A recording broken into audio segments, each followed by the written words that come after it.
Secured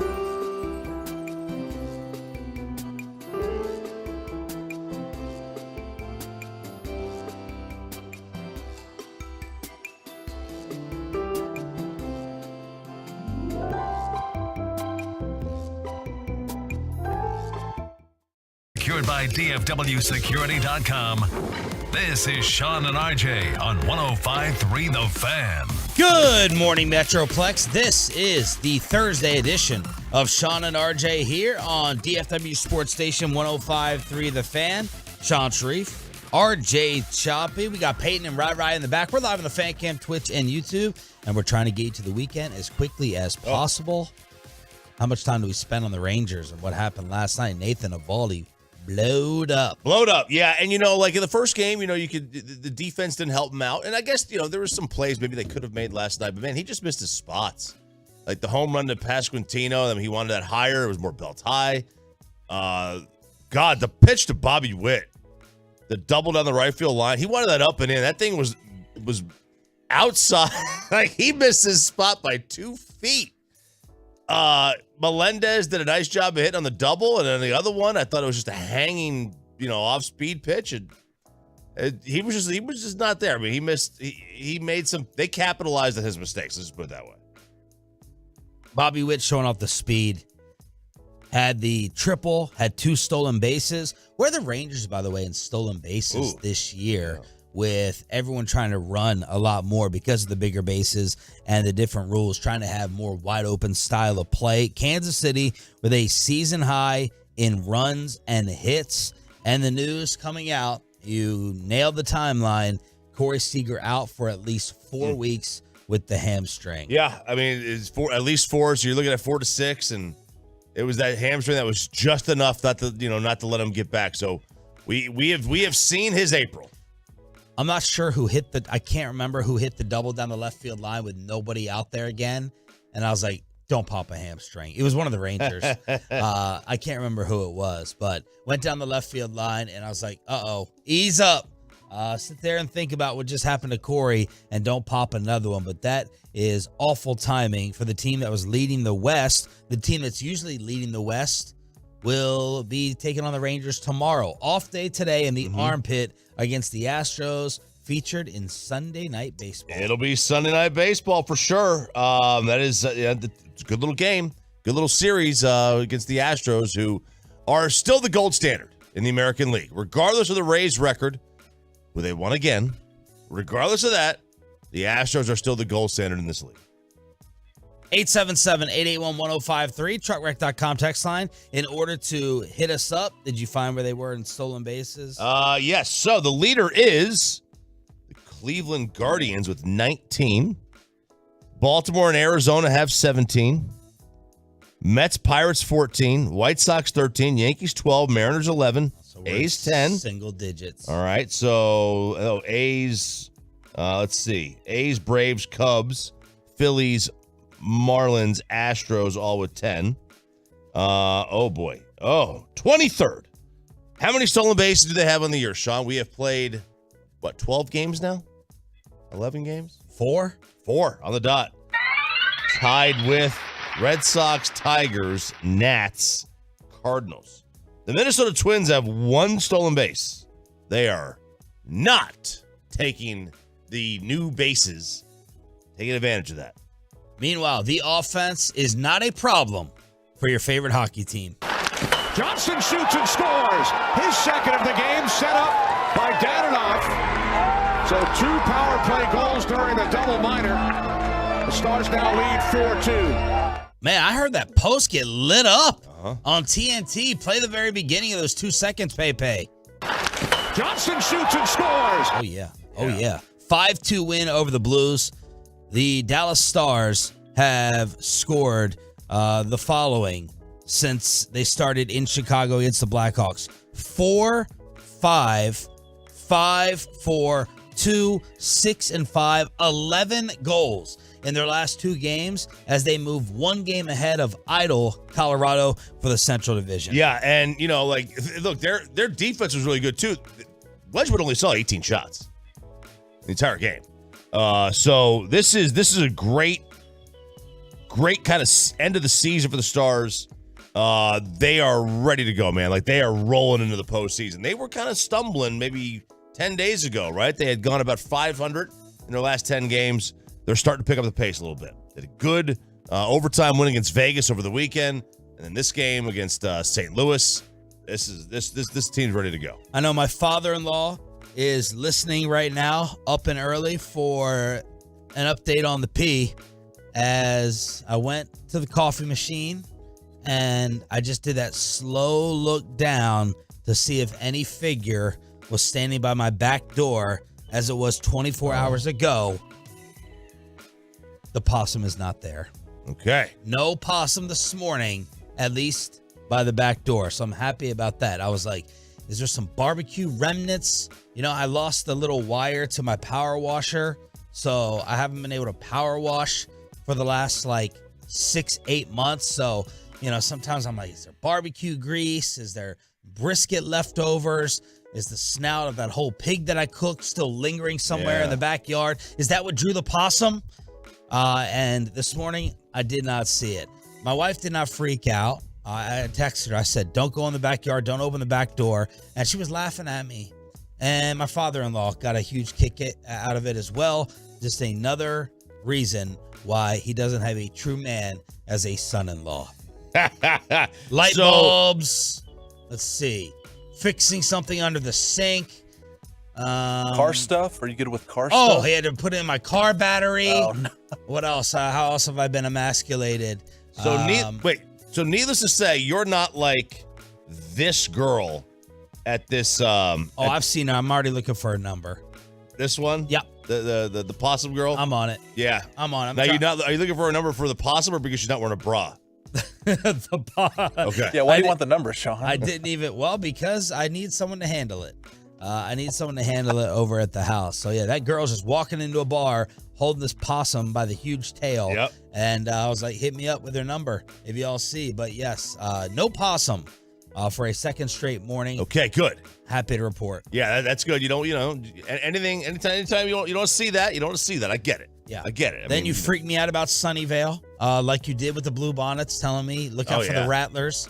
So I texted my boy Skip P, Gavin Dawson, leaving me on read as I try to find out some more information on my future home in about a year. And Skip responded. I said, RJ said I'm moving out to Critterville. Like, it's just like the wildlife out there. And he goes, it's much better than it was. We've gotten much better. Yeah. And I was like, that doesn't make me feel that great because my home is going to be surrounded. I tried to find a place that had trees around it. Oh, yeah, you're screwed. And now I'm instantly regretting it. Yeah, you are going to have... and it's okay. Look, and it's only going to be like that for a couple years until they move. They'll find somewhere else to move. So you come in there, you take up their home. So they'll be around. They're going to come back to their roots. So you're going to have a lot. You'll probably, the first year you're there, you'll probably have a few copperheads. And you'll have some coyotes. When you got in the country, you got to call them coyotes, Sean. And then you're going to have some bobcats. And then after about a year or so, they'll go away. You might lose a dog in the meantime to a coyote. You never know. You never know what's going to happen. Yeah. But you'll be okay. Just take a little while. I can't afford this, so I'm desperately pleading right now for this. If it could solve that potential issue, I'm just going to put in turf. I'm just going to have a whole turf backyard. And maybe the animals, they won't be as likely to, go on artificial grass. I don't know. I don't know how that works. I'd be interested to see if that actually helps. It might. Don't think. Because high grass is one of the if you want to keep snakes away, keep your grass as low as possible. Yeah. Because snakes don't. They want to be able to, hide, right, if they can. High grass is bad. Dude, that turf is crazy expensive. Oh, it's ridiculous. Insane. Yeah. So It's really nuts. calling all turf builders in the Metroplex. We can work out something, but 1 for 2 on the Possums. We'll see what happens tomorrow for the tiebreaker. It's Sean and RJ. Bobby Belt will be joining us at 6 o'clock this morning. We have another Rangers ticket giveaway during the Expressway starting at 7:20. Mike Florio is going to join us from ProFootballTalk.com. I can't believe it, but I was actually more entertained by the play-in games last night in the NBA. The daughter who has become the new star of basketball, and I hope you're happy, Zion. I hope you're happy as the Michael Gallup of the NBA let his team down. We'll recap that, a Bud Light update, Saquon Barkley holding out, and do we have decisions being made at the top of the draft? The Thursday edition of Sean and RJ. It's just getting rolling. It's just getting rolling on the Fan. Coming up on the next.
Want to get a 2-for-1 if they could. Gilgeous-Alexander drives, gets inside. The floater is gone. Oh, what a shot from Gilgeous-Alexander. And the Thunder back up by one. Timeout, New Orleans. That was the call last night on ESPN. SGA drops 32, and the Oklahoma City Thunder beat the Pelicans. 2 road wins last night in the NBA as the season for Zion and New Orleans is over. It's Sean and RJ here on 105.3 The Fan. So now Oklahoma City will visit Minnesota for the right to become the 8th seed in the Western Conference and take on Denver.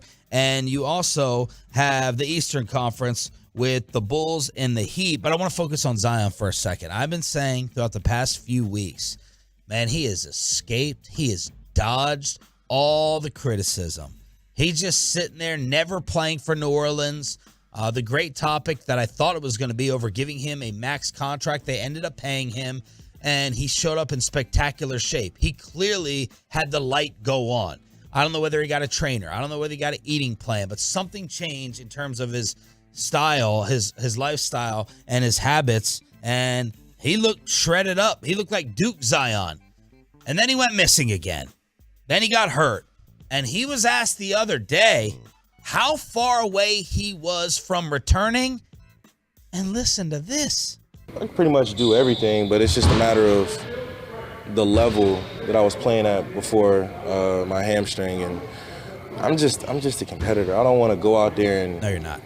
be in my own head and affect the team when I can just be on the sideline supporting them more. Because, you know, I know myself. If I was to go out there, I would be in my head. I would be in my head. Like I would hesitate on certain moves, and that could affect the game. Now, you and I are on different sides of this. You're supporting Zion, and I'm calling him soft. Ish. Okay, that makes you feel better. Yeah, like, you know, I think a lot of times we as fans or media don't care, respect, whatever you want to say, the mental aspect of injuries, right? Like if he can't get over the injury, just say like Michael Gallup, is it even worth is it going to be worth the damn even to put out there? Like, is he going to be timid on it? Is he not going to do the same, you know, play the same way? And if he's not going to, is he really Zion then, as he said? So I understand that.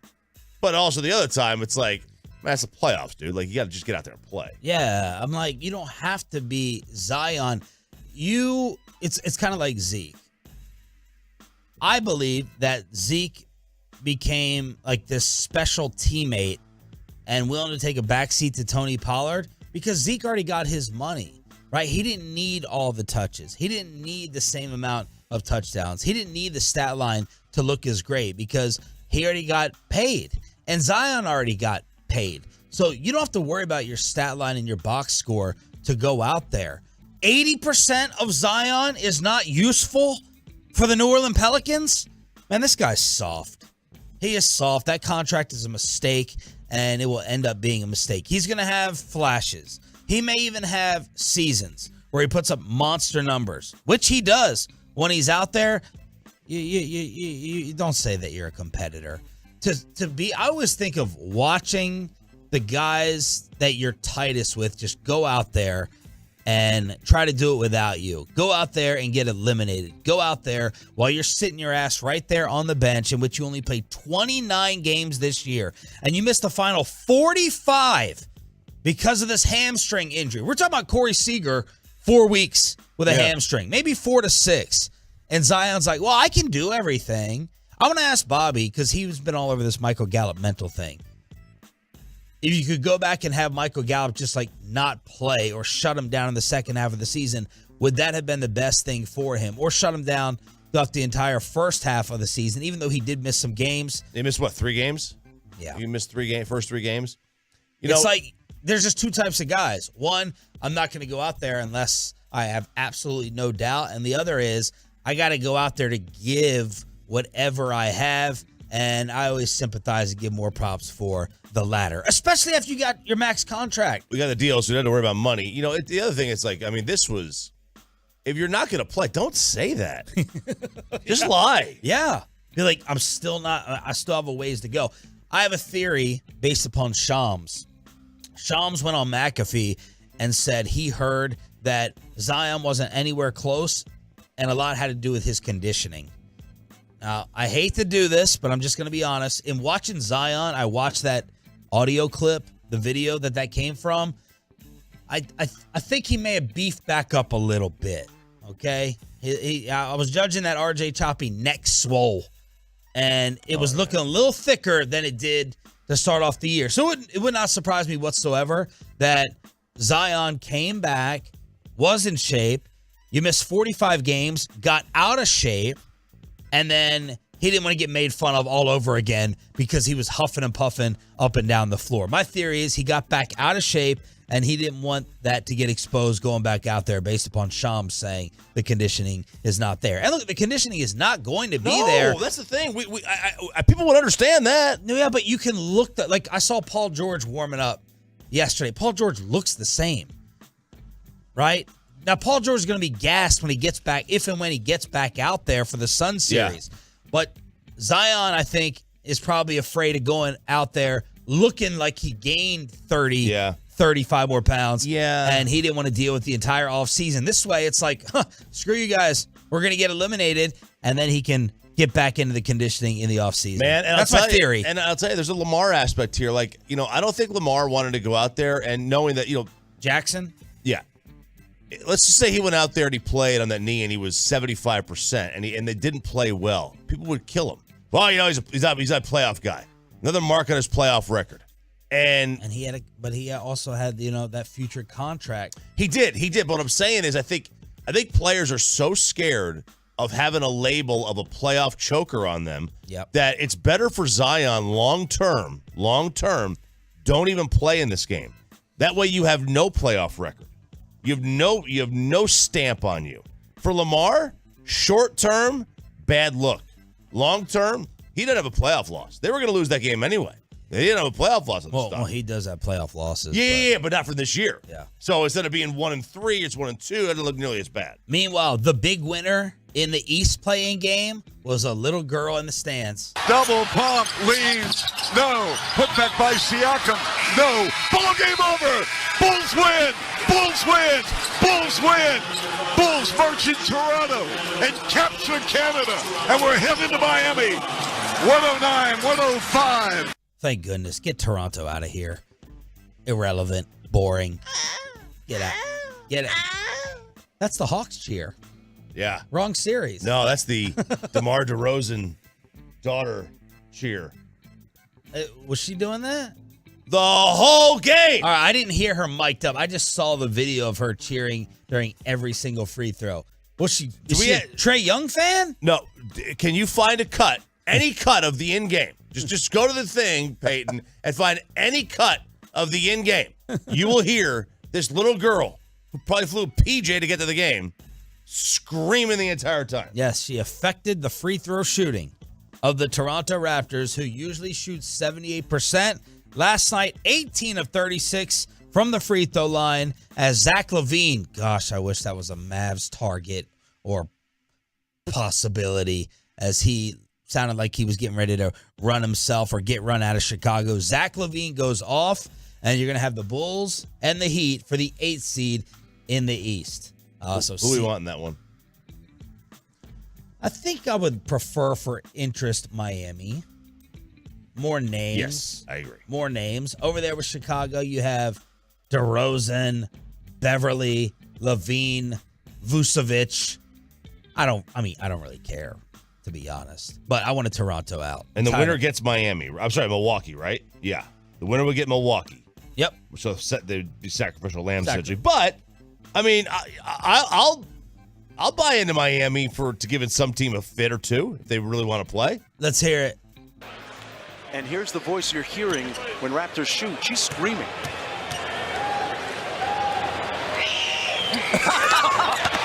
That time it didn't work. Whoa.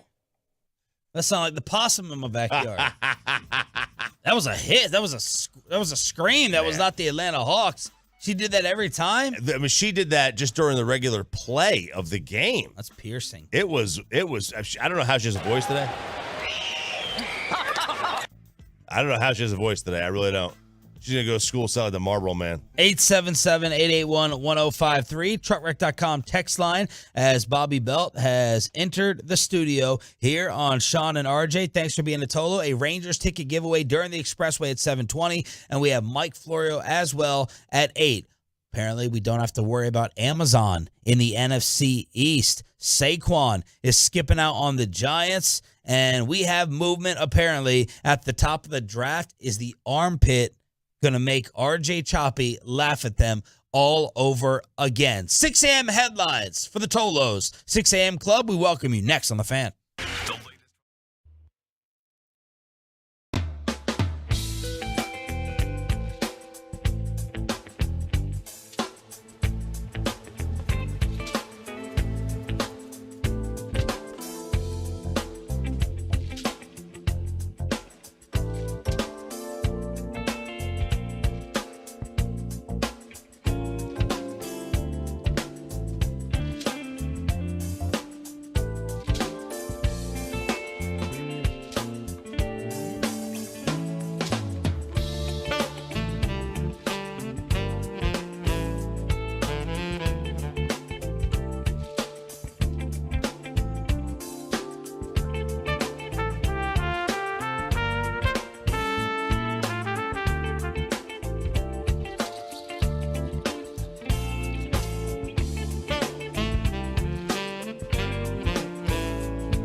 This is Sean and RJ on 105.3 The Fan. Good morning, Metroplex. Not fist pump time, Bobby. I've missed the fist pump at 8 o'clock the last few days, so I'm catching up. All right. Every hour is fist pump hour today. Sean Sharif, RJ Choppy. That is Roberto Belt. I'm happy to see that Roberto has caught on with the Twitch Tolos and the truckwreck.com text line based upon their observations of you yesterday with your G-Bag hit.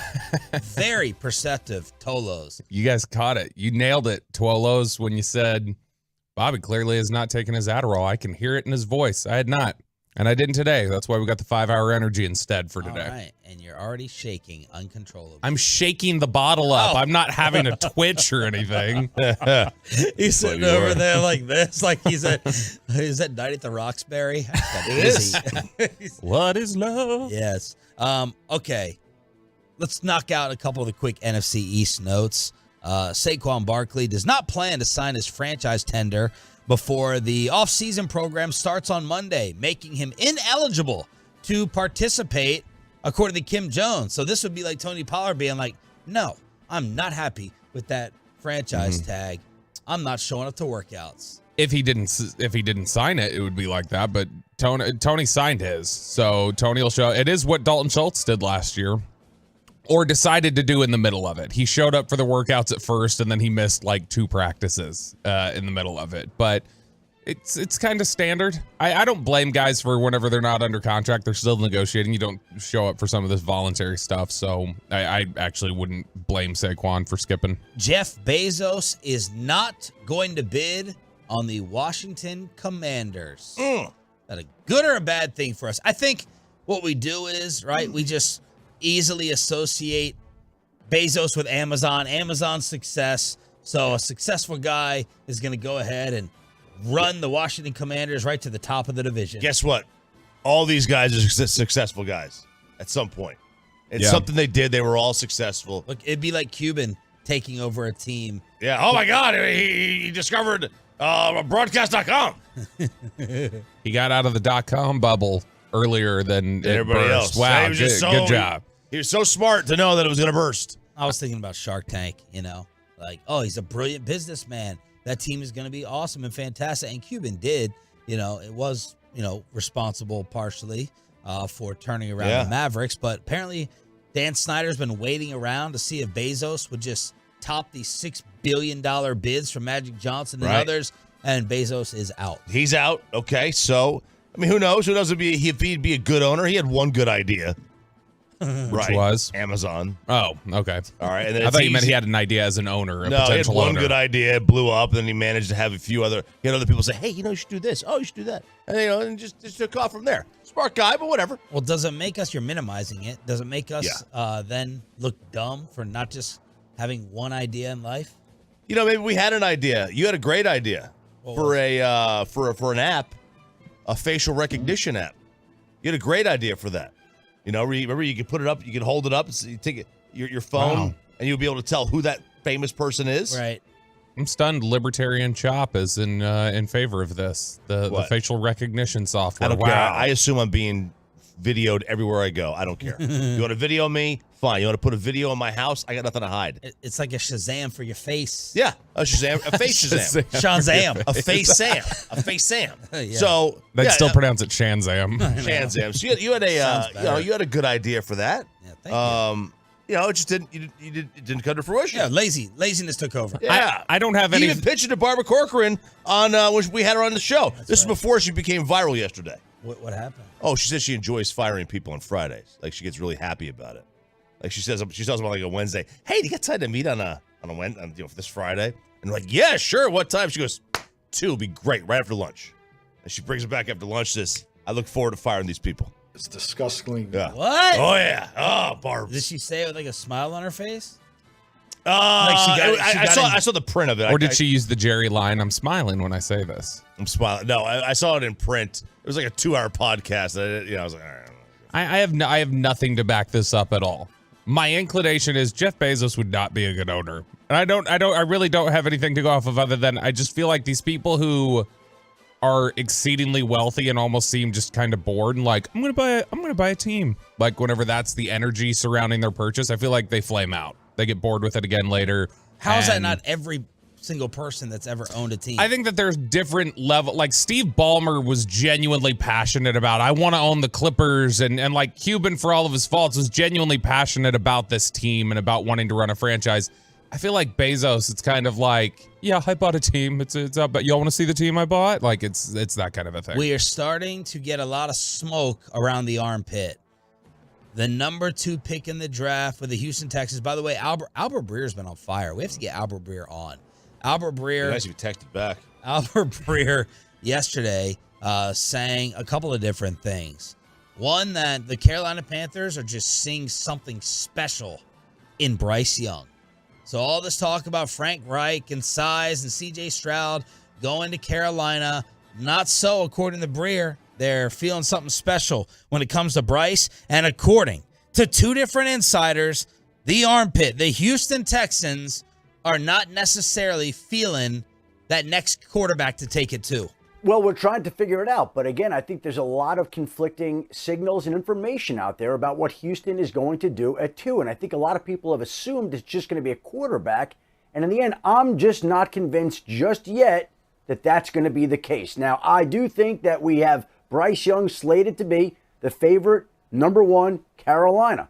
Then Houston's on the clock. And what does Houston do? And it becomes interesting if Houston decides to auction off that pick to somebody who wants to come up and trade for a quarterback at number 2, or whether Houston wants to go with a quarterback of its own, or whether Houston wants to go with one of the top defensive players. All I'm saying is I don't think it's a lock that Houston is going quarterback at 2. That's all I'm saying. Lance Zierlein, who is very plugged into what goes on in the Houston area. He's been a radio show host down in Houston for a long time. He does NFL draft evaluations for NFL.com now. Zierlein just put out his mock yesterday. He put Tyree Wilson, the edge rusher from Tech, to the Texans at 2. Oh, this is teed up. No way. Let me see your drink. Let me see your little cow thing over here. A fair laugh. Yep, we're just teeing it up for RJ Choppy. Put on top of there. If this happens, just go ahead and take your free cut. Oh, it's curved. It's not going to work. It's curved, yeah. Bad. That's what she said. It's like something else. Yeah. No, it is. If they were to screw this up, then you're gonna have to stop with your Jack Easterby jokes. But this is where I know, right? Because there's a bigger problems Give me down some there. Caserio jokes now. But this is where the RJ argument comes into play. He just believes you take the next best quarterback.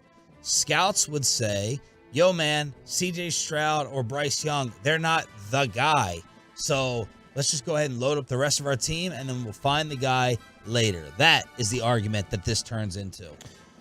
Look, it is very, it's tough though. Like the teams, I think, assume that the only positions that can bust are quarterbacks. Well, we just take somebody else, just the best player available, and he's not going to bust. He's safe.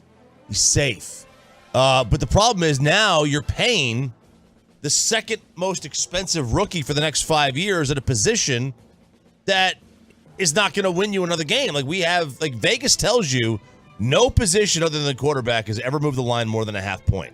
No individual player.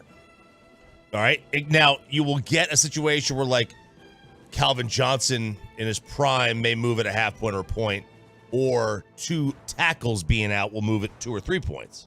Mm-hmm. Cluster injuries.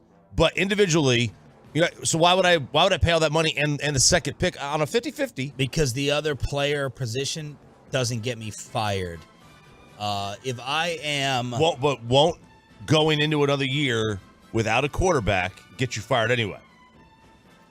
Not if you're is it D'Amico? Yep. Not if you're D'Amico Ryans with a 6-year deal. Right, not him. He's gonna have 2 years.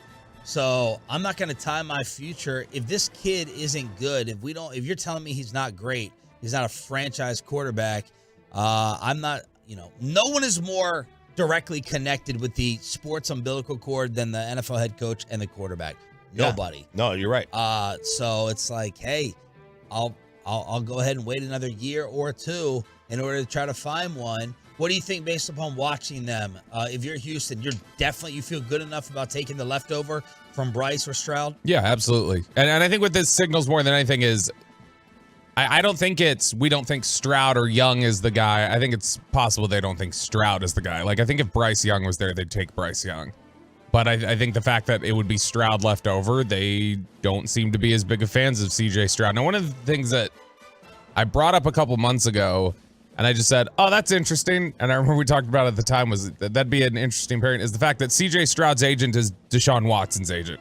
And that was somebody who they had a lot of hurt feelings over. And I know it sounds petty, but if you already have questions and you feel like there's a really good defensive player there and you have that on top where you go, man, this is somebody who we don't get along with very well, then Charles Omenihu had the same agent as Deshaun Watson. They forced their way out of Houston a couple of years ago.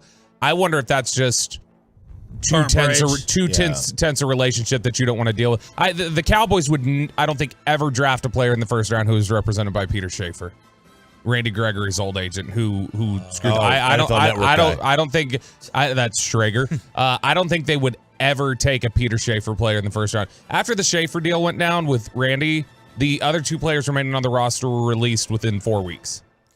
Yeah, look, I mean, they would if they didn't have a quarterback and Trevor Lawrence was available at 1. I genuinely don't think so. Then you know what? Then they deserve to lose. They deserve to lose. You should never base it on who the agent is. Agents can make it very difficult on you. So when not having a quarterback. When you talk about taking a player for a decade, right? You say at 26 you want to pick a player for a decade. If you're talking about pick number 1, you want to pick a player for a decade, and you go, this is a person we cannot negotiate with when free agency hits. Then why would you take him? Change your negotiation tactics. Like, I don't know. I mean, I don't know the answer to that, but there's no way I would ever decide who to pick based on who the agent is. It's all about positional value, the evaluation of the player, yada yada yada. Now, look, if Houston doesn't want to take a quarterback, that's fine, but trade down then, right?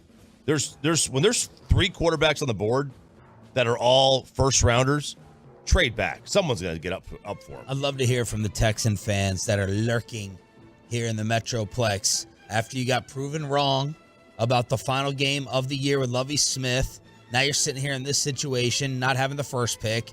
Would you freak out and just melt down if you didn't end up with Bryce Young or CJ Stroud?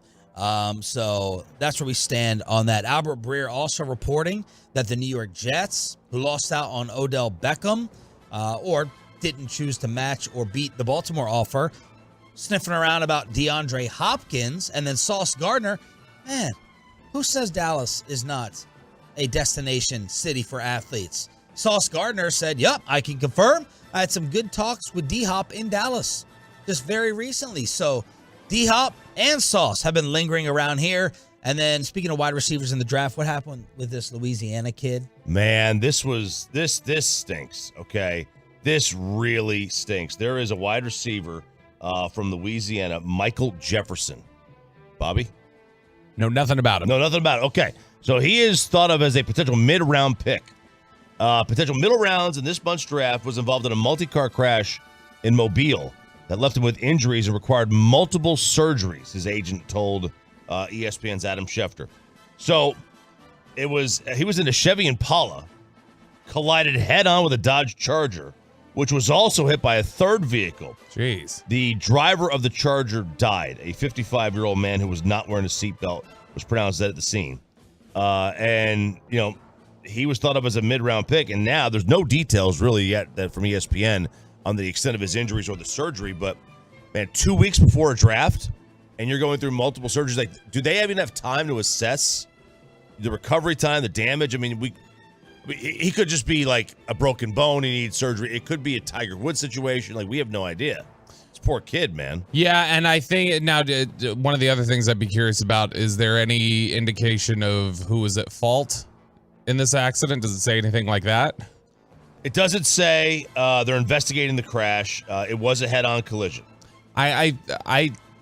You're a couple weeks out. Yeah, that's going to be concerning to teams in terms of they'll feel uneasy about that. I would guess, like most players, I would guess this guy has insurance, which hopefully would guard for him against any lost value. A lot of these guys, if you're a draftable player, a lot of them get insurance on their careers, basically. Willis McGahee, he had that on his knee when he blew his knee out, and everybody's talking about, man, all this money he lost. He actually had insurance that covered his drop out of the top 5, but that's same sort of thing. I would hope he has that, so at least he can recoup some of that money. If you are thinking about having children, this Sunday night Rangers announcer says stop.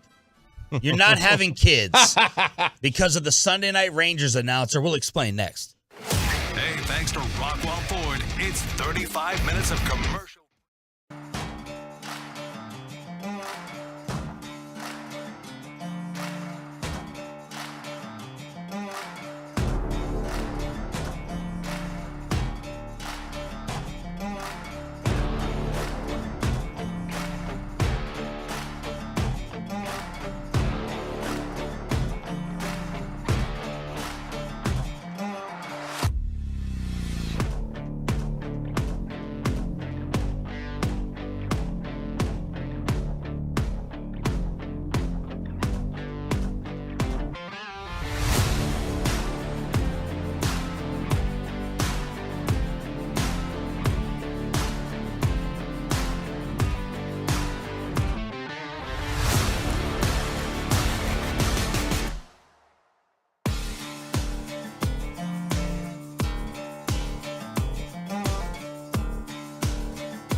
105.3 The Fan segment here, brought to you by Save Your Weight Loss. That's soda. 1-2. He swings, and it's a high drive to right field. Garcia back of the track. He turns and watches this one about 4 rows deep. A solo home run for Vinny Pasquantino. His second home run of the season, and the Royals lead is now at 4-1. Ooh. Season high in runs and hits for Kansas City. Good snort. Yes. Solid right there. I like that. The sweep was avoided. 10-1. Nathan Eovaldi gave up 10 hits and 6 runs. Also had a pitch clock violation as well, as the Rangers lose last night right here on this station. Yeah. A lot of missed spots. Yesterday. Less concerned with Eovaldi. Just bad start. First couple starts, I thought he looked really good. And I thought he was better than the ERA said he was. A little more concerned now with the last couple outings from Taylor Hearn. That's not been great. He's not hitting his spots. He's starting to get rocked a little bit. His control hasn't been great. So that one's a little concerning. But bullpen overall, still pretty strong. Yeah, obviously having 21 scoreless or 19 scoreless innings in a row, that'll boost you. Yeah, no doubt. Yeah, and this was this most recent streak was like 4 innings, so clearly the bullpen's falling apart. It's falling apart. Yeah, man. just can't sustain this team anymore. All right, the baseball story of interest comes from the radio play-by-play voice. No, he's the TV play-by-play voice. TV, formerly radio. See ya, Michael K. Also, one half of the K-Rod production from Sunday Night Baseball. If you choose, you can check out his call with Alex of the Rangers and the Astros coming up this weekend, or you can listen to it here on your home of Rangers Baseball with Hicksey and Jared Sandler. And the reason that he's in the news is because of his observation of a Yankee bat boy the other day just violently breaking the rules of the great pinstripes and their facial hair policy. Strange to see a Yankee uniform and somebody wearing that uniform with that sort of hair. There are rules. Rules are rules. He's disobeying 2 of them. I think there's facial hair, and I think there's obviously the hair is below the collar. But the red shoes. That's also against the rules. So this young man, who was originally a Guardians bat boy, is that right? So he's a Guardians bat boy, clubhouse kid. He's the son of the radio voice of the Guardians. Yeah, Really? Jim Rosenhaus. That's the belief. One person's saying that. No, it is. It is. Okay. Yeah, I was They've listening to confirmed Kay, it. I was listening to Kay's show yesterday. He said Rosenhaus came up and said, "Yeah, that's my son." So the Yankees borrowed this bat boy? Yeah, so the visiting team, they don't bring their own bat boys with them because a lot of these kids are in school or whatever. So they just use somebody that is employed by the team in the visitors clubhouse. So each team's going to have 3 or 4 visiting clubhouse guys, however many it is, and they just use them, and then they'll bring them as their bat boys. Which apparently, I don't watch the news. The way Kay said it was that this is apparently Rizzo did this. Anthony Rizzo, they were telling him like, tuck the hair up maybe or whatever. And Rizzo came in and was like, hey, tuck it in. And then in the middle of the game, just drop it. And just have your hair down. Basically was encouraging him to mess with people like Michael Kay. And that's how it started, is that they didn't notice until the middle of the game. Like, wait, why is this kid's hair so long? And he's in a Yankee uniform. This is unusual. But it was Rizzo basically telling him to screw with everybody. So because the players don't care about the no hair rule. They follow it. Right. But they're not like endorse it. Like, yes, you must have no hair. So the next day, this poor young man is sitting there and all fixed up. Hair is tucked in. Sitting there like an innocent-looking Joe Dirt. And Michael Kay got shredded. Why he's so bitter? Why he's so miserable? Why you got to sit there and call this kid out, be a little snitch? And Michael Kay went on his ESPN radio show in New York and reacted. So funny, people on Twitter, old man K giving this kid smoke. I'm not giving anybody smoke. You wouldn't give anyone smoke. This is really an awful time. It's an awful time. It's an awful time in our history as a planet. It really is, and as a human race. Well, don't worry. Everybody sucks. I got ripped on awful announcing, too. He's the same guy who tried to get a producer at ESPN fired. No, I didn't, you clowns. Oh, boy. You A-wipes? I never tried to get anybody fired. Ray and I are best buddies. I didn't try to get him fired. You can't believe these people, Michael.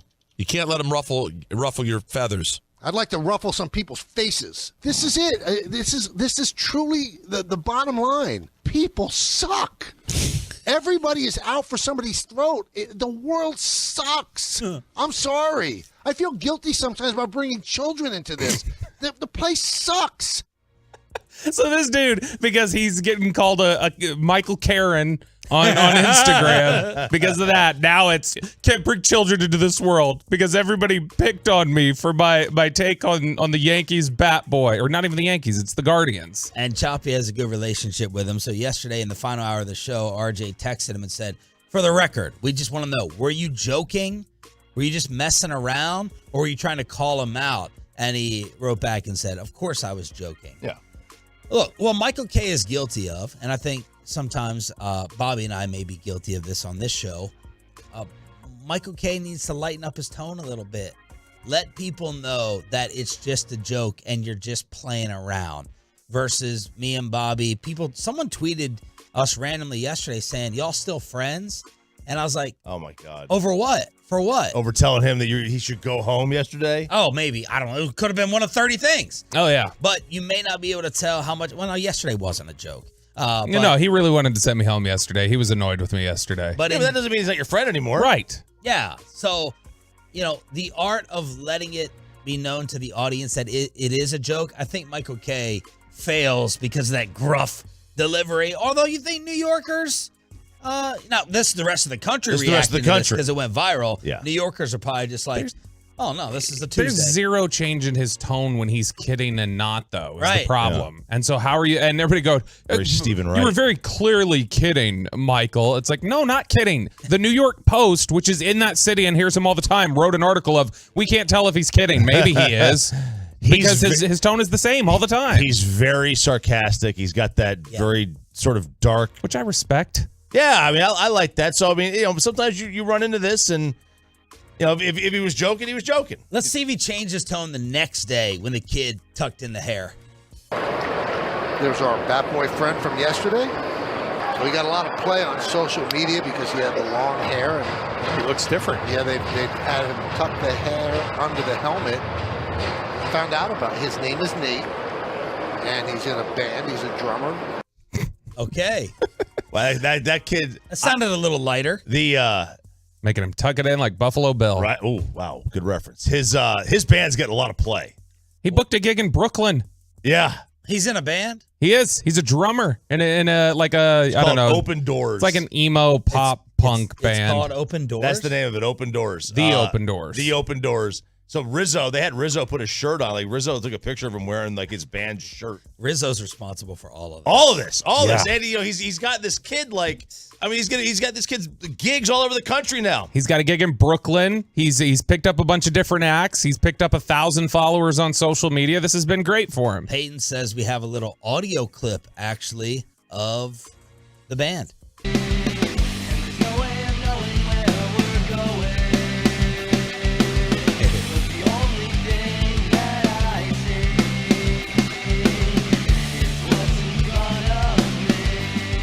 Okay. I feel like I'm about to watch American Pie.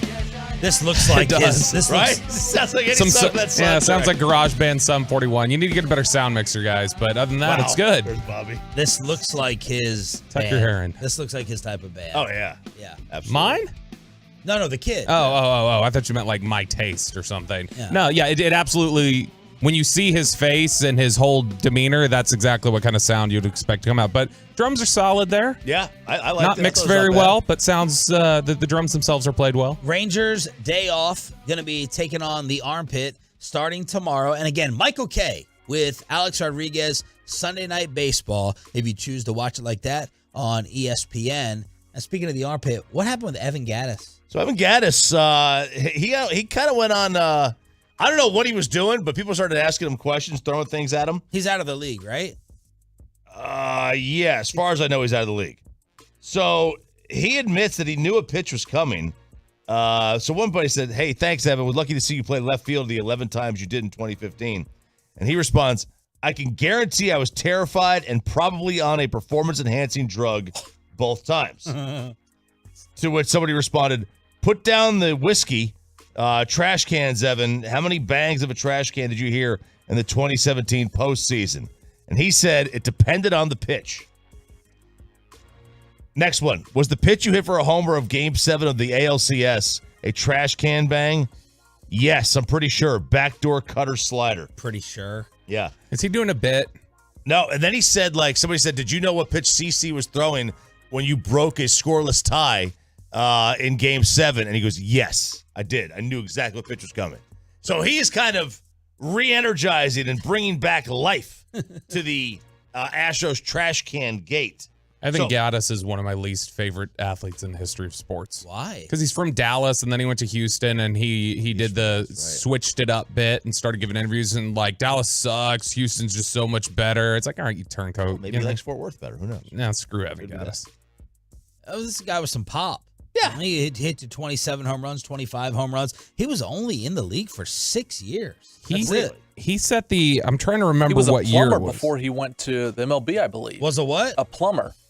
He set some major league record, I think, in 17 where he hit the most triples in major league history without a stolen base. Because he had he wasn't fast, but they had those gaps in Houston. He hit 11 triples and had no steals. That's 11 triples? 11 triples, no steals. And that's it's this weird, obscure stat that he's the only person in MLB history to do that. That was 2015.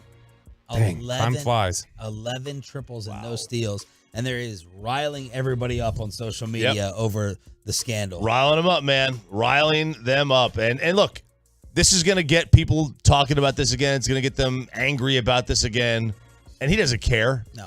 It doesn't bother him one bit. He's not going to get his World Series ring taken away. Should have. Or his piece of metal, or whatever you want to call it. Rob Manfred. But, I wonder, does this... Well, obviously it won't change anything, but I'm hoping, my only hope is that they put enough pressure on Manfred to go back and change his order. Take that banner down. You know what is interesting, too, about all those triples from Gaddis? He had 11 that year in 153 games. The other 550 games of his career, he had 1. What? Very odd. That is one of the oddest years. He was really here in the trash cans in 15. All right, we have Rangers tickets to hook you up with at 7:20 during the Expressway. But speaking of beef and controversy, we got a pair of NBA fights. A former Dallas Maverick going after a former Laker, and understandable or petty from the king of whining, Isaiah Thomas, hangs up on ESPN. The former Mav and Isaiah audio that you got to hear next. But let's get you over to Platinum.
Sean RJ featuring Bobby Belt on 105.3 The Fan.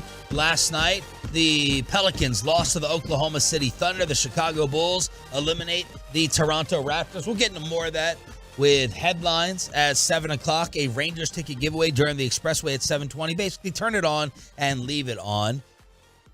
Who has a strong opinion about what to start with between Isaiah Thomas or Spencer Dinwiddie? Oh, man. Anytime we get to mock, laugh at, criticize Zeke, Isaiah, which I don't know. How do you get Zeke out of Isaiah? Yeah. Never cared for that. I was wondering when I sent the audio to Peyton and I wrote Zeke, and I was wondering if he would get it and say, you messed this up.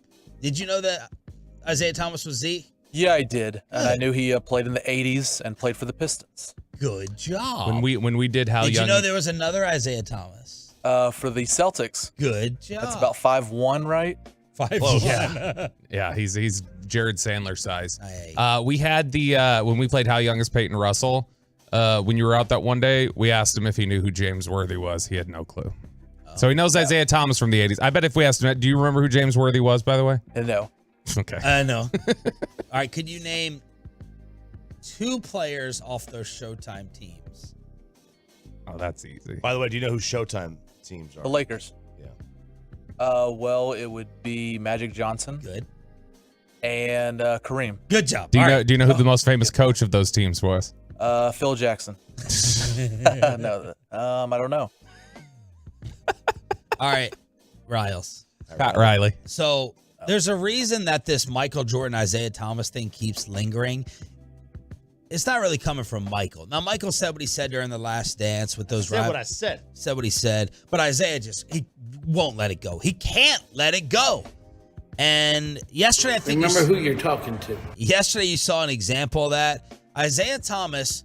Ryan, if we could try to get the photo to put up on the fan cam, the Isaiah Thomas photo, just Google it. Isaiah called in to Keyshawn and Max Kellerman, and he noticed you talk about vain or loving attention. God. You turn on the TV to see yourself on there while you're on.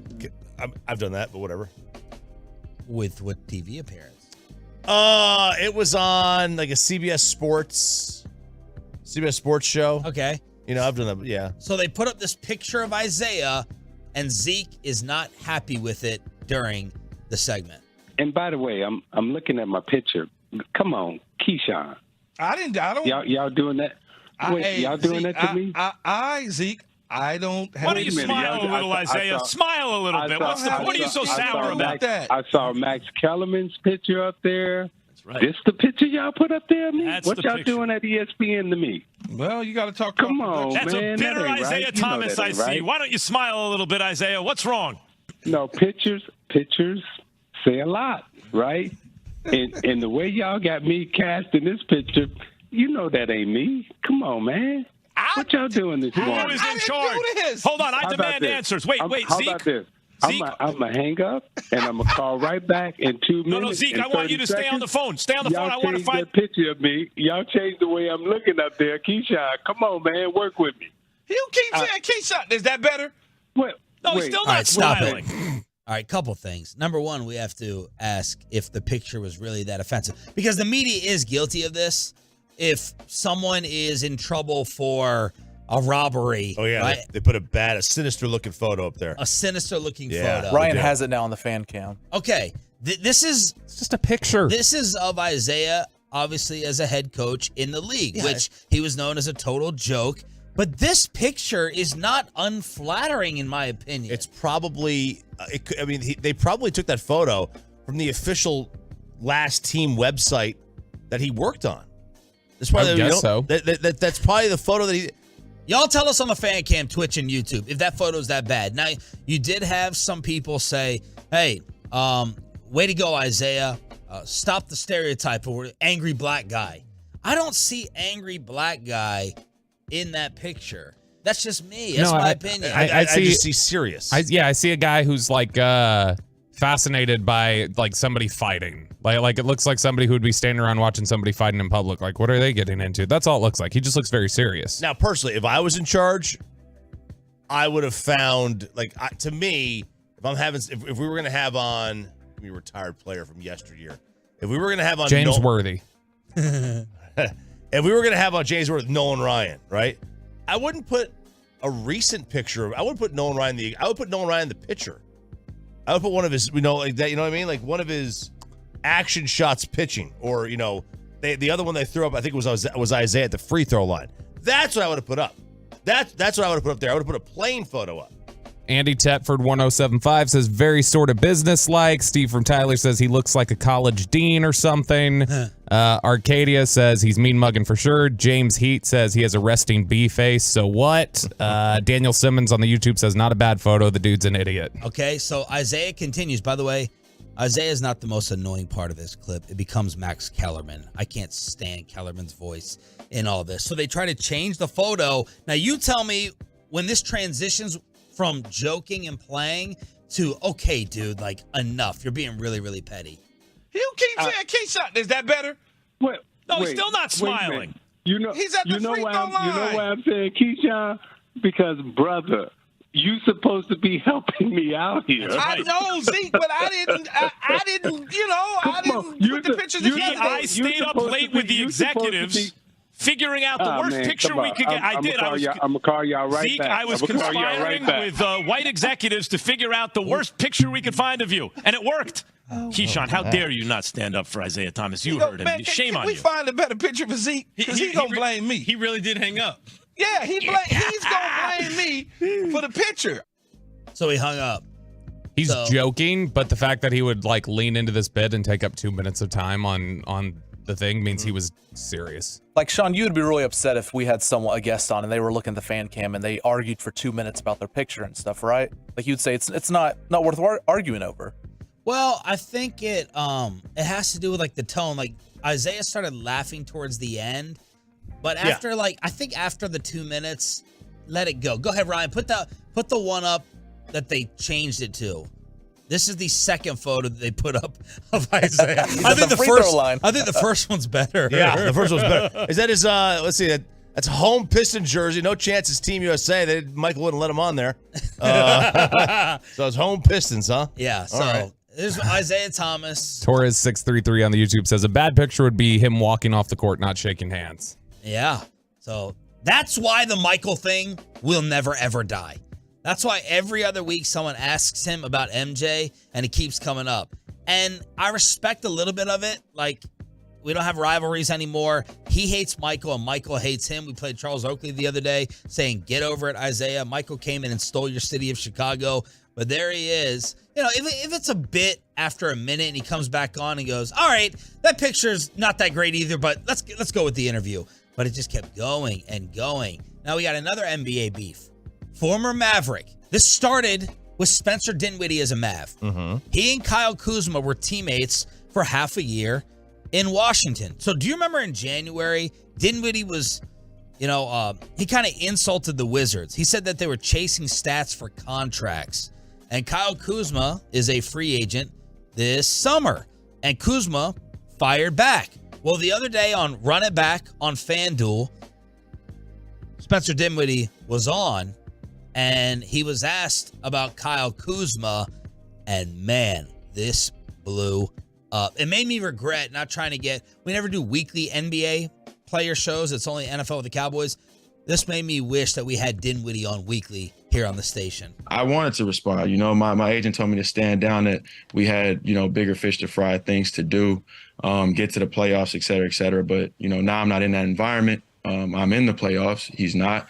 And, to address, no, I'm just saying to address a socialite, right? Like, there's a lot of guys in the NBA that really pour their heart and soul into basketball, are willing to do whatever it takes to win. There are a lot of guys that have different things that drive them and motivate them. I think if we look at, him and the way he approaches life, fame, all that stuff, that we could see that, his priorities tend to vary, right? Like, that's why he dressed the way he does. He, approaches basketball the way he does, the comments he makes. And like I said with the Draymond quote, insecurity is loud. Like, you know that you're there, shooting shots to try to get a contract. You're probably not even a third star really on a good team, because if you were, the Lakers would have kept you. right? Part of the reason you left was to try to make more money. Like, these are all things that are facts. And so at the end of my career, one thing that I want to be known, besides a guy that did whatever it took to win in whatever spot he was at, is a guy that was also very honest. And so, like, my complete response to, you know, Kuz and all that other stuff, to address it directly, I mean, I played with the guy. You know what I mean? We know what the priorities were. That's part one, the subtle, silent, calm assassin digs of, I'm in the playoffs, you're not. Number two, he dropped that socialite in there. And then he said, you're clearly not a third star. And then part two, I found this interesting because it makes Spencer Dinwiddie look really aware of like his role in the league. And I just thought this was kind of refreshing, being like, I know that I'm this as an NBA player, and Kyle Kuzma does not. I look at Brad in the same light as like a Dame. I think he's loyal to DC. I think, you know, probably on a championship team, he's probably got to be paired with like a Giannis. He's probably 1B, which is no shot. I know on a championship team, you know, I'm probably the third guy, kind of like a Drew Holiday with a Chris Middleton and, you know, Giannis or whatever. I'm very secure with who I am in my career. I know on a really good team, I can be a number two, kind of like we are right here with the Brooklyn Nets. We got Mikal, we got me. We're still a playoff team. We're able to keep the ship right. But in DC, if you got three max dudes, Porzingis, Brad, and Kuz, like, how you miss the playoff? Like, none of these things make sense. Yeah. You know what I'm saying? Unless your priorities aren't in order. And so I would say that's my probably full monologue to that. Well, Kyle Kuzma got on Twitter to respond. No. All right, since I'm so famous, let me give you all some clout. I'm usually unbothered by things, but I will not allow this delusional guy to continue to talk about my teammates and I. Here's a thread. 1, insecurity is loud. The Wizards and I have so much real estate on Din Essie Island. That was good. Not Dinwiddie, but Din Essie Island. This guy got signed by a team 60 minutes and was traded before the following season was over. What in the world have you won in this league? LOL, you've been bounced around like a basketball, my boy. You can thank Katie and Kyrie for spearheading 34 wins before the break. Start kicking some serious ass. Y'all were 11-13 after the break for your playoffs. Second option, more like second point guard. LOL, my man. I watched you for 2 months at the end of your Wizards tenure being the second option. Average 8, 4, and 4. Sounds good, but glad you're hooping now. And yup, I got a bag coming, so stop hating. And last but not least, the only way you'll ever... This is amazing, Kyle Kuzma. The only way you'll ever be worth your contract is if the NBA finally gives you your wish of getting paid in crypto. Check the markets. Stock down emoji. Enjoy the clicks. Go Sixers. Sixers Nets first round. Woo! This kind of proves... Both sides responded. Wow. This proves Spencer's point, though. When he says insecurity is loud and then you write a 4,000-word essay on Twitter replying to what he says flippantly on a FanDuel interview, I kind of think it wasn't flippantly. It wasn't flippantly. But no, like it was aggressively. He's hang on. You've got a right. You have a right. He has said a right. It casually. Kuzma's got a right to respond. Sure, to that. he does. But I'm just saying that whenever somebody says insecurity is loud, and then you go on a here's a entire Twitter thread of me replying to everything, I think you're leaning into what he just said. By the way, if Kyle Kuzma wasn't the third best player on that Laker championship team, who was? He wasn't. They didn't win a title with him. That was during the rebuild. That was when they tried with Lonzo. Did he not win when they were in the bubble? Maybe you're right. Let me go look. That was 2020. 2020 NBA. Lakers roster. I don't think Kuzma was there. Kuzma's he was in the. I think he was in the Anthony Davis deal. Or no. He was. He was on the team. Yeah. Ooh. Okay. So then, what he's saying? Why was it KCP that was the third best? Caldwell Pope. Anthony Davis, LeBron, and then Kuzma was the third leading scorer. Deion Waiters was there, but that was only 7 games. Yeah. I mean, it'd be Kuzma. All right, let's get to headlines. Rangers lose twice. They get destroyed by the Royals, and we have the Corey Seager injury timeline. Stars dominate. And are you going to care that Jake Paul is coming to DFW? Headlines and a Rangers ticket giveaway next. But let's get you over to K-Post Roofing and Waterproofing, the official roofing and waterproofing partner of the Dallas Cowboys, man. They put the roof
our fan studios secured by DFWsecurity.com.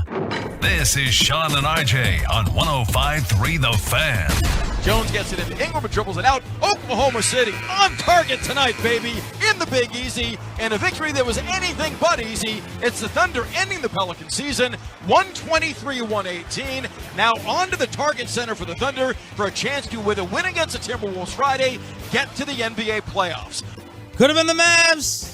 Could have been the Mavs in Minnesota to try to become the 8th seed. It probably wasn't going to be. Good morning, Metroplex. Thursday edition of Sean, RJ, and Bobby here on 105.3 The Fan. That was the call from Thunder Radio as New Orleans has their season end. I'm so disgustingly watching Zion in pregame as the Pelicans have their season end at the hands of SGA and the Oklahoma City Thunder. Bobby, you're going to be first up, whether you're giving Zion a Michael Gallup pass after he was asked before the game, yo, man, are you available? You played in 29 games this year. You missed all of last season with a broken right foot. How's the hamstring? I can pretty much do everything, but it's just a matter of the level that I was playing at before my hamstring, and I'm just a competitor. I don't want to go out there and be in my own head and affect the team when I can just be on the sideline supporting them more. Because, you know, as I know myself, if I was to go out there, I would be in my head. I would be in my head. Like I would hesitate on certain moves, and that could affect the game. All right, Bobby. Choppy and I are split. Ben Simmons. It's who Zion is, apparently. I mean, look, the fact that you say I can do everything, I just don't feel like Zion. So I can help this team more by cheering for them. Yeah. Is that what he just said? I'm a competitor. I can help this team more by, cheering them on from the sideline. I guarantee you everybody on that team and in that organization doesn't agree with the statement that you help us more by cheering for us from the sideline. But did last year do more harm than good? Trade for Theo Pinson if that's what you want. For Michael Gallup. As Zion said, it's a little bit of a mental thing. How much of a pass, how much more leeway do you give the athletes? And they're like, I'm good to go physically. I'm not there mentally.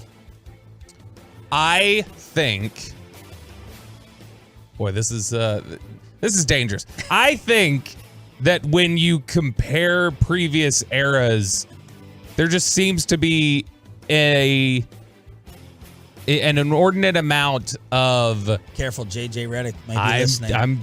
I'm saying it as careful as I can. They couldn't risk missing their plumbing job. There's an inordinate amount of these sorts of issues that didn't exist at the professional level even 20 years ago, where guys just said, I can't do it. And I don't think the game is that much different, or the challenges are that much different. The challenges probably aren't that much different.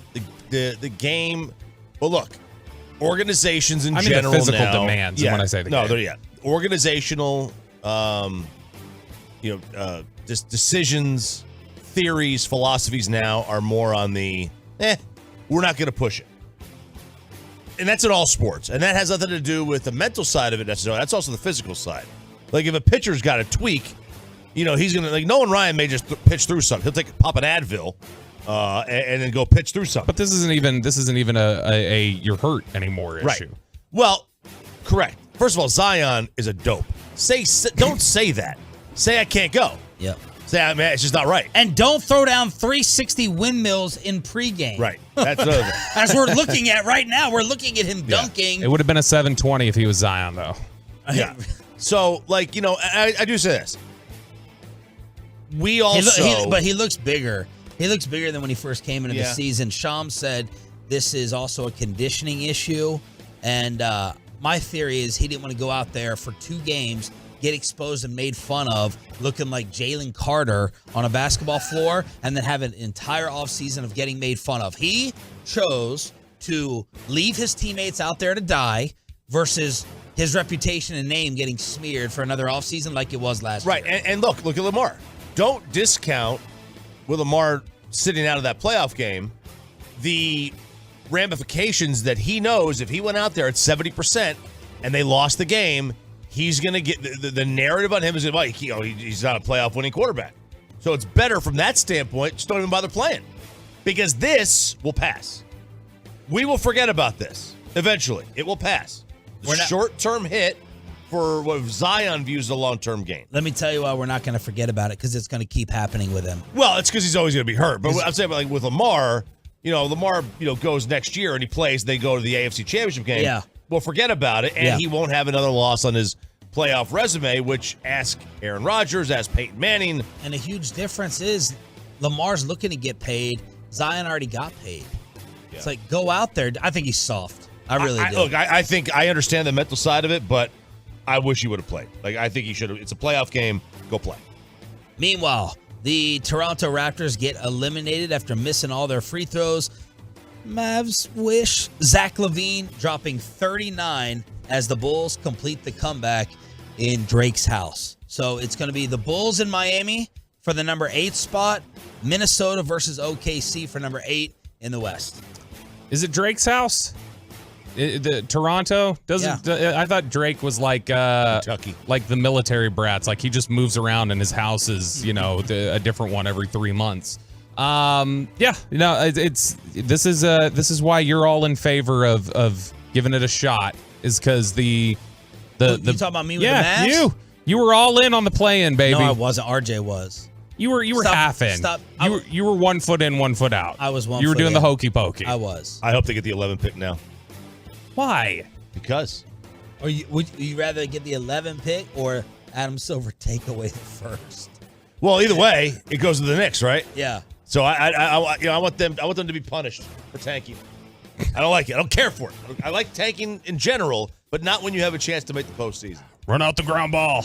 That's Chop. Chop wants you to run out the ground ball. If you believe in the basketball, the sports gods, this should haunt the Mavericks. Oh, no, I believe in the sports gods. So if they would have gotten in there, the sports gods would have said, you guys don't deserve to win this at all, and you're getting bounced after the first play-in game. But you did not insult the integrity of the sport. That's right. You didn't insult the sports gods either. It insulted the integrity of the sports when you created the play-in. That is what insulted it more than the Mavericks tanking. Rangers and Nathan Eovaldi get rocked by Kansas City 10-1 yesterday in Arlington, and a double loss because, as expected, Corey Seager out at least 4 weeks with a hamstring. Yeah, we talked about it yesterday. It'll probably be 4 to 6, and that's what it's going to look like, and that stinks because, offensively, he's a really good hitter. He's a really good player, and now they'll get to move some things around defensively, and mix and match over the next 4 to 6 weeks with guys at shortstop. So it's a big loss. It really is. As Sandler said yesterday, he's probably the best player of the team, maybe not named DeGrom.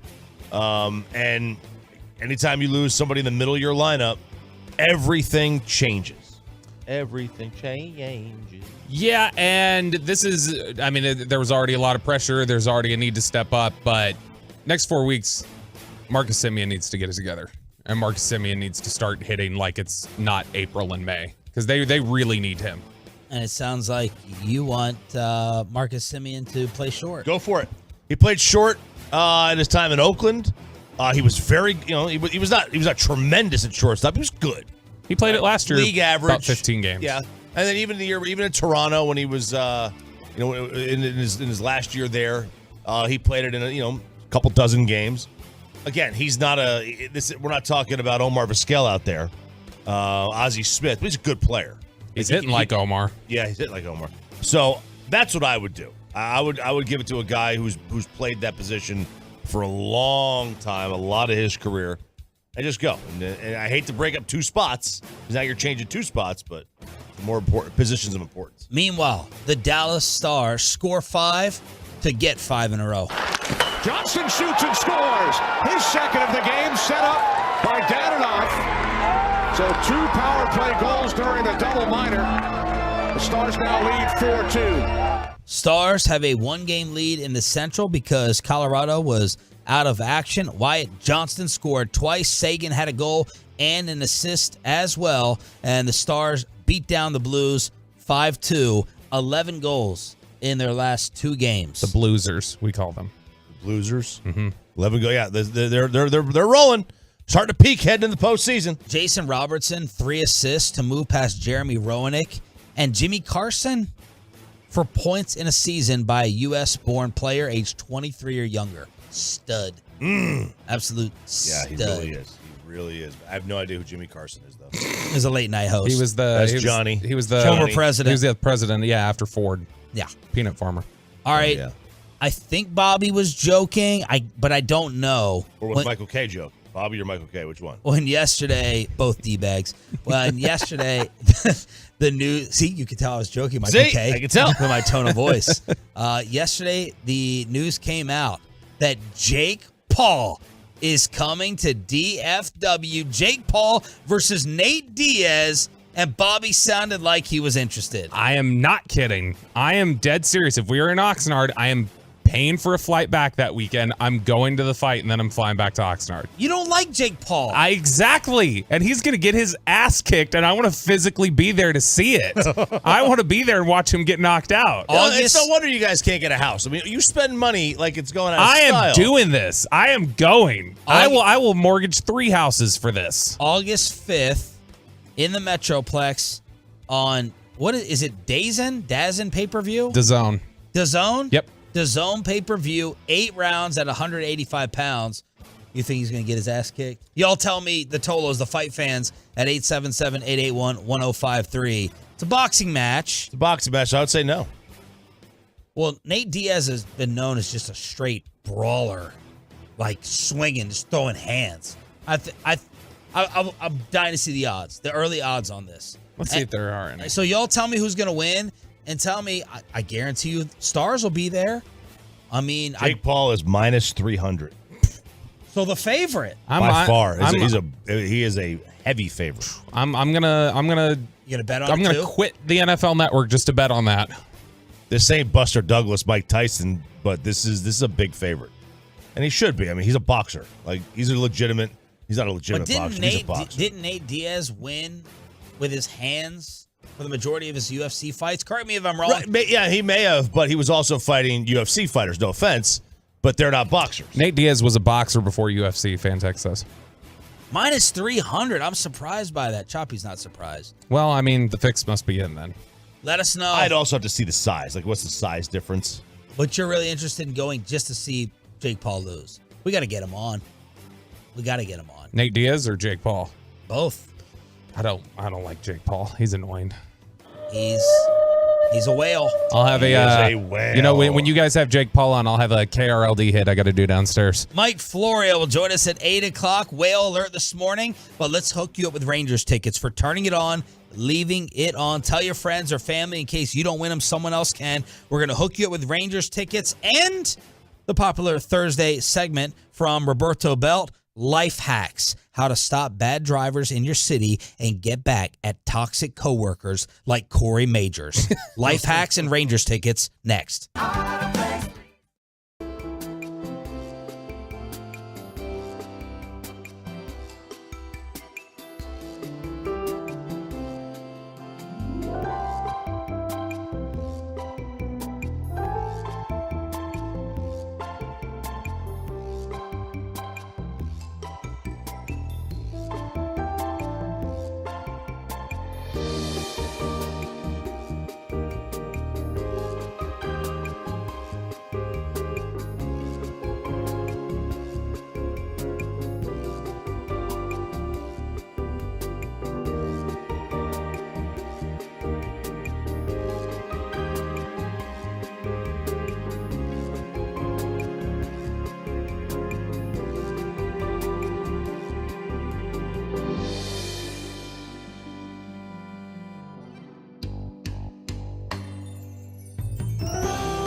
090956 or visit TolbertGarageDoor.com.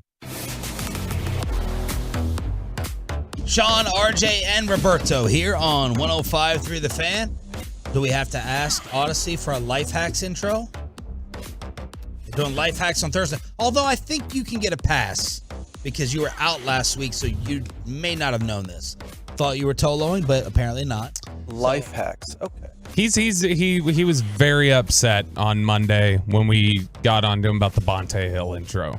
He was I went in there during break. He was not happy with me. Why? So Because he's like, oh, you could say thank you for the new intro without even being asked. And I was like, well, if it was a good one, I'd say thank you. You didn't do Peyton. anything. He didn't. We make like it. your intros, Peyton. We think I thought we wanted the voiceover that below the belt in the intro, like it was saying the segment in the intro. I thought that's what we wanted. Well, if you would have made the same exact intro and it was you voicing it, I would have loved it. But it's Bonte Hill and Salami Joe, and so I don't like it. It's not Bonte Hill. That's the thing. We are going to hook you up with Rangers tickets. Bonte Ellis. Starting now through 8 o'clock. It's the Expressway commercial-free. Mike Florio, ProFootballTalk.com, will join us at 8. But let's get to this week's life hacks and just explain where this all originated from. Yeah, first off, Kristen is not happy with us for doing this segment. She's like, you're giving people bad ideas. No. You're making them good ideas. No, she's like, you're encouraging people to do bad things, to do hood rat stuff with their friends. It's fun to do bad things. Y'all, It's fun to do bad if y'all things. could DM me, I mean, I'll work out a deal with you. I'll give you some of them. If you can work out an HOA or property tax life hack, I'd be forever indebted. He will get you that Nick and Sam's reservation. Damn it! Yeah, that's right. So this is actually, because I've heard one I'm not willing to do because I think it's a guaranteed spot in hell, which is make one of your rooms a place of worship. Hang on, do you pray? At night, sometimes when I'm going to sleep. There you go. Make a Do designated you room. face a place of certain worship. direction? Shut up, Bobby. Shut up. That's way too far. I just asked. I just made a Muslim reference. I just asked a question. Yeah. Are you on a carpet? Are you fasting while you're doing it? Is it Ramadan? Why don't you just say all of it? Yeah. You can't say East and act like it could be anything else. All right. So there's that, and then the goats. Get 5 goats. You have 5 goats. And I think it's 5. I think the number's 5. All right. So someone let me know, please. 877-881-1053 for HOA or property tax. So, a couple weeks back, RJ Choppy had grabbed some life hacks off that. I don't even know where you grabbed those from. It was just a list you found. Yeah, I think. found a list. You know, America loves lists. Yeah, they do. People do love lists. I've been saying that at this station for a long time. Yeah. I've heard some other people repeat it since. But after that, we got just a lot of great response, and people said, we need more of these. It's fun to do bad things, and we want to know more bad things that we can do. So we go out in search of unethical life pro tips each week now to share with you guys. So the first one. Really stick it to the man in these. That's what we're trying to do. Exactly. Are either of Did you get your taxes done, by the way? No. Mine are done. I had somebody did my taxes for me several months ago without my permission. So I had basically the identity stolen. So now I've given them to my accountant. I just have to get all my affairs and receipts and mileages in order, which I haven't done. I've got, let's see, I've got 2 days. Oh man, we got an extension. Some people suggesting some things for you. Just look at the fan text. I feel icky even reading their workaround for the HOA, but you should check Let it me know. out. Tell me, please. You want me to read it out loud? Yeah. Okay. I mean, not it's 940. gonna get us in trouble. It's not going to get us in trouble. It's just it'll make you feel a little gross. All right. 940. Join the military, get 100% VA disability, and boom, no property tax in Texas. Well, that's been suggested by a couple people. I'm not manly enough to do that. I wish I was. Yeah, you can't even attack a possum, which is its whole bit. Not- its whole bit is to fake being dead. Yeah. No, I can't do that. I appreciate the suggestion. Do you like organic groceries? You seem like an organic grocery guy. No. To me, Sean. No. Chop, you eating clean? You eating the organic stuff? I don't eat organic. I don't not eat organic. I just, I don't want to pay the extra for it. If you like, well, you don't have to. That's what the Unethical Life Pro just get tip the is for today. bag, yeah. No. Grocery stores use produce codes for vegetables and fruit. Organic produce codes nearly always start with a 9. Yep. If you're using self-checkout, simply replace the 9 with a 4. Yeah. And boom, you have regularly priced organic produce. So you're stealing. That's what this whole segment's about, Peyton. I don't know if you've heard it before. Stealing from the man, it's okay. It's the man. Come on. Yeah. That's why we have an inflation, because they're not making enough money. Well, if you don't want raid on your bananas or on your peppers, then you need to pay us extra not to spray it. I like DDT. I think it's good. What's that? Jake It's the snake? It's the pesticide, right? Oh. Yeah, I think DDT? so. I don't Yeah, know. All right, so Jake the type in snake. a different code for the organic. Yes, well, just that number, just 4. Put a 4 instead of a 9, and then that should, in most stores, get you the cheaper produce. Okay, next one. Oops, I had the wrong thing open there. Next one. Are you tired of people driving badly in your area? Do you get a lot of bad drivers in your community, in your neighborhood? Well, a lot of my father-in-law he thinks 30 is the worst highway in the Metroplex. And I'm like, it's not even close, Pops. The 635 is way worse. Oh, I think 35 heading into downtown is the worst. 35, but I don't have to deal with that. I don't want to deal with any 3s or any 35s. 30 is not, it's not that bad. 30, though, between Dallas and your house, where they've got that barricade that is constantly moving. Yeah, on the left. On the left. It's tight. It's tight. It's not that bad. I'd much rather be on 30 than 35, 635. Well, you ready to get really dark? I've only been involved. I've only been hit from behind twice in 12 years. Twice? On 30. Yeah, I got tagged from behind twice. So, what about you all? If you're tired, never happened to me. Tired of people driving badly in your area? What's the last accident you've been in? Oh, what would it have been? Knock on wood. I think I got hit on the ice when it iced over like 8 years ago. Okay. I think that may have been the last one. And you with an accident?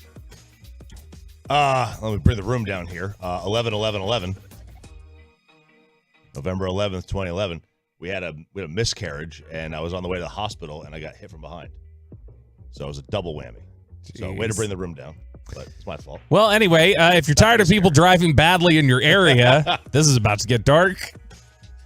This is the highest rated one of the week over on Reddit. Grab a random picture of a child off the internet, place it down with some flowers by the side of it.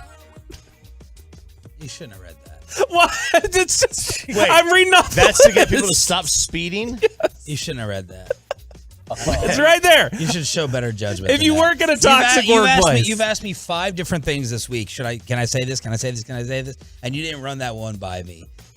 Look, if this is on like your no, you shouldn't have read that. If this is on like your neighborhood, in your neighborhood street, your development, or like the street that goes into your neighborhood. Yeah. So like, I mean, if it's in your neighborhood street, you could put No, you could put like a statue of a dog, like a move on. No, hang on, move like along. a dog running. This is not a in Michael the K grass, bit. Sean's in the being grass. serious Move here. along. All right, next one. If you work at a toxic workplace, tell people at work you're leaving because you won the lottery. It's going to infuriate everyone because, those people would naturally be jealous that you won the lottery. And so if you're going to get another job, just tell them you won the lottery and don't update your LinkedIn profile so it looks like you really didn't go get another job.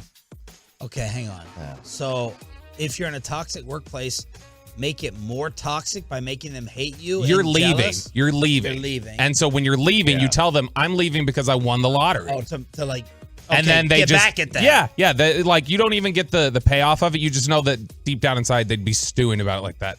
MF for won the lottery. I support that. I like that one. I think that's good. And then I like the extra step of don't update your LinkedIn or anything else. Don't let them see you got another job. Yeah, So, I do like that. That's It'd be hard to hide it all on social media, on the social medias, but I like that. Rub it in, pour all the salt. I'm scared. I have no idea who it was. I'm just scared to look. I just saw a new text popped up on my phone. Next one here. If you want people to stop letting their dogs crap on your lawn, don't put up a no dogs allowed sign or a please pick up your dog stuff sign. Instead, put up lawn recently treated with toxic pesticide sign because nobody wants their dog walking around or ingesting that. Done. No problem with that whatsoever. That one's super easy. A couple more here. Faking a migraine is a great way to get out of anything. Anything. I feel like faking a migraine is that one is better than faking vomiting or something else, because that one can just it's gone and there's no contagiousness. So if you need to get back somewhere the next day, it's easy to just come in and go like, I don't have anything contagious. I just had a migraine and it was debilitating. Kids are a great excuse for getting out of things. My kid's sick. this, that. I mean, diarrhea always works, but how often can you use that? Although I get diarrhea all the time. So it's I guess I can use it a lot. You have machine gun colon. Sometimes I do, man. Yeah, it's not as efficient as it used to be. What happened? I don't know. I think trying to cut weight is really killing me. I see. Next one here. And this one I've heard before, and I think this is a really good tip, especially if you want to get, a decent amount of ice cream. I think you use this outside of just ice cream too. When you're ordering ice cream, always ask for a single scoop. Then when the server is finished, say, actually, you know what? Can I get a second scoop? This forces them into matching the size of the first scoop, which tends to be bigger since it was for a single cone. God, that's really pinching pennies, don't you think? It really is. You're going to get inflation. In this era of inflation, we're all pinching pennies. You're going to get Sean. charged for 2 scoops anyway. 2 scoops anyway, and that's a lot. That's a lot of ice cream. 2 giant scoops on a waffle cone. You guys ever go in? Do you like those yogurt places? Are you satisfied with the flavor options at the Florio? Yeah, generally. Look, there's too much avocado stuff, ice cream going on. True. Like Get out of nobody. here, Tom Brady. There are way too like I see when you go in there. There's 1 chocolate. There's 1 cookies and cream. Yep. And then there's blank tart. Yep. Blank tart. Avocado. Pistachio. I'm okay with pistachio. I'm okay with disgusting. pistachio. But like the avocado, no, like just give me. I need more salted caramel. I'm interested on this next one if anybody's ever done this because I've thought of it and I feel bad doing it, but it is sticking it to the man chop. I love that. And you can do this. It says with coffee. Well, for you to feel bad doing it, I don't know if we should read it. No, it's That's safe. Like really it's safe. Dark. It's safe. I'm stunned that the one you were okay with the hiding bodies, but you don't want to play gunshots through a speaker to lower the property values like last week. Those all made you uncomfortable. You can get unethical coffee from any hotel lobby pretty easily. You can also do this with breakfast. You just dress business casual. There's no coffee at a lot of office jobs for some people, especially if you work for the Washington Commanders. You don't get any. You just walk into the hotel, walk up to the coffee area, grab a cup of coffee, walk out. If you need to, maybe take an elevator ride up for a few minutes. Just waste some time, make it look like you're going to some sort of a room, come back down, walk out. I've wondered if people have done this with breakfasts. But where? Hotels. Don't they have free coffee? Yeah, but he's saying if you're not a resident, if you're at a gig, you don't stay at the hotel, whatever else. You're going if you don't have coffee at your work, don't have a coffee machine, whatever else, you just stop off at the hotel.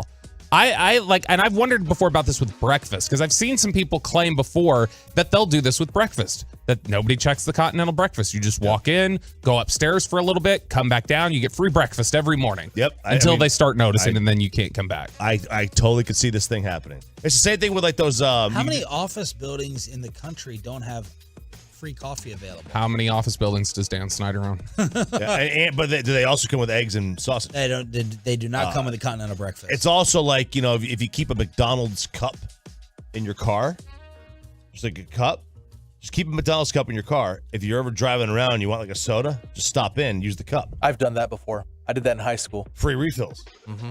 Oh, I thought you were Mr. Ethical over here. Yeah. Well, this was before inflation. Wait, so it's free refills? Yeah. Okay. So they don't know you didn't. They don't know that you could have been in the drive-through. Sure. Yeah, you spilled it. You wanted to get more, whatever. Last one for Sean here. Next time you need your father-in-law to swap out your battery, you don't have to pay for a new one, Sean. You buy a Walmart battery, the Ever Starts, and a month before the warranty's up, you just bring it in and say, it's not charging anymore. And they'll swap it out for you. All right, say it again. You buy a Walmart battery a month before the warranty expires on the battery. You just come and say, it's not charging anymore. And they'll swap it out. Okay. I like that. And then your father-in-law can put it in for you. That's right. He is master at putting it in like that. And I was so happy the other day her car wouldn't start, and I mean the whole thing starts lighting up, and I'm like, this is bad. This is not just a battery, because they always say it's battery or alternator. Could be the alternator. And man, starter. I went starter. I was so happy. I tipped. I did a Bobby Belt. I got it to a place down the street. Young man came out, hooked it up, battery replacement. I gave him this tip. He looked at me, shocked. He was stunned. And I was so happy. It was just a battery. 3 years. 3 years. They time it out perfectly. That battery's going to die on you. They do. Yeah. I got my battery died about literally a month after my warranty was up. We have to have, and this could be, again, ignorance on my part. We got to have a better indicator created. Why can't we get the car battery like the cell phone battery on our dash? Well, that's a good question. It's a great question. It's an amazing question. Like, if I know, right, I'm at 7%, 3%, because there's no great convenient time to have your car battery die on you. And you're left and, like, give me an indicator. Why can't we do that on car dashes? of the car battery getting ready to die like the cell phone battery. I guess, I mean, you could, have you ever noticed, like, when you try to start the car, it's like a slow start, Yeah. a weak start? Like, that's kind of an indicator of one. But you've got to be really, listening to your car and in tune with your vehicle. Which I don't know cars well enough to be in tune with it. I mean, there are some people I'm sure who are. By the way, 972 says they can vomit on command and it gets them out of doing stuff all the time. If I could have that power, I would use it. No, you wouldn't. There's nothing worse than vomiting. You've tried to vomit on the show before, There's Bobby. nothing. That's what I'm saying. If I had it on command, you'd love it. If I could just do it as like a bit during segments. There's few things that you dread more than making yourself throw up and puke. It's torture. It's awful. That pops my eye socket out. And then the smell that comes back up in the toilet and all the orange. We're gonna have to change this when the kids aren't in the car. Life hacks. No, they know about vomit. Every throw Thursday up. here. Yeah, but they're getting. This is the worst segment for kids in the car. It's how to cheat and how to Maybe cut it's an corners. 8 a.m. segment. The high schoolers can hear it, but the elementary kids going in at Elementary 7:40. kids, they're My kids are in the car right now. Really? Yeah. Late arriving start, huh? 7 to 7:40, I think, is pretty standard for elementary. Yeah. Different hours for alternative school. Right. That's right. That's the high school. The others are angels. He still passed it through the metal detector. He's the reason they have him. Get his pat down. Look at his Brandon Miller. Him and his contraband. All right. Speaking of toxic coworkers, that would be the lottery life hack to tick them off. I got word yesterday from the Tolos that someone in this building was coming at me, attacking me verbally, and he apparently wants to attack me physically as well. Let's hear it. There's also a large contingent of people that want to see you fight Sean. Why? I get along fine with Sean. Sean would not. I would whoop Sean. Oh, all right, never mind. There it is. It's less about wanting and just the simple fact that I know what I can do. All right, I'm not claiming I can fight. All right, I'll get us a boxing ring. And weren't you saying like youth gloves versus adult gloves? That's not really. I heard you say that the tail of the tape said your reach is just so much stronger. The than only his. ones that Sean can wear are like the newborn diapers. You know? Oh my God! Loser has to do both shifts. Oh, that's nasty work. No, we're not. And did you say doing just no because of that you'd let Sean go bare knuckles? Yeah. And you would just go with gloves? Yeah, it's like a little squirrel coming at me. You know, just come on, man. The trash talk is real. Wow. So I'm already. I don't know. Hagee's not the one who was taking shots. I'm about to take a shot at Hagee. Damn. So I'm 0-1 against the KNC Masterpiece already. What was it, the leg wrestle against Kevin Hagelin at the airport? Kevin, it wasn't at the airport. It was at one of our events. Oh, that's right. In front of the broadcast booth. I think that's where Broadus dropped the F-bomb. And Hagelin rolled me like something that rolls. Rolling Stone. He rolled me so fast. This is pre-soda days for Hagelin. And I was like, I'm like the leg wrestling champ. I don't lose in leg wrestling. Okay. I can win. All right. And he, so much so that my brother like set me up against this girl at his wedding party. He's like, I'm sitting in the room chilling, just relaxing. He's like, this girl should beat you over leg wrestling, man. Come on, let's go. And I was like, no, I'm not leg wrestling this girl at your. Oh, were you scared? This is before this climate that we're living in.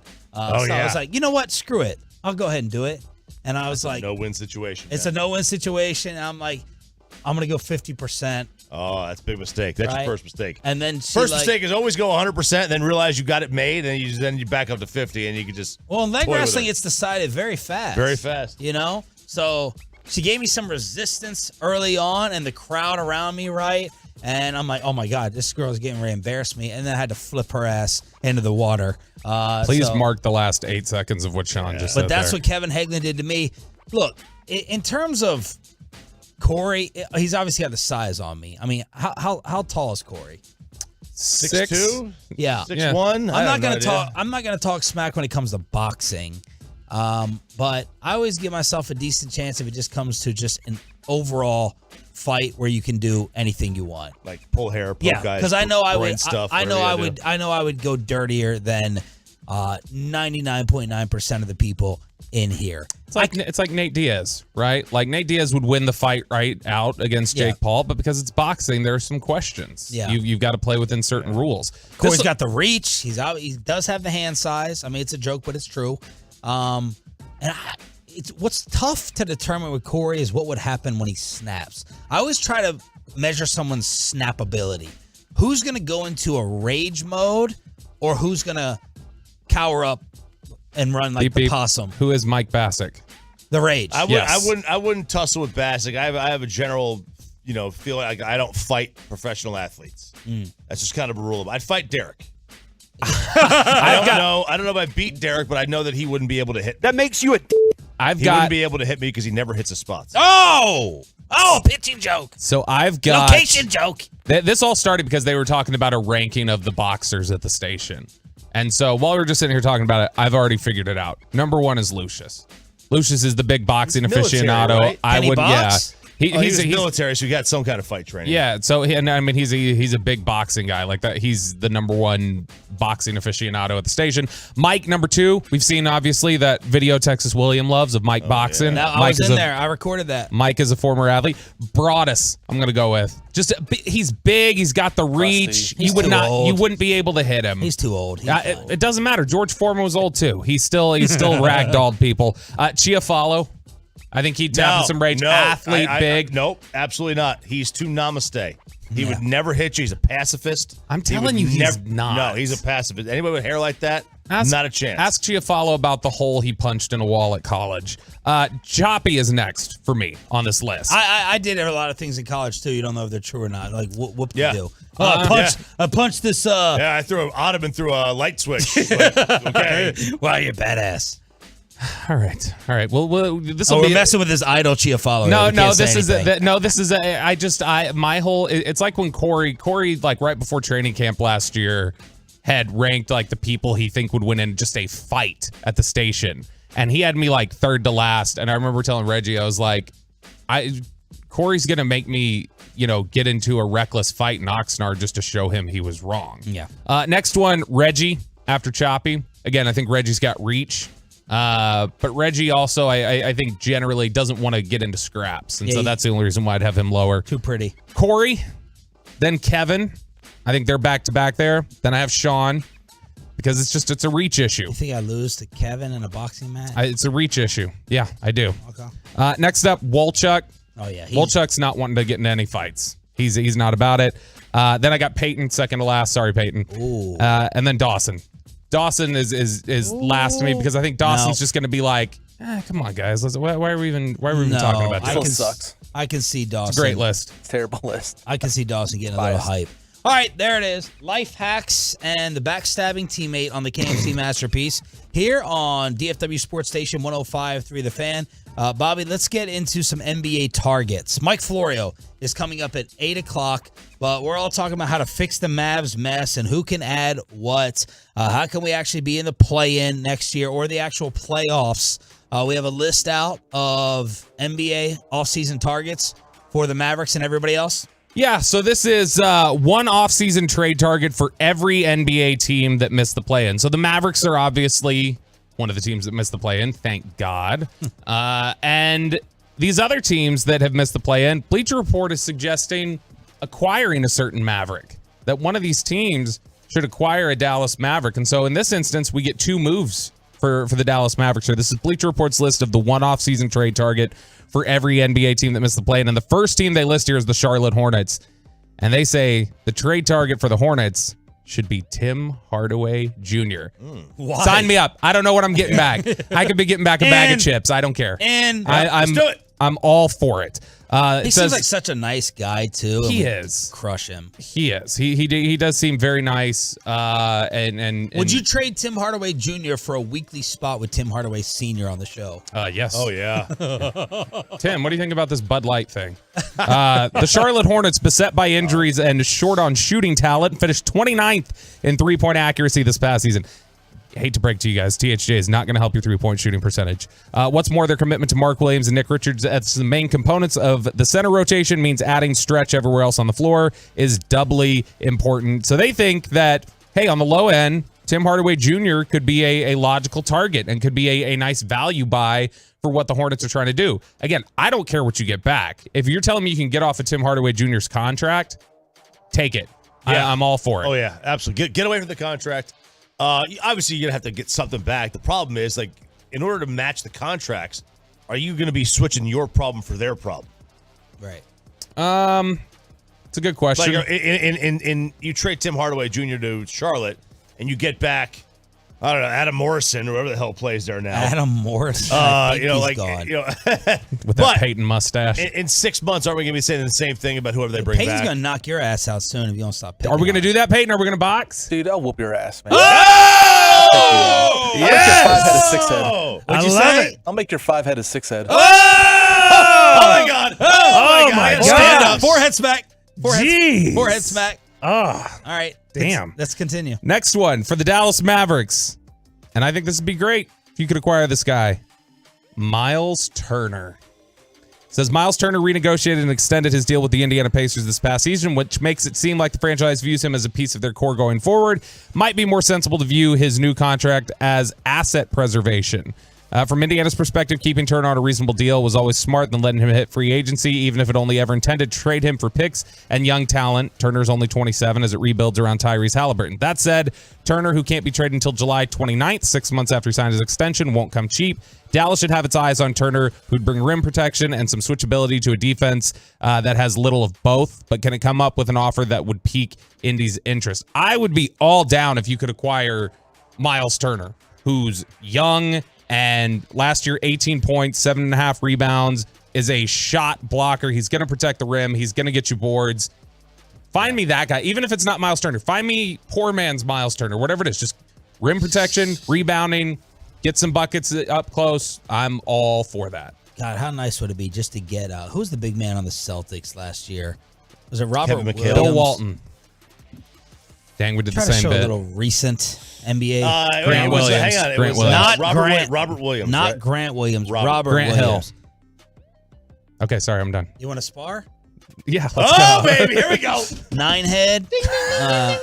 All right, so that's it. Evan I do Turner have a 9-head. as the Mavericks target. So just 2023. Miles Turner. 2023 NBA free agents. Let's just look. Bassick, I can already see texting me or calling me in the commercial break talking about the Mavs aren't going to have any money. Let's just look at what's available. Let's just check out what you can hope and dream of. Kyrie's 1. James Harden is 2.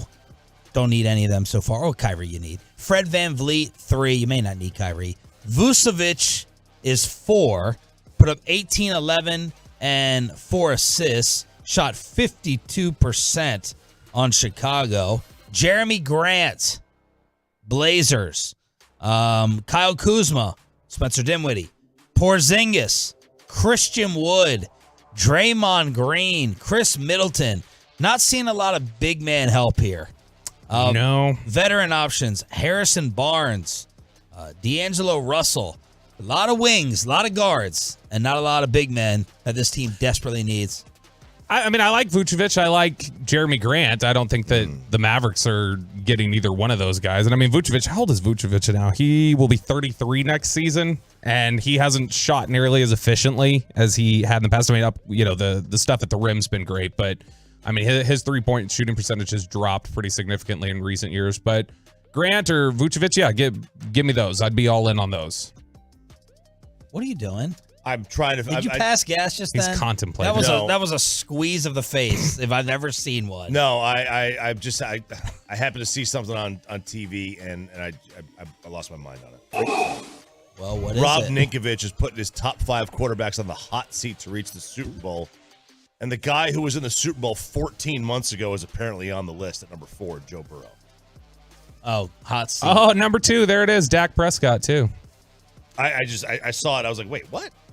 So, Lamar's sorry. 5. That was my fault. Scroll moment. Lamar's 5. Burrow's 4. Allen is 3.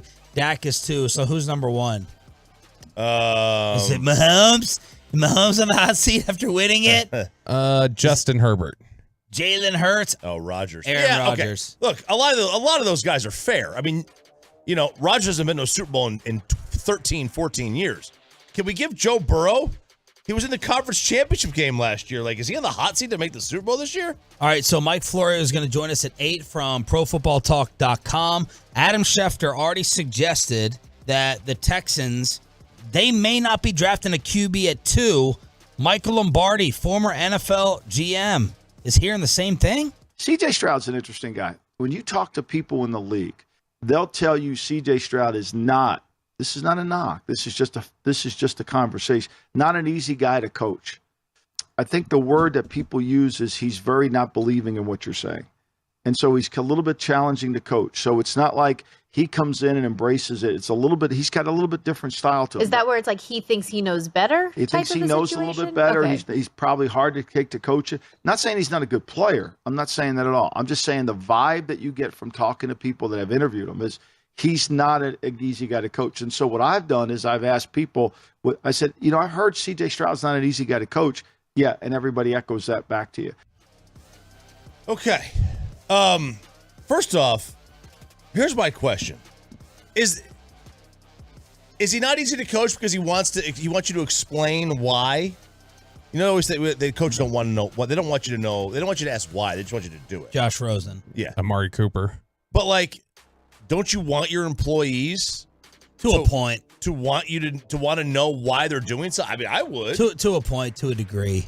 Let's ask Gavin. Does he want us asking every single time why? Who do you think Spittle thinks is the most annoying person in the building? Me. For his job.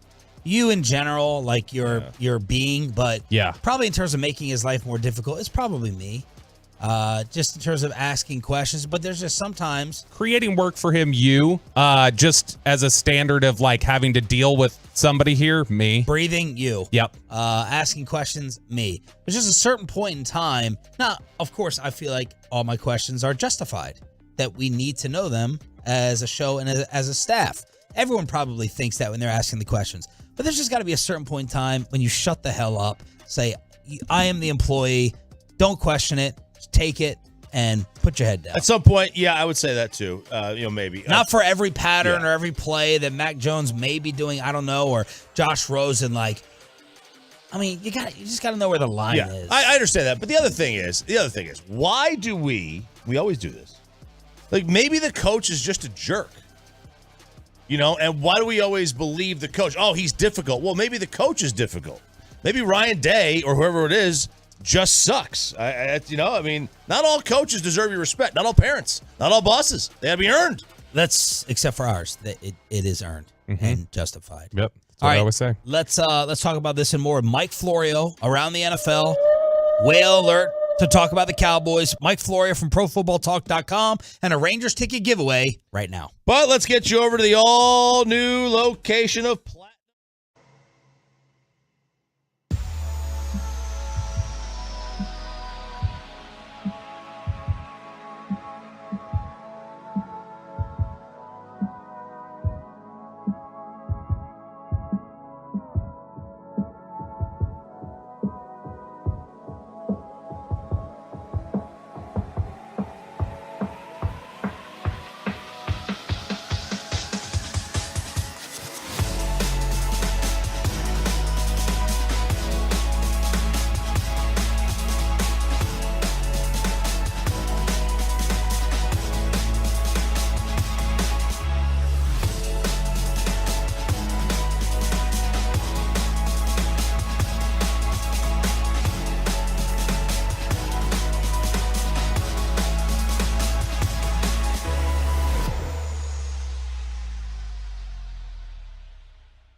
Fan Studios, secured by DFWSecurity.com.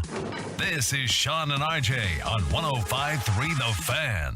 8 o'clock hour here on your home of America's team in Texas Rangers baseball. Sean, RJ, and Bobby here on 105.3 The Fan. We welcome in our good buddy and the author of Father of Mine. How many radio shows have introed you with this, Mike Florio? A few. Oh, all right. Turn it off, baby. It's not original. Turn it off. Top 3. Turn what off? The music. The intro music. I didn't hear it. I can't hear it. Got it? Oh, I got it. Yes. No, that hasn't happened yet. This is the first. Yes.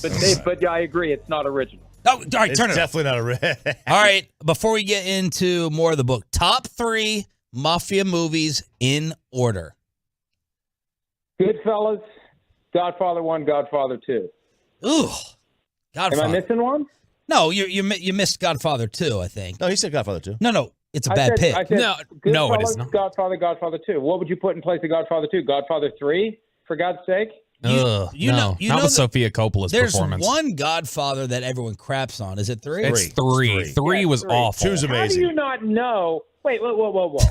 How do you not know that 3 is the one that everyone craps on? Have you not seen Godfather 3? It is horrible. And it's not just Sofia Coppola. The whole thing is bad. My son and I once watched all 3 of them back to back to back. And when you do that, I mean, on 3 different nights, not all at once because they're long.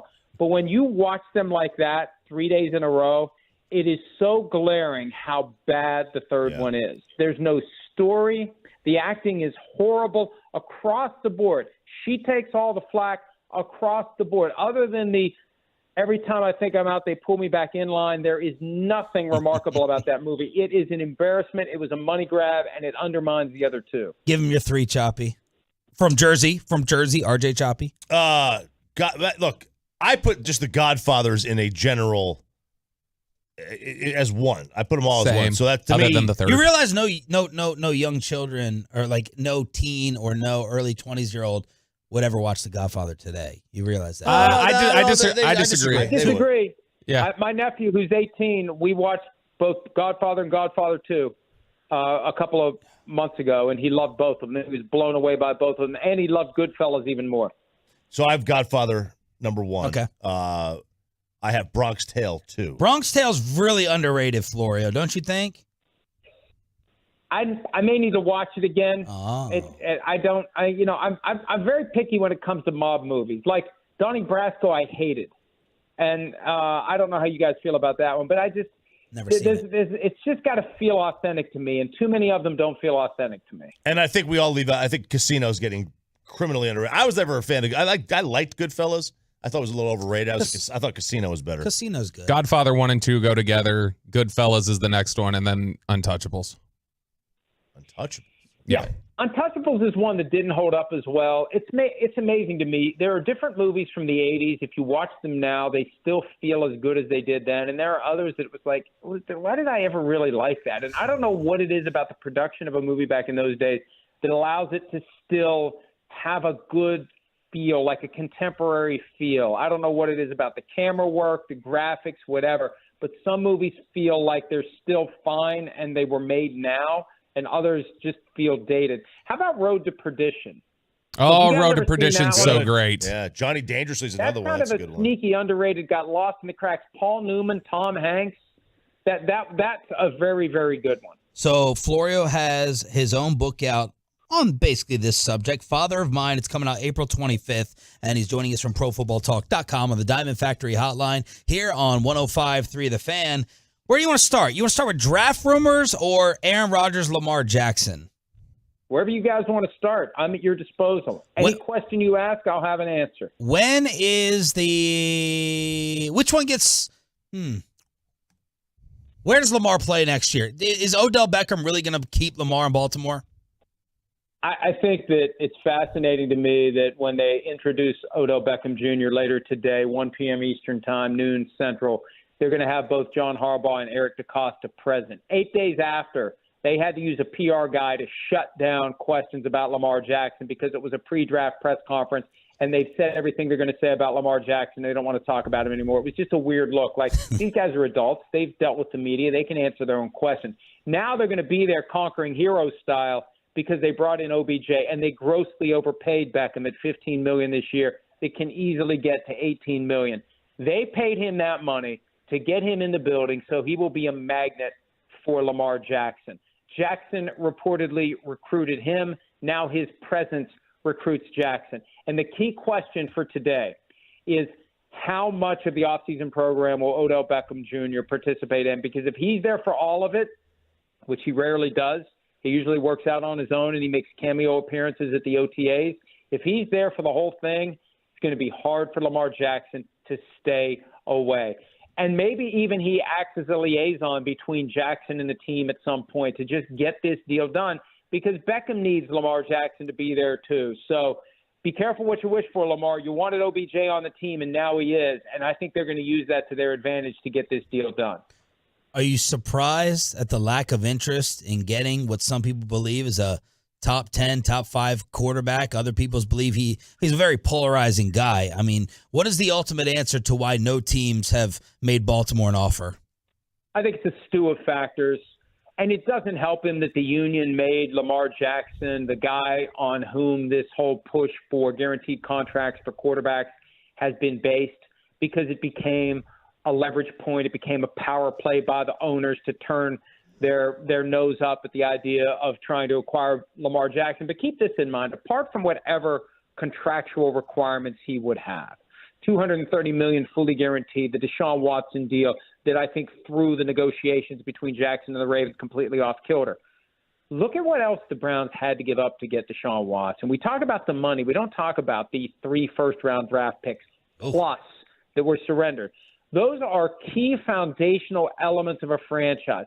The Browns literally mortgaged their present and their future by giving up multiple picks that become low cost relative to what veterans cost you, low cost options that grow and age and develop with the team. They're going to be wiped out in a few years of guys that would be 25, 26, 27 key members of the team. They're going to have to go find them elsewhere, and they're going to have to pay more to do it. That's the one side of this that we overlook. If the Ravens keep him, all they have to do is pay him. If someone else gets him, they got to pay him and they got to give up.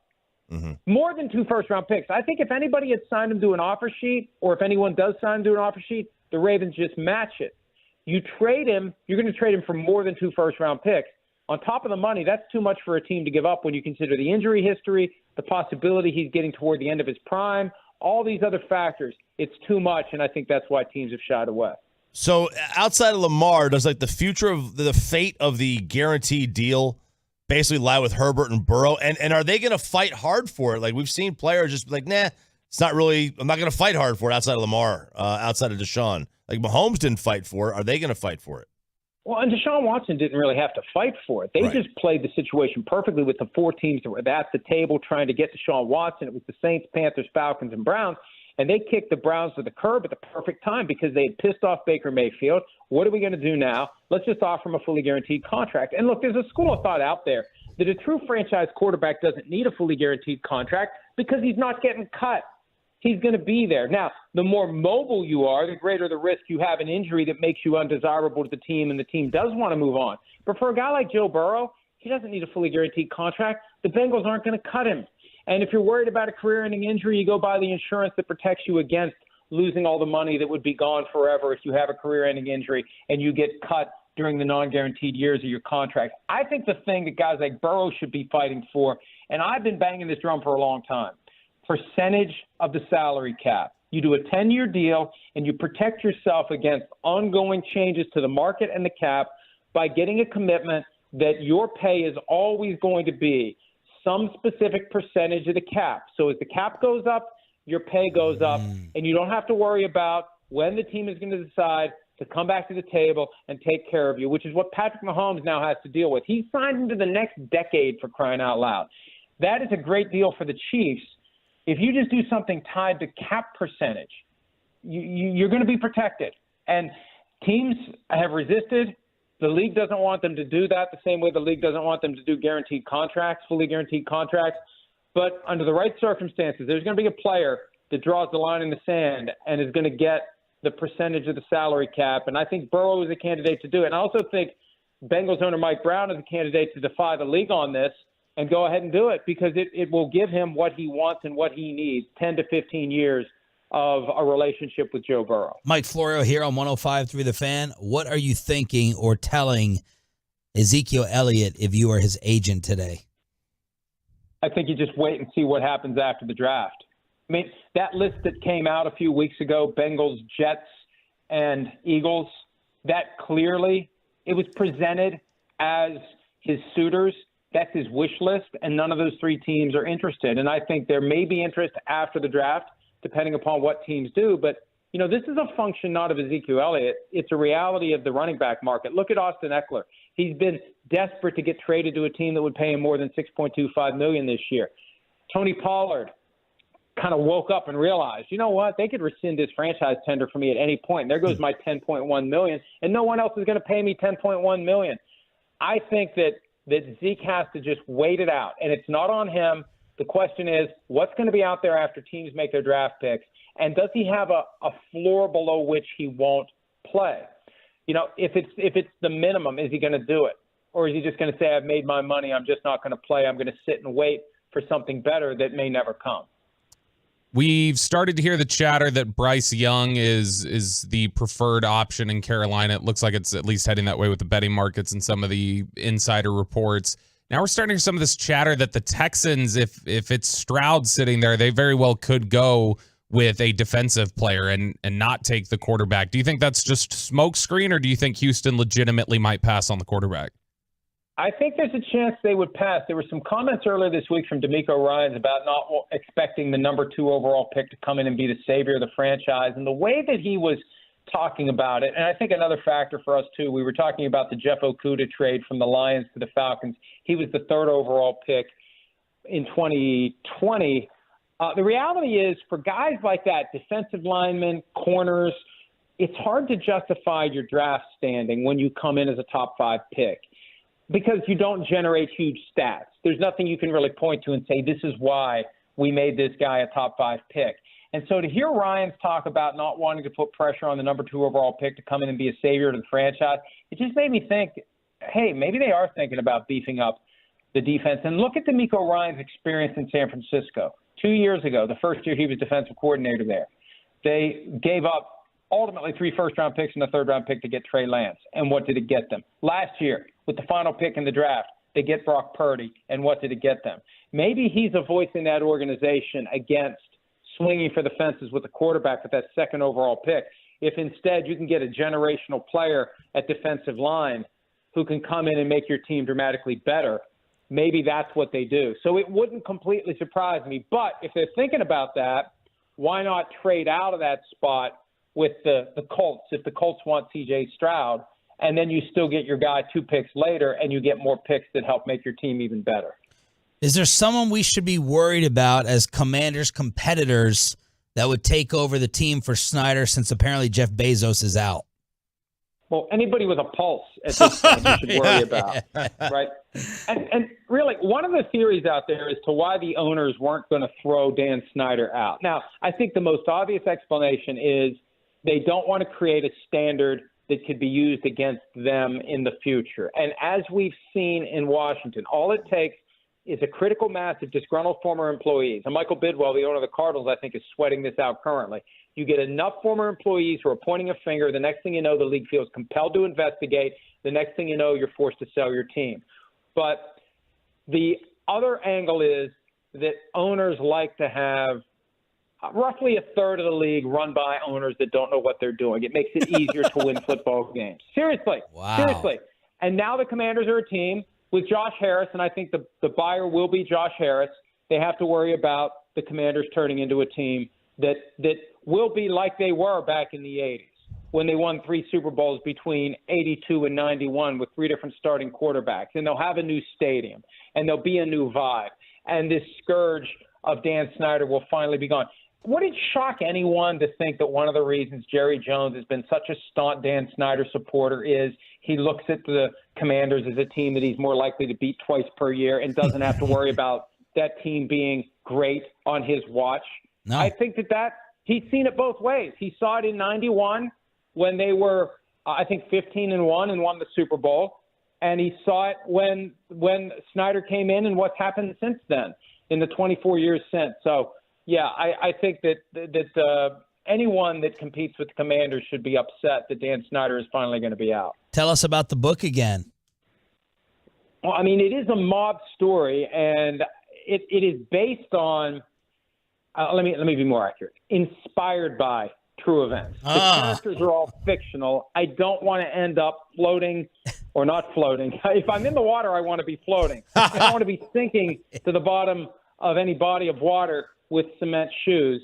I grew up in a town 60 miles from Pittsburgh where the mob was rampant back in the 70s, rampant. And I think that was true of most towns and cities because that was the days before the RICO law that made it easier for the feds to clean up all the mob operations, which they systematically did.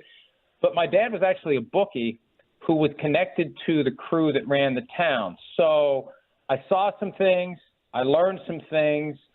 I did not violate any omertas whatsoever. I need to make that clear. What is that? We don't even know what that means. The omerta, it's the code. Oh. It's the code. It's the secret code. Okay. You can't, you don't talk. What they say in Goodfellas, you never rat on your friends and you always keep your mouth shut. Those are the two most important rules. And I think everybody that was tied in with my dad's crew is dead now, so I think I'm safe. But I did some research on the things they did, and I crafted a story that is fictional. That you still have to have a story that engages people. That's the one thing I've learned about longer form writing. You can't just meander. You have to get to it. You've got to give people reason to turn this page to the next page, and that page to the next page, and that chapter to the next chapter. There's a craft to it that I've kind of taught myself, much the same way I taught myself covering football. So hopefully it turns out better with this. But anyway, it's something I put a lot of time into. I got a lot of inside information about how the mob really works. Most of the people who write mob books are just making it all up. I actually lived it at a young age. I wasn't involved in it, but I've seen it. I've been around it. And the book's $4.99. It's an offer you can't refuse. You go. Well done. For $4.99. Well done. What can you buy for $4.99? 3 weeks of a blue check on Twitter is what you can get for $4.99. Mike Florio, Pro Football Talk, and author of Father of Mine, out April 25th. Thank you, brother. Maybe we'll talk next week. See you guys. Mike Florio on the Diamond Factory Hotline. An update on everything you need to know about beer in the Metroplex. Cowboy beer, Rangers beer, and a Bud Light update. We're not scared to go there. Kevin Hagelin, that's next. But look.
So companies that hire drivers and put them in a big truck should be held accountable for what happens when one hurts you.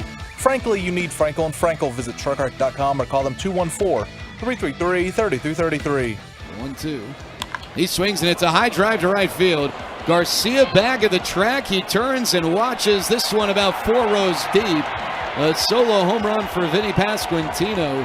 His second home run of the season, and the Royals' lead is now at 4-1. Rangers get absolutely beat down last night on the Fan by the Kansas City Royals, so no sweep against KC. Day off today, armpit tomorrow, Sunday Night Baseball on ESPN to take on the Astros. It's Sean, RJ, and Bobby here on 105.3 The Fan. So because baseball games are now 30 minutes faster than last year, that has translated to a loss of $280,000 to $1.1 million in lost beer sales throughout the season, depending on the stadium. So the beer people are freaking out.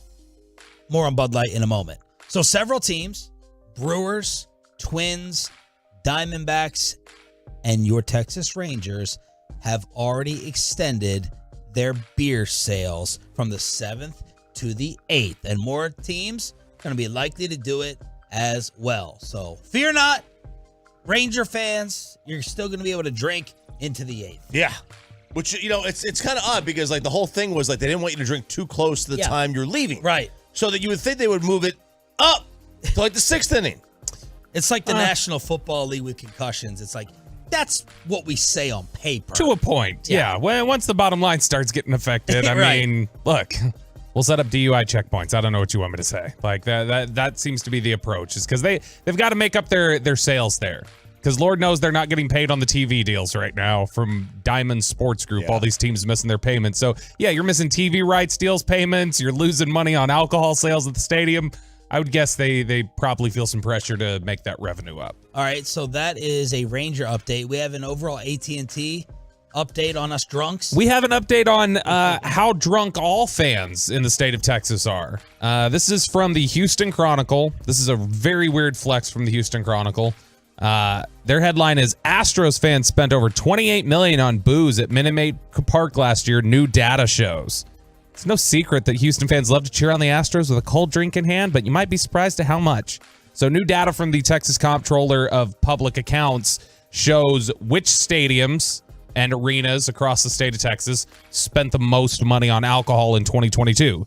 Number 1, AT&T Stadium. Woo! With $36 million spent on alcohol. Number 2 is Minute Maid Park, or Enron Field, as I like to call it. It's Enron. That's what I like to call it. $28 million at Enron, and they, in the Houston Chronicle, try to justify why they would be second. Like, hey, look, we would be first. They say, look, this is an impressive feat considering the capacity at Minute Maid Park is less than half of that at the Arlington football venue. Well, the Arlington football venue has 1/8 the games. Right. That's it's actually 10% of the games. Because there's going to be the 81 games there at Minute Maid, and then there's 8 at AT&T Stadium. Well, but then you factor in the don't say preseason game. Yeah, but the Astros are going to play their 5 playoff games, and we get the 2 preseason games, so it ends out balancing out. But it ends up balancing out too. Yeah. So when you look at the other arenas, this is what's interesting to me. Next up is Globe Life Field, $20 million on alcohol, significantly behind Minute Maid Park. This is for the state or all sports? This is just for the state. Okay. So sports venues, because this is from the Texas Comptroller. AT&T Center, 19,000 seat capacity. They spent $14 million. American Airlines Center came in $300,000 behind at $14.4 million. Toyota Center, $14 million. You notice anything about this now that we're 6-7 things in? We still don't have a second football stadium listed on this. Finally, NRG Stadium spent $11 million on alcohol. That nobody is going to those games, is what that sounds like. Yeah, and if they are, you would think if you're going to go to a Texans game, you're going to have to get blackout lit, absolutely lit. Yeah, I mean the fact that NRG Stadium seats 72,000 people, and tailgating is such an NFL experience, and so people are usually going in there already drinking, and they want more. And you'd think just as bad as the Texans have been, that would probably lend itself to some more alcohol purchases.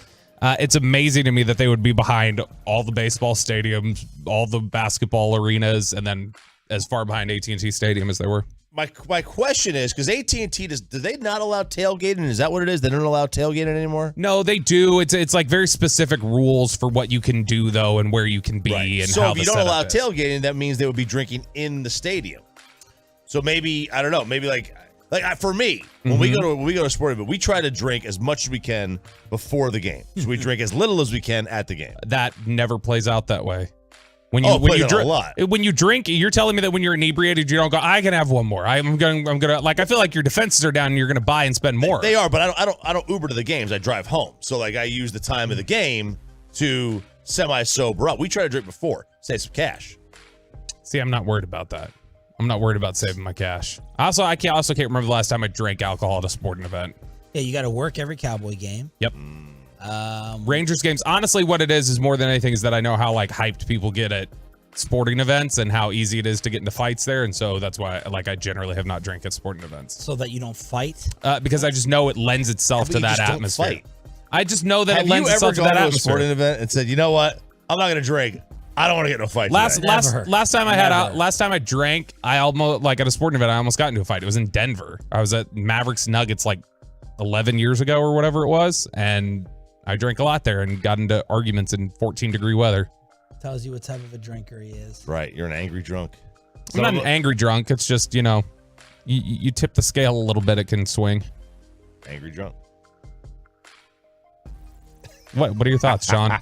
You thinking about sending me home a second day in a row? I'm thinking about bringing up the Papacito story. It's coming one day. I've told you can tell the story. You said you were concerned with that story. You're like, I don't know that anybody's going to be able to look at you different. You're definitely an angry. You have anger issues when you drink. There's no doubt about that. I have anger issues when I don't drink. I've been to Super Bowl Radio Row.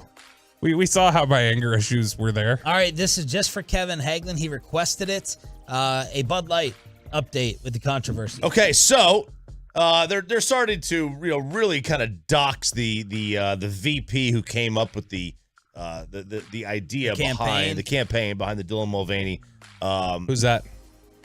It's the transgender woman who was given for her 1 year of being a woman. 1 year of womanhood was given a Bud Light can with her picture on it. It was not sold in stores. Okay. All right, you can't buy this can. This was just for her. Bud Light does, a lot of beer companies do individual sponsorships with influencers and such. Truckrack.com fan text. Let us know how you feel about that. 877-881-1053. So the VP said she wanted to make the brand less fratty.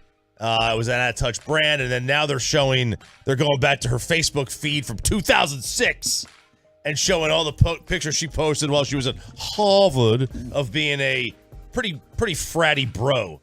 Like she was, all kinds of beer chugging and funnels and weird shots out of balloons that looked like they were for protection, if you know what I mean. Okay. But so deserving of the Bud Light can sent to her. No, not Dylan. This is the VP. Oh, the VP. The VP who came up with the idea said we want to be less fratty, and there's videos of her being fratty. Okay. But they did show this was coming in from Forbes. Since March 31st, when the campaign was basically launched about 2 weeks ago, the company's market share has dropped $5 billion in value. $5 billion? $5 billion. But that's not because people have stopped buying this short amount of time, right? I think part of it is like a projection. I think a lot of this is like the value of the stock. It's like the assessment of your property value. Yeah. Stock, just a number they throw at you. Your stock goes down. So the stock has gone down 4%, and 4% of $132 billion is $5 billion. So the stock is, this has been, look, it's dropped quite a bit. Now, there's so much name recognition around Bud Light. This is the all publicity is good publicity philosophy or theory. Sure, that's what Coca-Cola found out with the new Coke. Are we agreeing with that? I've always told you that saying is BS. I don't think Bud Light likes what's happening right now. I think they like that we're talking about it. Now, they may not like it short term. I think long term they might. I don't know. It's an interesting question. Will they bring enough new people into the market drinking Bud Light to offset the people that they've lost? Right. And I don't know. Like I think generally, beer is very like anything you consume food wise is very personal to you. Sure. Like I'm not gonna drink something just because or eat something because I agree or disagree with the politics of the company. I'm gonna drink it because I enjoy it. I'm just so amazed how passionate and worked up people get over something like this. Please read it. I don't think I have enough time. Oh, we have plenty of time. I gotta tease it. 8:40. Below the belt. Below the belt. This message was below the belt. So I woke up with a DM from a listener named David Woolley, Wooley, and he is, I think, a Tolo from Anaheim, California. Single, not surprising. But he basically launched into me and went off over our discussion about this yesterday. Sharif, you're a coward. You won't say anything controversial on the airwaves. Hopefully this 28-year-old freak finds his way into a bathroom that you care about. Then what, Sean? You blanking hypocrite. The best thing for you would be to shut up about social issues. You're clueless, as evidenced by your ignorance today. Just stick to sports. Could you be any more ignorant? If this freak is about Bud Light, tell you what, introduce your little angel son to him and let her spend a day unadulterated with him. Come on, prove us wrong, blanking moron. Love you idiots on the radio that act as if this could never affect you. As usual, the media is blind to the facts. How about you? And then I don't even want to read the rest of the stuff that he's saying about the issue. Then he's getting into everything. So I just wrote back. This is where Bobby's great at responding. And I was like, what should I write back? Because I just wrote back, wow, you really got triggered. You really got triggered by this. So I think David has just hopped on Facebook, so he'll see the rest of my reply here, calling him an absolute thin-skinned loser who's freaking out. But with these types of nut jobs, I think you do have to be a little bit careful because, sometimes like the San Francisco 49er fans, it's like they're this crazy. They're looking up photos of RJ's kids bloodied when they were children. Yeah, maybe better just to disengage and not get into it with these types of political psychos that take it way over the top with zero perspective whatsoever. All we said was we're not going to allow something to dictate what beer or food we eat and drink. That's it. So get worked up if you want to. All right. A former NFL quarterback is coaching up Dak Prescott. Let's see if it's going to make any difference. Below the belt, next. But let's get you over to the greatness of Diamond.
below the belt. Don't make me take off my belt.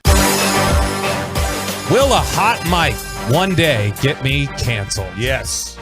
That's find out next segment when we when I don't see when we've had that. I'm so glad we had an intro for this segment because I would have just kept on. I know. Right on talk. I know. John Beck. People make fun of me for, he says, Broadus. Sharif just sits in his chair and he's preparing for the next segment. And it's going to be because of one person that's fired up here because of these commercial breaks. Y'all see it on the fan cam. I'm glad it's up there. Of people just walking around and laying on couches and hitting the putting green and not being prepared for the start of their segments. There's a reason. It's like Hagee said at the end of last week. He was like, "Oh yeah, if open mics caught everything, Bobby would be the first one getting canceled at this station." Be a lot of people. So I probably would be first though because I'm loud. All right, John Beck. You remember John Beck, BYU superstar back in the day? Dolphins QB. Dolphins, absolutely. 40th overall pick, I believe, in 2007. Would that have been Saban? Would Saban have made that pick? 2007, yes. It would have either been Saban or the year after Saban, one of them. But John Beck is now a quarterback trainer with Tom House's group 3D QB, and he trains a number of the top quarterbacks in the NFL, one of them being Dak Prescott. He trains a number of the players coming out in the draft. He's the quarterback trainer responsible for both C.J. Stroud and Bryce Young. And it's funny, he said that during the interview process, teams keep asking him questions like, hey, make yourself the GM. Which one of these guys would you take? And he's like, I'll answer your questions about who they are.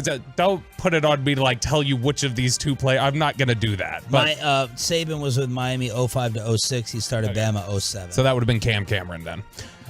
So John Beck went on with Rich Eisen yesterday and was talking about some of the quarterbacks in the draft, was talking about Zach Wilson, and along the way, at the very end, started talking about Dak Prescott. So we got 3 different Dak Prescott clips here that are relevant. The first one is actually tied into Bryce Young.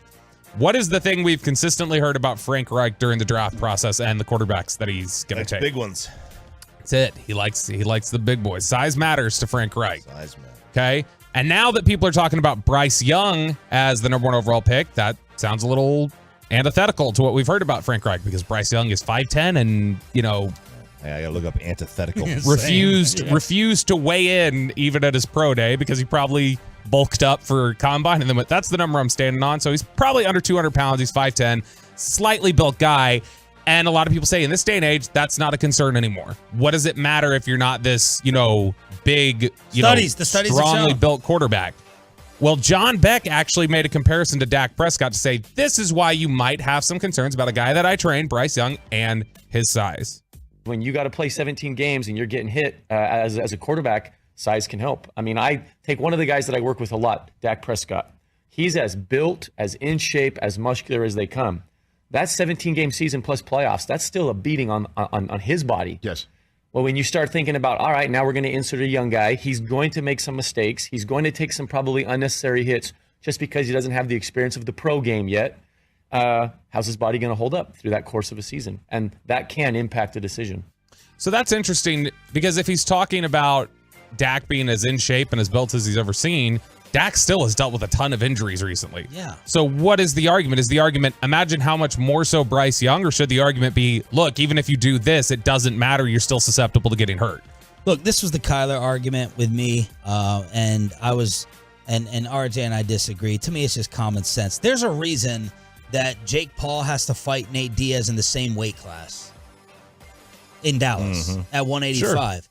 Because if Jake Paul weighed 230 and Nate Diaz weighed 185, Nate Diaz would probably take more punishment, more of a pounding. So I don't care what studies you show me. I don't care how you explain it to me.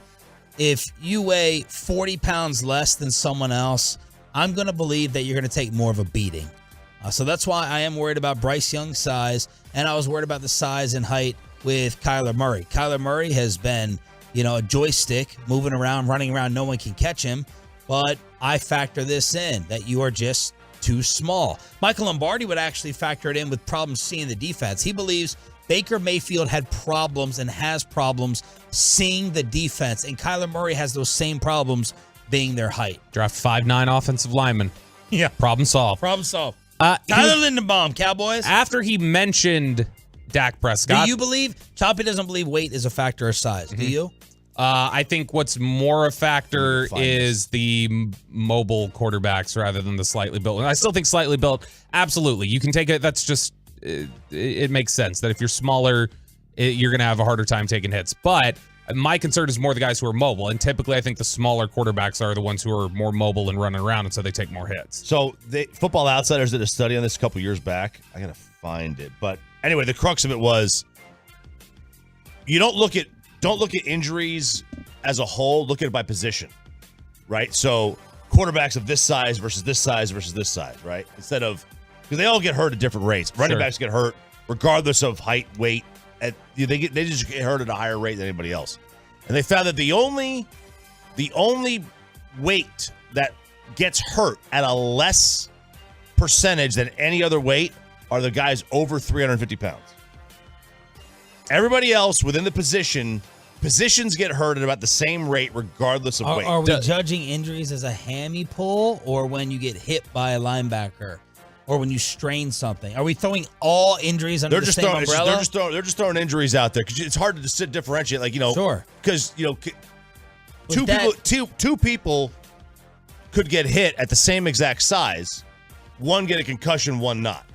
Well, here's the thing then. If the quarterbacks are getting injured around the same rate, given that smaller quarterbacks are generally more mobile and thus they're able to avoid pressure and not take the hits that quarterbacks standing in the pocket do, doesn't that mean then that if they're getting injured the same amount, that the mobile quarterback who's avoiding the hits in the pocket is getting hurt more often per hit? They're getting hurt more often on the outside the pocket. So, I mean, if you wanted to break it down even further, I mean, and again, they did the study a couple years ago when there was far less quarterbacks running around like there are now. Yeah. They could do a mobile quarterback versus stationary quarterback.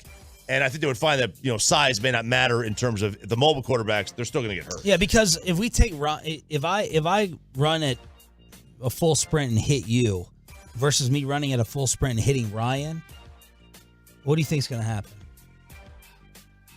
Well, you'd break your shoulder on me. There you go. And Ryan would step out of the way and you'd miss him. Okay. The point is, I think there's a higher likelihood that Ryan was hurt more.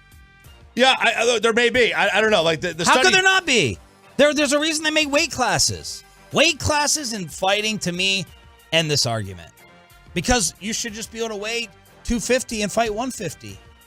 Should be the same thing. After the reference to Dak Prescott and mentioning him as a client, that opened up the discussion to Dak Prescott questions. So the question to John Beck was, can Dak Prescott level up to a new tier of quarterback? Absolutely. Dak is one of my favorite guys to train because he has everything in him. He pushes himself. He holds himself to such a high standard.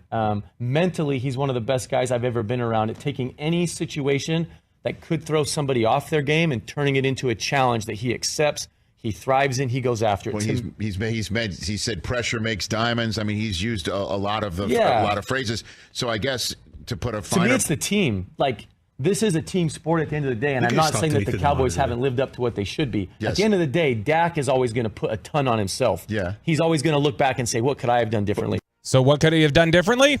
Thrown fewer interceptions, maybe? So how is Dak Prescott this offseason working with you, John Beck, on throwing fewer interceptions? I mean, look, they have things that they're talking about, hey, why did this happen? What can we learn from it? Dak is not an interception-prone quarterback. This last year, there were more than there have been. But that's not because that's who he is, right? He's not this guy that's taking chances that he shouldn't. I think that he's going through a process where he's going to be able to learn, why did that happen this year? Because that hasn't been his story over the course of his career. So they're going to learn from it. I'm a big believer in bouncing back higher. Sometimes those moments when you have a season that goes man, we were this close. Sometimes the lessons you learn from the this close or almost there is what propels you to get over that hump. So I don't know. I'm always excited for Dak because I know the type of guy that he is. And yeah, there were some interceptions this last year, but I know that dude. And he's going to come back, and he's grinding already. I was just at his place a few days ago. He's grinding, and there's excitement in Dallas, as there always is, and there's expectations in Dallas that there always is, but he's going to handle things the right way. Bet the under. He's never going to throw interceptions like that again. It's such an outlier statistically over 7 years. he's not going to throw it at that rate ever What would again. it be, his 5th year? Yep, that's the one. God, I love that drop. I think that you always forget, though, the amount of games he missed, too. No, I know, but if you look at the interception percentage, the percentage of throws get intercepted, it is such a wild outlier compared to the rest of his career that you have to, let's say, it's more likely than not that he will not do that ever again. Could I counter that rather than bus driving, they're asking him to, hey, be a $40 million quarterback. Let's score 30 a game, and the interceptions will be higher than the beginning of his career. I guess we could ask Mike Martz tomorrow at 8 a.m. Whoa! Tease alert, win alert. Sean, RJ, and Roberto here on DFW Sports Station. All right, let's talk about all the teams. All right, the Stars are dominating. The Rangers are entertaining. The Cowboys are improving. The Mavs are plummeting. So let's do a little sports tax audit of all the teams in the Metroplex 1 through 4. Final hour, Thursday edition, next. But first, let's go ahead and audit.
From our fan studios secured by DFWsecurity.com, this is Sean and RJ on 105.3 The Fan.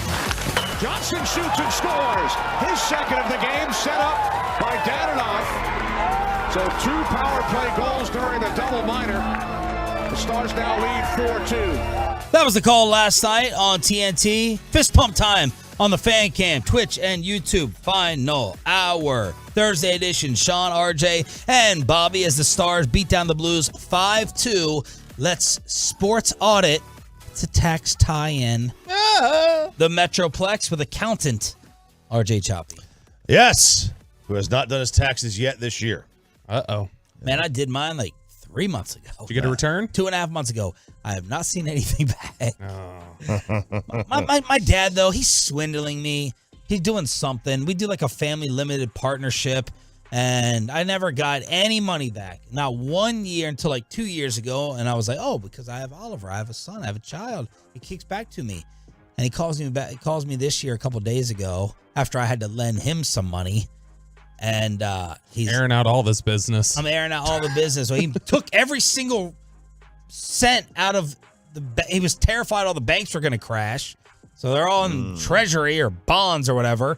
So he's got no liquid cash. He's like, I need some money. I'm like, okay. And that's why we're in a strapped situation here. I'm going to have to stop going to open bars. I owe $6,800. So you do? Yep. Oh, listen to Peyton maniacal laugh. I've been in the 6,800 range of ode before. I have 3 kids. I have 3 kids. You know how much worse it would be if I was single? Yeah. And but yeah, I guess it was my first year here at Odyssey, and I didn't realize till the end of the year I wasn't getting federal income tax taken out. I'm paying the IRS $100 a month till I die. That's how my payment pledge is $100 a month. They ain't getting anything fast out of me. So I was like, my dad's like, yeah, after I borrowed the money, I told the family accountant, get you a tax return this year. I'm like, what? Am I owed it or am I not? I need this money. I've been counting on this money. But anyway, well, back to being poor at 9:40. All right, let's. Very good. Kenny. All right, let's audit DFW. Which team? I think this is an easy one. Which team is closest to a title? Man, I was at dinner with Sandler months ago, and I remember I was half buzzed. So I think I remember him arguing the Rangers like we're going to be the next team to win a title, and I was like, "You are a freaking homer. You are a homer." Was he wearing his Rangers quarter zip? Yeah, he was. He's like, "Oh, I'll leave the broadcast, and then I'll head over there." And I was like, "You're a homer." It doesn't sound so crazy right now. I mean, I guess the easy answer, 877-881-1053, truckwreck.com text line, is the Dallas Stars. Yes. Yes, they'll be in the Cup Finals this year. They're the best. They're the best team in the West. Whoa, They're like in. that. Yeah, they're in. Hot take. Now they're going to get, assuming Boston makes it, I mean, they're going to get mollywopped, as everybody would, I think. I mean, that team is, they're the first, they're like one of the few, they had 62 wins this year. All right, so we all 60 wins. We all agree Stars. Stars are one. I mean, they're literally in the playoffs. So yeah, Dallas missed. Rangers at the beginning of the season. They have a great chance to do it this year. So does anyone have a definite number 2? My number 2, I would say. See, here's how the much thing. would it have changed before this last basketball season? I know, right? Mavericks. It is. It's Mavericks. Because they're definitely going to be in the playoffs. Because it's one of those like Texas is probably still a year away. Dallas would have to get a new head coach, the Cowboys, before they can entertain that. Man, we have them on weekly. Hang on, jackass. the Cowboys are easily number 2. It's disgustingly. No, it's the Mavericks, because whenever you have superstars that can control the game, this is a league for superstars. You are always a threat to win it. It is a league for. Yes, you're correct on that one. But upsets don't happen in the NBA very often. It would still be an upset. The Cowboys are going to win 10 to 12 games this year, like they do every year. They're going to be in the playoffs. It's a one and lose done in the playoffs like they do every year. But it's a one and done situation. All it takes is one fumble, one interception, one quarterback draw with 14 seconds left. It's all it takes is like one running back to play center. You literally get a like 2 or 3 lucky bounces, and you're in the Super Bowl. So it's easily the Cowboys number 2. I love that you just chopped yourself. Yeah, you did. You didn't trap yourself, you chopped yourself. Nope. Yeah. You know how he did it? No. Because he's saying Dak can't win a Super Bowl. I know exactly what you're thinking. That's still wrong. I just love that RJ agreed with me and said no. I don't know why. I have no idea what you're talking No, about. he just loves that. Yeah, I will he say, heard chopped and got excited. You just admitted, I guess knowingly because you just called it out, that your boy is not an over-the-top quarterback. You just admitted that. Did you not? No. And they'll lose again. That comment right there. And you have the Mavericks too? Yeah. After they just missed? That's an indictment of your guy number 4. Dallas would be the Cowboys would be number 4. They're okay. No, I'm dead serious. Get a head coach that knows what they're doing. Oh. We can move Get them a up the rankings. quarterback that's elite. How about that one? Already there. Mike McCarthy is the reason that they lost last year. They got held back. Mike McCarthy against San Francisco. Yeah, and You are. I cannot wait. You need a 20. We're right here. You need a 20. I cannot wait. You need a 20. For next year when everything's clear out. Sean's not worried about jeopardizing our relationship with the guests, and we can air out all the concerns that exist about this coaching staff. Oh, the 12-5 concern. What did he do wrong? What did he do wrong last year? I'm just telling you, it's not an unpopular opinion to think 12-5 was underperforming. Underperforming? I'm telling you what people. Who? People in the building? Let's go to the next thing. People in the building are filled with idiots. Okay, that is one of the dumbest organizations in sports over there. What's the next question? Oh, Bobby's trying not to outsource his or information. What's your next question, Chop? Name names. Give me a name. What's your next Give me question? a name. Steven. What's your next question? Jerry Jr. What's your next question? Charlotte. What's your next question? I'm friends with Shy. We're friends with Shy on Instagram. Shy? Yeah. Yeah. Junior. Shy Jr. What you got? All right, so give us your 4 in order. I just did. It's Stars, Mavericks, Rangers, Cowboys. Wow. The Rangers have a better... And he shifted it. What a perfect... He's been working with you too long. Yeah. He shifted that from not having a lack of Dak belief to it being McCarthy's fault after 12-5. I could just read the fan text throughout the rest of the segment. Let me tell you something. The Rangers have a better chance of winning the World Series than the Mavericks do. The problem with the Rangers is getting to the playoffs. That rotation, if healthy, with DeGrom, Evaldi, and then Perez. Especially Evaldi after last night. Right, after last night. But assuming they're healthy, that's a rotation. Like DeGrom could get you maybe, with the right amount of rainouts, he might be able to get you 3 starts. And he still might be able to do it on short days rest. And all you need to do is pick up 1 game. So it could be treacherous for a team to have to deal with the Rangers in the playoffs because of the pitching. So you're 4. Man, this 2-3-4 is tough. I'm going to go Stars, Cowboys, Rangers, Mavs. Are you including Kyrie?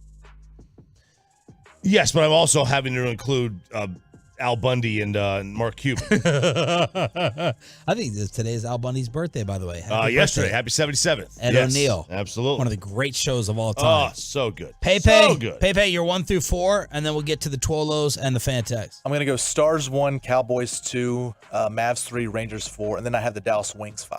Why? Okay, Reggie. Why Mavs Rangers order for you? I mean, the Mavs have the better player. They have the superstars on their team. I think this Rangers team is a year or 2 away. I could see the Mavs. Well, year or 2 away making the playoffs. What? You picked the Rangers to win like 96 games. What are you talking about? 93. But that's just to make the playoffs, not to get the World Series. The Mavs have the superstars on their team. I'm expecting Kyrie to be back next year too. The Mavs could eat. With Luka and Kyrie, the Mavs can be one of the best teams in the West. They can win the West with that group. My only decision is put the Rangers above the Cowboys or not. That's it. I'm going Stars 1. I'm going to go but I can't wait to hear what Bassick says about this. Man. I'll go. I still can't believe he said 12-5 was underperforming, but whatever. I'll go Stars Bassick 1. didn't say that. He's tried hard to. He's biting his lip not to out his sources right here. I can see it. We talked during the breaks. You guys understand where I'm at with this. We're doing radio, theater of the mind, trying to keep people wondering and guessing. Thanks for. No, I'm saying you're absolutely right in what you're assessing. You're right. What are the Tolos saying while I'm trying to make up my mind? They're saying I'm dumb. Stars, Rangers, FC Dallas, Cowboys, Mavs. Rangers haven't made the playoffs in a decade. You guys are ridiculous. Let's see. Mavs will never win a World Series. Dwayne 12-5 underperforming is dumb. Bobby just blames everyone he can except the quarterback. I just want the Mavs to be the only Dallas sports team not to make the playoffs next year. I want to put the Mavs. If you told me that they addressed their rebounding size and defense in the offseason, I want to put them at 2. It's going to be tough. And are you getting Kyrie back? I'll go Stars, Cowboys, Mavs, Rangers, but I'm struggling with it. Everybody seems unanimous that it's Stars. Yes. On the Twitch, Aimgree Tim says Stars, Rangers, Cowboys, Mavs. Over on the YouTube, Eastside Herald says Rangers will fold like always. Come on now. Jay Covey, Always. We don't get 8787. there. We never get there. How can you fold? Mavs will make the playoffs next year. Have the sheets. So there you go. All right. So there it is. 877-881-1053. Truckwreck.com text line. Let's continue the audit. All right. Whew. I don't know if I should give Bobby the Dak question or the McCarthy one. Give me the Dak, baby. Give me the Dak. Oh, the Dak and the McCarthy. All right. He's going to get McCarthy canceled. We're going to lose McCarthy to lose Mike. KMC. We're gonna lose Mike. Guaranteed. Do you feel better about Dak leading the Cowboys to a Super Bowl or Luka, the Mavs, to an NBA title? Oh, that's easy. Luka. Yeah. All right. I just wanted to make sure. Look, I mean, like, getting to Super Bowls is very, very difficult. In the NBA, you go on a hot run and you've got going to an Super Bowl elite player. in the NFL is way easier than the NBA. I mean, Matt Stafford did it. You're right. But But what will be interesting, based upon the Mavs season, I'm interested. What do you think that would be? Bobby's good at guessing polls. He's the poll expert. I am the poll master. Because you think, like, getting to a Super Bowl is easier than the NBA Finals. No doubt. That's why they call me Pollzilla. But balancing the Luka bitterness right now of them missing versus the Dak text hate he usually gets, how do you think that would result in a poll question? Give me the exact question. Do you still think that Luka would? How would it end up from the Tolos? Do you still think that Luka would blow out Dak in terms of who leads their team to a title? Yes. First? Yeah, I think You think it'd be 60-40 Luka. Okay, that's not a blowout. Now I've got a lot of Cowboys followers. Like Whoa! I'm just saying it's such a heavy insider. It's such a heavy Cowboys audience. If you put a station poll up, I think it's more like 60-40. If I'm putting it up, it's probably closer because there's Cowboys fans on my timeline. Right. No hesitation for you, right? Would you say? I mean, the state of the Mavs makes it tough to instantly say Luka. I mean, look, Luka's the better player. He's going to lead you more and further. But I think it's more likely the Cowboys. I mean, I think the Cowboys are closer because I know they're going to be in the playoffs next year. Yeah. Like they are every year. But we would have said that about the Mavericks. Yeah, that's true. We really would have. We really would have. What? You just cursed. Oh, it's just because Chop had unblocked that number again. That was all. 877-881-1053. Truckwreck.com text line here on Sean and RJ. Thanks for being a total. That stands for turn it on, leave it on. I want you guys to pick what to do next. I want to go around the room. I feel good about the back and forth today. We've been insulting. Yeah. What are you fired up? What do you want to talk about? Dealer's choice. Okay, what are my options? Everything I sent in the email. Well, let me go to it again. Again. Read it. It's already been opened. You can see. It's not bold. It's not bold. I've already been opened. All right, let's get to whether I'm being too unfair on Zion after what happened last night. Being way too unfair on Zion, and we got some NBA pettiness to sort out with the audio. Crosstalk with KMC as well with my reborn enemy, Corey Major.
Personal injury lawyers Frankel and Frankel. There's a reason you need a special license to drive a big truck.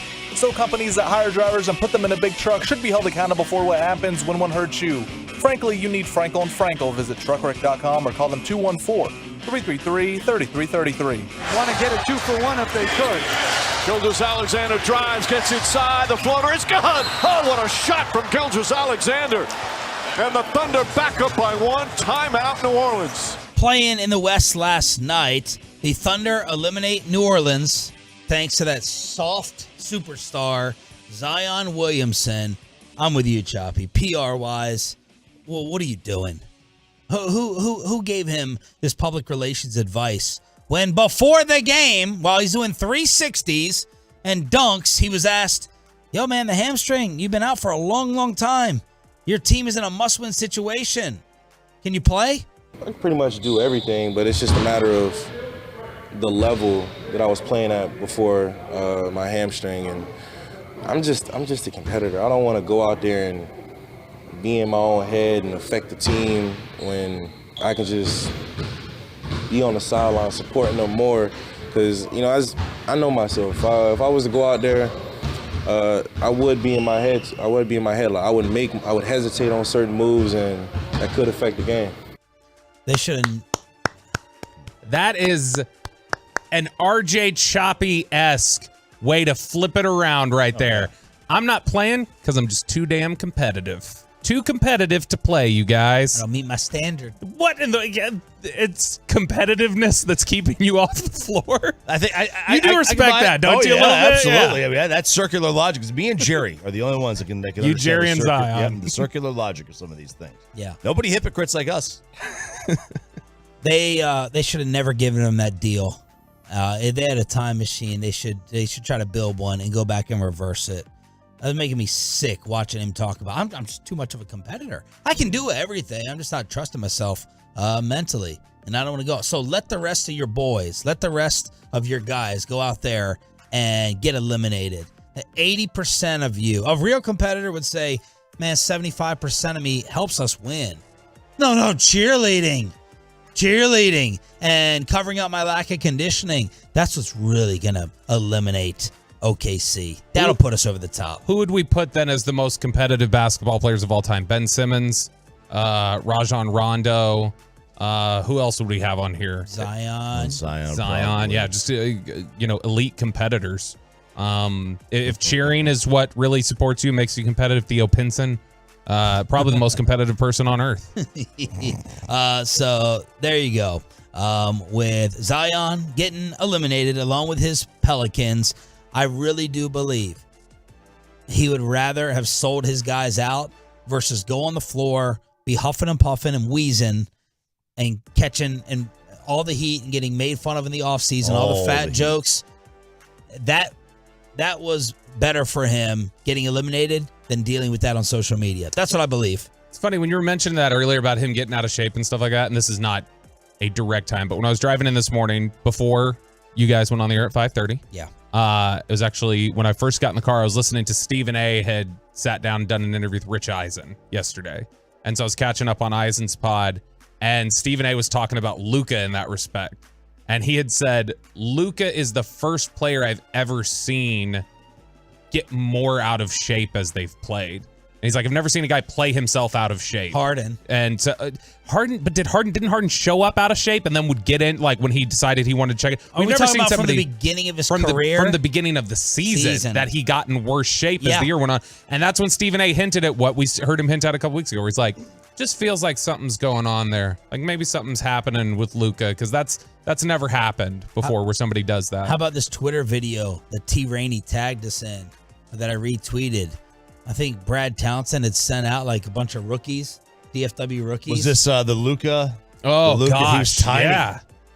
So he was skinny. Svelte. Rail thin. Yeah. You wanted to be bigger than that. Somewhere between that and now. Yeah. Right? Yeah. Somewhere between. You still want the strength that he's built up over his career, but yeah, he looked he looked like post Soda Wolchuk. He just looked beautiful. All right, do you want Michael K or Spencer Dinwiddie? Ooh, let's do Michael K because that was fun. Michael K voice of the Yankees, part of the K-Rod broadcast that will have Rangers Astros on Sunday night. He reacted to everything we talked about 24 hours ago, calling out Bat Boy, wearing the Yankee uniform, making this poor kid tuck his hair up. Was he being serious? Was he joking? He texted Choppy, I was just joking, clearly. The world thought he was being serious, being a snitch. And Michael Kay yesterday on his ESPN radio show in New York, he had enough. So funny, like, people on Twitter, old man K giving his kid smoke. I'm not giving anybody smoke. You wouldn't give anyone smoke. This is really an awful time. It's an awful time. It's an awful time in our history as a planet. It really is, and as a human race. Well, don't worry. Everybody sucks. I got ripped on awful announcing, too. He's the same guy who tried to get a producer at ESPN fired. No, I didn't, you clowns. Oh, boy. You A-wipes? I never tried to get anybody fired. Dang. Ray and I are best buddies. I didn't try to get him fired. You can't believe these people, Michael. You can't let them ruffle your feathers. I'd like to ruffle some people's faces. This is it. This is truly the bottom line. People suck. Everybody is out for somebody's throat. The world sucks. I'm sorry. I feel guilty sometimes about bringing children into this. The place sucks. So, because people criticize you for getting bent out of shape, being Michael Karen about the Bat Boys, then it was a joke. It's hard to tell because it's the same delivery for everything. There is no nuance to his delivery. And That's so because the beauty of the comedy. was that a joke? Him just saying that people suck, is that a joke? It's the same delivery he gave.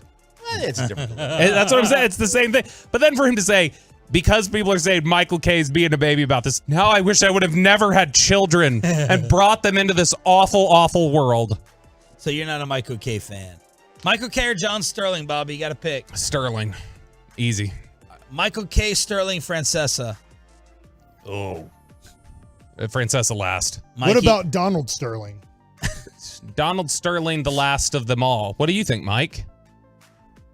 Michael K, and I don't even know who Ron Sterling is. John, the Yankees. It is high, it is far as the guy. It's fun to listen to, but I've never listened to a Yankee game. It's all.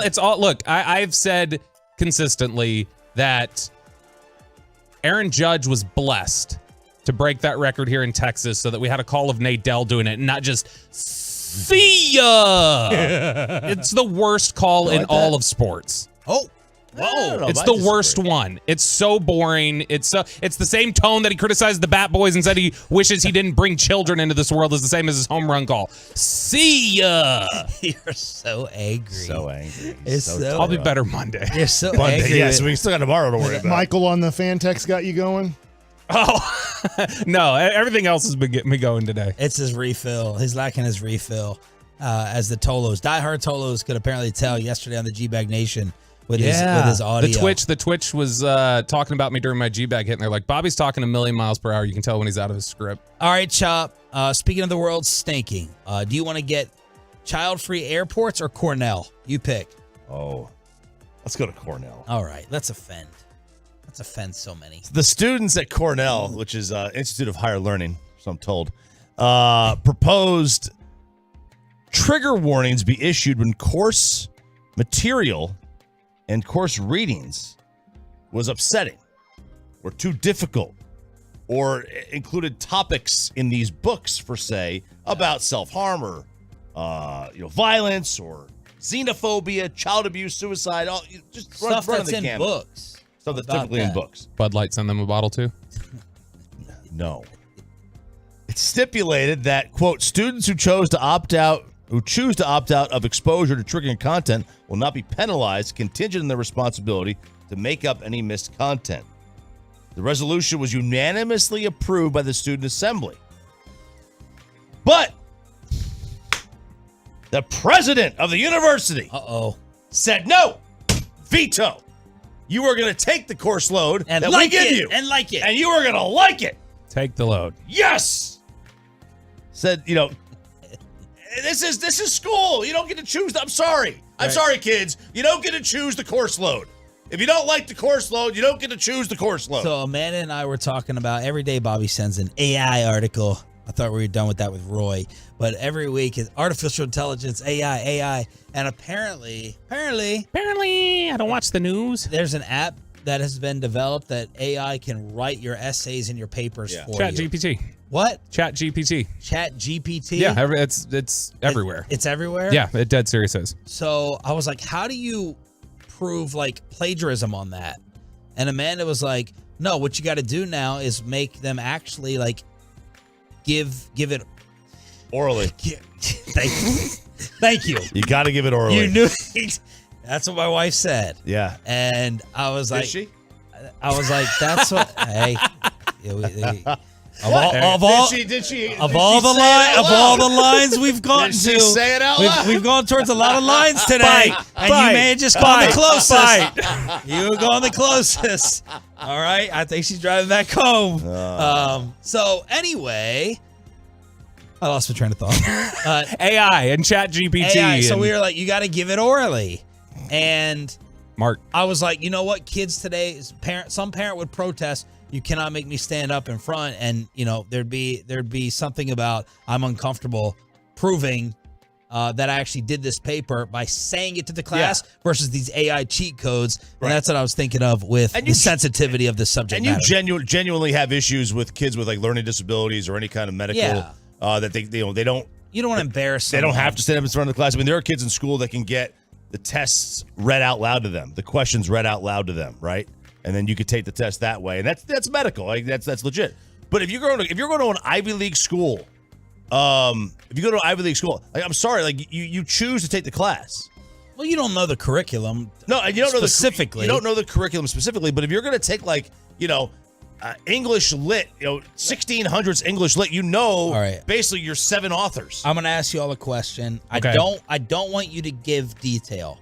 I just want you to answer yes or no. And Michael, you can as well if you feel comfortable, because I know Hagelin is too scared to talk about these topics on y'all's show. Have you guys, you don't follow up as a matter of fact. Oh, go ahead. If they start following up, Peyton, cut to commercial. Have you in the last 3 years had a problem with the school curriculum that your kid has brought home, taught, or mentioned to you? Don't say what it is. Just yes or no. No. Okay? No. I have no clue what they're teaching. I don't either. I How honestly, is that possible? I honestly have no idea. What, because you're at the ballpark? What do you mean you have no clue? Actually, Can I give one follow-up? Yes, I did have a problem with something. I did. Okay. Michael, what do you mean? You don't know what they're teaching. I send them to school and I leave it up to the teachers. Can I give one follow-up? Just one. Hey, get ready. Get ready. I want to follow up too. Mine. You both will follow up. You're great. My answer is no, based off of what they have told me. If I did a deep dive into all the curriculum, probably something I would go, I don't know that I like that. But nothing I have heard from them has bugged me. Oh, I guess, you know what? I don't have a major problem with a few things, but I grew up. Well, I guess you said don't follow up. Yeah, I will say just there's a few things, but I love that my kids go to a Christian school, but it's also a Catholic school, and there's a few things in the Catholic religion that I don't feel like is in the Bible at all, and they're adding to. For me, my kid, it just happened. He's doing off-season weight workouts, and they had him do bench press with a flat bar. Here we go. And I said, you're a baseball player, dumbbells, man. You can't use the flat bar. You're going to hurt your shoulder. Weight curriculum. That's right. That's it. That was my issue. No, that was your issue. I said, next time they give you a bar, you say, no. Crosstalk. Dumbbells. Crosstalk with a KMC masterpiece. And apparently my new boxing opponent, Corey Majors, next. Of course, I now have to, after looking out for everyone, I got to look out for you and your bank account.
Talk with the KMC Masterpiece. Holy moly! Yeah, man, it's been That that was type, only like the fourth worst thing we said today, too. It's been that type of show. Bless you. It is Mike Bassick, Kevin Hagelin in studio. God. And this guy who apparently was lighting me up verbally. Ring the bell, baby. Ring it. There's also a large contingent of people that want to see you fight Sean. Why? I get along fine with Sean. Sean would not. I would whoop Sean. Oh, all right, never mind. There it is. Hold on, can you pause that real quick? I just want to point out, we did not cajole him into that. I didn't even give him an answer, and he's like, why? I would whoop his ass, though. It went from 0 to 80 real quick. It was like, we like each other. I'd kick his ass, though. That's what happened. Let's continue. And just the simple fact that I know what I can do. All right, I'm not claiming I can fight. All right, I'll get us a boxing ring. And weren't you saying like youth gloves versus adult gloves? That's not really.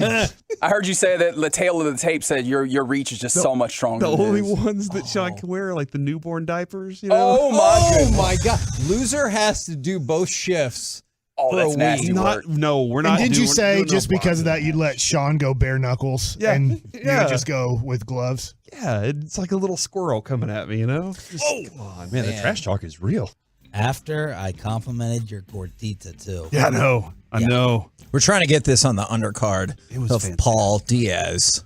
So I got thoughts here. You got a few months to figure this out. I do have thoughts, Sean. I thought you were married. I've been given, Nothing. Oh, yeah. Those are impure thoughts, Bobby. THOTS. First off, I talked to Adrian this morning about it, and she said, Adrian! You gotta say it since we're fighting. I thought it was home team, you know. She did say that the newborn diaper thing was low. She was like, that was low. She was like, it was funny, but it's low. Don't do that. Funny, like, if it's funny, then it's not low. Oh. So is that how current society operates? I don't care how current society operates. That is for sure. I believe that. I want to blame the Tolos on this. All right, this is the Tolos' fault. All right? I don't blame you, Tolos, ever. I'll always blame them. Kevin asked who in the world they wanted me to fight, and all of a sudden, like, your name pops up. There's a lot of votes for y'all to fight. And Kevin was like, "What about Butterbean?" Or I think he threw Jason at me or something like Nelson Cruz, and he was like, he's gonna knock your head off." Boy, Derek did not like the Nelson Cruz jokes yesterday. He doesn't love That's fair. And I didn't in the moment. I didn't really think about that part.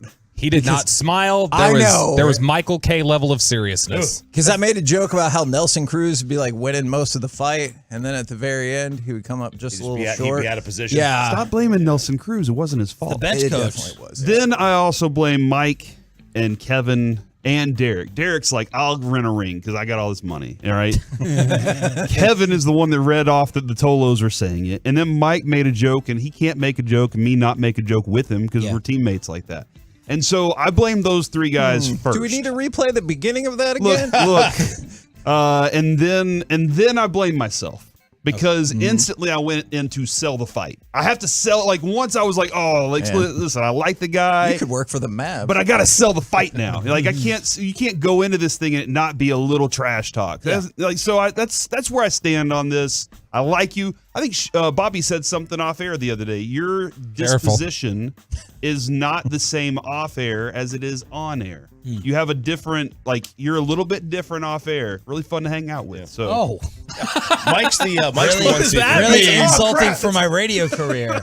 Mike's the one seed for me. He's the one guy I wouldn't fight. I don't fight professional athletes. I'm not Rule fighting number one. Lucius or Mike. But you Neither said one of you'd them. fight Holland. Right, because he can't hit spots. So he my would never Holy fight. crap, dude! I've seen him throw lately. He's throwing really well. Good, I love nice. Derek. I'm just messing with him. What is coming up on the show? Whoa. We just changed a whole bunch of Kind stuff. of feels like our station's You know melting what? down in this moment. Sean, before you answer that, Corey, Thanks, Mike. Say what we want. I'm way too competitive to do this show today. Is that Zion? Yeah. That's what makes me afraid, Mike, of getting Wemby. Is like you put everything into that guy, and then it turns out to be an injury-prone guy, and then you're like, crap. Mike, do you ever justify it for an athlete? If they don't feel comfortable, it's better for that person not to put them out there. It's a good question. I would lean towards no. If you are getting paid $40 million a year, I believe the cap is like at 120 right now. I know it's going up to 136. So you're a third of the salary you can pay for a team. Yeah. You literally make 1/3 of the money on your team. You are now healthy. And you're like, I can't do it, man. But you're healthy. He's like, I don't know if I'm going to be at my best. So now wait a second, Zion, we're having to play. I'd have to look at the box score. We're playing dudes that are barely surviving as NBA players. When we play them 20 minutes, they get 4 points and 2 rebounds.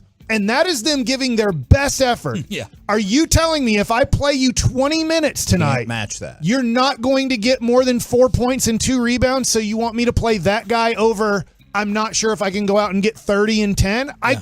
I get you probably can't right now because of your cardio, because of your weight, because of a lot of things that you haven't been able to play basketball in 3 years. But I do think if I play you 20 minutes and I measure out your minutes enough to make sure that you don't get fatigued and get hurt, I think in those 20 minutes you can get me 10 points and 5 rebounds. Approaching Ben Simmons territory.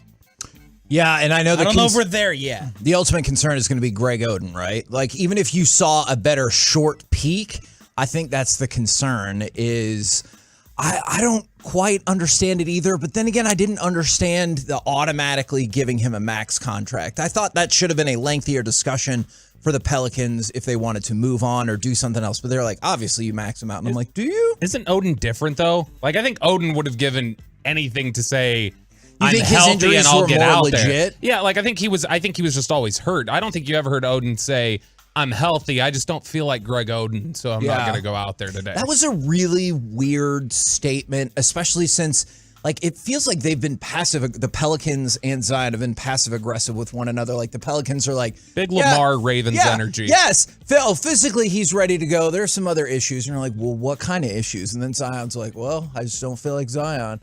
And it just feels weird the way they're going back and forth with each other.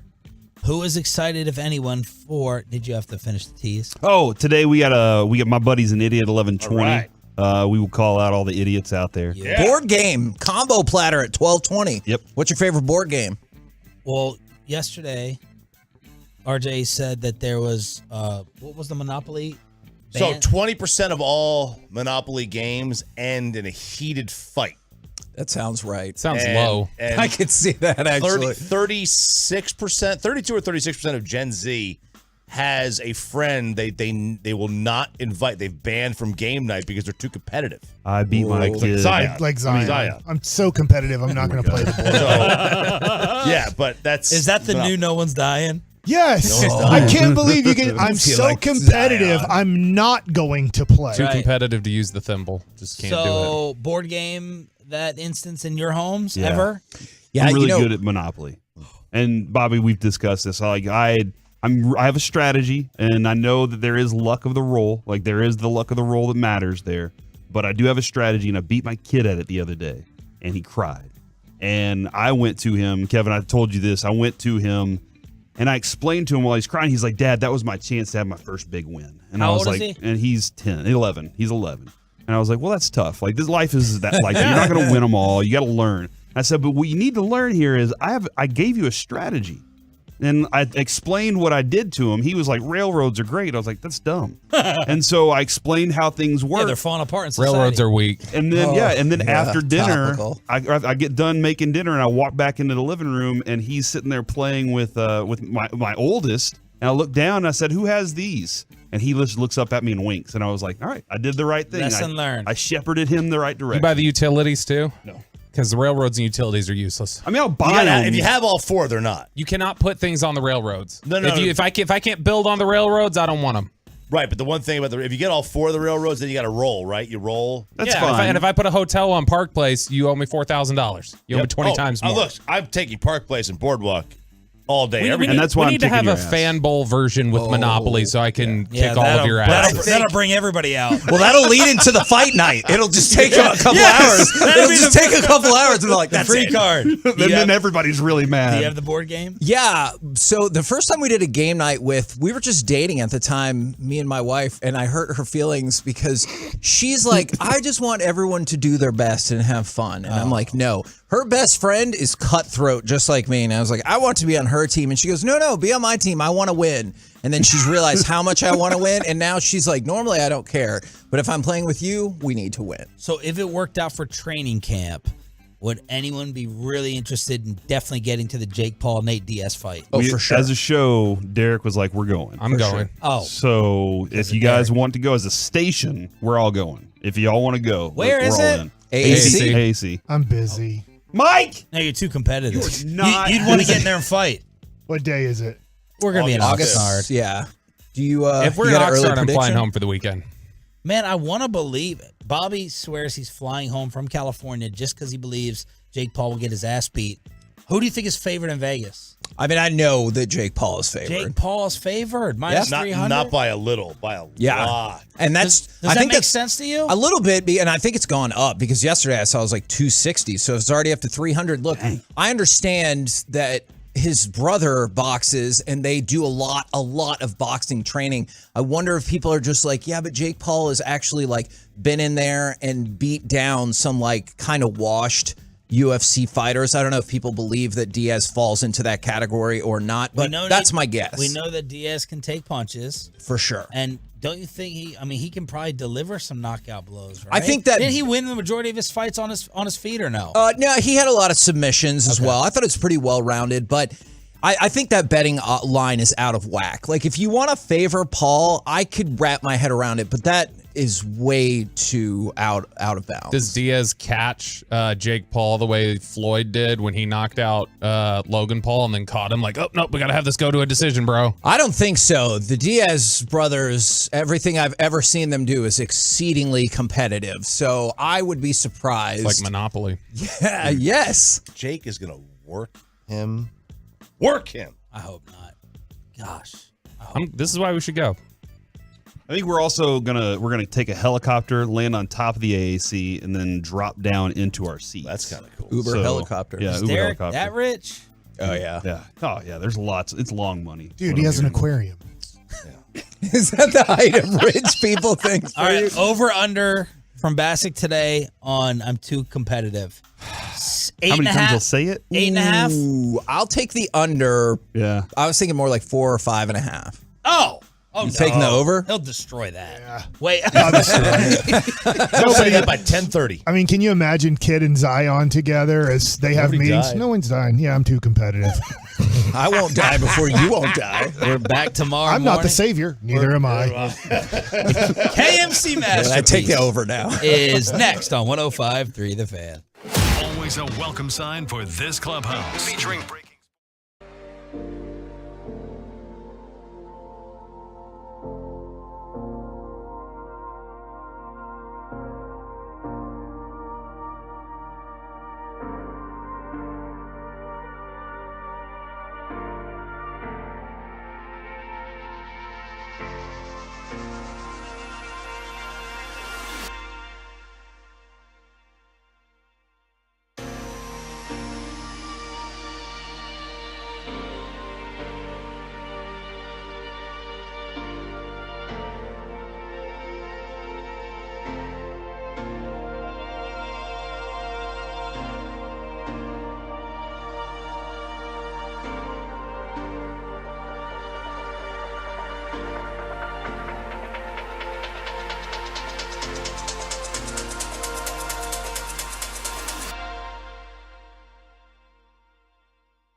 in studio, secured by DFWsecurity.com. It's the KNC Masterpiece on 105.3 The Fan. KNC Masterpiece right here on 105.3 The Fan. We appreciate Mike sticking around despite the fact that he is Guess I'm not that competitive.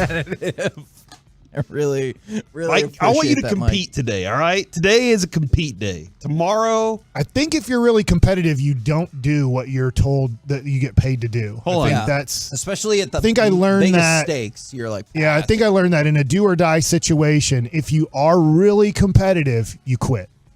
that's what, because he's so competitive, he would have hurt himself more. He would have, all right, whatever. That makes sense. It doesn't make any sense to me. No, he was completely healthy. He actually told the media he was completely Physically, healthy. I'm fine. Yeah. And you're like, right. You have to win this game. So 877-881-1053 and to the Twolos and Yolos out there. We got a big bunch of groups out here now, Kevin. How much do you want Mike to compete today? Do you want him to compete 100%?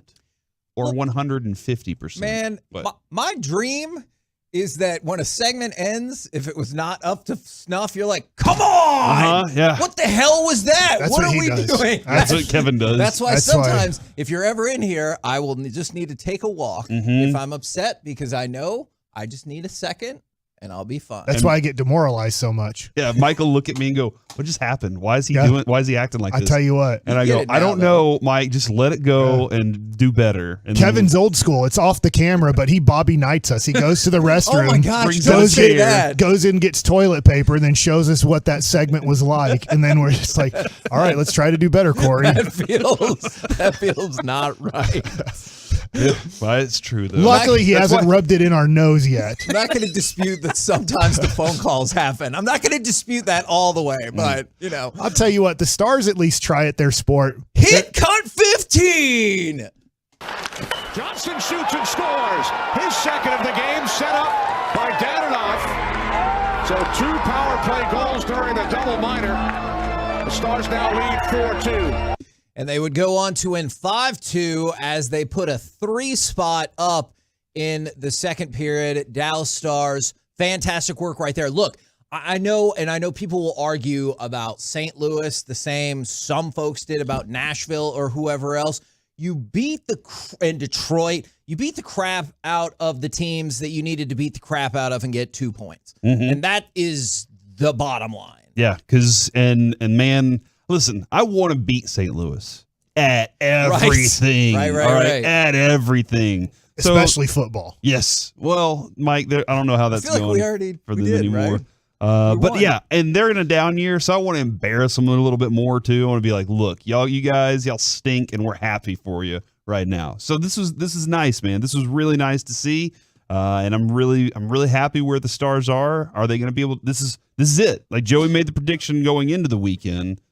We're good now. We don't have to worry about anything Joey's else. not here today. Yeah, Joey quit. Oh, I'm asking Kevin now He about get a better Joey's job? prediction. I don't know where Joey is. I have no clue. Nobody I knows. don't know, that McDonald's next to us. That's Rigo, by the way, Mike. 50% pay Have raise. you met Rigo? I don't think I've met Rico. Okay, that's not. Rigo. It's Rigo. Oh yeah, because you were skiing last week. Okay. Off too bad. Do you want to say hi to him right now? Hey, Rigo. Hey, Bassick. Actually, we have met before. Oh my God. This was on my first day of work here at the station. What day was that? January something. That's a long time ago, I know. Rigo. As an overly competitive guy, he was very focused. Yeah, I was so competitive that day. But you're already ahead of the quit curve because what I thought he was going to say is he was like, I won't remember that. I'm going to call you Rico. So I think which some people do, I've heard, but you're already ahead of the curve. I mean, how many times do people say Rigo Suave? Again, I've also addressed this last week. Oh, no. Oh, my God. Chris Arnold was one of the first people that CA was the one that started that one here at the station. So, And CA's thumbs up in it, by the way, in the studio room next to us. Rigo, this is just a question. Don't take it as an offensive question. Oh, my God. Maybe you shouldn't ask this question. I'm concerned already. Are you tall in your family or what the hell, Mike? I'm just asking. It's just when the first thing I noticed out of Rigo, I'm just being honest here, is like, man, you're short. Like Alec Medford? Yeah, Alex short, and We'll have Alec tomorrow. Yeah, I'm not sure if Alec weighs 100 bills. So dude, he's kind of jacked. Yeah, he actually is? is. Weights. All right, let's do shirtless 10 o'clock tomorrow if he's in here. All right, Rigo. Oh yeah. As far as my family's concerned, yeah. So I am actually, as far as my siblings are concerned, I am the shortest one. Dang it! And as far as my parents are concerned, I'm actually taller than them. Okay. all right. So in their face, right? Yeah. I mean, but my dad is 62, so like. Your dad's what? 60. 60. How old are you? Yeah. 24. Turned 25 in July. So he was 48. Very Hagelin.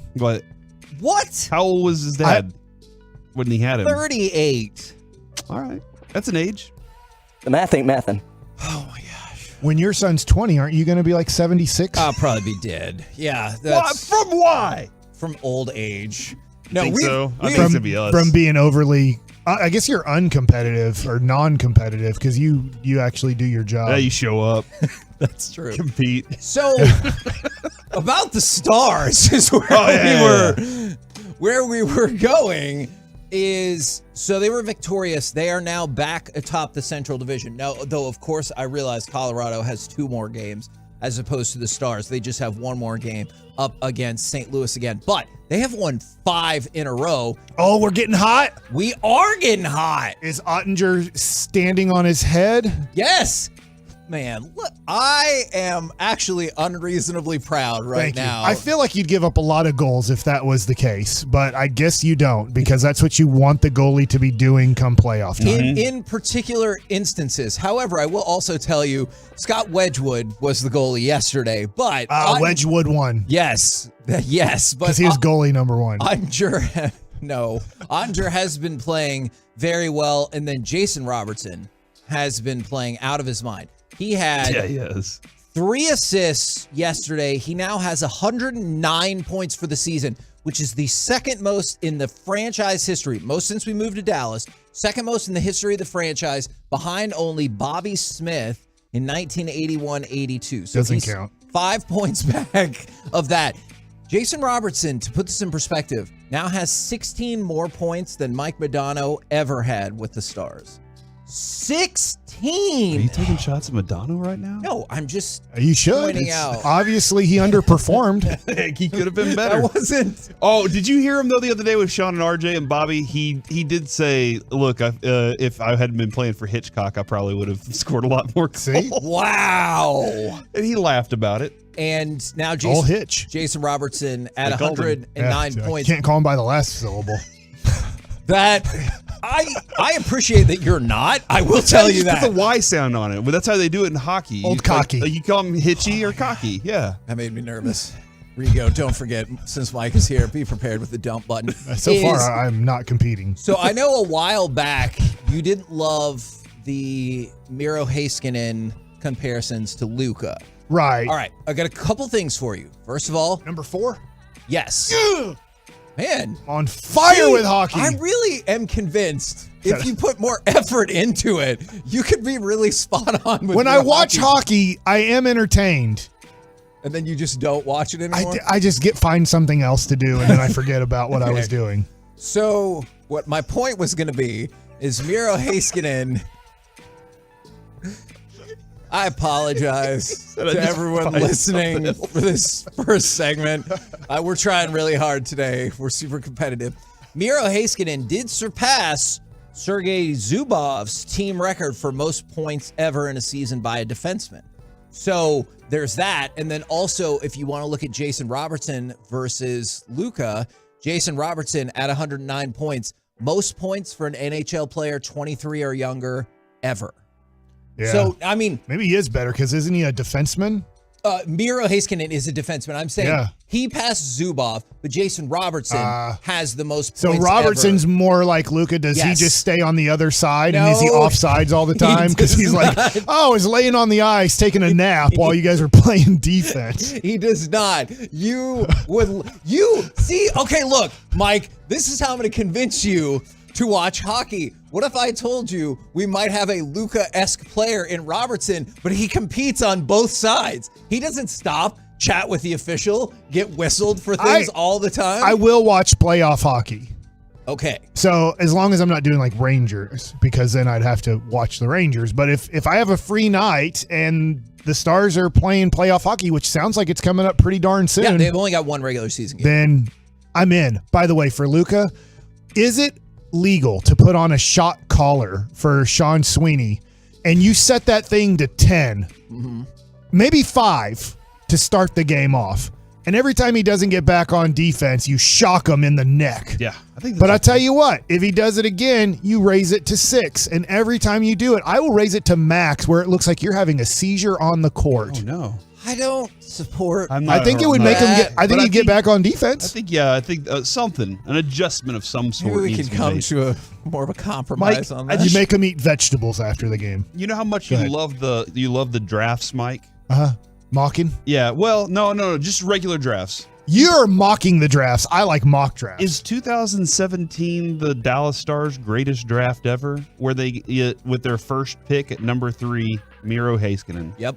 Their second pick at 26, Jake Ottinger. Yeah. And then their third pick in the second round at 39, Jason Robertson.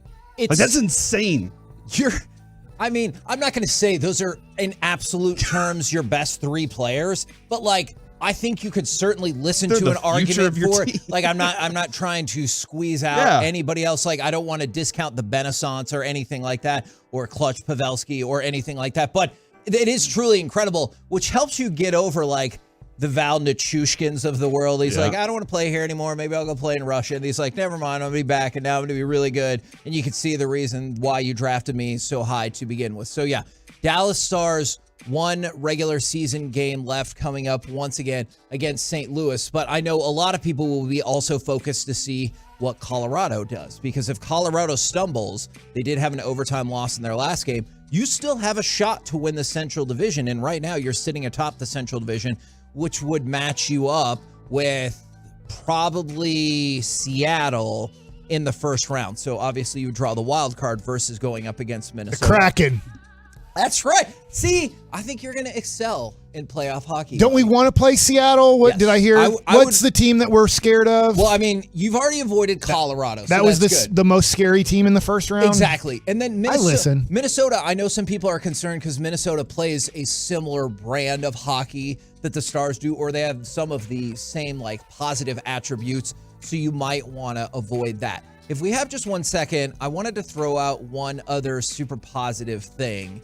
Did you see that Dirk has joined the nonprofit cause that Dak Prescott does in terms of you lend your hands and you do photos and pictures and stuff of your hands. And this is something that... My hand, my cause? Yes. And this is something that Dak Prescott had already done. And now Dirk is joining the cause. And he put out a tweet and said, this hand helped me score a lot of points, but now I'm putting it to work to go help others.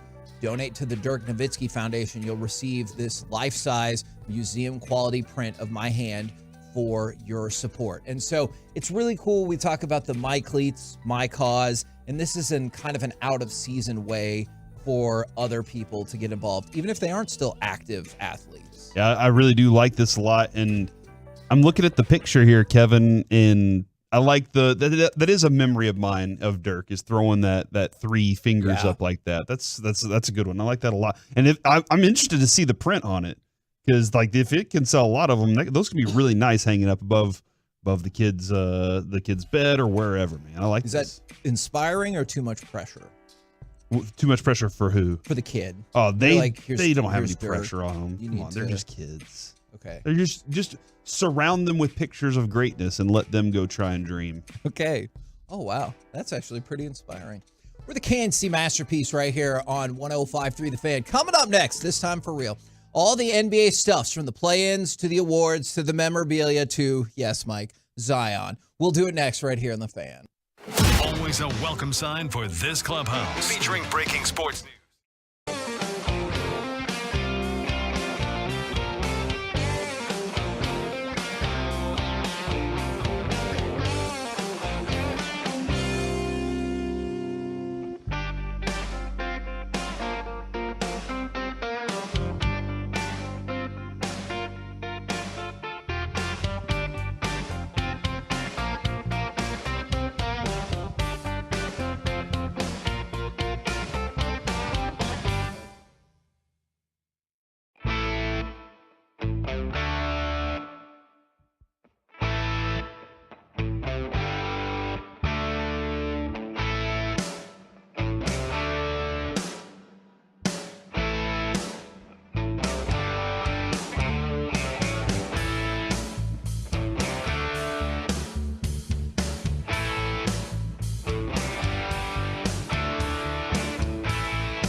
Gilgeous-Alexander drives, gets inside, the floater is gone! Oh, what a shot from Gilgeous-Alexander!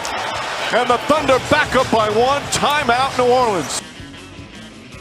KNC Masterpiece back here on 105.3 The Fan. I want to read you some feedback from the first segment. From the 817, I see this show going off the rails, and I'm here for it. Yes. Let it go, Kevin. Win. From the 214. Keep it up, Kevin. These guys don't realize how good Romo is. And then I do realize how good he is. Romo? Not Romo. Robo. That's what people call Jason Robertson. Robo.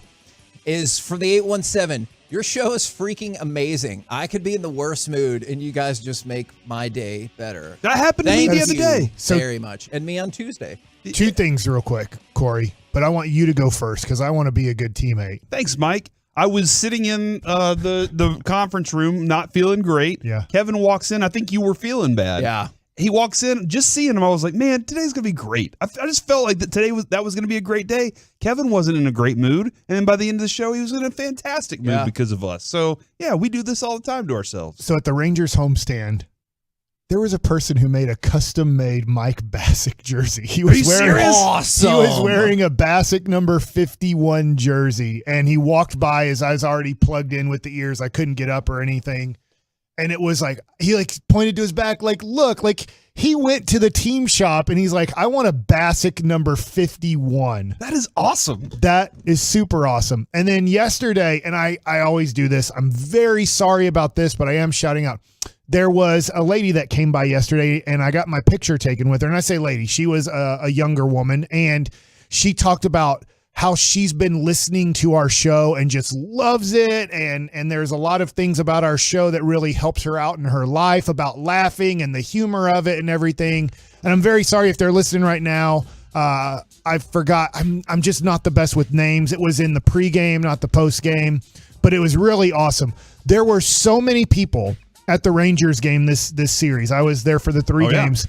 I'd have to say there is at least, trying not to exaggerate, 50 people, and I'm trying to be conservative on that one and not liberal. In the whole stadium? Yeah. Or just Tolos? That yelled to me Tolo. Gotcha. It might have been 80 or 90 that yelled that while I was walking around and stuff. So, I mean, it was really fun being at the ballpark and just seeing so many Tolos and yelling Tolo. A person bought customized a Mike Bassick jersey for the season. So, all right, let's talk. Let's talk Mike's about telling a great story. Let's talk about the competitiveness of the NBA. No. Oh no. We get bad news? I'm actually not sure, and maybe some Tolos and Twolos could update us, is going across Twitter for about the last 20 minutes is there was an active assailant alert at Collin College in Plano. Now, a lot of people went to go assume that meant, I don't know if it says assailant versus shooter, if that's always the case, but now there are some people weighing in and saying it was a prank. I don't see it on Twitter right now. And so, there's a lot of stuff for people asking questions and stuff about it. And it all seems like it's being sourced off of this one spot. And I've seen some people text in about it. And so obviously use discretion, use caution, but also it might just be a prank. And I just don't Mike, I promise I was listening to your story, and that is super awesome. And I appreciate the devotion that we have from fans. But then I get conflicted with what the hell kind of person is it'd be hilarious to call in a fake school shooting when some people just died. It's consistently happening, but that's it, the pranks like that that's not cool at all. I do see it on Plano Police Department's Twitter. They said code red possible active shooter at Collin College about 11 minutes ago. That's all I've seen so far. I have no source on it on this. Yeah, and like I said, a lot of these that are being quote tweeted and everything like that are from the same exact spot. And not to say that that's not legitimate or whatever, but we will try to update you on the situation. If it's just a prank, Fox 4 News says they're currently clearing buildings at the campus, but at this point, there's no evidence of shooting or any victims, and they believe it was a swatting call. Wow. I mean, but you have to clear it out, right? You It's can't take unfortunate, that you have to, chance. But I just, this is the kind of thing. Yeah. From the 214, my daughter goes to Collin College and got a message to leave as soon as she got to the parking lot. And you just think about it just half a second. And I swear, I apologize. I said we were going to get into NBA after we already kind of went off schedule in the last segment. But, like, you just think about, I mean, like, in what world, first of all, I'm sorry, in what world is that funny? It's not. Second of all, and like, think about how many people, like, might have in that moment, they're like, oh my God, they feared for their life. Or think about how many family members or friends. And then, like, go tell those people in Tennessee, or you're right, Corey, you can pick any number of different places. Go tell those people who lost their kids. Or I know there was teachers there too. So, or their moms or their friends or their sisters or their brothers or whatever else. Go tell them how hilarious you think it is that you're like, I want to get out of a test or whatever, like whatever the joke is. So yeah, like, sorry, your little kid died, but you know. Yeah. Cougar Alert has said all clear, false report of possible assailant. Okay. And I think Cougar Alert is for Collin College is where I saw the springboard, the first part. Yeah. So they've said false report on that. So holy moly. But Kevin, I mean, like, you're right. We're in a place where anything like that is a instant react. You have to go react to it, and then you know what's going to happen immediately. Yeah. Both sides are going to come down and use it for their own political things. Sure. But like the part of that's not a cool joke. It's not a cool prank. It's not a hoax at all. Like, come on, be better. We got to be better. Yeah. No, absolutely. Absolutely. All right. You want me to lighten it up with some NBA stuffs? Yeah. Do you want me to ignore the one who said this is my personal agenda? Yeah. Yeah, this is definitely my personal agenda. All right. So let's go to the NBA. Rico played the cut that I asked for, and then all of the stuff started to fall out. You know what's crazy is we had talked about how no number 10 seed had won. They both won. You predicted that. You said, I think the word was as we were leaving, Toronto's going to whoop our A's today. And Mike I was like, very much concerned about that. You need to root for Toronto and just like in your face to your kid the whole time. And I was observing. And did you? For most of the no, I did not torment him or cheer against him because you know what? Sauce. For most of the night, it was going poorly. But you know what his response was after that? He goes, "Oh, that 10 seed was a typo. Should have dropped off that 0. That's the Bulls' real seed." And so I hope you guys are watching for Mike Bassick's reaction. But that's the level of excitement you get as now both the Bulls and the Thunder move on. The 7 seeds had never lost. They both lost. The 10 seeds had never won. They both won. Yeah. And so now on Friday night, you'll get dual 7 and 10s for the number 8 seed. So this is where my son made a great point, and this is really unfair. If the 10 seed beats the 7 seed, the 10 seeds now get to play in a 7-game series. Yeah. Their lottery ball could come up number 1. So they're in the real playoffs, and they could do damage in the playoffs and still get the number 1 overall pick. The teams that were the 7 seeds, if they lose, they're getting like pick 16 and 17 in the draft, and they have no chance. They have no 0.8 chance or whatever of getting the number 1 overall pick or a 5% chance of getting a top 4 pick. I do feel like this.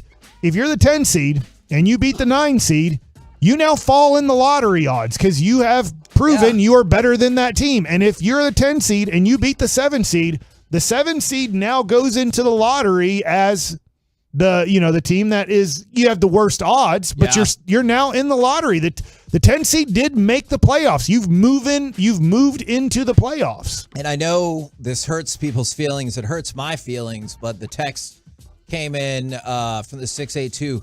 Good thing Mark Cuban doesn't think Zach LaVine is good at basketball. Remember, there was a time when the Mavericks had Luka and KP that they did not think Zach LaVine was good enough to be the 3rd on this team. Last night, 39 points, 6 rebounds, 3 assists. Hey, we can keep going on the Bulls. Yeah, against the Mavericks, though, he had zeros across the board. When Tim Hardaway became a free agent, didn't we kind of want DeMar DeRozan as a free agent? Oh, and what were we? God. What did we get tipped off kind of behind the scenes about DeMar DeRozan? Yes. Because he takes too many mid-range Yeah, he shots. doesn't I was shoot like, that's what threes. his entire career is. So they were like, look, we can pay Tim Hardaway a little bit less, and we think he's a better fit. And so you run into this situation where the Mavs are in. They put themselves into this situation, whether they didn't like Julius Randle years ago. They liked Dwight Powell better. They didn't like DeMar DeRozan. They didn't like Zach LaVine. All these players that are borderline all-stars or third-team All-NBA, the Mavericks had a choice at one point to pursue that player that might have had interest in Dallas or keep Dwight Powell or keep Tim Hardaway Jr. And that's their decision. Yep. They chose those guys, and I think Mark Cuban, you can give a lot of credit to. Mark Cuban chose those guys over some of these guys that you see performing in the playoffs. Now, I got a couple of fun memorabilia bits for you. Did you see, this actually happened on Tuesday. I didn't get a chance to dip into either one of these yesterday. Did you see the shooting shirt for Kobe? So like the pregame shooting shirt for Kobe for the 81-point game sold at Sotheby's, which you know that's fancy, for $406,000. Good night. A shirt? A shirt. A shooting shirt. Nobody's ever going to wear that shirt. Well, I would hope you would not. Don't wear that. What use can you get out of it? You put it up as a in-your-face piece. But isn't it wearing it even cooler in your face? I think so, too. Now you dunk on somebody in your backyard. You would not. And you're like... That person obviously has a lot of money. That is a fair point. All right. Would you rather have... Also, I wanted to tell you something. You brought a commemorative ticket to me and Mike the other day. My whole family loved it. Like, every kid in the house wanted to look at it, and I was like, stop touching it. And even Adrian was like, this is awesome looking. And she's like, I'm going to steal this idea for community ball. But it is one of those, it was really cool looking, Mike. I don't know if they have can they case it somehow, or you can get it graded for $20. I mean, it might grade a 6 or whatever, but you would have it encased and never, it couldn't be touched again. That was a really cool, I mean, for everything that this season was, I thought that thing was really cool. So thanks, man. Hold on just 1 second here. Corey, this is an important question. Do you trust Rigo? No. I do. Well, Mike. That guy's getting paid. Shut up. Today. Let's go to line number 1.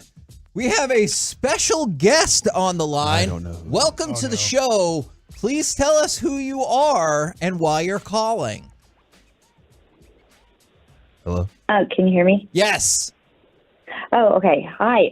I was the young lady that Mike Bacic met last night. Oh! Wow. Yeah. And help me out again. I'm so sorry because I know it was like 6:55. We got our picture taken. What is your name again? It's Landon Jackson. Landon, yes. Outstanding. How long before the Tolos start texting in about... Oh, yeah. Yeah, They I'm want sorry, pictures of Landon. Mike, yeah. Tolos will text in. Landon is married. Oh, okay. All right. All right. Our audience is full of monsters, so I'm sorry about that. I love the audience, and I love all of the personalities. And Mike, thank you for taking a picture for me. What I had told him, briefly, was 8 years ago I got sober, and I could not drive my car for 3 months. So I started listening to a radio station when I rode my bike around Dallas. And I have been hooked on y'all for 8 years. I get my friends, my family, my husband's now obsessed. My daughter listens to Sean and RJ in the morning, which is so debatable as a parenting move. She's 16 months though, so I'm like, maybe she's not processing. Let's hope. Man, I love it. But I just wanted to say I really appreciate you guys going in every day, and I listen to you while I work. So I listen to y'all from start to end. That is awesome. I just absolutely love everything you do, and you made the whole 8 year sober thing just funnier, and I had something to listen to and a hobby to pick up. And now, for March Madness brackets and whatnot, I'm beating guys in my own office. Nice. So. Nice. Fantastic. Thank you so Thank you, very Landon. much. Yes. And Yes. Landon, it's not thank from you, my thank you guys. Landon, it's not from my college expertise that you're getting teams right. Yeah. No, I mean, I will say I looked up a lot of numbers and ratios and stuff, but there was some research involved, but with guidance. And Landon, remember, if you want to compete today, don't do any work. Okay, all right. Mike, Thank you, Landon. She can be competitive. We will Thanks, talk with Landon. you later. Outstanding stuff. Wow. Kind of in your face too, Corey, that you didn't trust Rigo, and he came through big right All right, there. that's one. He's he hasn't struck out today. So And also, what I was going to tell you is then for the Michael Jordan, the 1998 NBA Finals, obviously chronicled among the Last Dance Game 2, his Air Jordans double autographed, $2.2 million. wow. Sorry, Kevin. I know, that's a lot of money. Whatever. If you take a picture with Mike, you can call into the show. That's the new thing, right? If you take a picture with Mike the night before, he's going to get your name, and you get to call into the show the next day. And Kyle from Dallas Card Show said, "Oh yeah, you cut that Kobe shirt up. I'll make 1,000 player used 81-point game cards." Nice. And I know that he would. We're the KNC Masterpiece right here at 105.3 The Fan, man. What a wild segment. We're only 40 minutes in. Holy cow, it's going to be a day. Coming up next, it's time for Baseball Nuggets with Mike Bassett. The Rangers weren't dropping bombs, but somebody was last night. Next. I've just been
the Astros in Houston.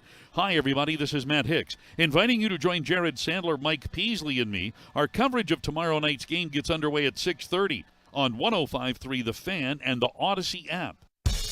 This segment on The Fan is brought to you by Classic Chevrolet. Classic Chevrolet looks at the road ahead and says, Texas, let's ride. They're doing their part with deep discounts on their full lineup. Unprecedented savings. Make now the best time to buy. This is Texas. This is Classic Chevrolet. Relax and enjoy the difference and find new roads. KNC Masterpiece back here on 105.3 The Fan. And right now, it's time for Baseball Nuggets with Mike Bassick. All right. Let's talk about the Rangers first before I get to dropping bombs. It went poorly. It did. Obviously, the first inning went well. You're winning 1-0. We had this highlight as Rigo, you can play. Highlight number 3 from the game. Here comes Keller with the 3-2, and that ball is hit high and deep out into right center field. Sailing toward the Rangers bullpen, and it lands over the bullpen. Into the seats up above. What a shot off the bat of Daniel Lowe. His second home run of the year gives Texas the early 1-0 lead. All right. You shut the game off right there. It turned out great. That's what I did. Oh, So- great. As you knew. It fell apart after that. I did the post game, so I followed till the end. Did not go Let me ask you guys this question. How many other people got to touch second base yesterday? All of them. Well, for the None of Royals, I think. I think all the Royals players. But for the Rangers, Brad Miller hit a ball down the left field line in that weird shift where you play 2 outfielders in the gaps and you play your other outfielder at deep second base. He touched second. That was it. Nobody else touched third except for Nate Lowe's home run. And nobody else touched second except for Brad Miller's double. This is a thing. And you asked, I think it was maybe you asked Boach this on Tuesday. Okay. When, or maybe it was you, Kevin. I can't remember. But it was, hey, are y'all going to ever have a game where, it's a little different? Oh, where yeah, it's not yeah. the scores are so remarkably far apart. Yeah. And it's weird. And so far, they have been feast or famine in games. It's either nothing's going to happen or a lot is going to happen. And his answer was, he kind of chuckled. He goes, I do think about that sometimes. Yeah. He's like, hey, couldn't we save some of these for another day? It's only one game without Corey Seager. But it does bring up one game. There's honestly, you're probably going to have to play months without Seager. I hope it's They did say 4 weeks and minimum. Yeah, they're looking at possibly more like 6 to 8 weeks. Because you have to remember, when he does come back, you have to test it out. You have to send him to Frisco, most likely, to get some at bats. You might have to send him to Arizona to start off, then Frisco. But you're looking at, there's going to be time without Corey Seager in this lineup. It's just one game. We'll get to see Friday night against the Houston Astros how the offense does. But it does bring up that's a big blow. it is. And we'll see how the lineup does. Last night in your first game, look, they scored 0 runs against the Cubs the other night against Marcus Stroman, and Corey Seager was in the lineup. So it doesn't mean just because he's out means the Rangers can't score. If he's in the lineup, they do score. Can I ask you a question about that? Like, if you were, let's say you were running the team, like not managing it, but running the whole thing for the Rangers. Yes. Nobody's competing. Do you look at Corey Seager, and I know he played a lot of games last year, but just in the back of your head, do you always have like a contingency plan? Because he has had a lot of injury issues. Yeah, he's always a guy that's been, when I've followed him on the Dodgers before he came to the Rangers, like, gosh, what would he do if he could play 142 games? Yeah. I get you're going to sit out 20 games for rest on Sundays and, stuff like that. But it seemed rare, at least following the Dodgers, because they were in the playoffs all year. It was like, is Corey Seager healthy for the playoffs or is he out for the playoffs? And so that was one of those things with Corey Seager, signing him to such a long-term contract. I wondered about, hey, are we signing a very good ball player who seems to struggle with 162 games? Unfortunately, he's hurt right now. I guess listening to Mike Peasley driving home on 105.3 The Fan postgame show, at least it did happen now that he can come back in June and hopefully play, let's say, the last 100 games of the year, healthy. But it is always tough. I played with Jose Reyes, who had major hamstring issues throughout his career. It is sometimes tough for guys to rehab a hamstring and feel 100% the rest of the season. Yeah. So just throwing it out there, that's the first baseball nugget. Rangers get beat pretty bad. No offense. Evaldi, he gave up last night 10 hits, 5 of them with 2 strikes.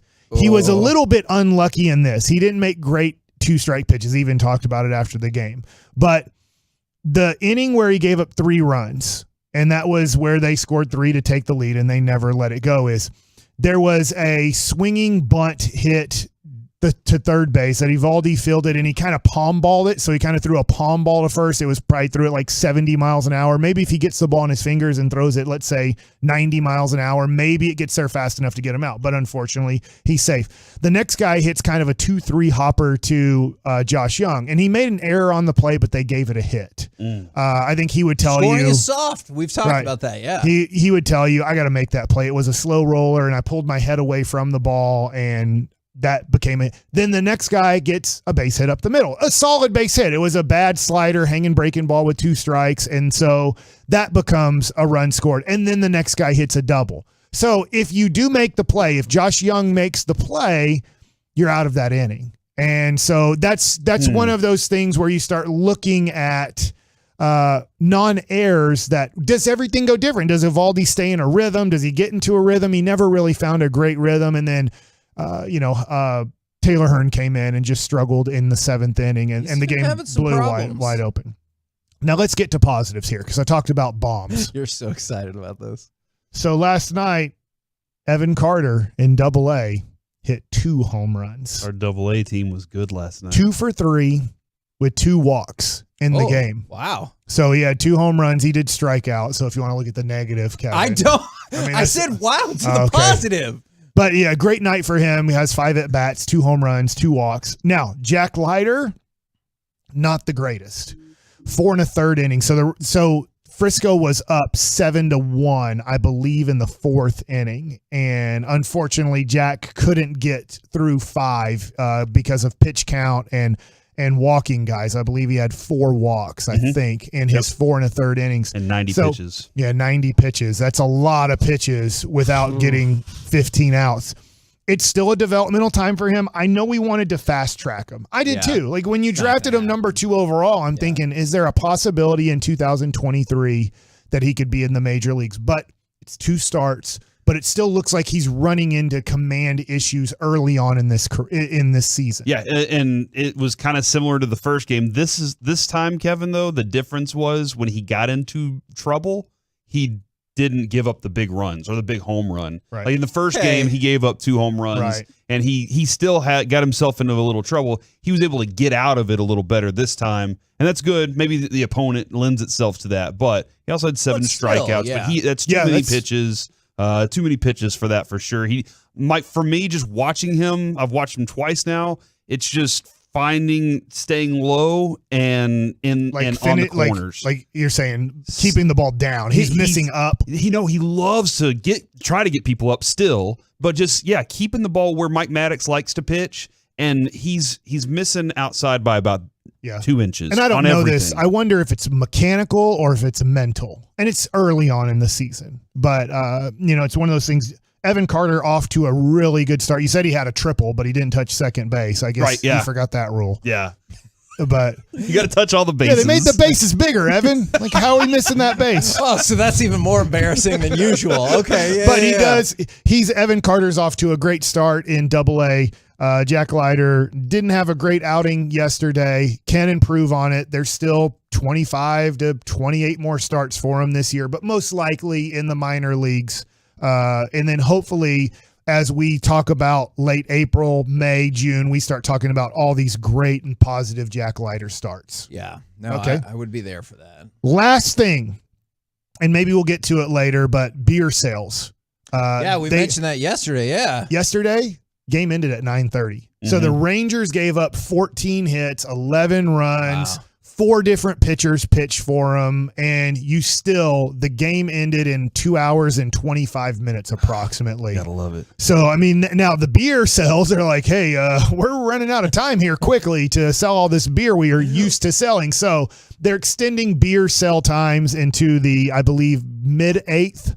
So at the bottom of the 8th, they stopped selling where it used to be bottom of the 7th. I just saw a Phillies pitcher complaining about this. Strom. Yeah. Or a player. Yes, I'm sorry. And he's like, look, man, like now you're giving them an extra 20 minutes or you're taking away time. Yeah. They got their last beer 20 minutes ago, and me and my family are trying to drive home. Yes. And they're hammered. This isn't good for us. I hear you. I guess they're saying there's less time to drink as much, but yet they are extending that time where you can have a beer, closer to your drive time. Last thing, Arlington. There's a Ranger game, and there's approximately 20,000 people leaving at somewhere between 9:30 and 10:30. Yeah. Why would you shut down the highway to do construction? Do it tonight. There's not going to be 20,000 people. You make But a fair point. on Tuesday and Wednesday night, Arlington, I'm calling you out here. Love you. Love what you've done in Arlington. What are you doing? Great city, yeah. Hey, 10 p.m., we need construction. How about you start it at 11 p.m. after Yeah. everybody's gone home from the Ranger game? There's 20,000 people trying to go home, especially going home from Arlington to some sort of Grand Prairie, Dallas, North Dallas, Plano area. Like, don't do construction at 10 p.m. when there's 20,000 people trying to leave. Yeah, I'm with Mike 100%. I know it's not shout out or Forgiveness Friday, but we might need to throw that last one in Forgiveness Friday. And also from the 2 and 4, I need forgiveness. Every time I watch the Rangers, we lose. And the games I haven't watched, we've won them all. Just give me your Bally stuff. Sacrifice for the next 5 games, and let's see how it plays out. And then also from the 6A2, you guys are the best. Definitely makes my day better. Appreciate. We've gotten a lot of positive feedback today. I'm really good. So true. Coming up next, a story that actually came from Corey in honor of Corey and Taylor Rogers throwing his glove in the trash. How often do you blame the tool over yourself? 877-881-1053. Also want to hear from those Twolos and the YouTubers next on The Fan. Blasting up.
From our fan studio, secured by DFWsecurity.com, it's the KNC Masterpiece on 105.3 The Fan.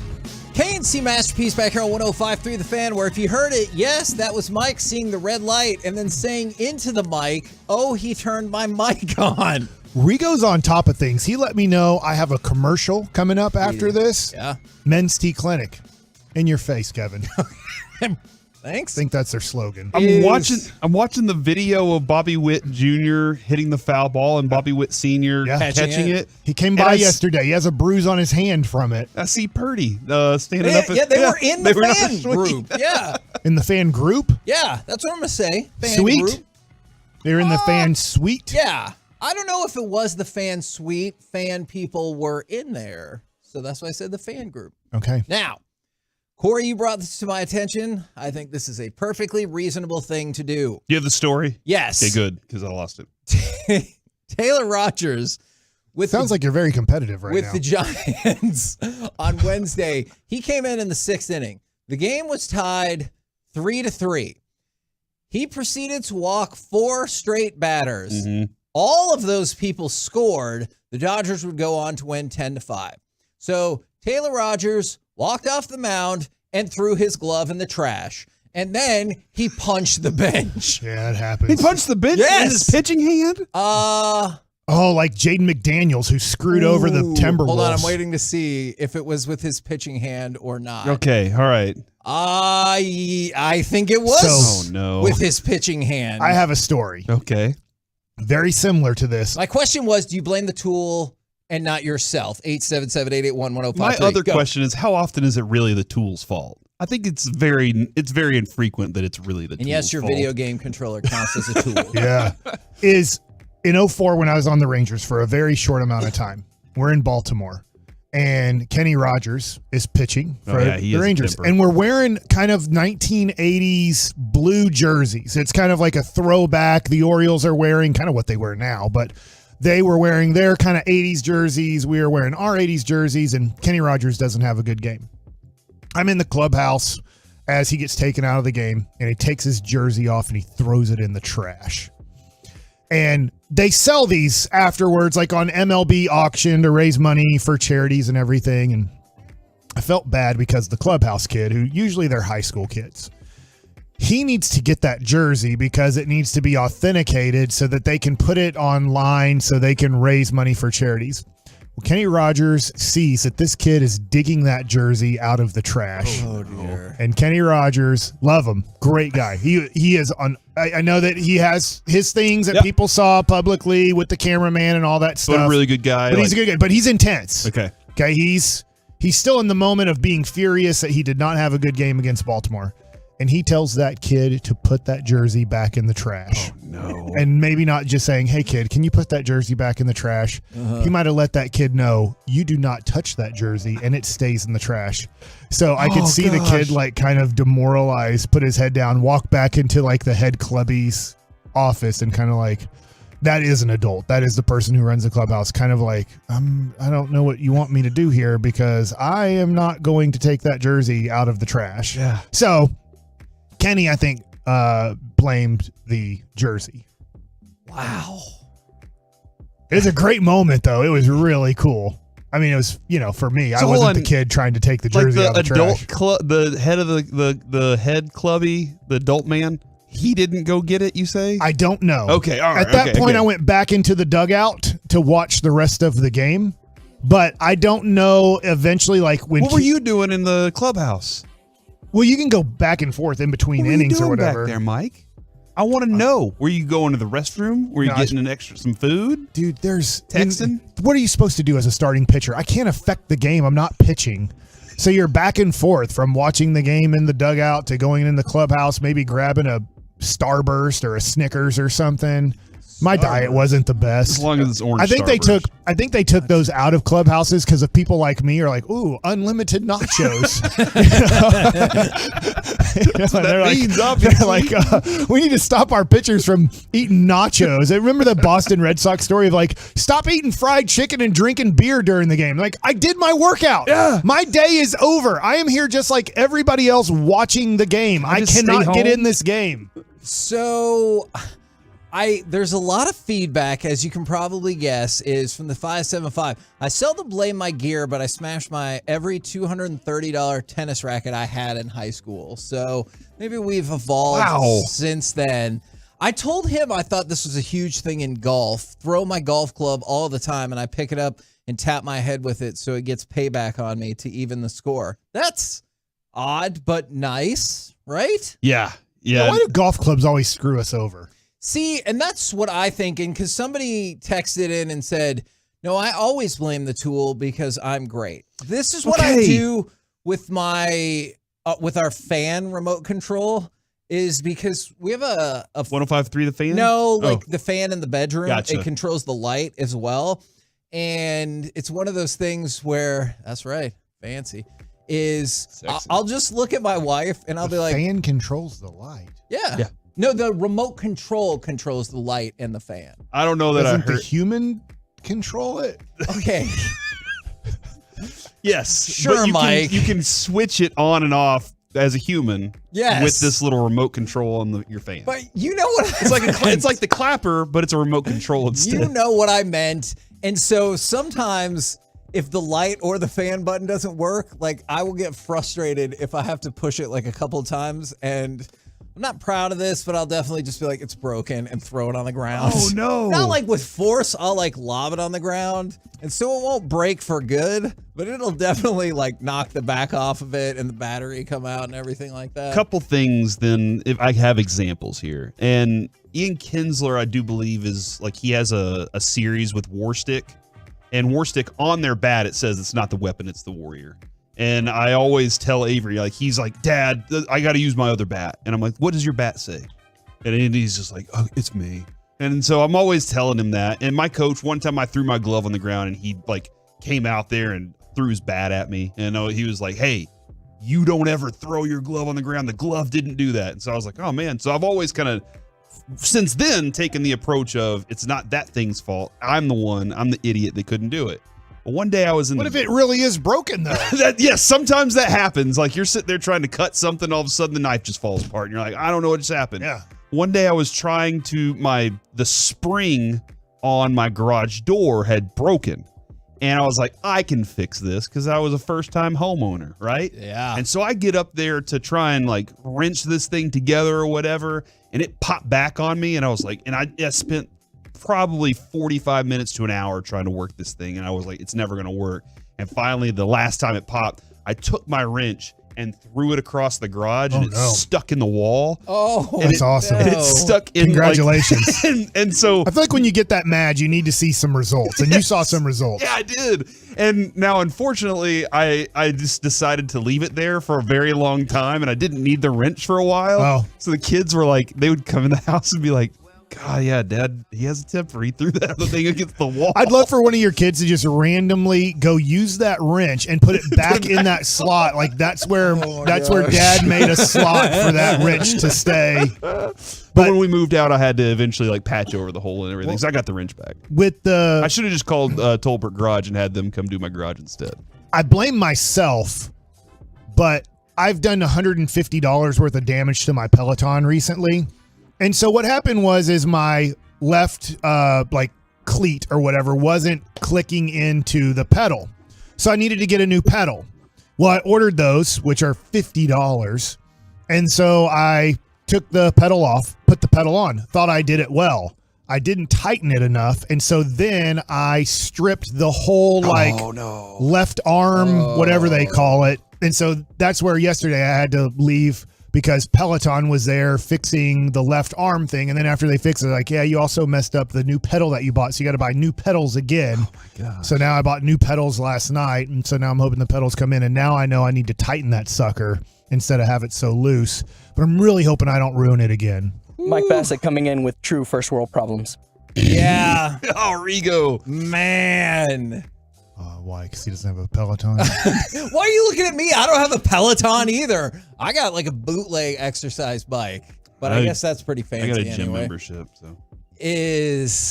I mean, that's true. I got my bike when the pandemic hit, and they're like, you don't get to go to the gym anymore. And I was like, I need some. Why did they close it down? Remember I said I'd get you guys a Peloton if we ever got number one? Shut up, Mike.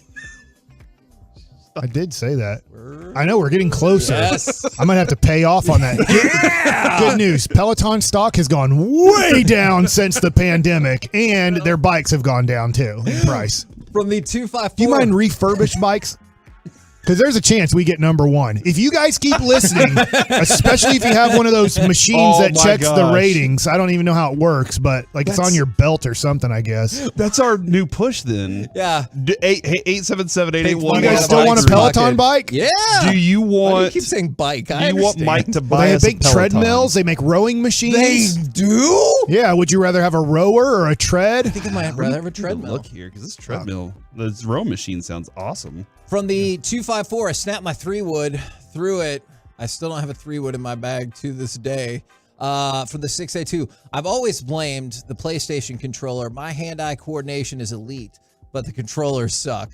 We've been through this, Corey. You know they don't do what you tell them to do. And from the 214, bootleg is a word I haven't heard in years. Fair enough. I'm glad I can help. Now, as a side topic, real quick, because we didn't get a chance to hit this earlier, is NBA jersey sales. Oh.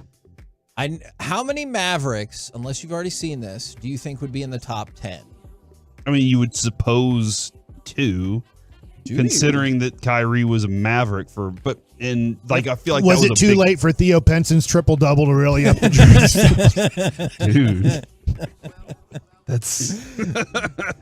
That's a great question. I think his new nickname is Triple-Double Penson next year. I think Luka's got to be in the top 10 somewhere, and I Okay. would think Kyrie's got to be in the top. Hold on, did you say I don't top think 10? that 10 for the whole year. for the whole year. So it includes Brooklyn jerseys and Mavs jerseys. Correct. Yeah, I would say Kyrie too, because Yeah, if it includes both, if he probably got a boost when he got traded to the Mavs. I think they sold. I think they sold out of them pretty quick. Where would you put Luka on the list? Are you saying Dwight Powell is your No. okay? Luka It would will either be 1 or 2. I'll guess 4th. All right, who'd you put ahead of him? Probably LeBron and the stupid Lakers. LeBron and the stupid Lakers are number 1. Steph and the indifferent Warriors are second. That's good because those are the two Seems like they're always most global there. guys. You know what? I'll put Luka 3. Am I wrong about 4? Luka is number 5 on the 2 list. other people. Popular teams. KD got traded. There's no way Brunson beat him, is there? With the Knicks? Does Okay. anybody want KD jerseys anymore? Is that Because of Phoenix? These players are very, very good. KD won? Giannis. Giannis is Good job, 4. I guess. KD is 6. So you're missing Embiid? number 3. Embiid is number 13. Oh, wow. Which just, you've brought this up many times about the big man, is the best 2 big men are Jokic and Embiid. They're going to probably finish 1 and 2 in the MVP again. Jokic is 12, Embiid is 13. Ja? Ja is 8. This team is exceedingly popular as well. Tatum? Jaylen Brown.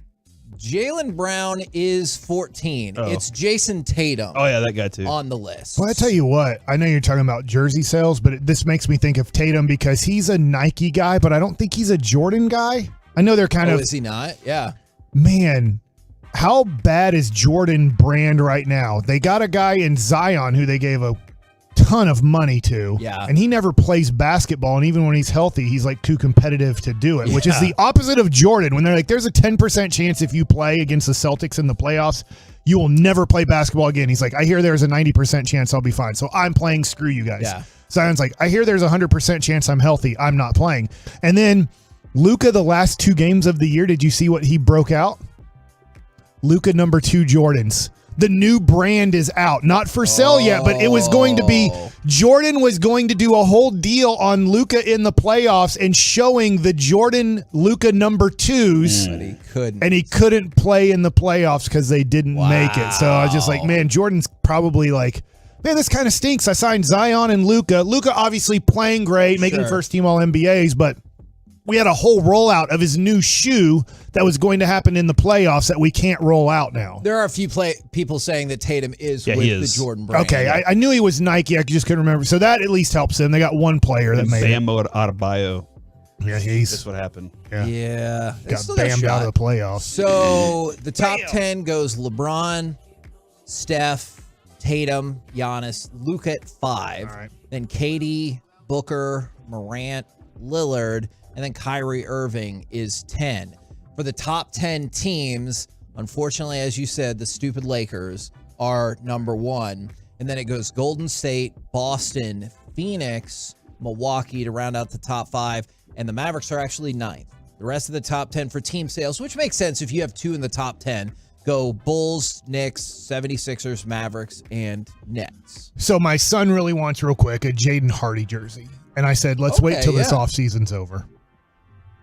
I don't know if they want to go super veteran and go get these high IQ, great defenders, rebounders. How in the hell are you going to do that with all the crap contracts you have, Nico?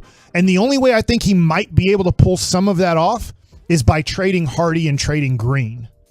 Yeah, because then I'm afraid of that as well. Then younger teams will go, yeah, we'll take this guy. This guy's 32 years old. He is high basketball IQ. He is a pretty good defender, but we're not ready to compete for a championship. Yeah. Jaden Hardy can help us 2 years down the road. Josh Green can help us 2 years down the road. So I don't know the way they're going to go, but the only way they're going to get high IQ rebounders, defenders is by trading Jaden Hardy, the 10th pick, and Josh Green, if they want to go down that route.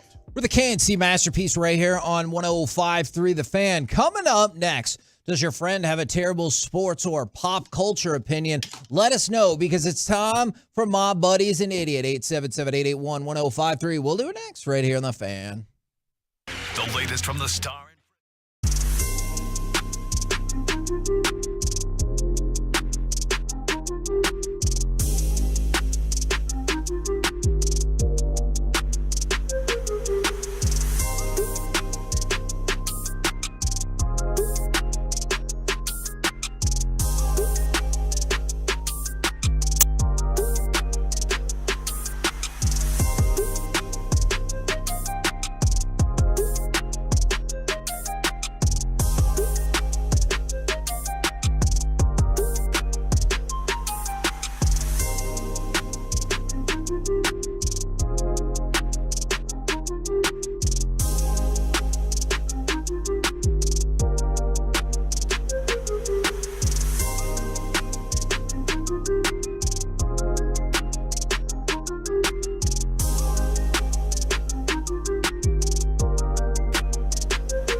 and Frankel. There's a reason you need a special license to drive a big truck, so companies that hire drivers and put them in a big truck should be held accountable for what happens when one hurts you. Frankly, you need Frankel and Frankel. The consultation is always free. Visit truckwreck.com. KNC Masterpiece back here on 105.3 The Fan. And right now, it's time for a little My Buddy's an Idiot, 877-881-1053. Does your friend have a terrible sports or pop culture opinion? We want to know it. And we're going to start with this, if we may, hamstrings. Oh, hamstrings are idiots. Because they're taking away one of our quality players who's had a hell of a start to the season for at least a month. And you're probably right, Mike. It could easily be longer than that. Yeah, I always wonder this when guys have bad hamstrings. And I know that Seager hasn't pulled hamstrings every year, hurt hamstrings every year. But I wonder, is it lack of flexibility? Is it dehydration? I don't know. Like, is it just genetics that... Did he not stretch right that day? Yeah, I don't know. Like, because... Yeah, for 100 other days, he runs and nothing happens. And then that one, it happens. And I just wonder on that day, bones break. If you snap them, you snap them, right? Well, I'm thinking about like Dak Prescott, right? I mean, there's a reason why his ankle cramped up and snapped. But I just, with hamstrings, I always wonder, is there... How much is it stretching? How much is it hydration? How much is it just genetics? And there's nothing you can do. Jose Reyes was always going to have bad hamstrings. Corey Seager was always going to be a guy that kind of dealt with soft tissue injuries throughout his career. Or is there something that they're doing that is having their soft tissue muscles like hamstrings have strains and pulls and stuff like that? He's got a coach, right? Doesn't he have his own guys that he works with? Like, I'm sure they're all over it.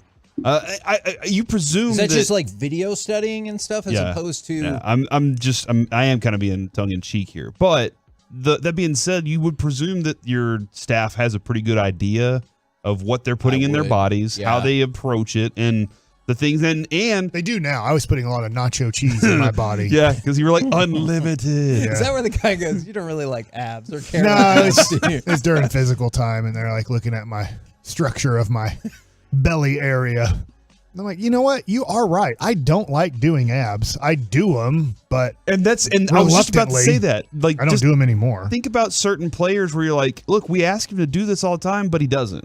Yeah. Like maybe they say, hey, we need you to make sure you stretch your hamstrings today, every day. And he's like, I ran a little late. I don't need to stretch them today. To that point, I remember being in Washington, and we had kind of similar trainers and doctors to the Washington Wizards. I almost said Bullets, but Wizards. And so I was asking about, at the time, Caron Butler was there, Gilbert Arenas. That was kind of their team, the Wizards. And they're like, yeah, Gilbert Arenas is the worst rehab guy you'd have, because he had the knee problems. His career was it was good for a moment, and then it was short and over. And he would never do any rehab work. He thought the rehab was we went in there and redid his knee. And they're like, I'm good. And they're like, no, you're not good.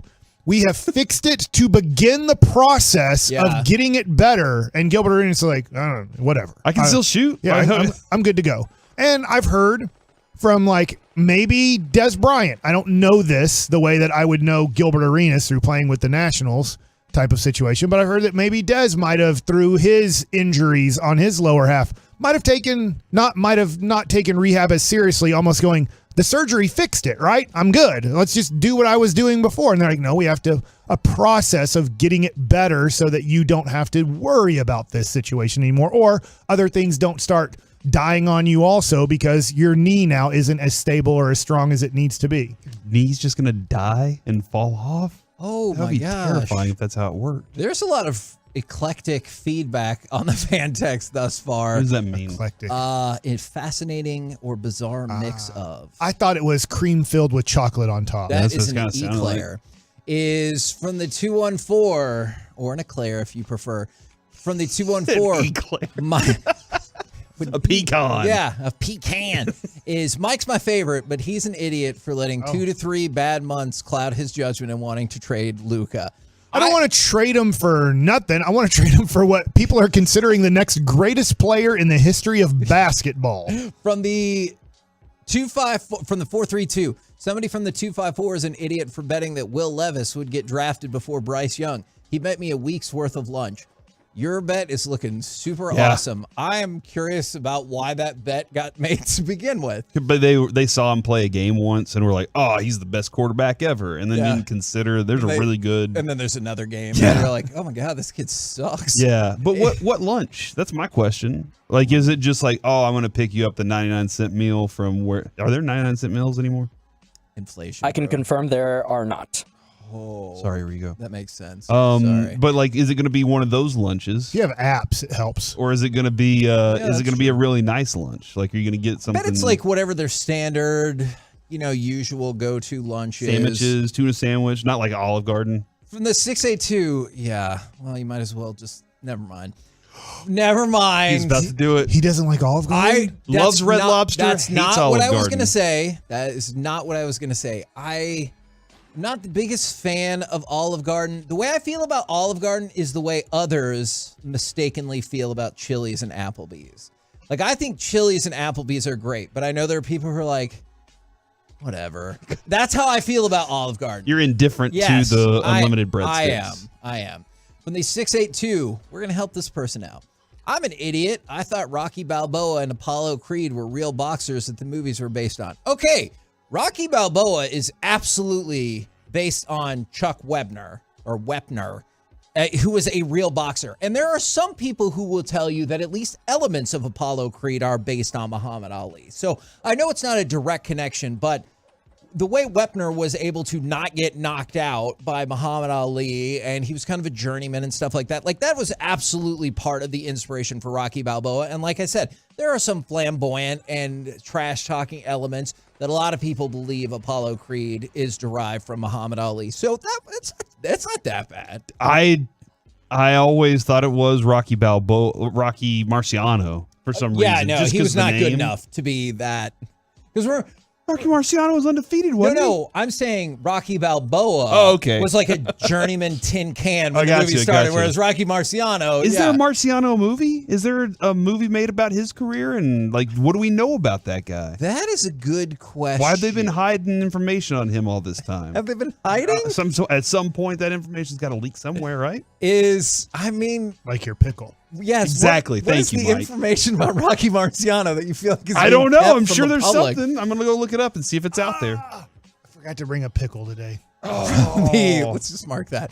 Are Phillies fans idiots for throwing trash and then eventually hot dogs at other people and then trying to throw it on the field for dollar hot dog night? Like, I do not advise this because it's they have littering. Wednesday dollar hot dog there too? I think theirs was on Tuesday. Well, I mean, the concept is the same, Mike, but you shouldn't throw your trash. No. Because that's littering. But at least in that, I can like wrap my head around you think you're done with it. Why would you throw the hot dog that you bought? You look like you had a thought here, Mike. It might have not been cooked well enough. Yeah, You what if it you was took a gross? bite of your hot dog, you're like, you know what? Don't like it. So you don't throw it in the trash, you throw it at a human? Yeah, that's Philly, man. Have you They're ever like, been you to know Philly? what? I bet there's some horses out there outside this stadium, and we made it to the Super Bowl. You know what that means? There's extra food on the street. They did that. And they punched a police horse in the face. That is a thing that happened. On Dollar Dog Night at the Gilf. Last don't night. do that. We Rangers fans won't do No, that. we won't do that. We're too classy for Yeah, that. we're hungry. But Philly fans, we'll eat stuff. But Philly fans, come on. Yeah. They'll eat other stuff. They throw their dogs. Yeah, we would never. And by do the that. way, do you litter? No. It was so sometimes. It was so what? The game went by so fast. There was a guy right near where we do our post-game show in the ninth inning, like dollar hot dogs. Everybody's walking out of the building. There's two. They're like, crap. We got another 100 hot dogs in my sack, And I'm like, well, he has like a sack of hot dogs. What do you think he carries it in, Kevin? I don't know what you call them. It's not like a cooler. You have a tub. Yeah, he has a. I feel like you picked the worst Satchel. possible You got a hot word. dog satchel. Yeah, hot dog satchel. But he was like, dang it, I got it. I'm wondering with those people who sell the hot dogs who walk around if they come back to the hot dog stand. Mm-hmm. At the end of the game, like, I still have 60 hot dogs in my sack. And the guy's like, you got to pay for all those. Yeah, Those I don't are know yours. what happens. You said you could sell them. You can't really. What do? Take them home? I don't know. This was an amazing moment. Good One question. day, I don't know why, we were coming back from an event or something. I stopped at Crumble, which is open till midnight on Those are Saturday. amazing. Yeah, They're okay. great cookies. So I stopped there, and it was like 11:45, and In the night? in the night. And they They were open? Yeah, they close at midnight, but they're not open on Sunday. And remember, they like switch the flavors out for the most part Yes. every week. And so we got a 4-pack for the family, and they're like, "Here, what else do you want?" And I was like, "No, just a 4 is good." And they're like, "No, like just pick. How about you just take 4 more for free?" And I was like, "Oh, for real?" And they go, "Yeah, this is the end of the week, so I guess the Did you cookies load go in the up? trash." So we Whoa, just whoa. When do I need to go to Crumble again? this was Saturday night at Saturday night at 11:45. And they were like, "Here, just take another 4-pack for free." Oh my! I can't. That was a one-time thing. No. I've not been back there again at that time. I think Tolos should try on Saturday night at You found 11:45. a Go hat. find your local Crumble. Yeah. And go say, I hear if I buy 4, I get 4. Thursdays at I'm not guaranteeing that at all. Thursdays at I heard from 7:20. Kevin Hagelin I on think 105.3 The Fan. Crumble gives away 4 cookies if you buy 4. Yeah, Thursdays at 7:20 in the morning. Sean and RJ and Bobby do the life hack section. Yeah. That's And one that of is a life hack right Yeah. there. They need to Far add less to the list. controversial I'll tell you life what. hack than what I heard earlier. I lean towards, and they're both amazing. I lean towards Crumble over Tiff's. Is that? They have I would different. They have. agree with that. They're they both have amazing, unique though. and great flavors. They're huge cookies. That's awesome too. But man, this is. Here's the thing. When Mike went whoa, whoa, whoa, whoa, whoa like that, Kevin, you weren't at the media party for the Super Bowl. Yeah. But there was a sweets section at the media party, and as we were exiting that place, Mike and Dawson were like, "We'll be back," and they disappeared. And me and DJ were just kind of standing there waiting around. And they all I think Mike had 3 plates of little sweets. I had all And kinds. DJ was standing there with the churro. and he Cherry goes, pie "Where'd you get a crumble, churro from?" churro, cookies. That was great. See ya. He was in heaven for about 5 minutes. And then just at least one more. Not anymore. I'm soda now. I know. I hear you. It's great. My buddy is an idiot. You'll be happy whenever you got that. I've honestly, soda body. I've lost 6 pounds in 4 days. It works if you work it. Do you think Charles Barkley is an idiot, or do you think Shaq's an idiot for even listening to this nonsense? He goes, the other night, they're going to beat the Hawks. The Hawks stink. I'll bet $1 billion that the billion? Heat beat the Hawks. He doesn't have $1 billion. What is he, Ed Belfour? Yeah, what is he, LeBron James? Oh, okay. Those are for different reasons. But yeah, so what's Shaq going to do about this? And why would you bet $1 billion that you don't have? Because that's the bluff that you're not betting me $1 billion, right? Like you make it so much that they're like, I would never do that. Most of my bets are national deficit. Like I do that. I'm always like national deficit. Yeah. Because nobody wants to pay that. I still haven't gotten paid from betting with Bassick. You're right. And you know what, Corey? What? It's time. You're right. And you know what? Odyssey?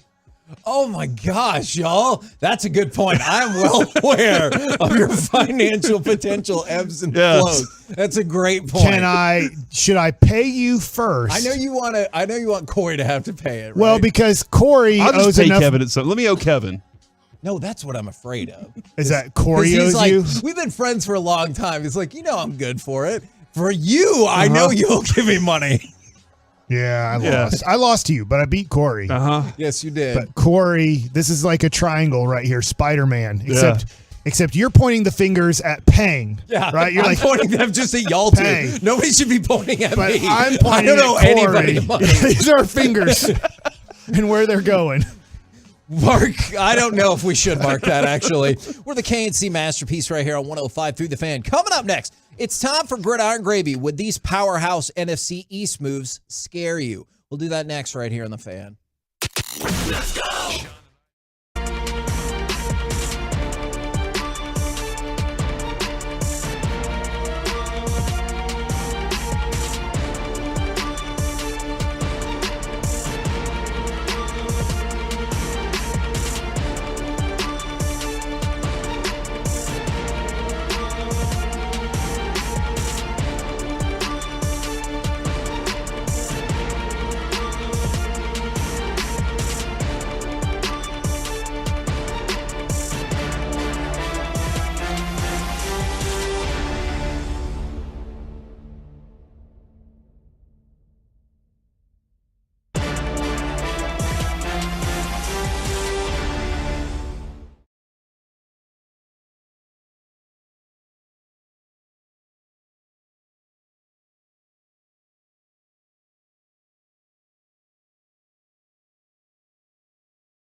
This segment of the KNC Masterpiece is brought to you by Classic Chevrolet. Classic Chevrolet looks at the road ahead and says, Texas, let's ride.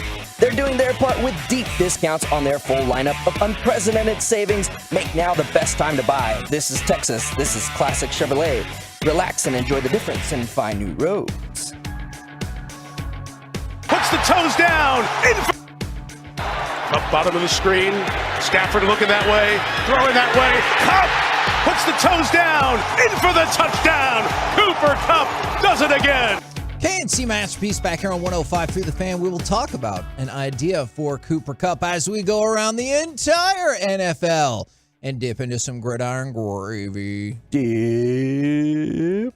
Celery and peppers. I have a question. Yes. Salad and pepper. Did I say celery? I thought you did. Celery. I thought maybe that was a and fancy peppers. salad. That's what I put on the salad now. Salary. Celery. I guess so. It does cost more to eat well. Yeah, it does. Which is very weird, but you're right about that. Speaking of, what did everybody think about Rigo's dip this time? Remember last week, Yes, Kevin? He it had was his much opportunity. Tolo's, they got after Rigo a little bit. Yep.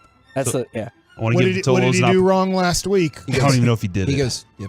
Yeah. Rigo, that was that Thursday or Friday? It was it was Thursday, Thursday. but it was meant to be a sarcastic dip, like because we missed like Yeah, me missed it and Kevin missed the dip at the same time, so it was Okay. yeah. Well, I know it's football Nuggets time, but Yes. I just remember being too competitive on Thursday and Friday, and that's why I To be couldn't here. work. Yeah, I remember that too, yeah. I was too competitive. Today, I lack competitiveness, and I'm doing work. Mm-hmm. Mm-hmm. Well, I appreciate you being here nonetheless, Mike. And Now, giving it your best. if I was super competitive, then I would probably go have buffets in New Orleans all the time, and then wear puffy jackets that make me look 385 pounds on the bench. Zion, don't wear puffy jackets when you're overweight.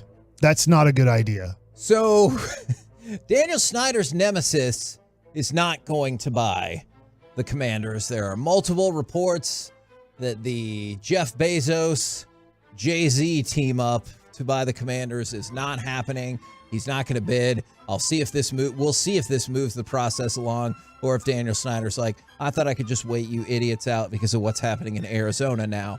I'm not entirely sure which direction that will go. So Bezos is like, hey, let me see behind the scenes. Yeah. And he's like, this is so bad that even all of my money can't clean it up. Yeah. I don't want it. Or maybe he just wants to make sure that he isn't the one who gives Dan Snyder the like record breaking. You know what I think would be amazing is if Snyder sold it for like $6 billion And then the next week, Bezos goes, "I'll give you $9 billion." just so Snyder. The new didn't owner's get like, it. but I kind of was excited about this, but that's $3 billion more. Yeah, for doing nothing. Yeah. All right. And I already made my first payment, so like now I'm getting more here. Absolutely. I don't know how that works. So I think you have to do. We'll get to that later. All right, there's some All interest. right. So Bleacher Report has some hypothetical superstar trades, and I want to know how many of these you think would make a major impact, because some of these are very viable. Is the Bills get DeAndre Hopkins for their 2023 third round pick? First of all, would you be agitated that DeAndre Hopkins got traded for a third? Secondly, how big would that be for the Bills? I wouldn't be for one reason. The Cowboys made their decision that the second was too much for Hopkins, I guess, or whatever they thought the price was.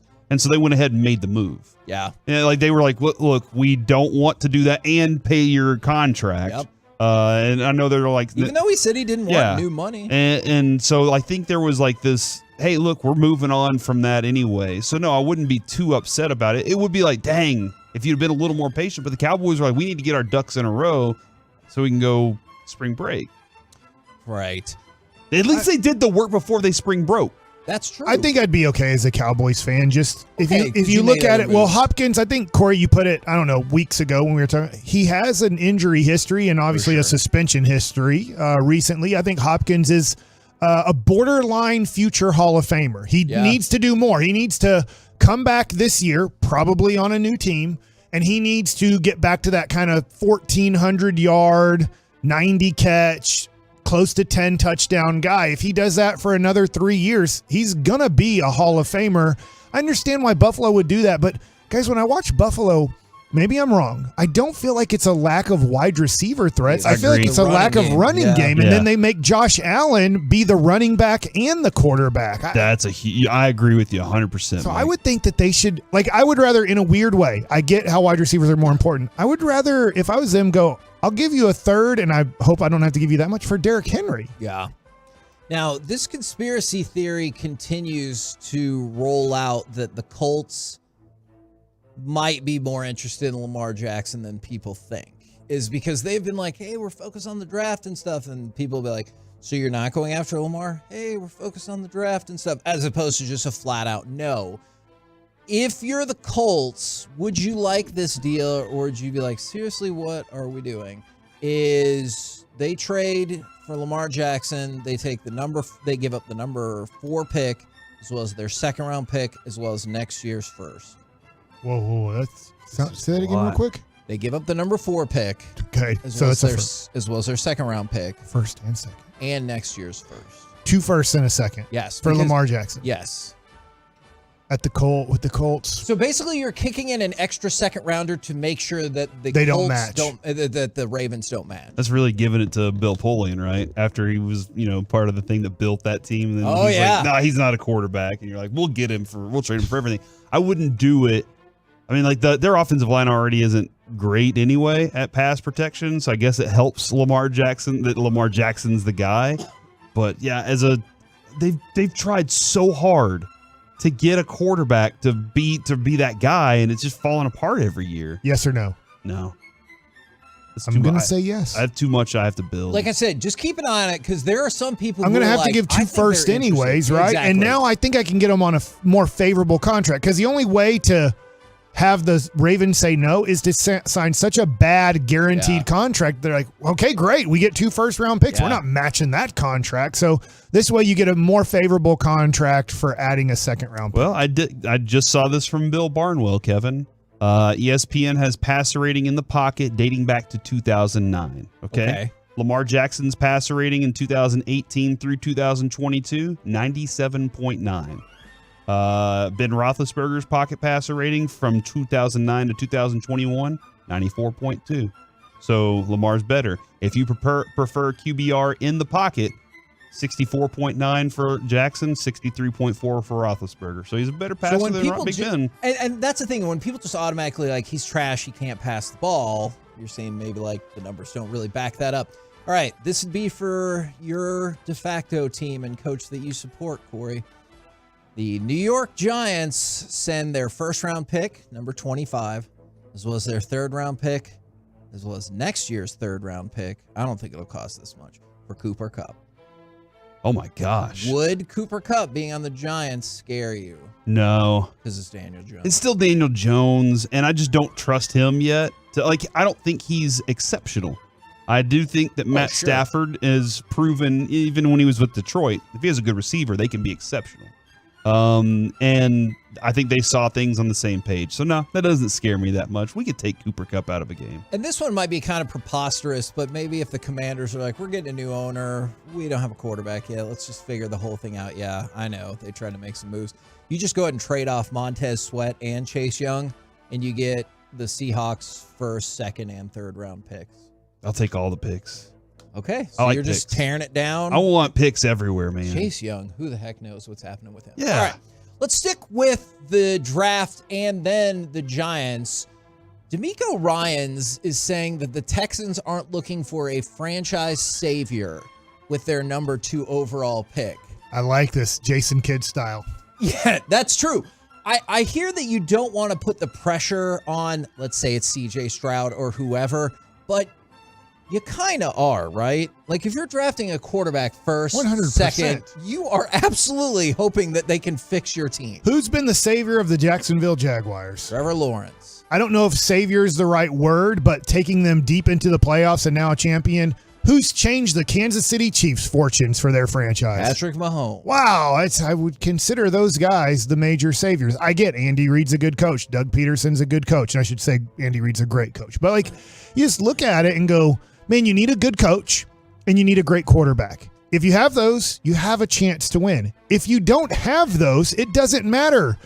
Nobody can save you besides the quarterback and head coach. No matter how good a wide receivers you have, or running backs, or defense, for the most part. I'll give Baltimore with Trent Dilfer. There's very rare occasions. Your saviors are 1, the quarterback, and 2, the coach. Yeah, and that has led some credence too, which I don't believe that perhaps the Texans are not taking a quarterback at number 2. If that's the case, you need to trade the pick. I think this is always tough when you do get at times a former player who played defense, because they might be subconsciously a little bit jealous of how much quarterbacks get credit. Yeah. D'Amico Ryans, great player or good player, seems to be a guy that could be a really good coach. But from his perspective, he might go, no, you just need a good team. Defense. Yeah. Just a solid team over there. And you're like, no, I mean, if you really look at the greatest coaches in NFL history, just name them and then name their quarterback. None of the greatest coaches of all time, as far as I know, if you start naming whether it's Lombardi, whether it's Landry, whether it's Belichick, whether it's now Andy Reid, whoever it is, Steve Walsh, name the greatest coaches in the history of the NFL, and you tell me the average quarterback they went a decade with and started winning. Maybe I give them more respect in this, but maybe if you want to go with Knowles and if you're not a big fan of Terry Bradshaw. Yeah, but I mean, if you really look at the history of the NFL, you have to have one of the greatest quarterbacks of their era if you really want to be a great coach. And then sticking with the theme, the rumbling is that the Packers want a second rounder from the Jets this year and a first rounder next year. So 2023 second rounder, first rounder in 2024. You're the Jets. You've gone this far. Is that fair compensation to you? Go ahead, Mike. I'd say screw you over, Green Bay. You guys deal with them. Bring them back. Yeah, because they already said Jordan Love's our guy. So there are a lot of problems that is exist a fascinating perspective for them. But I mean, for the Jets, I totally understand their desire to be there fast and to look, we're here already. Let's go ahead and do it. We don't have a quarterback. We got to do it now. We got to get Aaron Rodgers. But they're in a really good position, I think. And then for the Giants, defensive tackle Dexter Lawrence has said he's not reporting to the team's offseason program due to his unresolved contract issue, much like we talked about with Saquon Barkley. Coming up next, have the Cowboys earned your ultimate trust in this particular area? And no, it's not just making money. We'll do it next right here in The Fan.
and studios secured by DFWsecurity.com.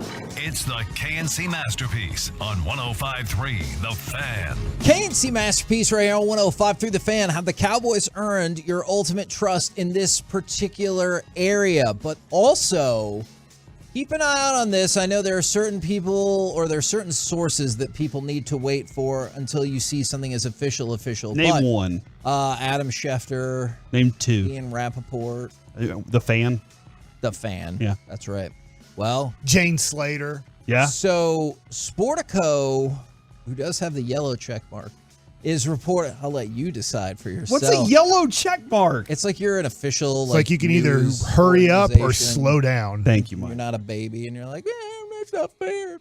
It matters where you are at the green and red light. So Sportico is reporting that Daniel Snyder has reached an agreement to sell the Commanders for $6 billion, as we said would probably be the price, to Josh Harris. He is one of the co-owners of the Philadelphia 76ers, and this is the group that also includes Magic Johnson. I know on a lower scale, it's not like he's going to be the owner, but that is the report from Sportico. This would clearly crush the $4.65 billion that were paid for the Broncos. This would be a vast increase. And even though people are saying that Jeff Bezos never bid, I still don't want to rule out the idea that he swoops in and immediately buys it from that other person. Just because he doesn't want to buy it from Snyder. They don't get along. He's like, I don't want you to have my money, but I will gladly give my money to somebody else. Could you imagine if you knew that and you bought the team for $6 billion and then sold them 15 days later, like 2 weeks after it's been closed, everything's done. You're like, just sold it $8 billion. Or $9. Like, yeah. You just make $3 billion, and Bezos and the NFL is like, just to screw you over, Daniel Snyder. Yeah, Snyder would be like, oh, man. I mean, I have not seen any of I'd the, be happy with the $6 billion. I'd be perfectly all right. Sure. Don't you think Bezos, though, should be more local? What do you mean? Like, like buy the Mavericks? Okay, I see where you're going with I this. didn't say it. Where does Tell Jeff me- Bezos live? Tell me that's not what you were getting at. I can't tell you that.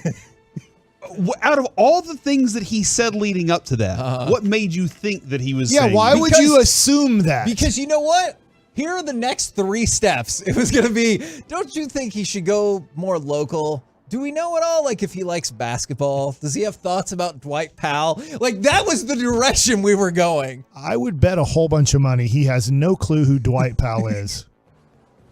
Well, sometimes I think we don't know who Dwight Powell is with the way we pay him. Like $6 billion? Would you bet that much? I don't have $6 billion.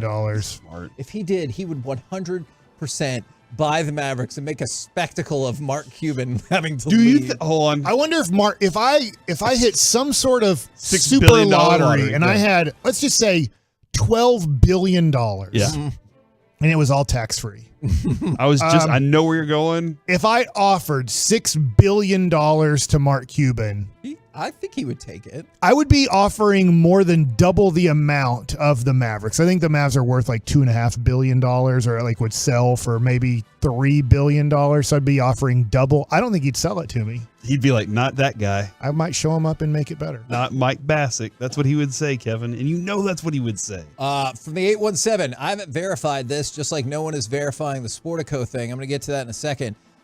Jeff Bezos' parents are absolutely from Fort Worth. True story. So I know he was. Yes! Well, he was born in Come on, Albuquerque, Bezos! New Mexico. All right, so he was born in New Mexico. They don't got a team in New Mexico. He was the son of Ted Jorgensen, who was born in Illinois. So I don't have him being. Oh, in you know Fort what's Worth. in Illinois now? Whataburger. All right, and then the other thing. Do you have any Slovenian ties? I just wanna warn people about. I like Sportico, but somebody said Sports Illustrated reports it too, and this is the trouble that we got into with a couple of different things over the years. Here's the Sports Illustrated report. Breaking: Dan Snyder has reached an agreement in principle to sell the Commanders for $6 billion. Blah blah blah blah blah per Sportico. So just keep It's in just one source. Is that what you're saying? Yeah, I like Sportico, and I'm inclined to usually believe them. They do like a lot of business stuff. and TV things and like jersey changes and everything like that. So I'm not saying the report is inaccurate, but just when everyone's like, oh, this person's reporting it, this person's reporting it. I mean, Ian Rappaport and Adam Schefter are like in the midst of actively reporting things, and they have said nothing about this. So just keep that in mind. But it looks like we also have NFL Network on right now. Yeah, and they're not they've breaking said nothing in. about it. They're doing the press conference for Odell Beckham Jr. and he's wearing number 3, and they all look nervous up there. Oh, sure. That they're about to get Lamar Jackson questions. So I'm not saying that it's not a done deal and that Sportico is wrong. It's just a lot of times you see people jump in and it's all off of the exact same report. Now, for the Cowboys, and I think you've made reference to this, and so I just want to get the feeling of the Tolos, the Twolos, and everybody else is, do you have absolute confidence in the Dallas Cowboys with their first-round pick? I do. Yes. And you think that is well We've deserved? disagreed, Corey, with Micah Parsons. We've disagreed with Travis Frederick. Right? Yeah. We've disagreed with certain situations. I don't think we disagreed on CeeDee Lamb. We thought that was a great pick. But we've had times where, like, I don't think they did good here. And then you watch the guy play their rookie year or second year, and you're just like, they were right. Now, after the first round, they get more common, I would say, in the draft. Since Will McClay has taken over, and I believe Zach Martin was his true first one. Yes. The Taco Charlton is about it. Like that's one where somebody walked into the room. Will take and say, that's me.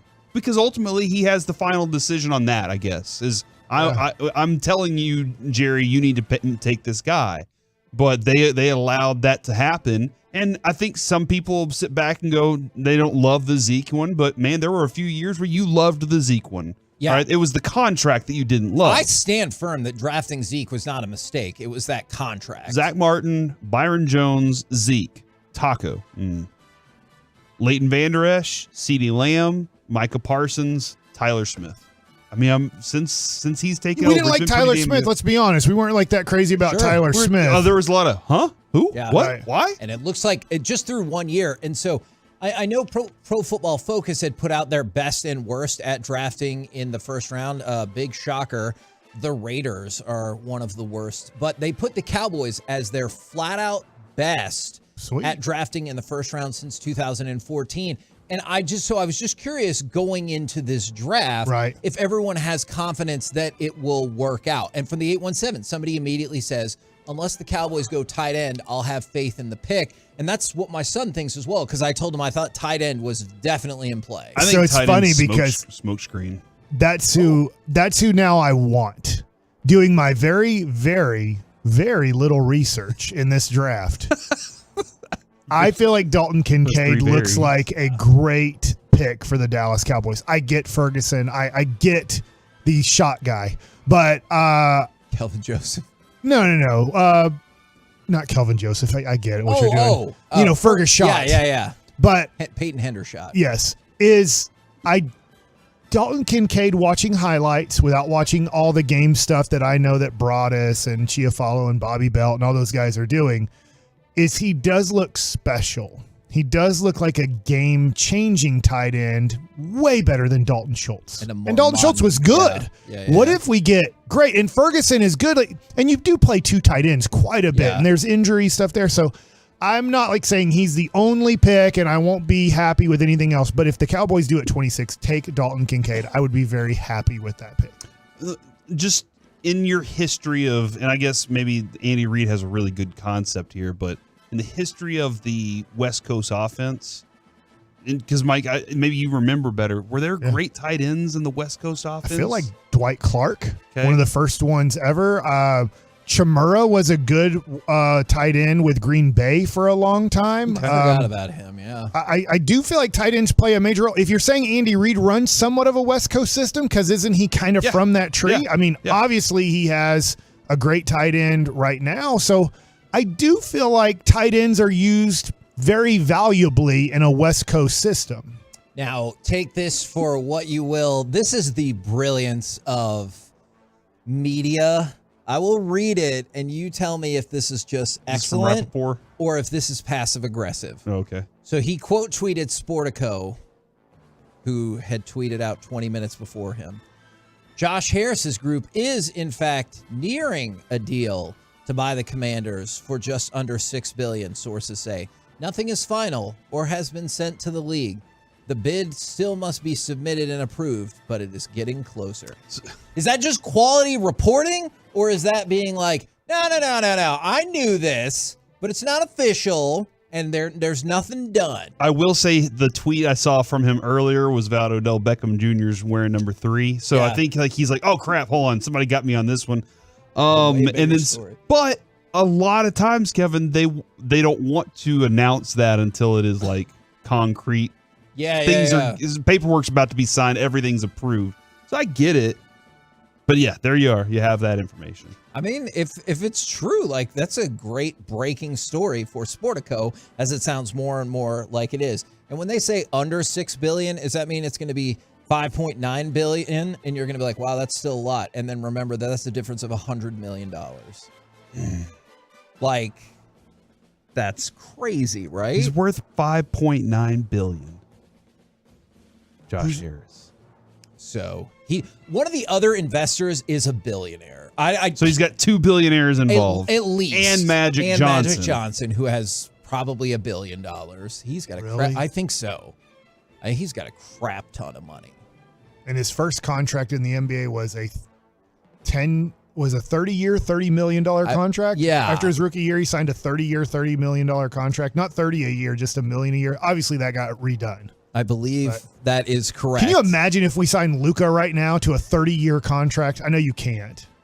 Oh my gosh. Would you have to give him $1 billion? I mean, you definitely. I guess at the rate that money's going right now, obviously you'd say we're going to give you to maybe correlate that to what Magic got, you'd say $50 million a year. Yeah. So what's 30 times 50? So $1.5 billion. So you'd give him a 30-year, $1.5 billion contract. Holy moly! I don't know how much he has in still with this company, but Apollo Global Management is the company he co-founded. Oh yeah, is that Magic Johnson? Josh Harris. $548 billion of assets under their management, including $392 billion in credit. So if you're in a credit situation, he's probably got your money. They're busy. Don't go. Don't go to them. They're busy. And then somebody brought this up. Here's a question for you: what if they pick a quarterback? If the Cowboys picked a quarterback in the first round, I would assume Hendon Hooker. That would be shocking. That would overshadow Will Levis and Anthony Richardson. It might not overshadow Young and Stroud if they go 1 and 2. But if they took Hendon Hooker, forget it. If you play offensive or defensive line and you got drafted in the first round, nobody's going to talk about you at all. Forget it. Yeah, no. If Jerry wants the splashy headline, I would be shocked. That's it right there. By that, everybody would be like, "Can you believe the Cowboys took a quarterback?" I do see a lot of mock drafts going, "Oh my gosh, watch the Cowboys trade up and do such a Cowboy move," and I'm like, "Come on, man." Jerry is doing a really good job of letting Will McClay and Steven rock this thing, and they're doing really good at it. I think right now Jerry's probably sitting back going, why would I change anything right now? Just let this thing ride. And then, of course, this is a great question. Somebody asked, what's the sales tax for buying the Commanders? All right, so I don't think it works like that. If you're in a state where there's no state tax, does it matter? Yeah, and I don't know the sales tax from Washington, D.C. versus where they're buying it from, but it would be about $500 million. Would be the what tax. If you get a loan just for that? I've seen this on real estate shows. What if you go straight cash, homie? Yeah. Then you get to cap it That'd right be at Randy Moss buying the $5.9 team. billion. Does anybody have that in straight cash? Yes, Bezos does. Walter White. I don't know. We're the KNC Masterpiece right here on 105.3 The Fan. Just remember where you came from, Bezos. And it ain't Washington, D.C. I haven't confirmed that it's Somebody said his brother graduated from TCU. The reason Bezos has all that money, you're still not saying it. He's a maverick. Okay, coming up next, we go into the lunch rush where we will do some Mike Likes It. Plus, it's time for the combo platter. It is National Scrabble Day. So give us a sports opinion. And then, what is your all-time favorite board game? 877-881-1053. We'll do it next right here on The Fan.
MC Masterpiece back there on 105 through the Fan, where if you missed the news, the Commanders do look like they are being sold a touch under $6 billion.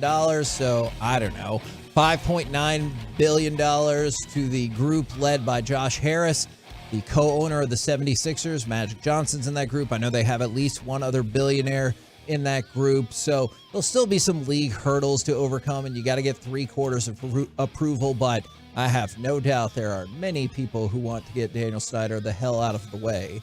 So I would assume that this all goes through no problem. Who do you think wants them out of the way the most?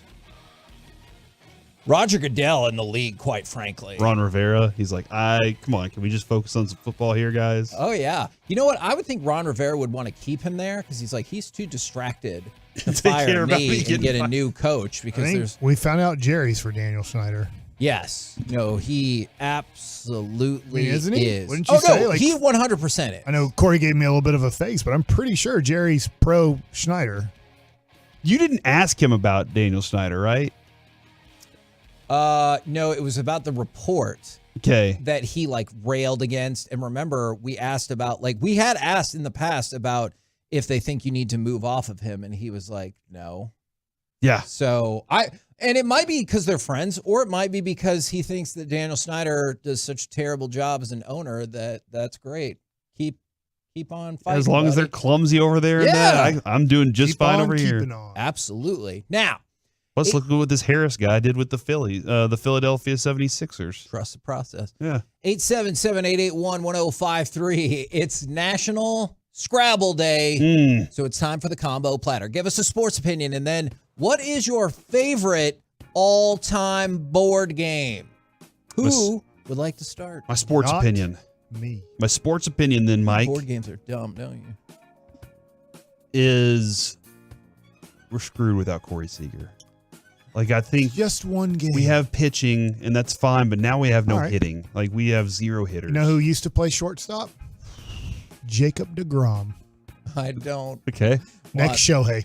Don't want that. So you think he's going to, in between starts, he's going to go play shortstop for us? If you're worried about it, let's DeGrominate there. Never mind. I'm getting rid of my sports opinion now. That was too good. Thanks to Mike.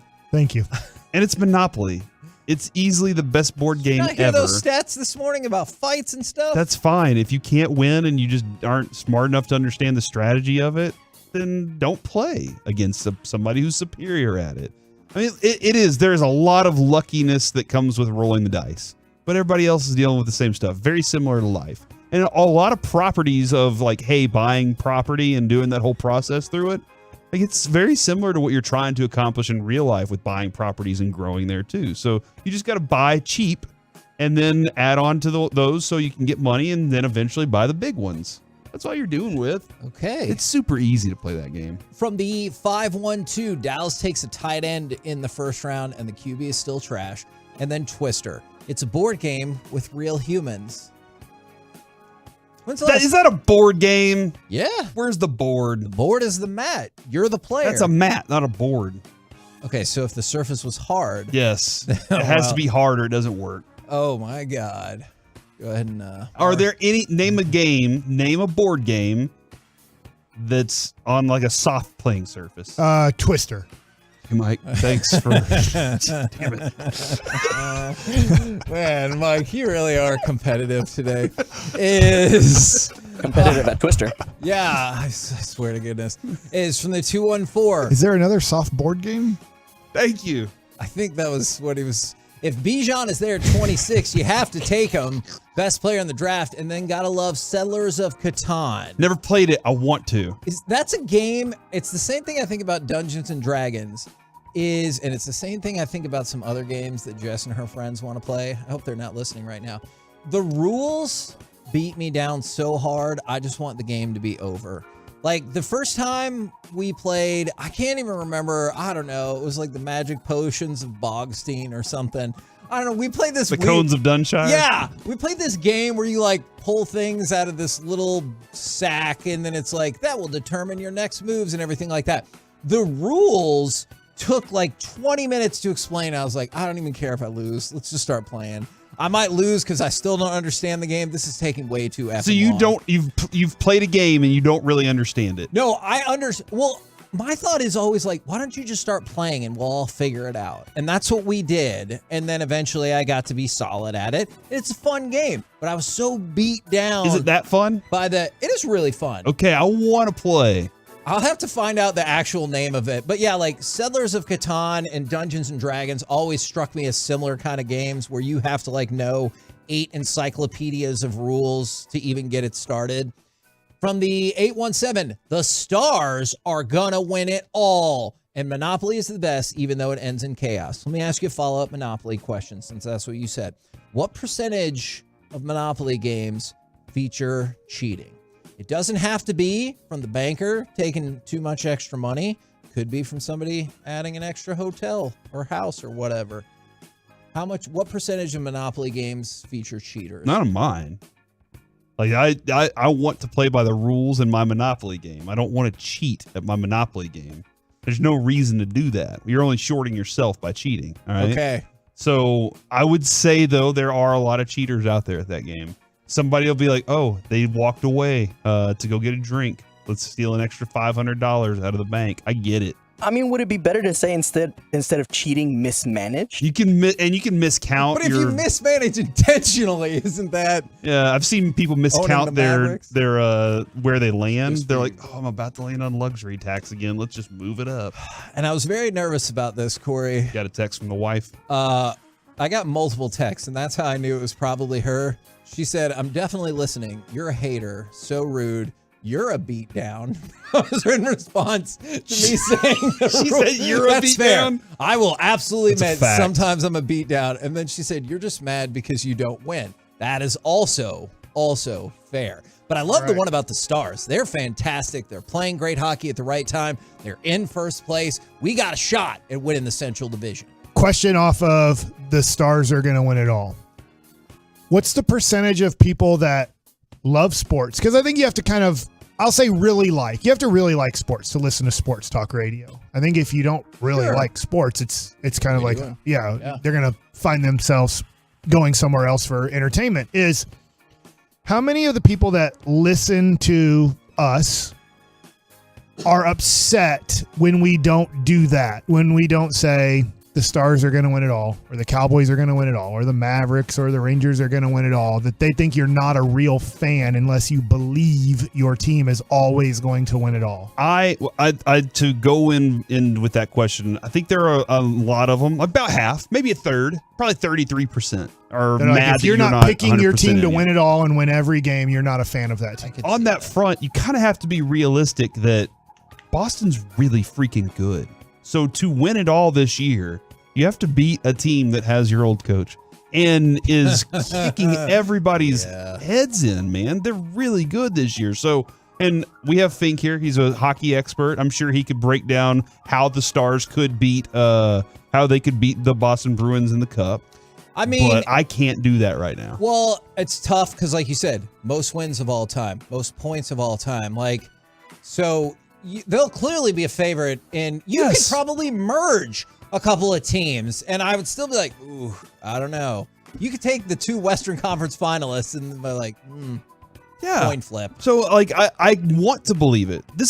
I'm going to be rooting very hard for this team to when they get the playoffs rolling. I'll be absolutely invested in it. But I also have to understand the reality that there is a really good team opposite them on the other side of the conference world. Okay, sports take. I'm ready. The Rangers will trade for a closer this year, which is good because I do think they'll stay in contention. Even though you're going to have a while to play without Corey Seager, I do think it's very important. Not that they can do this, but it's very important that Simeon, Lowe, and Garcia do not get hurt for the next 2 months. Because that would be devastating. If, let's just say, another guy did something where they have to miss the next month of the season because of an injury, now you're looking at devastation in your lineup. I think you can get by. You're going to miss Corey Seager tremendously. For sure. But I think they're going to be able to survive. And I think they're going to be able to stay over 500, getting close to the All-Star break. And I do think that they are going to need a closer.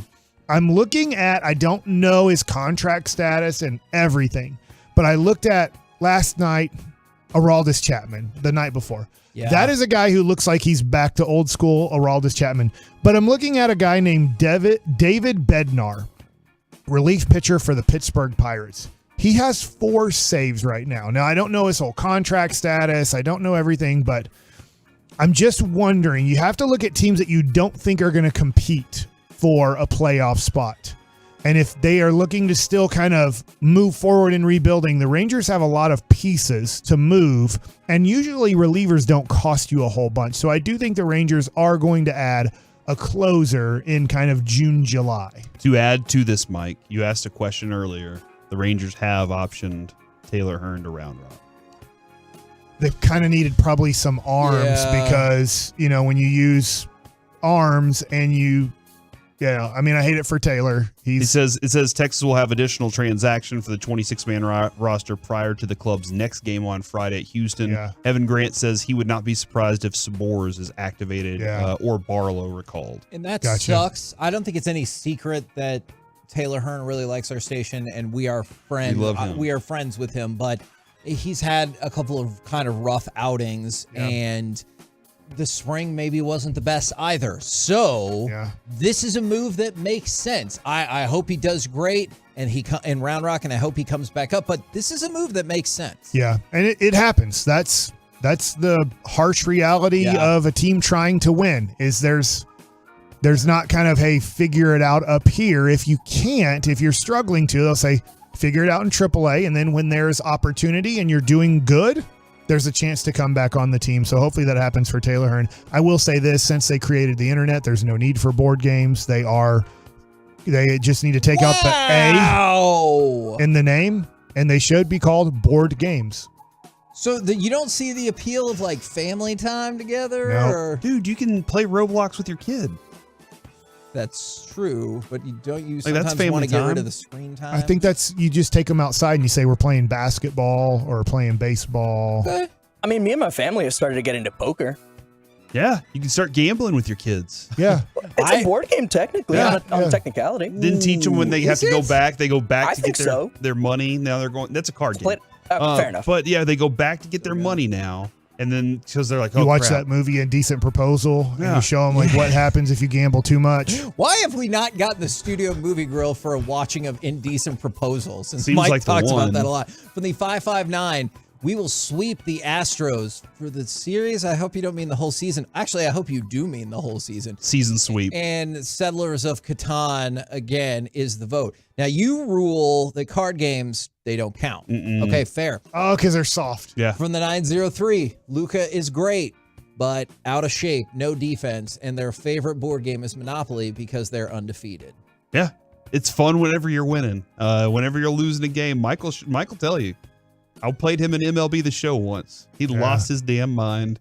Just catch the fly ball. I love that audio so much. All right, Mike, And there should be no forfeiting because you hit 7 batters in a row. If I want to keep hitting batters in the game, nobody's really getting hurt. That's what I used to do in FIFA on Nintendo 64. If I was getting worked, I would just start slide tackling everyone until I got too many red cards and I couldn't compete anymore. On the Nintendo, when you played hockey with 4 guys, and let's say you picked 1 fat one, 2 normal sized guys, for and 1 ice hockey, skinny, you could just you're bump like, you into know the- what? Screw it. Let me see how many times I can do this until we start fighting, and I want my big guy to fight a skinny guy.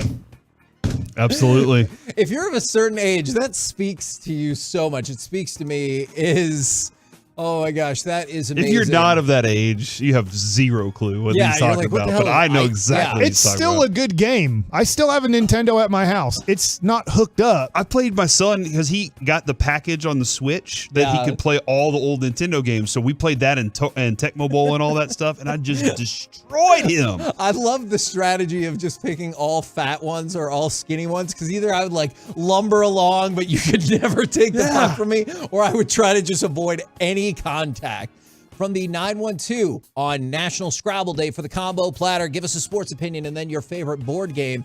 The Mavericks should trade Kyrie for Zion. They both play about the same, and New Orleans is a crazy city, and the best board game of all time is chess. It takes actual skill, and the World Championship is happening right now. I know you are fascinated by that idea because we were talking about the trades for Kyrie.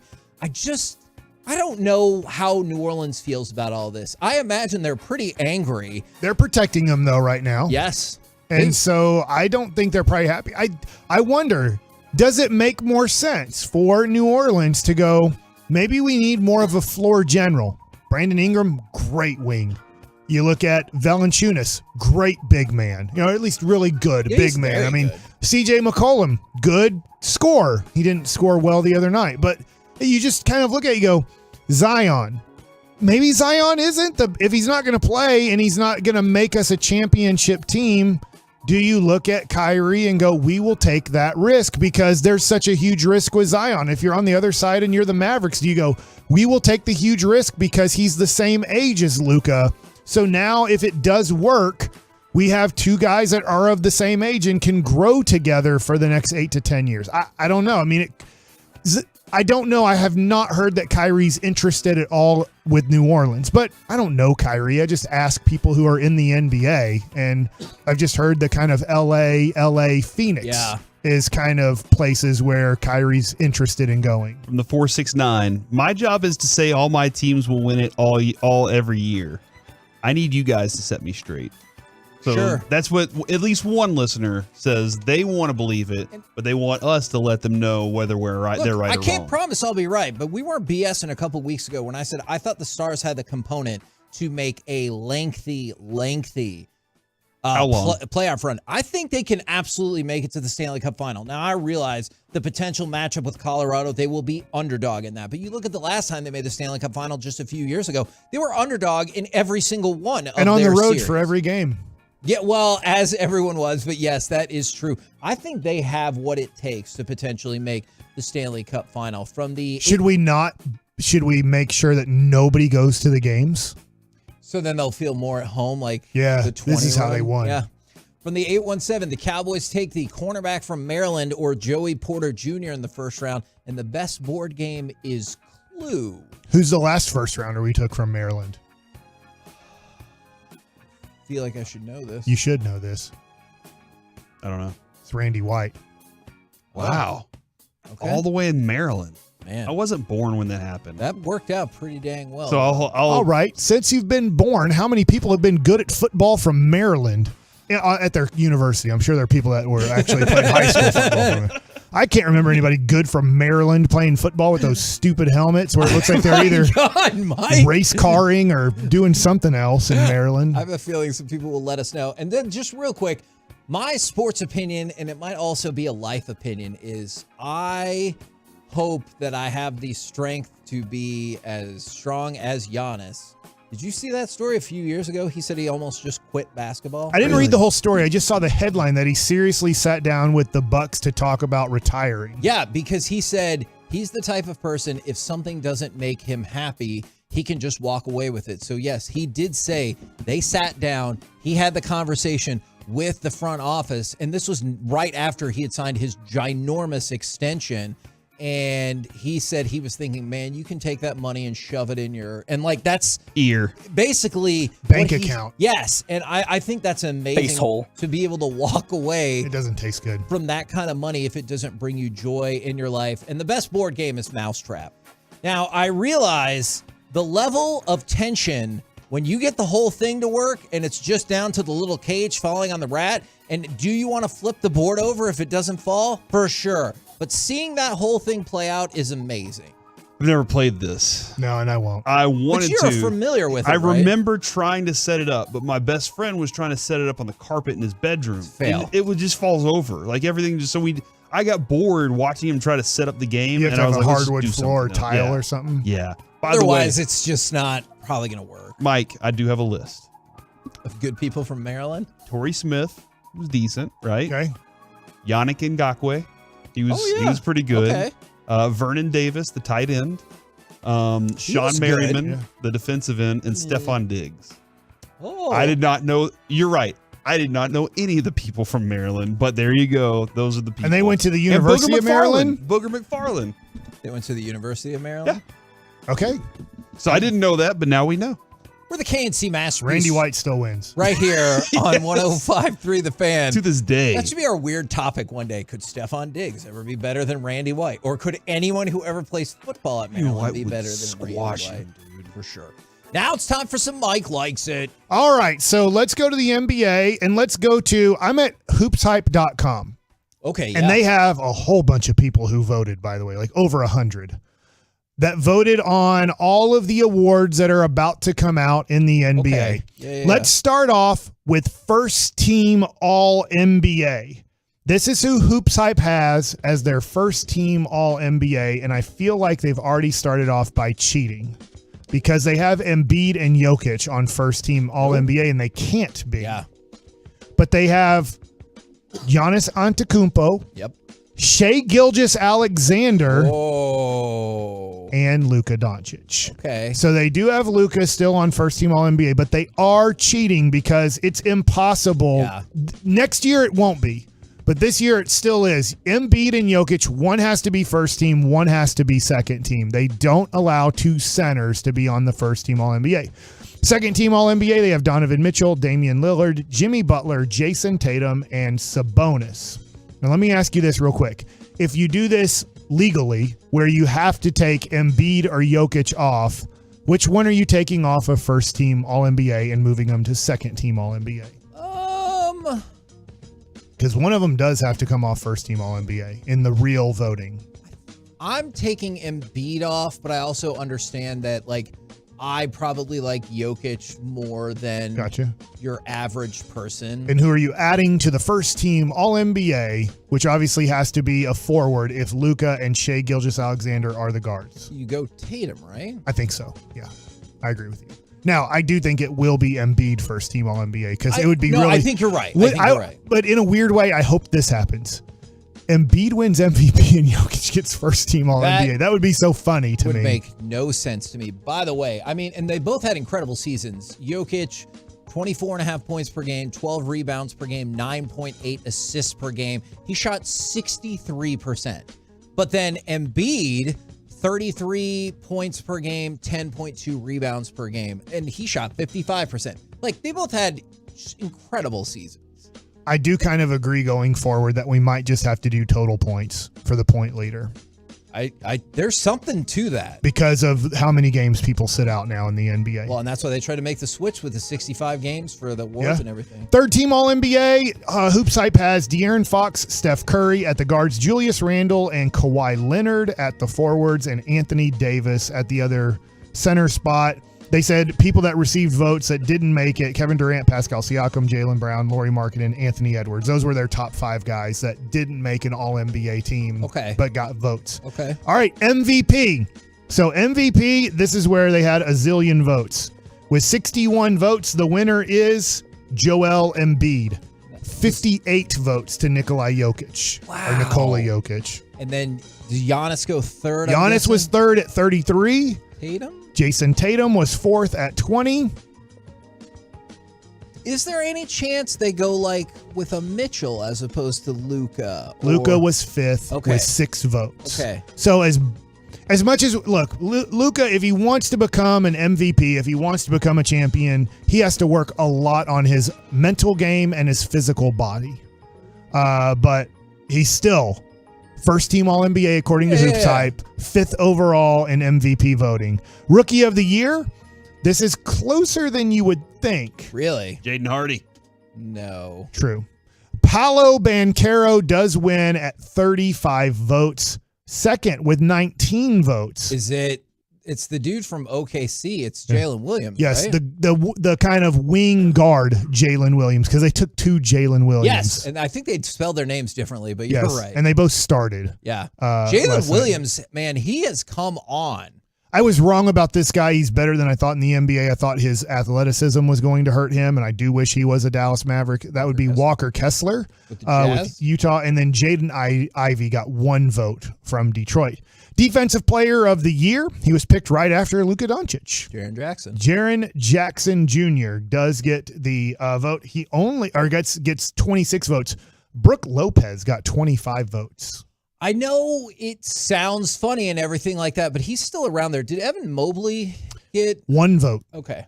along with Nick Claxton got 1 vote, Bam Adebayo got 1 vote, and Giannis got 9 votes. Okay. Most improved player of the year. It's got to be Laurie, right? Yep, Mavericks don't like him. Not a good fit here. So, sorry, Corey. I know it's Lauri Markkanen, DeMar DeRozan, Zach LaVine. And the one thing I was going to say, this was at a time when we were trying to pitch like more viable people, because people would be like, hey, what if we got LeBron? Hey, what if we got Steph Curry? Cool. So we were trying to pitch like more viable people who were there for the taking, like Julius Randle, Zach LaVine, DeMar DeRozan, Lauri Markkanen. They were all there at different points in time to try to get. Once again, Lauri Markkanen had publicly said Dallas would be a great fit for him. And I know publicly he had come out and kind of on him early. Was trying to get to Dallas, and Dallas had 0 interest. If they had interest, it was at such a low number he couldn't come here over what he was being offered other places. And the thing, aside from the Shai Gilgeous was second. And that makes sense to me. Lauri Markkanen also 8.5 rebounds per game. Like, I know the scoring is what catches a lot of attention, but I mean, we could have used that. 6th man of the year. Guess what? As the season went on, Christian Wood got 0 votes. Emmanuel Quickley wins at 35. Malcolm Brogdon at 14, second place. Coach of the year. Gotta go Kings, right? Yes, Mike Brown of the Kings wins Coach of the Year. I'm going to be honest. I don't know where Mike Daigneault coaches. Do you know? He's a Thunder. Thunder. Okay, thank you. Tom Thibodeau third. I know that he's the Knicks. So just to give you an idea of like coaching. No love for Bickerstaff and the Cavs, eh? Zero votes, actually. He did not receive a vote. Executive of the Year. He is a man who got 7 million draft picks for this player who likes punching his teammates. Rudy Gobert? Yeah, Danny Ainge got Executive of the Year because he got a zillion draft picks for Rudy Gobert. Lauri Markkanen, Most Improved Player of the Year. They only lost 2 more games than the Dallas Mavericks when we thought that they were ultimately tanking the whole year. I didn't think they'd win a single game this year, and then they were like, nah, watch this. They got off such a great start, and they were like, we're trying to lose. Just to give you an idea, here's Danny Ainge and what he did in the offseason after taking over the Utah Jazz. Danny Ainge got Lauri Markkanen as part of the Donovan Mitchell trade, along with 3 future first-round draft picks and 2 pick swaps. So you could look at that as, you know, obviously you can move up in the draft in 2 of them, and then you get 3 future. And then in the Rudy Gobert trade, he gets Walker Kessler with the pick in the draft already. So he drafted his replacement, and he looks to be the part of being a really good big man in the NBA, plus 4 future first-round picks with another pick swap. So he ends up getting 7 picks, 7 first-rounders, and he gets 3 pick swaps, and one of the picks has already turned out to be Walker Kessler. And in the trade, he does get the Most Improved Player of the Year, Lauri Markkanen. Wow. He might have been able to do better at the trade deadline, as the returns of Jared Vanderbilt, Malik Beasley, and Mike Conley trades were lackluster overall, but he did enough to earn Executive of the Year in the Donovan Mitchell, Rudy Gobert trades. Very nicely done. Receiving no votes, Mark Cuban or Nico Harrison. Why? Because they're not. I think they would. doing a good I think job. they might deserve votes for worst executives of the year. I can see that. I mean, we talked about how the Mavericks were the second most underperforming team of the year, so certainly that would make sense. And then my last question for you guys, and I know we'll have a whole offseason to talk about this. We might have talked about it a little bit yesterday. How in the world is Nico Harrison and Mark Cuban going to change this team? Where are they coming from? We're going to get we want high IQ basketball players, great defenders, and great rebounders. How are we doing that with no free agent money as long as Kyrie signs back here and the 10th overall pick? And that's all we have. We're done.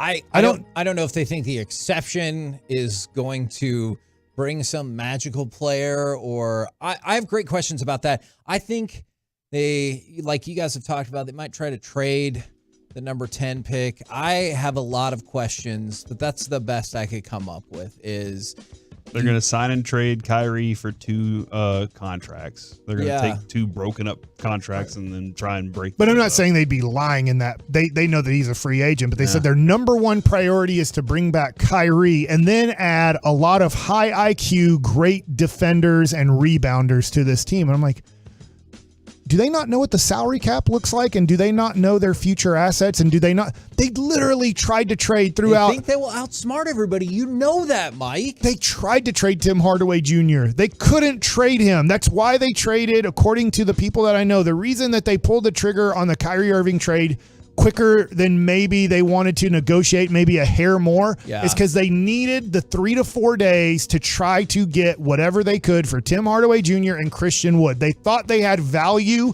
on the marketplace to bring back players that fit better with Luka and that fit better with Kyrie. And they couldn't get a team to budge on giving them anything for those two guys. And they weren't even trying to shop Bertans. They knew that they were getting nothing for Bertans. Like, there's nothing they can do. They know they're stuck with him until he becomes an expiring contract, which is still another year away from even trying to. They tried to trade Dwight Powell in the offseason. Nobody wanted the $11 million player of Dwight Powell to give them something better back. So they just said, well, I guess we have to keep Dwight Powell. I feel like people have caught on, right? Because I even saw a text where like, oh, Markkanen might have taken minutes from Powell. Can't have that. Like, I think people understand and they have caught on to the fundamental issues with the way this team is being run and has been built. Yeah. At least I believe. And now, unfortunately, you signed Maxi Kleber to a 3-year extension. And after this year, there's no way anybody's going to want Maxi Kleber on their team at that number. We're the KNC. I know we do. I mean, he can goof off with the best of them before basketball games. We're the KNC Masterpiece right here on 105.3 The Fan. Coming up next, it's time for the C Block starring Corey Majors. Well, Kevin, we have options. I have a lot of things I want to get to, but the most important is how do you sleep? You text us next at The Fan. Ooh. Get the top stories.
studio, secured by DFWsecurity.com.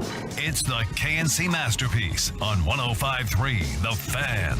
KNC Masterpiece back here on 105.3 The Fan. In case you missed it, Paul Arriola and Jesus Ferreira have been called up to the U.S. men's national team for their match against Mexico, which is next Wednesday.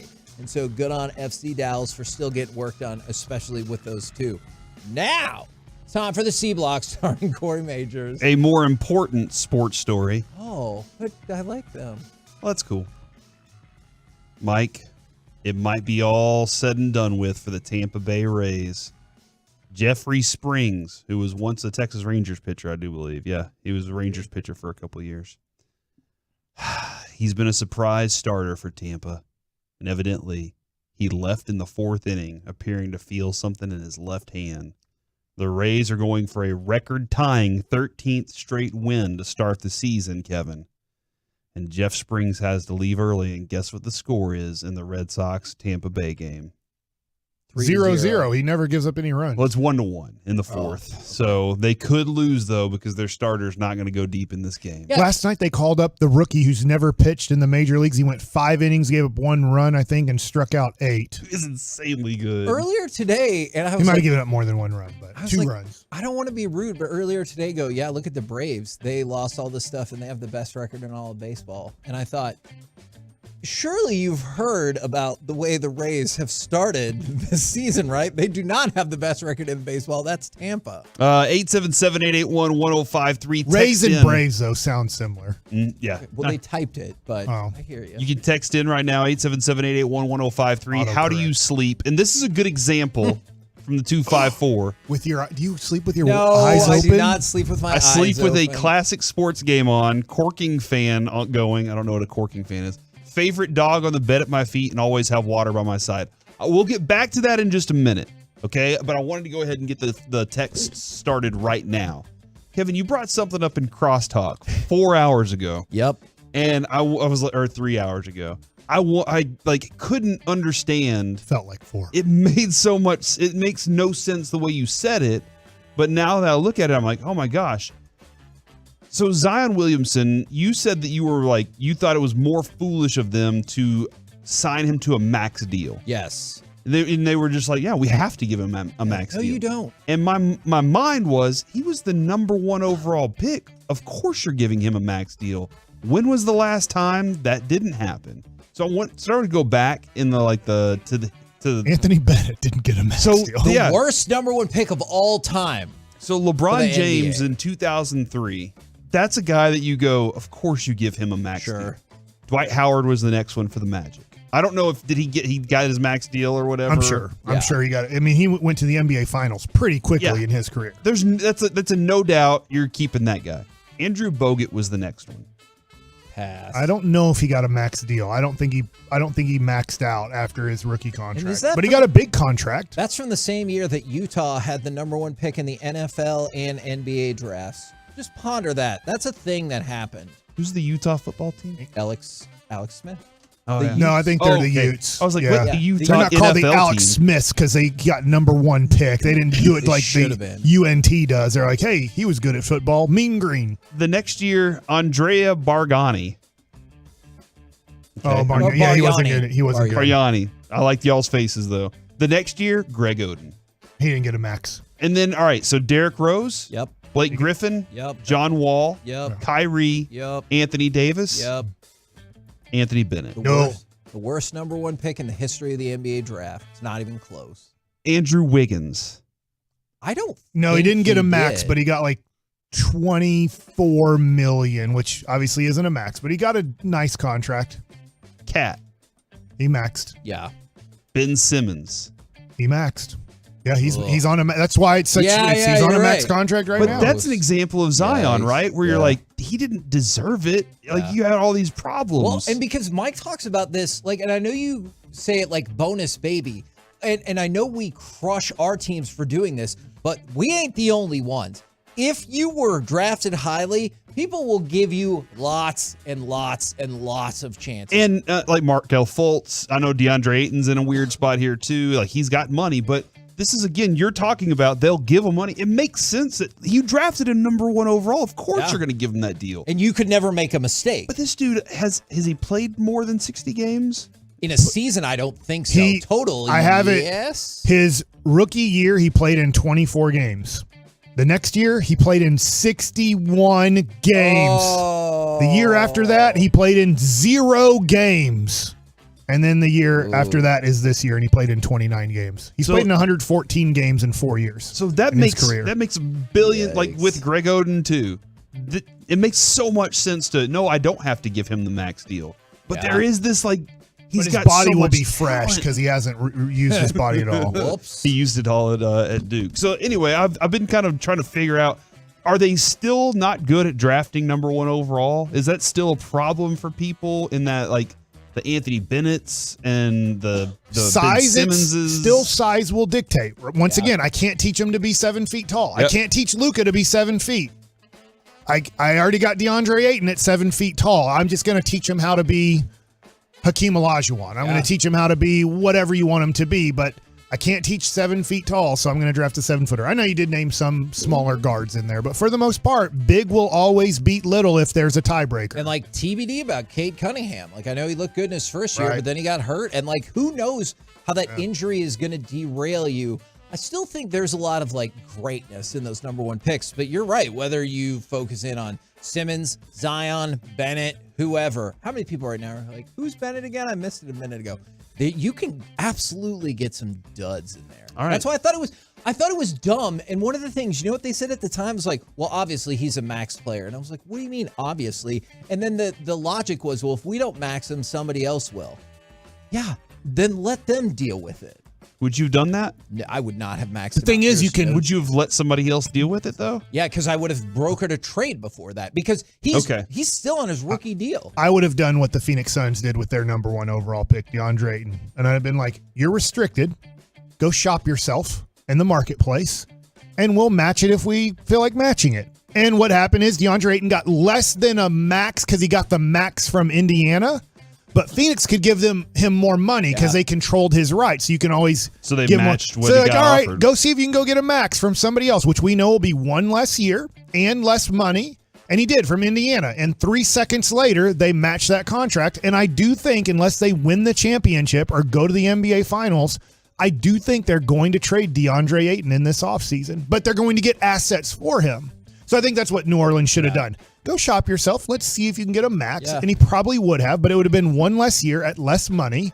And then you say, we match. He's still our property. And then you trade him when this happens. Would you rather try and swing a deal let's say you are doing a sign and trade with Kyrie, and it might take a third team. Yeah. Are we going to do this tomorrow? No. For Zion or we Ayton? talked about it during a break. Zion I or think Ayton? you're going to the bathroom. But I Ayton. like this. I want Ayton. Look, I understand everyone who's going to come back at me and be like, "Are you serious? Like the ceiling on Zion is so much higher." Awesome. You just went through all the numbers. I know Ayton will be there. And plus, Ayton is a better rebounder than Zion. Zion is a shockingly mediocre rebounder for his size and the position that he plays. I'm taking Ayton. I lean that way too because of the injury risk, because of the overweight risk. In a weird way, I'm afraid that Zion and Luka would get together and just go, where's the buffet at lunch every day? Like, I don't think they'd be a great influence on each other, is what I'm saying. Yeah. No, that makes and sense. so I'm not saying DeAndre Ayton. Here's the other thing about Ayton. He does want a bigger role. He is not happy with his role in Phoenix being the third, now fourth guy. He would be the second guy here. Bill Duffy would control everything here, and maybe in a positive way. Bill Duffy would have Luka and he would have DeAndre Ayton on the same team, keeping them both happy and being kind of Ayton would want to be that number 2 guy, which I think he might be a little bit more of here than he is in Phoenix. So I lean number 2 by a lot. And Ayton would get you 12 rebounds a game. That's what he does. Zion gets you 7 rebounds a game for 7 games. And then you have to deal with playing 70 games without him. So I do look at it. There's more upside with Zion, but there's also way more downside with Zion too. So I would take DeAndre Ayton over Zion Williamson for the Mavs next, let's say, 5 to 8 years. Okay. And all this time while Mike was talking, right behind you, they were showing videos of Zion dunking and all this stuff. And then not playing and being like, I'm just too competitive. Okay. So dumb. But Mike, you've competed today. I'm proud of you, man. I expected you not to. Do you then think? you did?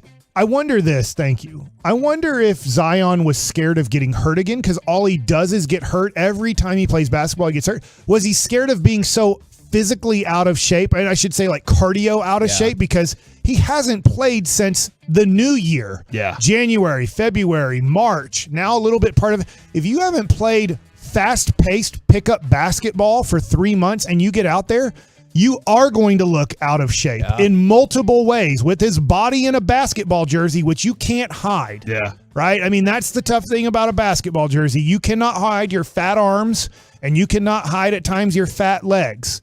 And so that becomes a little bit, I think, of an issue too. I think he didn't want to show what his body looks like in an NBA jersey right now. And I don't think he wanted to show how bad of cardio shape he was in. And so I get it from that perspective, but why not be a little bit more honest and not say I'm too competitive, which is silly, and just say, hey, I'm a little bit afraid of my body's just not working at the way I want it to work at now, which I kind of get he hinted at. And then I don't know. I guess it goes into the mental part of the game is confident. I do think he might be a little mentally fragile right now. Yeah, probably for sure. Now, the question was, how do you sleep? Now, here's the reason I asked this. A lot of feedback on that. The other morning, I woke up and Adrian was like, I'm going to the gym at 5. And I was like, all right. So I wake up and I look over and she's still in bed.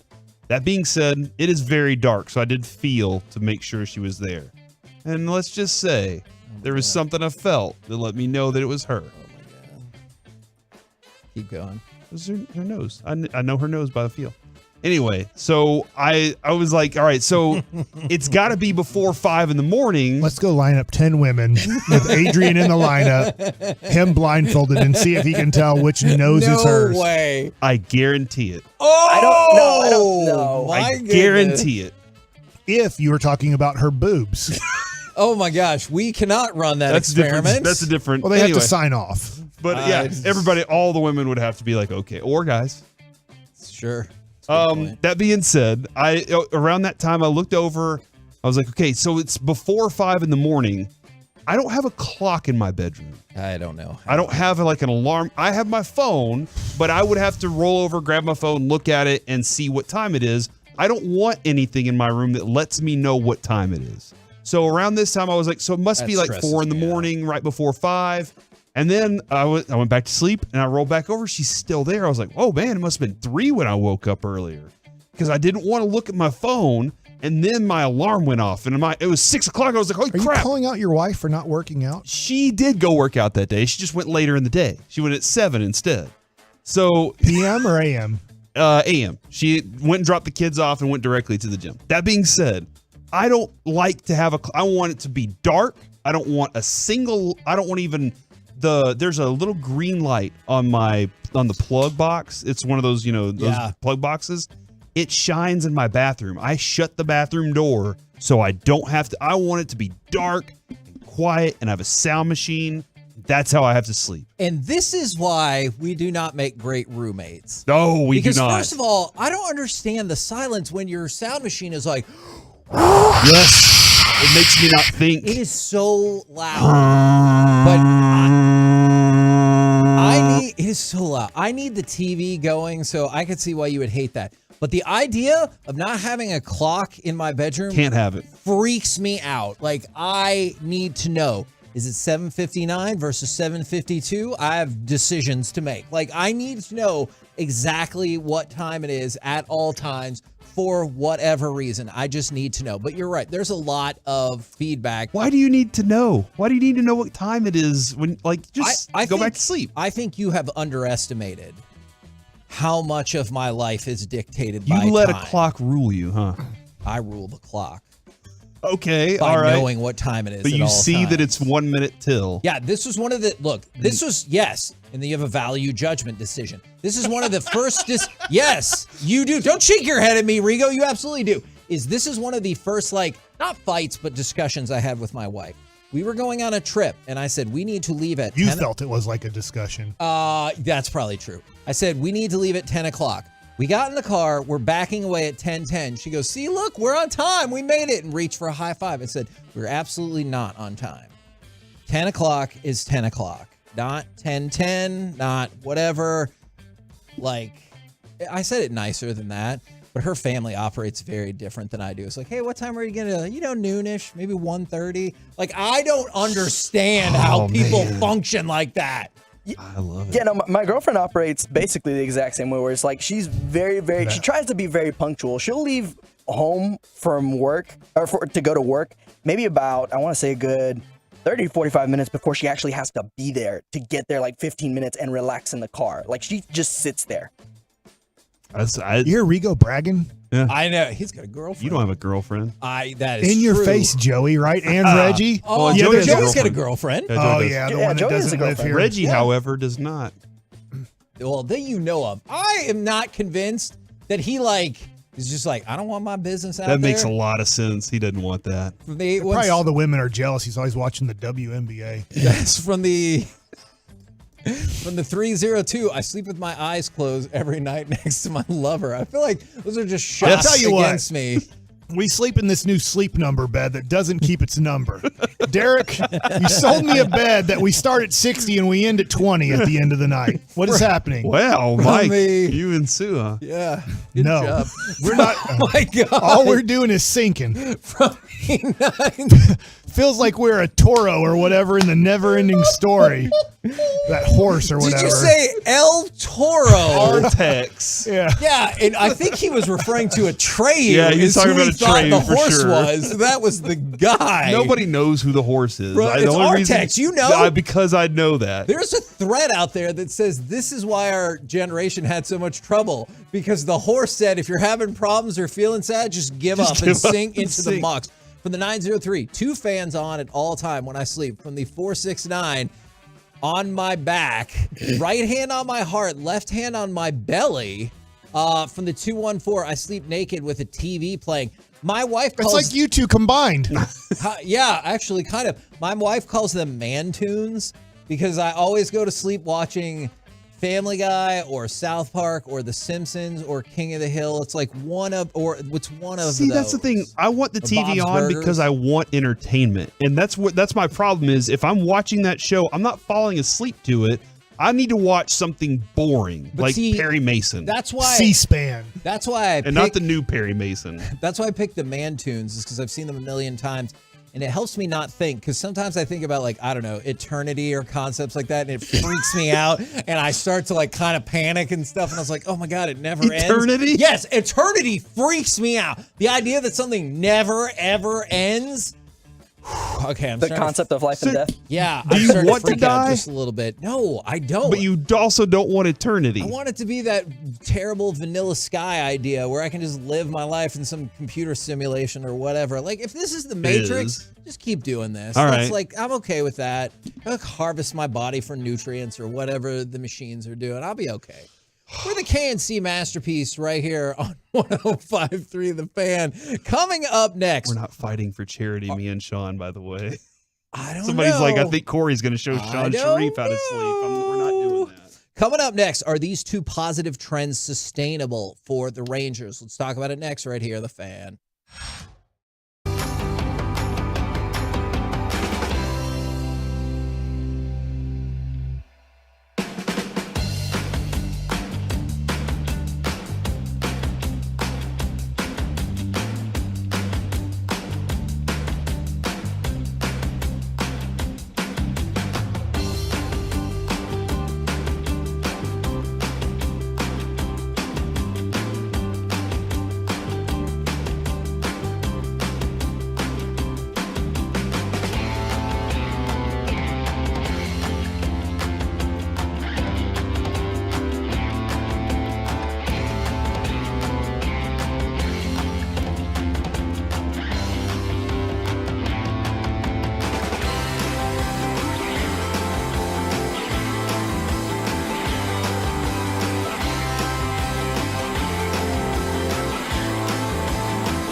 Frankel, there's a reason you need a special license to drive a big truck, so companies that hire drivers and put them in a big truck should be held accountable for what happens when one hurts you. Frankly, you need Frankel and Frankel. The consultation is always free. Visit truckwreck.com.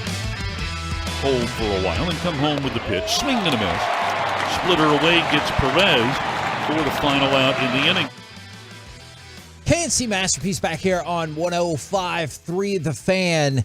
Can these positive trends be sustainable for the Rangers? Now, Corey, I think you're going to love this topic. So there's a couple of incredible things that are happening for the Rangers. Yesterday's only one injury, right? 10-1 throttling at the hands of the Royals notwithstanding. Somebody got hurt yesterday? No. Seager and Garver. Those are the only two injuries so far. We're good. Yeah, that part No I'm pitching injuries. less thrilled about. But, well, what about Odorizzi? Oh, come on. None of our starters have gotten hurt so far. None of, and I think, you know what? I think we're going to be clean for the rest of the season. Oh, my there. gosh. I cannot see how that happens. Good luck with that. Yeah. All right. So there are some positive things right here. In the last 3 days, Texas Rangers starting pitchers, 26 strikeouts, 2 walks. Wow. That's incredible. And I realized that Even after yesterday, too, right? because he didn't walk anybody. Okay. And I realized that particular notion of 13-1 strikeout to walk ratio is not sustainable, but that's incredibly positive. Well, how are we supposed to answer this if you just told us we can't do 13-1? Okay. Do you think 13-1 is sustainable? And perhaps Say yes. You're going to say yes. I'm waiting for your question. Yes. And perhaps more positively or more achievably, they're averaging 11.5 Ks per 9, which leads Major League Baseball, which I know is something that you have been on for years. Yeah, I don't think this is a fluke. They invested in pitchers that were good at striking people out. Yeah. Jacob deGrom for 1, Eovaldi for 2, and he is still good at striking people out. He just gave up the booty on hits last night. That was a problem. Sure. John Gray was a good pitcher. He'll give up a home run. He'll also have a handful of strikeouts by the end of the night. So I think that, yes, and this is all starting, or does this include bullpen? I'm sorry. Well, with the per 9, that's for Okay. everybody. That's just the starting pitchers. I'm sorry, starting pitchers. Okay, and so yeah, I think this is sustainable because these are guys that historically can do it. It's not like we're running out there and we're like, holy crap, can you believe that Rick Helling has 15 strikeouts on a guy right now? And then he's like, oh, I'm not really that pitcher. So this is a real thing that's happening. I think they can be a high strikeout team. I think they can be in the top 6, let's say, in MLB in strikeouts this year. So I do think it's sustainable that they are a high strikeout team. And the weirdest thing that it just doesn't make sense to me, and this is where analytics actually took off as a thing, is analytics said, this doesn't make sense to me. And like, you're right. How does it make sense that the Rangers are like, what's going to make us better?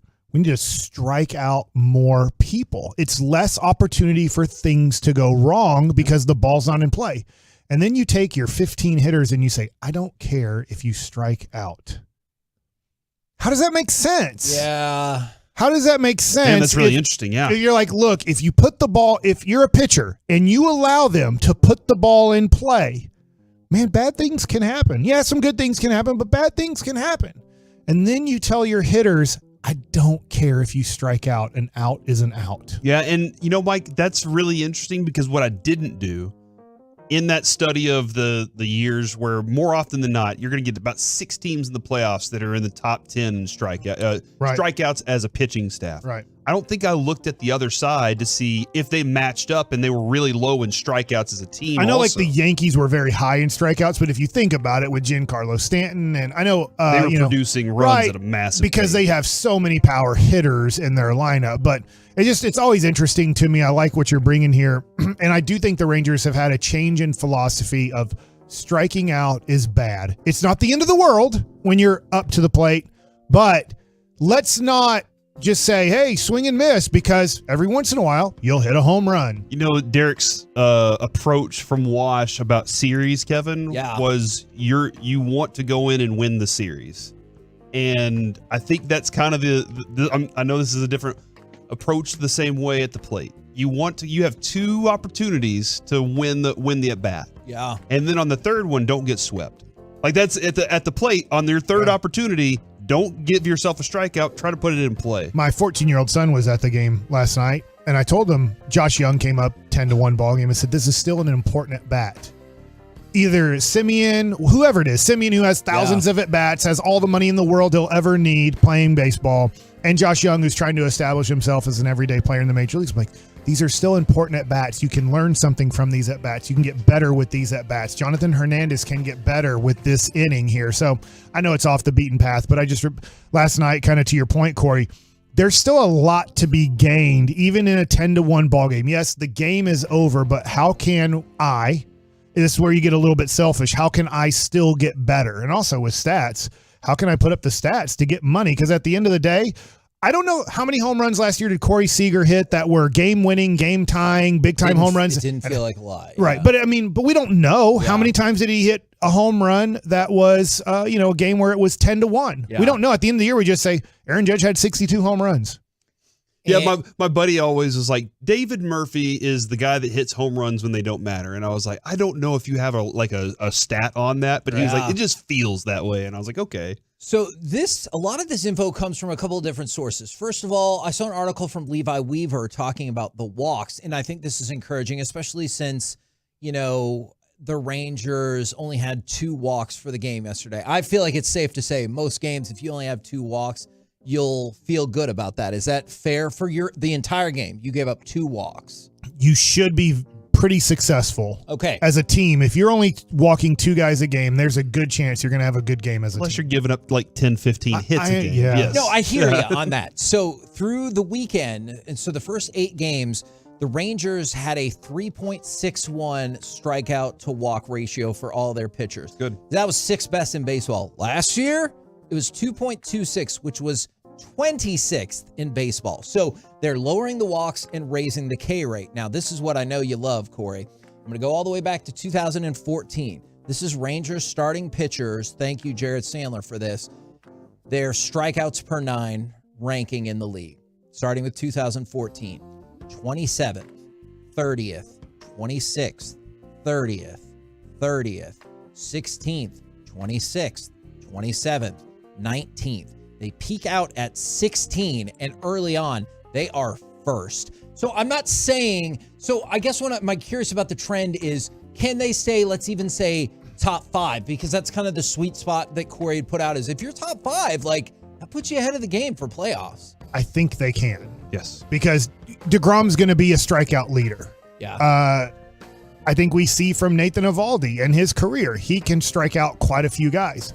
Andrew Heaney, I don't know a lot about. I'm learning about Andrew Heaney, but obviously striking out his first 10 outs the other day was pretty impressive. I can tell you about last year. Andrew Heaney, 5.8 strikeouts per walk. Okay. That's pretty damn good. Yes. So that's encouraging. So that shows, again, goes back to they went and got guys that are already good at this and have shown over time that they can do those things. John Gray definitely has strikeout stuff. Yeah. Yes. So, the key is just staying healthy. Once you start adding, and you're going to have to at some point, Dane Dunning, not a strikeout guy. I don't know the next person up. Will it be Cole Reagans, or do they want to mess with Cole Reagans? I don't know. But once you start having to deal with injuries, which you will, I wonder what the numbers go to. So as long as you stay pretty healthy, where you're only having to add 1 extra pitcher into the mix. So what I mean by that is, I need to explain this. Jacob deGrom, I hope it's not the case, but Jacob deGrom has to go on the IL. While he's on the IL, your 4 other guys stay healthy. Then when he comes off the injured list, hey, somebody else will probably get hurt. But if you start having to go to your 8th, your 9th, your 10th starting pitcher because of injuries, that's when things can get a little wonky. And you will have to, at some point, have a 7th and 8th starter in your rotation for a season. Once you start getting to your 9th and your 10th starting pitcher in your rotation, that's when things can get a little bit iffy on how many games you can win. With the also taking the part of the strikeouts and walks, Mike, when you're a fielder, when you're playing third, first, anywhere in the field, okay, a guy strikes a guy out. Let's say he strikes out the first 9. You're pumped. You're excited. I asked Boo this question. Okay. I actually asked Boo, I said, do you get bored when you're on the field and the dude's just striking everybody out? He's like, no, it's exciting. Yes. And you're ready to make a play.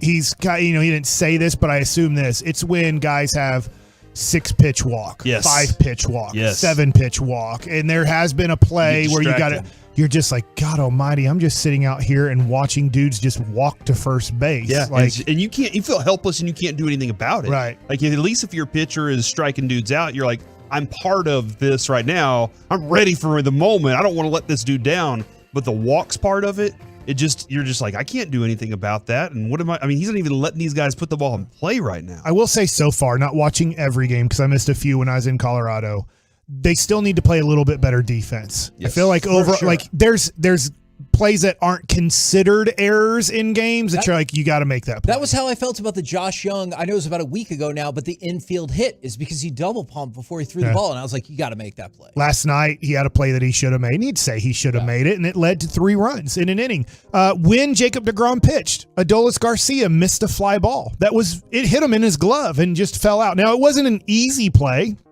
but I think Adolis Garcia would tell you, I got to make that play. I'm good enough to make that play every time, and he did. It led to a run, right, which led to the Rangers still won the game, but that one run ended up, if you look at it, 4-4 going to extra innings. So I do think the Rangers need to clean up their defense.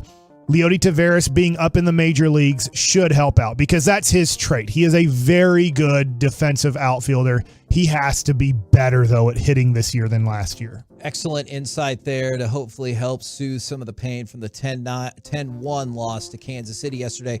Rangers are off today, which means you get a whole entire Get Right show, and then they'll be back at it tomorrow against Houston. We're the KNC Masterpiece on 105.3 The Fan. Coming up next, let's chit-chat with those fellas from the G-Bag Nation on 105.3 The Fan. Before we do that, Tolos, if you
here on 105.3 The Fan right now, courtesy of D&M Leasing. It is time for our chit chat with the fellas from the G-Bag Nation. Gentlemen, how is you today? Terrific, Hagee. How about you? I am doing excellent. We've had a lot of fun, and the Stars just keep whipping people's asses, so that's nice to see. Oh, yeah. You kidding me? Stanley Cup, here we come. And we get another one tonight? Yes, this regular season finale, hopefully Colorado will falter, and you can take that top spot in the Central Division. How many people are sitting out tonight for load management? That's not a thing in hockey. Yeah. They play 82 games. Yeah, they're trying. They're trying. The way that the playoffs, and we were talking to the Hockey Hawk pre-show, and the way the playoffs are set up, everybody wants to win. Yeah. But winning the division is really important when you start to talk about who you're about to play. For sure. A lot of bad matchups if you don't do that. Yeah, if you match up with, or even down the line, if you match up with Colorado, still just depending on, because I know like Joey is like, I don't care as much about home ice and everything like that, but I'd much rather play Minnesota to start or maybe even Seattle to start versus you've now avoided Colorado. Yeah, in Colorado, they're kind of a sleeping giant, right? The talent there, they just won the Stanley Cup. Yeah. They did lose a couple of key pieces in the offseason, but that's still a team I would love to avoid in the first round. The Stars have put themselves in a glorious position by playing maybe their best hockey at the right time. I could see that. I think Colorado come here and take an ass kicking like one Sunday afternoon. Like it was like a 7-1 or 8-1, one of those games. I'm not scared of any of these teams, Hagee. I don't know what you guys are doing. Put it on Patrick Roy that day. Not Patrick even Roy, old geezer. What about the potential of a Stanley Cup final against the most points, most win team in the NHL history, Boston Bruins, with our old coach? It'd be a historic showdown of two great teams of destiny, if you will. And in that situation, probably a coin flip. Okay. Yeah, and I bet Bobby Orr gets really tired throughout the playoffs. I mean, no to that, but yes. Was he a Bruin? He was. He was. Yeah. Oh, in your Phil face, Esposito. Oh, man, he just dunked on hockey. He's got maybe one of the best pictures in all of sports. Bobby Orr flying through the air. It was an overtime goal. That thing is St. Louis. Helmet on. Yeah. Yes. Because that is the guy who married the Cheers bartender. Is he still on the Bruins as the goalie? Mayday Malone. That was Sam Malone. You're talking about Eddie LeBec. Eddie LeBec. Is he still the goalie? Goalie from no, he's not. And wow, doesn't he not make it through Cheers? Oh, he dies. Yeah, he dies. Way to bring the mood down. Well, that's what a buzzkill. I forgot he died. So. In fictitious life. Okay, yeah. Mike, I was listening earlier. The Lucas shot collar thing was, I think, an aggressive plan that you had. I think it's an amazing plan. If you can legally put a shock collar, like the dog shock collar on him, and Sean defense? Sweeney can just hit the button every time he doesn't get back on D. I started at 5. Which that's pizza before he puts pizza in his mouth. Yeah. Give him a little and zap. just like, I'm going to zap you to 10 if you do not get back on defense. And you know what? Eventually, I think you'll get back on defense. If you're like, I don't want to be shocked to death in this game. He's a good dog. Eventually get back on defense for the Lakers, I think. Eric, is that how you're training your daughters right now? It's fine with me. Go pee your pants again. I don't think you'll get back on defense for them complete turn by Mike Bassick on Luka. What is? I think he is what he is. He's a great player that's going to be a little heavy. He's going to, at the end of the day, he's going to be a Hall of Famer, 8-time first team All NBAer, but I'm starting to give up on him changing. He's a point guard version of Melo. Yes, I believe that. He's better than him, but yeah, like he'll have more accolades. Better than old Melo. What's that? Better than old Melo. Young Melo was a force of nature. To your point, this first 5 years in the NBA, they're probably very similar. Yeah. What is y'all's all-time favorite board game? We were talking about that for Scrabble Day, and Mike thinks board games are stupid. Take out the A and you got it. Because the internet exists. You'd have to add an E too, Mike. Yeah. Nah, don't worry about that. I wasn't going to get stopped down on that, but yeah, you're right about that. Oh, that's classic Bassick. I'll say Monopoly or Risk. I think Monopoly is pretty amazing. It's got to be the most popular game, right? But Risk is also great. There was a sword fight. A Monopoly game ended in a sword fight recently. It was but like a real sword. That's called Dungeons and Dragons. It's still bringing families together and breaking them apart. These weren't foam in swords. the same 5-hour period. Okay, can you name at least one of the spots from each one of the color categories? Oh, no. Baltic Avenue, is that a purple one? Purple. I got first purple. And then, Tennessee is orange. That's right. That's right. Boardwalk is blue. Yeah. I think we have, but that's Pennsylvania. dark blue. Is there Indiana. Marvin Gardens somewhere? Pennsylvania's Atlanta. green. What about Rangers Oh, Sunday Pennsylvania's Best Blue? green, right? Yep. But also, I think we have the Illinois red. This probably isn't Yes. acceptable anymore, but don't they have Oriental Avenue as a light blue? I Maybe feel with like Vermont. we need to update that. The boss wants It's to for the see roads. Chinatowns, is that what that is? Jeez, I man. feel like we did they hell? update Monopoly for some, and No, also like man. you get money for winning the beauty contest. I feel like that's not going to fly anymore, right? Yeah. Why? How dare you put a value on something like that? Yeah. You know? College I like scholarship. how money. So you guys were meaningless. talking about earlier, like people just adding hotels randomly to their properties. I used to Does try that and just really put happen? one Yes. down. So that's my question. Since Will you anyone mentioned notice? Monopoly, what Oh. percentage of Monopoly games includes somebody cheating? Maybe it's the banker peeling a little bit more off. Maybe it's somebody trying to slide. If an I'm extra- present, 0. Okay. I watch them like a hawk. Me too. I'll tell you thank what. I'll tell you where cheating happens in that game. It's the I pass go bit, and you're trying to get the $200 after you're 3/4 away around the board. Yeah, Like, yeah. oh wait, I forgot my $200. Yeah, that's a good and one. then you got the banker Too late. like, bro, you're already over in Tennessee Avenue over And- here somewhere. And people treat the Go like it's their actual credit card. Like you're rolling up on Park Place and like, hey, can you help me out? Like I'm about to pass Go. I'm like, I don't know what that community chest could have in store. Yeah. You could be out. You could be in jail. Like I don't know. What's your favorite the piece to play with? I always pick Race the car. dog. The race car was mine, of Hat. course. Yeah. The I'm a hat. big, The I'm hat, a big the hat guy. hat's cool. Big hat guy. Oh, it's got to be the race car for sure. Yeah. No love for the thimble. The thimble. I'm a thimble guy. Okay. I'll tell you There's what a density I figured to out it. about Monopoly is, to me, just hand out all the cards and hand out all the property and everything like that and put the hotels up and play from there. Just move the game like you've already played it for 3 hours. Yeah. And now let's play. Let's see if you can survive all So you're that. just randomly dealing the cards like it's a deck of cards? Exactly. You just kind of shuffle them up. Here we go. Everybody gets a card. Those are your properties. You automatically get hotels on them. Yeah. Let's see if you can survive that. It does take a long time to get everything set up. The Red Cross drops supplies to you during that game. That's right. I mean, you're sitting there and like, oh look, here's a supply plane. We're gonna be saved. You know? Do you guys remember the game Crossfire, which got brought up off No. air? And it wasn't until they described the commercial to me that it clicked. Crossfire was you had Hungry Hippos. Each side was kind of Kind like of, Hungry Hippos, yeah. but each side you had a gun and these little marbles that were made of steel, and you just pop pop pop pop. You're trying to hit this spinny thing in the middle, and whoever hits it wins. All right, Wow. whoever gets it, and you got this thing that's spinning, and if you hit it, you win. And the commercials made you think that once you won, the guy you were playing against was going to get launched into space. Like you really thought, oh my gosh, it's so intense, and then you played it, and it was like, this is the stupidest. No game. space launcher at the end of that game. They should have added one to it. 'Cause it was awesome. I was all about the game Battleship. Regular or electronic? Regular Battleship, and then I would hack my brother off so bad because I would forget to put the submarine on the board. Oh, I always had that. I always had the gray wolf rolling around. You know. I feel like they did electronic because they're like, I know you MFers are cheating. no, so let's seriously. go ahead and Yeah. program it Yeah. off, and we can change Did you ever have a configuration that was go-to in that? Because I never could really kind of figure because it they out. gave you cards to choose from. I'm like, well, I can just put the ships wherever the hell I well, want. just leave one of the ships off the board, and you have a great chance of winning. You really do. I mean, that's what it's all I'm just gonna about. keep this Oh, ship look, in my back this pocket. This one's dry docked. he had supply issues.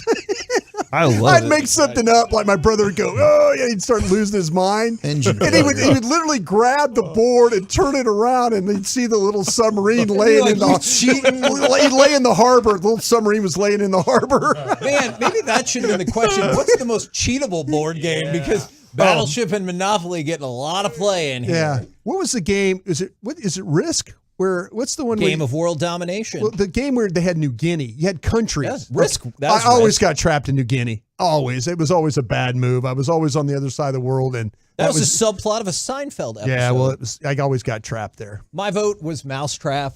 I said the tension that seeing if your whole trap works to try to win the game was off the charts. Clue. You guys, Clue guys? My sister loved Clue. That liked was Clue. her favorite game. Yeah. Clue. Wasn't a big board game guy. We did do some Sorry. You know, I thought Sorry was yeah. underrated.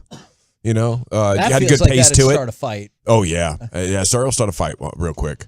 Or Shoots Trouble. and Ladders, Candyland. You know, Oh, yeah. you had a little sister. You're probably dabbling in those you games. could cheat in Yeah, That's Candyland. a dice Yeah. game.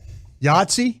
He's tough. That's not a board game. No card games, no dice games. Wow. What about Trouble, since it's on a board game, even though you pop remember the Dice-O-Matic? It's on a board. Push the thing down and we'll like pop How do you back know up? all this stuff about games? I have an unending The knowledge Pop-O-Matic? of nonsense. Yeah, you don't remember that? No, I don't It would remember always the break. Pop-O-Matic. It would break after about 4 or 5 games. sure. It would I don't remember jam. Crossfire either. Which was the game where you've got you're trying to like take out the body parts or whatever? It would be Operation. Operation. Pretty Yeah. good. Take out Board game. wrenched ankle.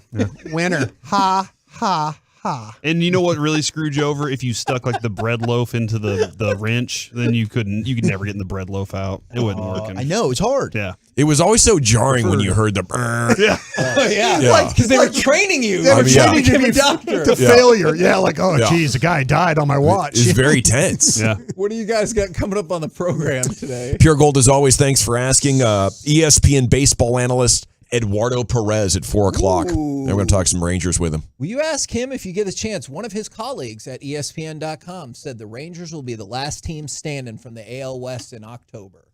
Okay. Let's go. Would love to get his thoughts about that. All right. Roll home with the G-Bag Nation. We have been the KNC Masterpiece. Make your way back with us tomorrow, 10 a.m. to 2 p.m. right here on 105.3 The Fan. Say goodnight, Mike. The more you listen, the harder.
Odyssey app.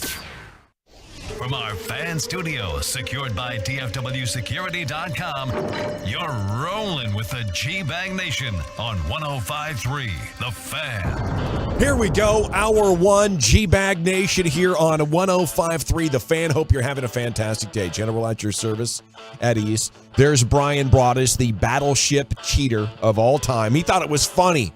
That's trolling. That's fightable behavior. Bad person. That submarine could take 3 hits, and that might be the difference of winning that game. That submarine's got nothing on me. Submarines, if it would hang around off the board, maybe waiting to be used at a later date. It could be the difference between you winning and losing Eric that game. has submarines you've never seen before. He's making up submarines. With that submarine. Lucius Alexander's in the Pimp Cup over there at Master Control here at 75 and Fitzhugh.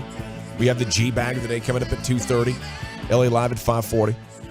Wolchuk and Chiafalo are present. And, of course, Carter Freeman's coordinating your video at 105thefan.com, Twitch, and YouTube. Top story right here on ESPN.com. NFL draft buzz for all 32 teams. Could Bijan Robinson actually be a Cowboy? We're 2 weeks until the draft, guys. You tell me. If Bijan's on the board, are they taking him? They're taking him. Yes. Don't ask me who else is on the board. Yes. Draft nerds. I think. Come on, who else is on the board, Gavin? I need to know the options. Gavin, can you tell me who's on the board? Yeah. Who's your top-rated player? I'll just say this. He will be their top-rated player if he gets to them. I just in my heart of hearts, I know that he will be the top-rated player. Will they go a different direction? They very well could. But if they're going to, and if they're going to jump a tag, this might be an opportunity to jump a tag if one of those tight ends is there or one of those guards is there. But I just know in my heart of hearts that will be the top-rated player on their board. Whether they take that guy or not, listen to the 105.3 The Fan and find out. Has Jerry leaked his board to you already? No, Zach and I were over there today. I got it, boys. We're snooping around. Hot off the press. Nice. Bijan, number 1 player on the damn board. Yeah. Ooh, look at that. Yeah. What you tune in for. That's some making stuff up. Have we always been That's the Chief's job. Jumping tags? That is my job. You got your own wheelhouse over there. Jumping tags. Is that what? Did you say jumping tags? Jumping tags. Jumping. Have we always been jumping tags in draft season? I was unaware of the tag jumping. I tell you what, there's teams that, again, you're talking about being true to yourself and how you stack your 1 to 150. That's why the draft is a lot like life. And to me, I don't see the purpose of jumping tags. But I could jump a tag if I've already taken like 2 at that position, and I'm like, this is weird. We got to jump this tag. You've got it locked up for a few years. The one thing they've proven is though they didn't jump a tag with CeeDee Lamb. No, they've done they've done things where they've held true to their board. They held true to their board with Tyler Smith last year. I mean, I trust him. I hope. To me, jumping tags is a very dangerous thing to do because okay, what other exception are you going to make on your board? Did we set this board with the truth of what we really thought about these players? Yeah, you don't want to be synonymous with tag jumping. You don't want to be the tag jumper. No, but if you don't have the intention of taking Bijan, don't put him that highly. Yeah, or else we're jumping the tag. Put him where he belongs in the 3rd or 4th round. With the other running right backs. next to Roshan, man. Guys, tell me if you agree. They're setting up to probably take the best offensive lineman, either a guard or a tackle. Yeah. That's where we're heading, and the possible wrinkle is if Bijan or Jackson Smith and Jigba is on the board or something crazy, right? Or maybe like the top, like Joey Porter Jr. falls, whoever they have as their top corner. But I do think offensive line, if somebody was like, dude, your life depends on it, who are the Cowboys taking? It's an offensive line. I agree with Zach right there. We just got to figure out who their best guard is I think that's where they're looking at. The fact that they brought in Darnell Wright, from Tennessee, tells me that he's in the mix potentially at that pick at 26. And so maybe they feel better about him, the guard tackle combination, as opposed to just the guys that are straight guards. Yeah, I think Darnell Wright's better than both of the top guards that you would discuss, whether it is Osiris Torrance out of Florida or Steve Avila from TCU. Yeah. I think Wright's just a better player, and if they envision him being able to kick inside, he also has the ability to then go be your right tackle of the future if things don't happen with Steele, and then whatever happens with Tyron Smith, we'll see. That sounds great. Heck of a player. I mean, I got down to 143 players stacked last night, and so I'm on my way trying to get my board. And where'd you have him? I have right at 19 overall. Yeah, that's no. I like that plan. Yeah, guard or tackle, which is better than Torrance, who I had at 30, and Avila at 34. Where do you have your best tight end? Best tight end would be at 18.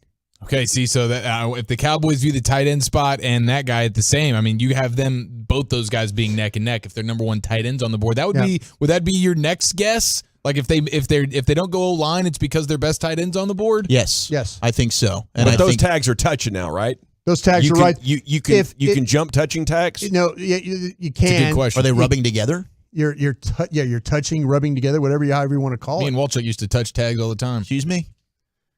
But yeah, don't even know where to go after that. I have no idea. But you can 18, 19. jump touching tags. 18, 19? They do it. Yeah, Is 18 you don't want to sit there and jump a tag that like, okay, see on my board Meyer is 18. It's Meyer. Meyer. I mean, but you don't want to go like Mozzie Smith, who's 39. Right. Oh God. You don't want to just saying. take a second round. You don't want to just totally jump that kind of a tag. But I would take right over all the tight ends. Okay, the Stars Meyer, go off Meyer. again. Meyer. Stars beat St. Louis 5-2, 5 wins in a row. That's exactly how you want to be strutting into the playoffs. This is called crotch first hockey. Absolutely. Exactly what this is right here. You guys enjoy that or what? Freaking dominating right now. They've moved ahead of Colorado, who didn't play last night. I get it, but right now they're in position to have the top seed in the division. And how about Miro? We talked about this a couple nights ago. He had the opportunity to pass Sergei Zubov for the most points in a single season in Stars history by a defenseman. He's done so. He's currently sitting at 72 points, 11 goals, 61 assists for the season. So I think we all love Sergei Zubov and everything that he was about, the smoking cigars, naked in the locker room after games, just not giving a bleep. He was a savage. His jersey is retired, and maybe Miro's on his way. So I'm not sure who would hold the tiebreaker between the Stars and the Avs, but I mean, if the Avs take an overtime loss tonight, you'd be even with one game to go. Obviously, if they lose, you would have the 1 point lead. So this is fun time right now with the hockey. And how about Robertson last night with the 3 assists? Johnson had 2 goals, and that history from Miro. It has been a history-making week here in DFW. And Dallas Stars general manager Jim Nill, 9 a.m. tomorrow morning with Sean, RJ, and Bob. Look at that. Look at them just getting all the whales. Yeah, going into the playoffs. They're back at them again tonight with the White Vans on ESPN at our barn, the AAC, the regular season finale. Hopefully they're doing some sort of fan appreciation night where they give you free stuff. I always like it when they fly that blimp around and they drop you envelopes of free stuff. Any kind of Chipotle Oh coupons. yeah, Chipotle coupons. Yeah. One time it was a lottery ticket. I was really disappointed. Yeah. Well, you can't be disappointed in the lottery ticket because they're letting you know that like you have a high ceiling, low floor there. Yeah, but if you hit big on that guy, I don't have the luck. It's a boomer bust pick. I was really wanting a free taco. I don't think I've ever won more than $20 in a scratch off. Me either. But it is fun. It's exciting. Yeah. I think it's a great, like, when you're doing the white elephant Christmas thing with the family, like, go spend $10, $15. There's usually like a $20 max that you can spend on those gifts. Go get a bunch of lotto tickets. Maybe you change your family's life forever. Just don't turn into the guy that's, like, scratching them while he's standing in line. He's, like, fiending for it like he's at the track betting on the ponies or something. I mean, he's wearing it out. He's got, like, his lucky nickel, Yeah, that's right. Oh, dude, I feel horrible for that guy. And plus, he holds up the line. Okay, Rangers could not get and you're not going to say anything about that, are you? What? The guy holding up, you're not going to say anything. Are you going to make sounds? How are you going to handle the guy? I'm going to make eyes at the clerk. Are you going to give it the yeah. No. That guy might have had a bad day. He might be desperate. I'm not messing with that guy at all. No, it's nobody to fool with. He might have had a big loss. You're going to let him stand there and do that, right? He might be down $400 in scratch offs. Yeah, of course I'm going to let him. And I'm going to try to make eye contact with the clerk. You do something about it? Come get this guy. No, you got to go open up the other register. Just let me slide over here where this guy's like, I need 4 of the number 22s. No, not the jackpots, the cash pots. No, not that one. No, I want 3 of these. Right. Yeah. Let him get his order straight while you check me out. He just needs Picking some Diet my own Cokes. numbers. Yeah. That's when I just start eating the hot dog that I'm purchasing, and I start slurping on that big gulp, and I just Have you ever in line let somebody in ahead of you because they had just like 1 or 2 items? Yeah, for sure. Yeah, I've done that. Yeah. Sure. Yeah, when I'm on vacation, I don't have some place to be, people to see. Okay, Rangers could not get the sweep. First game without Corey Seager, and the lineup did go a little bit cold. Josh Young, a bright spot, though. He was 2 for 4. Now he's hitting 286. The OPS over 800. You don't have to be Jared Sanders. No, that's good numbers. Okay. It's going well here for Josh Young. So they'll take a day off at 7-5. And now we get a weekend with the Houston Astros starting tomorrow night. They have been struggling, but they've now won 3 of 4, so they're feeling pretty good at 6-7. Huge series for me and my belief in this team, guys. I know it's early, and I know if real baseball people are listening, they're like, who is this idiot making such a big deal about an early series? It's Gavin Dawson, by the way. Yes, thank you, Chiafalo, for the clarification. Don't get your asses swept, okay? At least win 1. You win 2 out of the 3, I'm going to be stoked. I'm gonna think we've taken over the division. You sweep them, I'm going to be talking World Series. Mm-hmm. That's the champs you'll sweep right out of their own house coming up this weekend. I don't think – look, I mean, I think baseball people, you'll ask, and we can talk with Eduardo Perez about this. They'll be like, it's a 162-game season. You can't make a big deal over 3 games. I like what Gavin's doing, though. Yeah, don't tell me how to fan. I agree with you. I think this is really big psychologically. Yeah. This team has struggled in Houston. I think they were 5-29, something like that, during the Chris Woodward era in Houston against the Astros. Many? Yeah, I know. Shocking. They managed to get 5. Bochy's going to have 5 wins in Houston by the end of the damn week. This is big. This is a big series. It's a good litmus test to see how they are, even though Houston hasn't played as well as people thought coming out of the start of the season. Yeah. Litmus test? Yep. Litmus or litmus? Did he put an L in there? An N? I think he kind of lit it. Litmus test. Yeah. Don't tell me how to speak, Brian. Well, he told me how to pronounce he's talking about the litness test. Like, we're going to be so lit at the end of the series when we go ahead and we're going to fart all over the Astros fans. And we're going to be lit. I owe you an apology. I'm sorry. Yeah, you do. Litness. Gosh, get with the lingo these days. It's all about litness. That is something right there. Good recovery by the nosebleed guys. That's teamwork, baby. Wiggity. I can't believe you'd stick up for him like that. Well, every once in a while he's got my back. Yeah. Every once in a while. Blue moon. Okay, 682. Thanks for talking S about me, Gavin. Who was I talking S about? Am I already S talking? No, today? I think it was the hypothetical Ranger baseball guy. He's the lottery ticket guy. Oh, the lottery ticket guy. Yeah. Hey, buddy, I'm trying to let you do you. I know what that's like when you're in the throes of a gambling addiction. You know, I'm not trying to mess with you.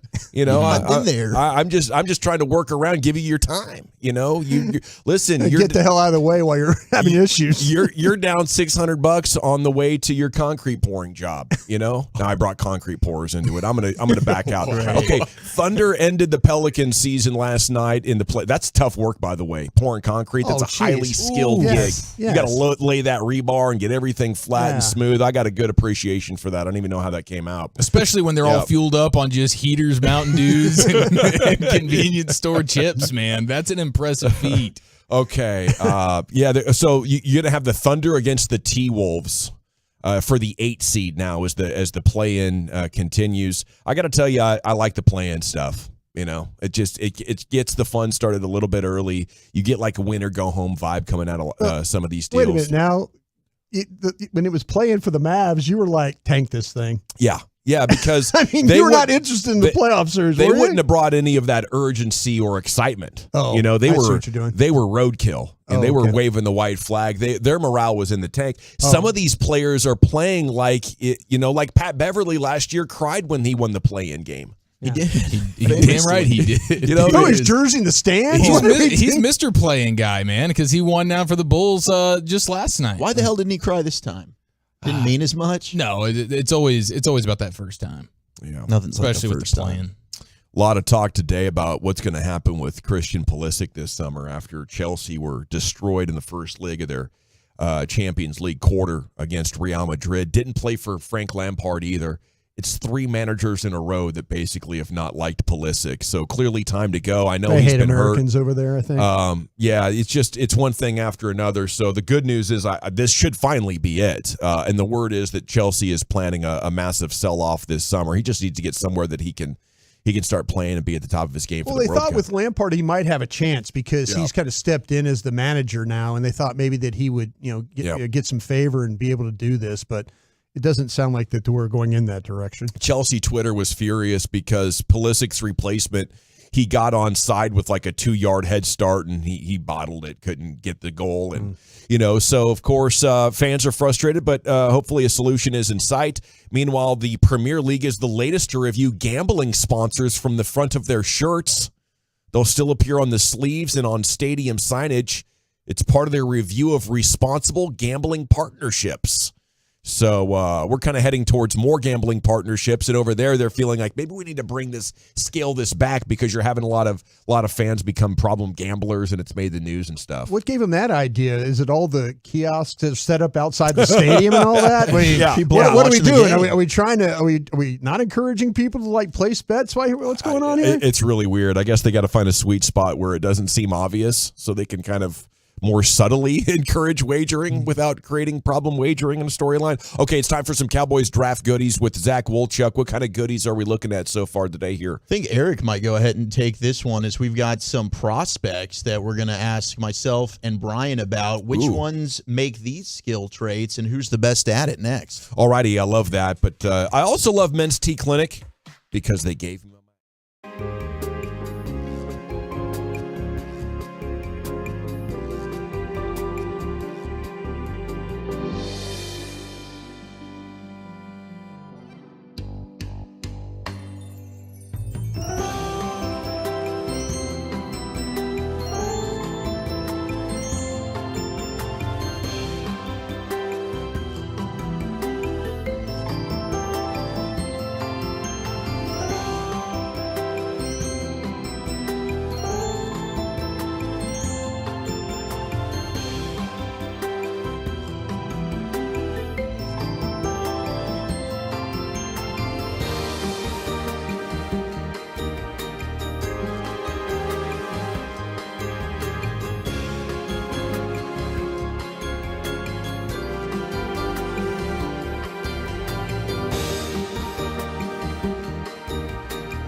All right, welcome back, Nation. G-Bag of the Day is coming up at 2:30. Looks like we have some Cowboys draft goodies for you right here. This segment of the G-Bag Nation brought to you by the Frankels. There's a reason you need a special license to drive a big truck. So companies that hire drivers and put them in a big truck should be held accountable for what happens if one hurts you. Frankly, you need Franklin. Frankel consultation's always free at truckwreck.com. Here's Chiafalo. Let's play a little game called Is Matt Bowen an Idiot? He writes for ESPN. He's got the NFL Draft 2023 best prospects at 53 different skills. So basically, who's the best at what? And goes through every single position. And so I'll go through some of these, and you guys tell me if he is if he's right on or if he's not. If you're bow in or if you're bow out. Bow out. We start with the quarterback. And who's the most accurate? He says it's C.J. Stroud. But Walchuk, I know you don't buy that.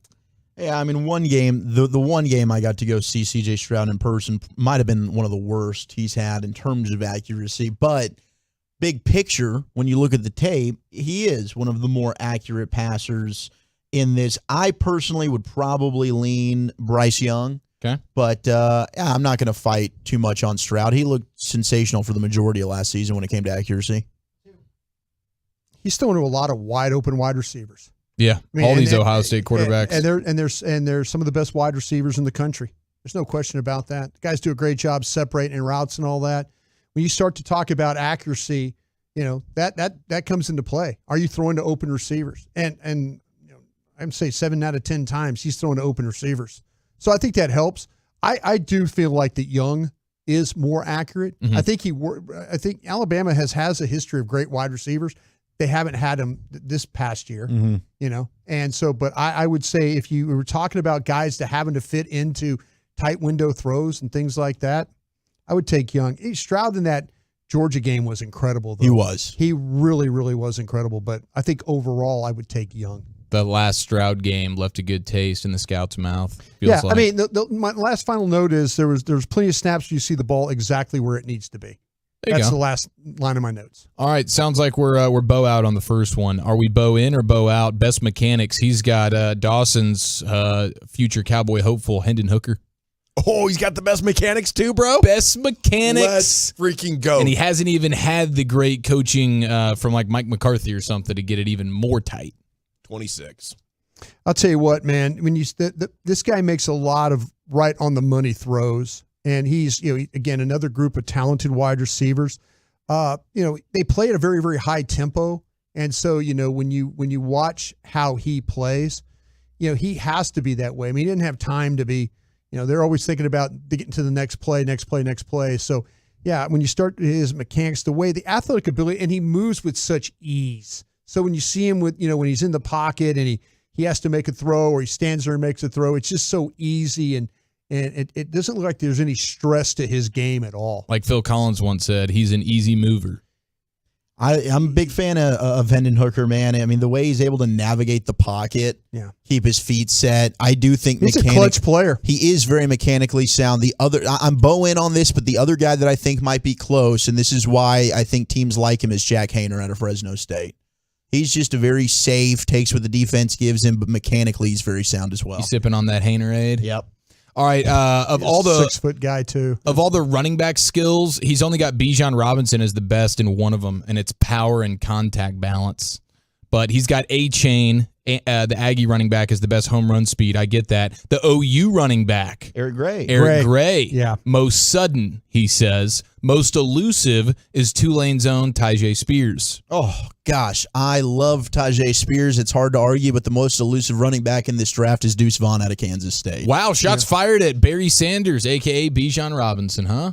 No, he's. I tell you what, he looks dang elusive to me. Who, Bijan? Yeah, Bijan is no question. But that's Deuce Vaughn's game. See, if I'm drafting you in the first round, you got to be the best. You have to have the best skill set at every one of the running back skill sets. And apparently, Bijan Robinson's only the best at power and contact. I think he didn't want to like list him as all four of those things you just named. Voter fatigue. Because he could get in trouble that way. All right, we got be a bad segment if you just listed one guy. He's very well rounded. Yeah. All right, best ball skills when it comes to the wide receivers. He's got Tennessee's Cedric Tillman God. as the best ball skills. He's got the best deep threat being Jalen Hyatt and he's got the most dynamic being Nathaniel Dell out of Houston in the dynamic situation. Yeah. Well, they do have Zay Flowers as most explosive, so maybe that's a little bit Well, Tank's more explosive than Zay. Exactly. Like, I think they flipped Oh, those. wow. Okay, gotcha. And the best route runner they got, Rockwall's own Jackson Smith. Yeah. So I think they probably nailed that one pretty The good. guy that you want to know, the guy who catches the ball the absolute best that I've seen is a kid named Charlie Jones from Purdue. Oh, I love Charlie Jones. I'm glad you brought him up. Wow. He's fun. First I've heard of a young Charlie. Charlie Jones is probably a day 2 guy, but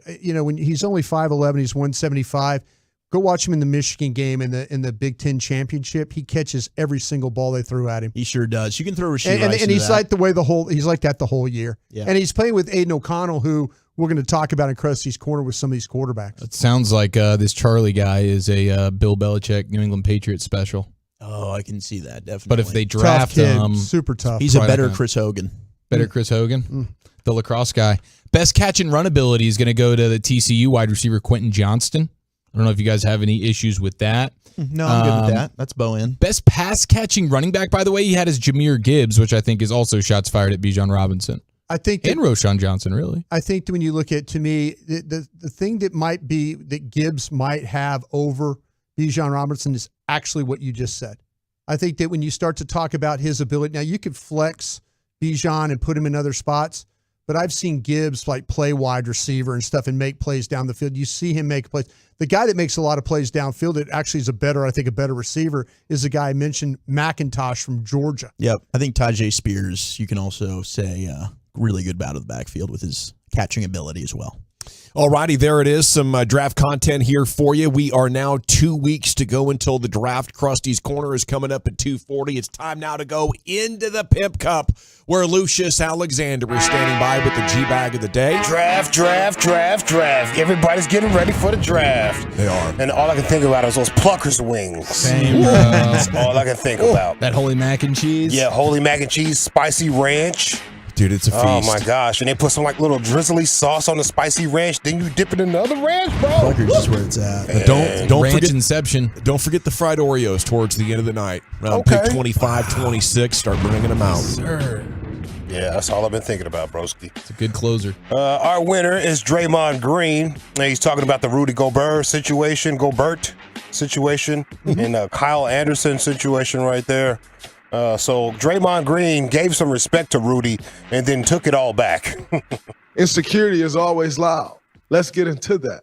As far as the tap on the chest goes, quite frankly, there are just some words as men you just don't say to men. So when I saw the choice words, that is the bitch word, Kyle Anderson using towards Rudy Gobert, you do have to be ready with what comes with that. Like you're just not allowed to just disrespect guys and say what you want to say. Kyle Anderson uttered some words to Rudy Gobert that a lot of people thinks. He said it.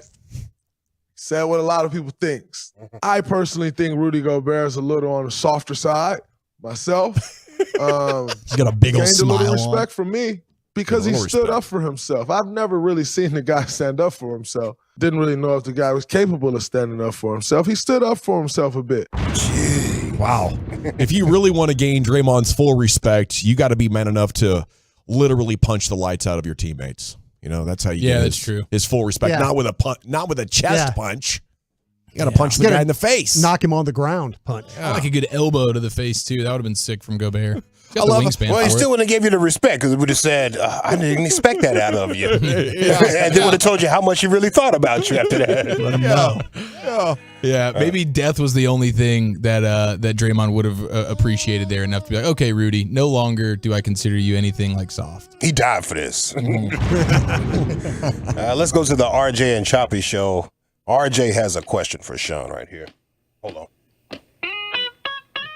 All right. There's an app that has been developed that AI can write your essays and your papers for Chat you. GPT. What? Chat GPT. Chat GPT? Yeah, it's everywhere. It's everywhere? Yeah, it dead serious is. So I was like, how do you prove like plagiarism on that?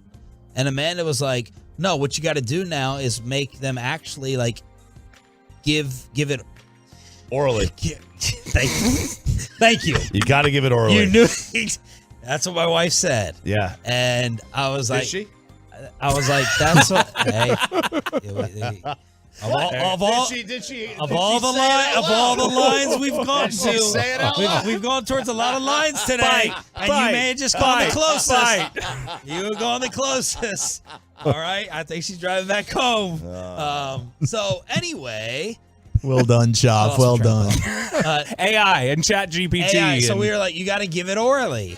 An iconic moment. That's so the good. RJ and Chop South show. Park did a whole episode on that, by the way. It was hilarious. Oral presentations? Yes. Yeah. Chat GPT? Yeah. It was nuts, man. I can't imagine. I didn't know it was a having real thing at first, and then I did some looking into it after the South Park article. Yes, half the bots we're talking to is Chat GPT. Unbelievable. You're going back and forth with somebody about a draft pick, and you're really talking to a computer. Yeah. From a click farm. How do you think I get all my information? I was going to say all of Walchuk's draft scouting notes are just artificial intelligence. I put in a player, man. it's just, boop, here you go. Here's a synopsis. Yesterday was a church day, ladies and gentlemen. Hope you got your blessing. Yes. Yes. I hope you got your blessing, you heathen. Let's go to a church pause right here. Here's a question about your devotion to the Almighty Father. Have you tasted him this week? Oh, no. Come on. That was the wrong neighbor. Find somebody else and say, neighbor, have you tasted him this week? Hallelujah. I think that goes with that Sean and RJ little clip right there. That might be a little double dose. Can you tap Combo wifey, so you platter, listening, yeah. honey? Yeah. Is that the same neighbor that's the meat stretcher? Yeah, hey. Say, neighbor! The meat stretcher. Got another church pause for you boys. Boy, that Al Green. Yeah, we have a Tolo out here that has an Al Green tattoo. I met him at the mud bug situation. I played some Al Green out there. He couldn't wait to show me his Al Green tattoo. Beautiful. I love the soul, man. Where did he put Al Green on his body? It was on his arm. Al Green's face, smiling. You know what I mean? Power, love, yeah. Snappy dress for that Al Green. Yeah, hey, the right Reverend Al Green. Yeah, exactly. Church pause. Easter service, a little worship service right here was getting started. We have the opportunity not to just remember the death of our Savior, but to celebrate his resurrection. Amen. He rose, and we rose with him. So let's celebrate that truth today. He even said we rose, and he rose after that, bro. Amen. He said that. He is risen. He is risen. That is incredible. Which is a great product, by the way. This is not even an endorsement. I'm just telling you. That's a real product? Yeah, he is risen. Natural product. Gas I know station all deal? about it, bro. No, not a gas station. Real natural herbs. Okay. Man, whew, tell you what. Get you a sandwich 2 a.m. You hear me? You want something? Okay. Wow. And what did LeBron say right here, man? What did he say? It's under investigation. LeBron, I know you said you're going to lock into things more on Thursday, but what are your early thoughts on the matchup with Memphis and just kind of? Really, really good team, very well coached, very well balanced. Obviously, the head of snake is John Morant, but another all-star in Jaren Jackson who. Whoa. Yeah. Did I hear that right? Yeah, no, you didn't. But listen. Just kind of. Really good team, very well coached, very well balanced. Obviously, the head of snake is John Morant. What's he say? The head of the snake. You know what? I don't know. The head of the snake. I don't know. You tell me what you think he's saying. That's what I'm saying. We all go around the room and make our guesses. No. Where's Tony Romo at? Tony knows who it is. It's about 11 of them out there. The head of the snake. I just want to know what picture they put up. Was it a snake or John Morant? Was he smiling or not? Yeah, it was the gun video. Just kind of. really good team, very well coached, very well balanced. Obviously, the head of snake is John Morant. You hear now? Yeah, now I hear. Yeah, it's one of those illusion things you would see at the mall when you were younger. If you stare at it long enough, you'll see the unicorn behind it. Right. Yeah. I saw the unicorn dress. Talking fast now, LeBron, in his old age. Out there in L.A. Slow down. He's got to get back to that book he's reading for playoff time. Yeah. Get The past upside that- down one. Get that first chapter done. All right, what do we say, Luce? Is that it? That's it. All righty, what'd LeBron say?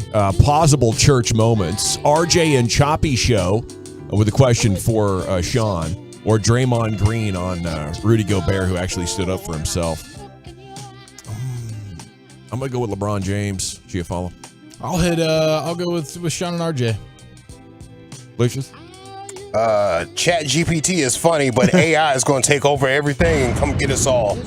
And in fact, if you're a DJ or a personality or something like that, you may be able to license your voice pretty soon. Have you seen like the little Chat GPT AI DJs? No. They go through your music, play your music, and talk to you too, and give you updates on things using fake voices. Wow. Dawson, you better go ahead and license your voice or something like that. You're right. I better. Yeah. Right. I figure we only got 2 or 3 more years left of this. Before Church pauses. Church pauses. Hopefully we can get grandfathered in and like interact with the new bots since we're old school, real deal. You know, I don't know. We'll see. Which one do you vote for, Lucius? Yeah, church pause. Church pauses. Okay. Wolchuk, what do you say? I'll go Sean and RJ. Okay, we're 2-1, Brian. Yeah, Sean and RJ. By a score of 3-1. And your new G-Bag the Day champion. It's the morning show. Okay, Krusty's Corner's coming up next. Where are we going with that? Yeah, I got some of these quarterbacks that the Cowboys might be looking at. We'll talk about those guys next. Coming up Friday morning on Sean and RJ, our final Texas Ranger ticket giveaway.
This segment of The Fan is brought to you by Classic Chevrolet.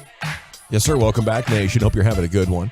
Segment is also brought to you by Window Nation. Go to windownation.com. And here is Brian. It's time for Krusty's Corner. Thank you very much, General. Appreciate that. Thank you. Zach, this comes from us from what ESPN did this, right? Was this an ESPN? Yes, sir. ESPN. ESPN deal here, and you and I were talking about this. They're talking about this. They're asking the various executives and scouts and stuff around the league about these particular quarterbacks. I don't want to focus on the quarterbacks that the Cowboys can't get.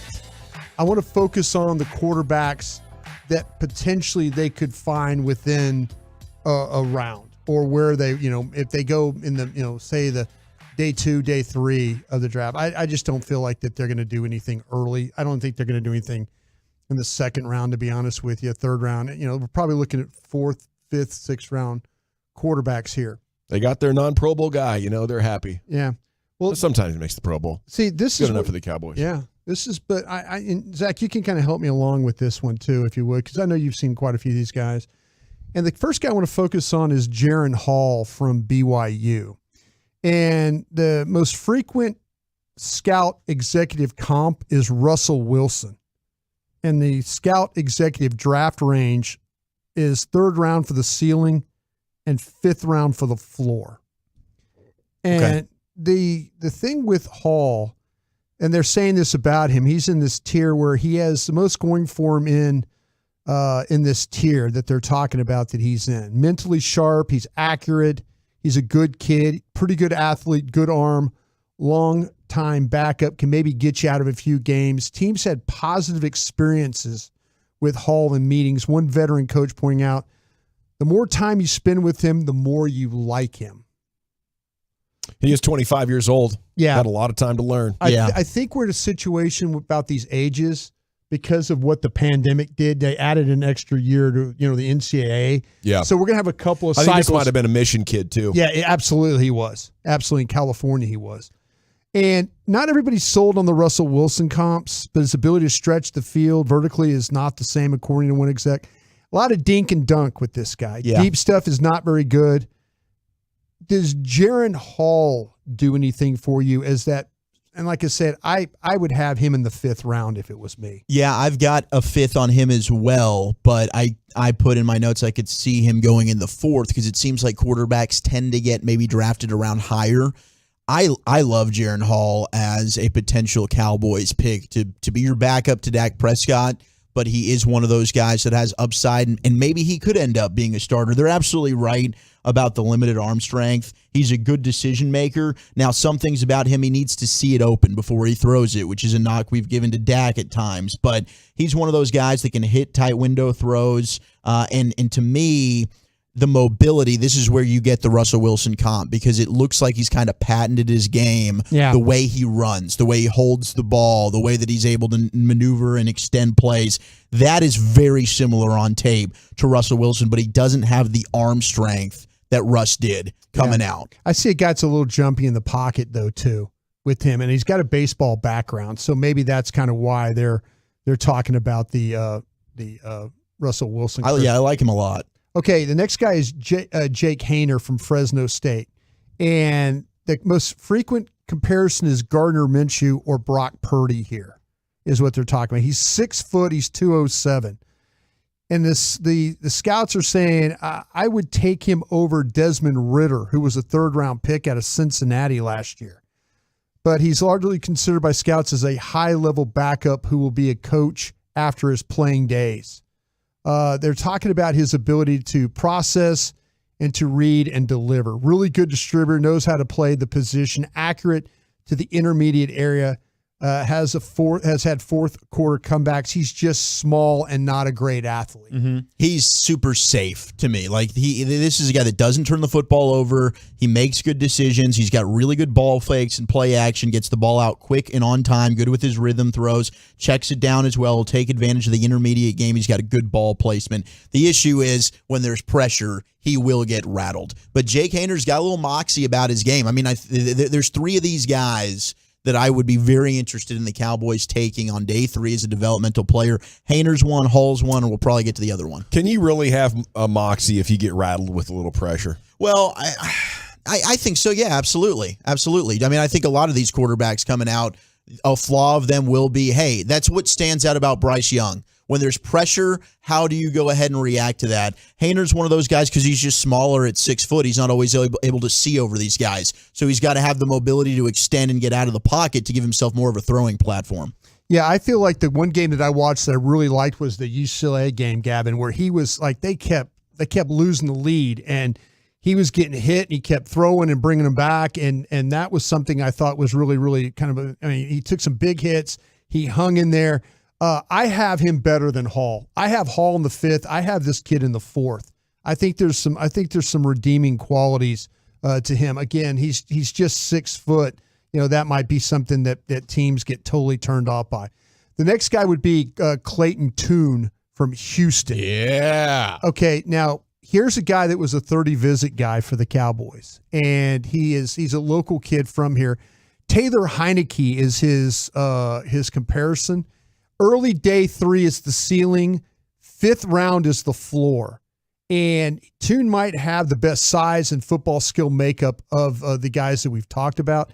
He's 6'2.5". He's 220 pounds. He's a 4.64 guy, 37.5 vertical, 10.2 broad jump. So he's an athletic guy.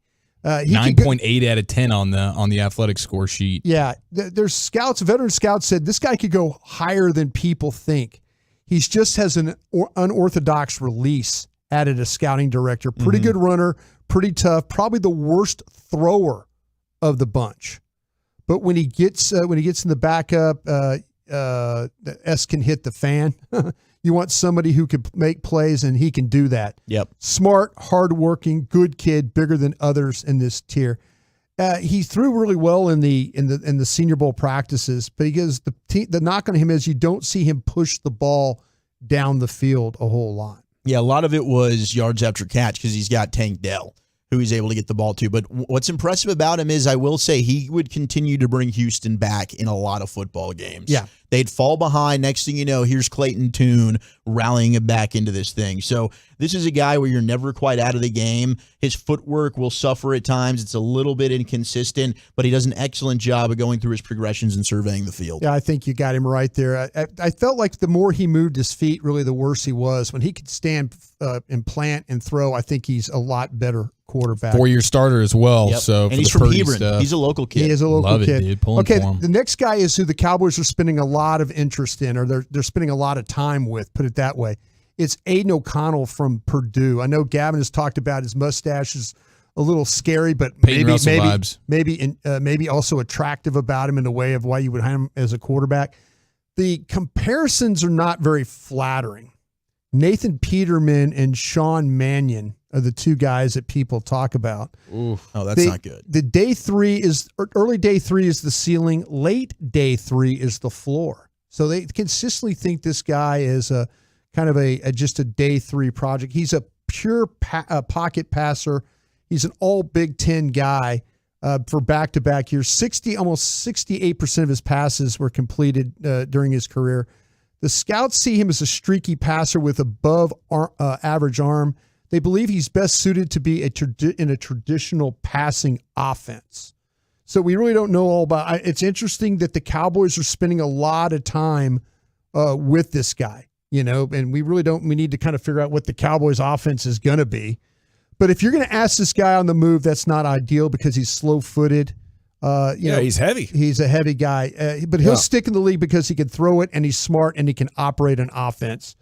You got cojones and you want to sling that thing and you have pocket presence, that's still the determining factor in the NFL. There's ways around it, now more so than ever if you have an athletic quarterback that can limit mistakes.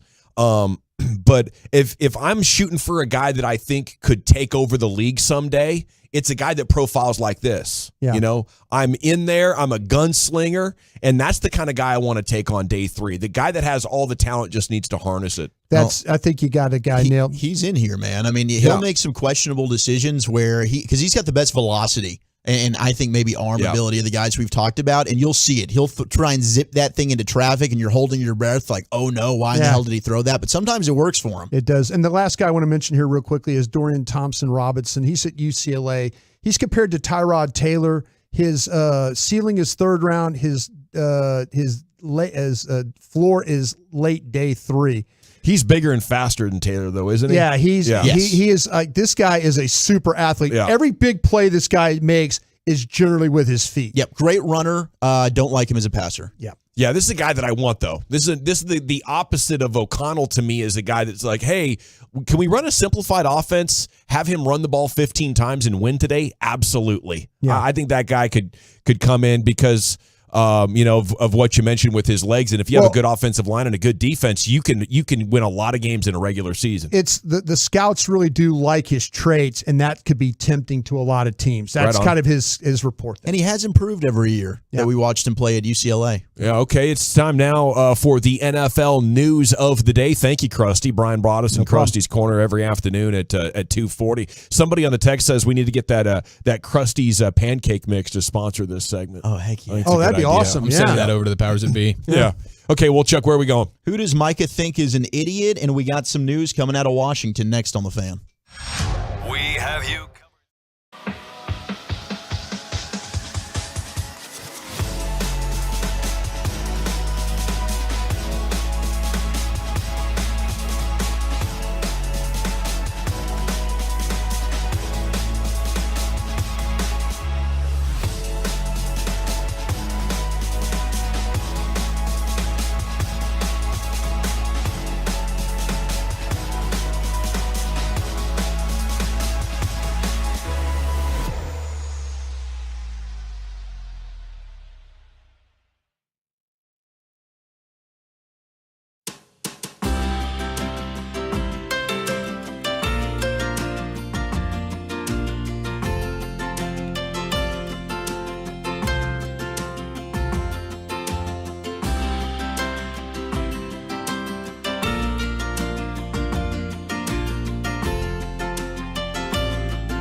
From our fan studio, secured by DFWsecurity.com, you're rolling with the G-Bag Nation on 105.3 The Fan.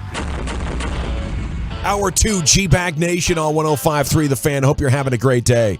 It's time now for the NFL news of the day. Coming up at 3:20, we have computer projections and what they say about the Cowboys' regular season, the win total, and some statistical predictions for the upcoming season. Around the Rim coming up at 3:40. We'll have some Mavs in there for you. Here's Wolchuk. I believe Dan Schneider, who covers the NFL, was talking about Barkley. And this generated quite a lot of chatter on Twitter. And we know, as a fellow Penn State Nittany Lion, Micah Parsons is going to come to the defense of one Saquon Barkley. But the knock has been, hey, first 9 games, he had 931 yards. Barkley's last 8 games, he had 359 yards. He was wearing down, not as effective in the final half of the season. So Giants media, they're going crazy. They're like, I mean, is Barkley even worth this? I don't know. He doesn't want to sign the franchise tag. Micah Parsons, quote, tweeting. I mean, yeah, that's what happens when you're the best player on your team, you idiot. The scheme on Monday morning as well, let's not let Saquon Barkley beat us. People just think we go out here playing for free, y'all. Like, get the bleep out. That mother bleeper is that offense. Pay him. Micah, not having the slander when it comes to Saquon Barkley. I appreciate him having his guys back. You know, that's the kind of guy I want in my corner. And Micah Parsons, you know, even if I'm not worth very much to my employer, he'll still be like, man, get this guy his money. Everybody needs a friend like that. You know what I'm saying, Brian? We do. We all need a hype Yeah, man. yeah. We all need people to go get us money. No, I mean, it's Show tough. me the money. It's tough for these running backs and the former running backs that are in their club, you know, and Emmitt Smith's talking about it. And I don't want to disagree with these people or tell them they're wrong about their own sport. They know way more about football than I do. But I know way more about running back positional value than they do. And that's something they're going to have to live with. Yeah, I mean, I think you should sign that tag, Barkley. But, hey, use your leverage, man. Use your leverage. It's official. If I was the Giants, I'd be asking, is Wayne Gallman still around here? Where's Wayne? Wayne? I'm sure he can get 4.3. We'll live without the extra 0.2 yards per carry. Oh, gosh. There you go. And you saved a bunch of money. You went and got an extra starter or 2 out of it, too, there, Dawson. Well, let's keep giving the ball to Daniel Jones. Maybe he's their best running back. I don't know. Dan Snyder has reportedly reached an agreement to sell the Washington Commanders to Josh Harris's group for $6 billion. That is a new NFL record for the most expensive sale in league history. The previous record, $4.65 billion, which was the Denver Broncos purchase. But you've got Harris, who owns the NBA's Philadelphia 76ers and the NHL's New Jersey Devils. And his group in the Commanders bid reportedly. Is that Magic Johnson in that group, too? It includes Magic Johnson, D.C. area billionaire Mitchell Rales as well. So there's been some rumors of the Canadian billionaire Steve Apapopoulos, whatever the heck his name is. Sorry? Apapopoulos. Mr. Papadopoulos. Papadopoulos. Webster. I like it. A little baklava. He's still trying to get in here, but I think this thing's a done deal, and Josh Harris is going to be your new owner of the Washington Commanders. Are we nervous about this, and could this signal a potential move to get Lamar Jackson? There was a time I'd be worried that anything Magic Johnson touched would turn to gold, but then he had a stint as a member of the Dodgers ownership that proved that to be incorrect. And he did that TV show that one time that lasted 5 seconds. Yes. Talk show host, right? That's right. I think in the end, Magic Time or something like that. it's probably very good that Daniel Snyder doesn't own the team for that franchise anymore. Now they have a chance. I think it's good for the NFL, too. Get that bleep hole out of here. Yeah, it's not good for us. No. You know, this was a once proud franchise, a great brand with a huge fan base, and you know, if they can get going again, I'm sure they'll build momentum. So we've had a good 15, 20-year run of them just being a non-factor, but I'm afraid that's over. If I was new ownership, and I walked in there and they started selling me, and I get it. I'm the guy that, you know, was talking all about the North Carolina kid and, you know, how great I think he could be and, you know, give him a chance. I felt like they should have gave him a chance last year at quarterback, but, you know, they didn't do that. But if I'm Ron Rivera and I'm that owner and he's going there to say, well, no, we're going to go this way at quarterback, I think I'd fire Ron Rivera.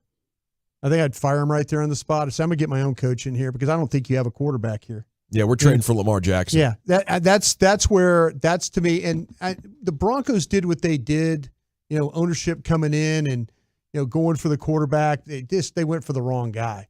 They went for the wrong quarterback. Russell Wilson. That's the wrong quarterback to go for. But you don't want mobile quarterbacks over 32. But maybe not even over 30. Don't be telling me if you're Ron Rivera. I don't as an owner, and I'm sitting there listening to you talk. And wait a minute, why am I reading the sports page and I have a chance to go get Aaron Rodgers? Yeah. What Lamar Jackson? I keep seeing Lamar. What about him? If you tell me about this team we got. I think they got a really good team. They just don't have a quarterback right. That's crazy. You would think the coach would be the one that would be leading the charge of get me the talent. The coach doesn't the coach always want the talent? He's not worried about the other stuff involved. Like, why wouldn't you? I don't know. To me, if I was on my final leg, and it meant going to trade and going, yeah, absolutely. I talked about my guy Jason Light down there in Tampa. Jason's telling me, Brian, I'm fired. I'm gone. Then Tom Brady becomes available. Now he gets a 5-year contract extension. That's how you do Les Snead. I mean, there's ways to do this, and I don't know if you're the Commanders, how you could sit there and if no new ownership walks in there and says, "Nah, we're cool. We're cool at quarterback right now." And I'm the owner, I go, "No, we're not. We could go get one of these guys." Right. Why are we not doing that? And the one thing that I guess is not making me super nervous as a Cowboy fan, like is Josh Harris going to come in here and completely turn around the Washington franchise?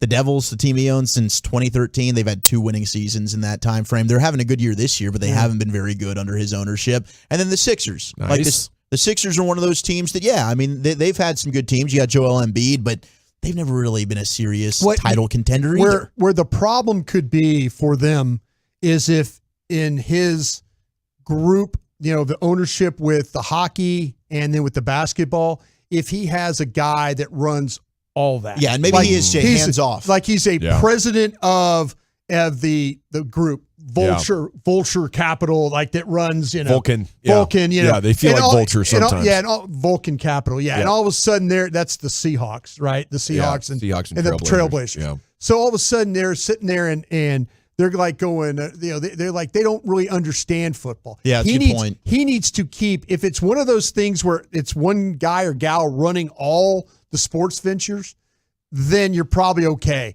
But if it's one person that's separate that knows what the hell they're doing, then that's where you need to be a little bit worried. Been a lot of talk about DeAndre Hopkins, especially here in Dallas over the offseason. Where is he going to go? On Pat McAfee's show, you had Ian Rappaport talking about DeAndre Hopkins and when this trade could happen. Here is Rap Sheet.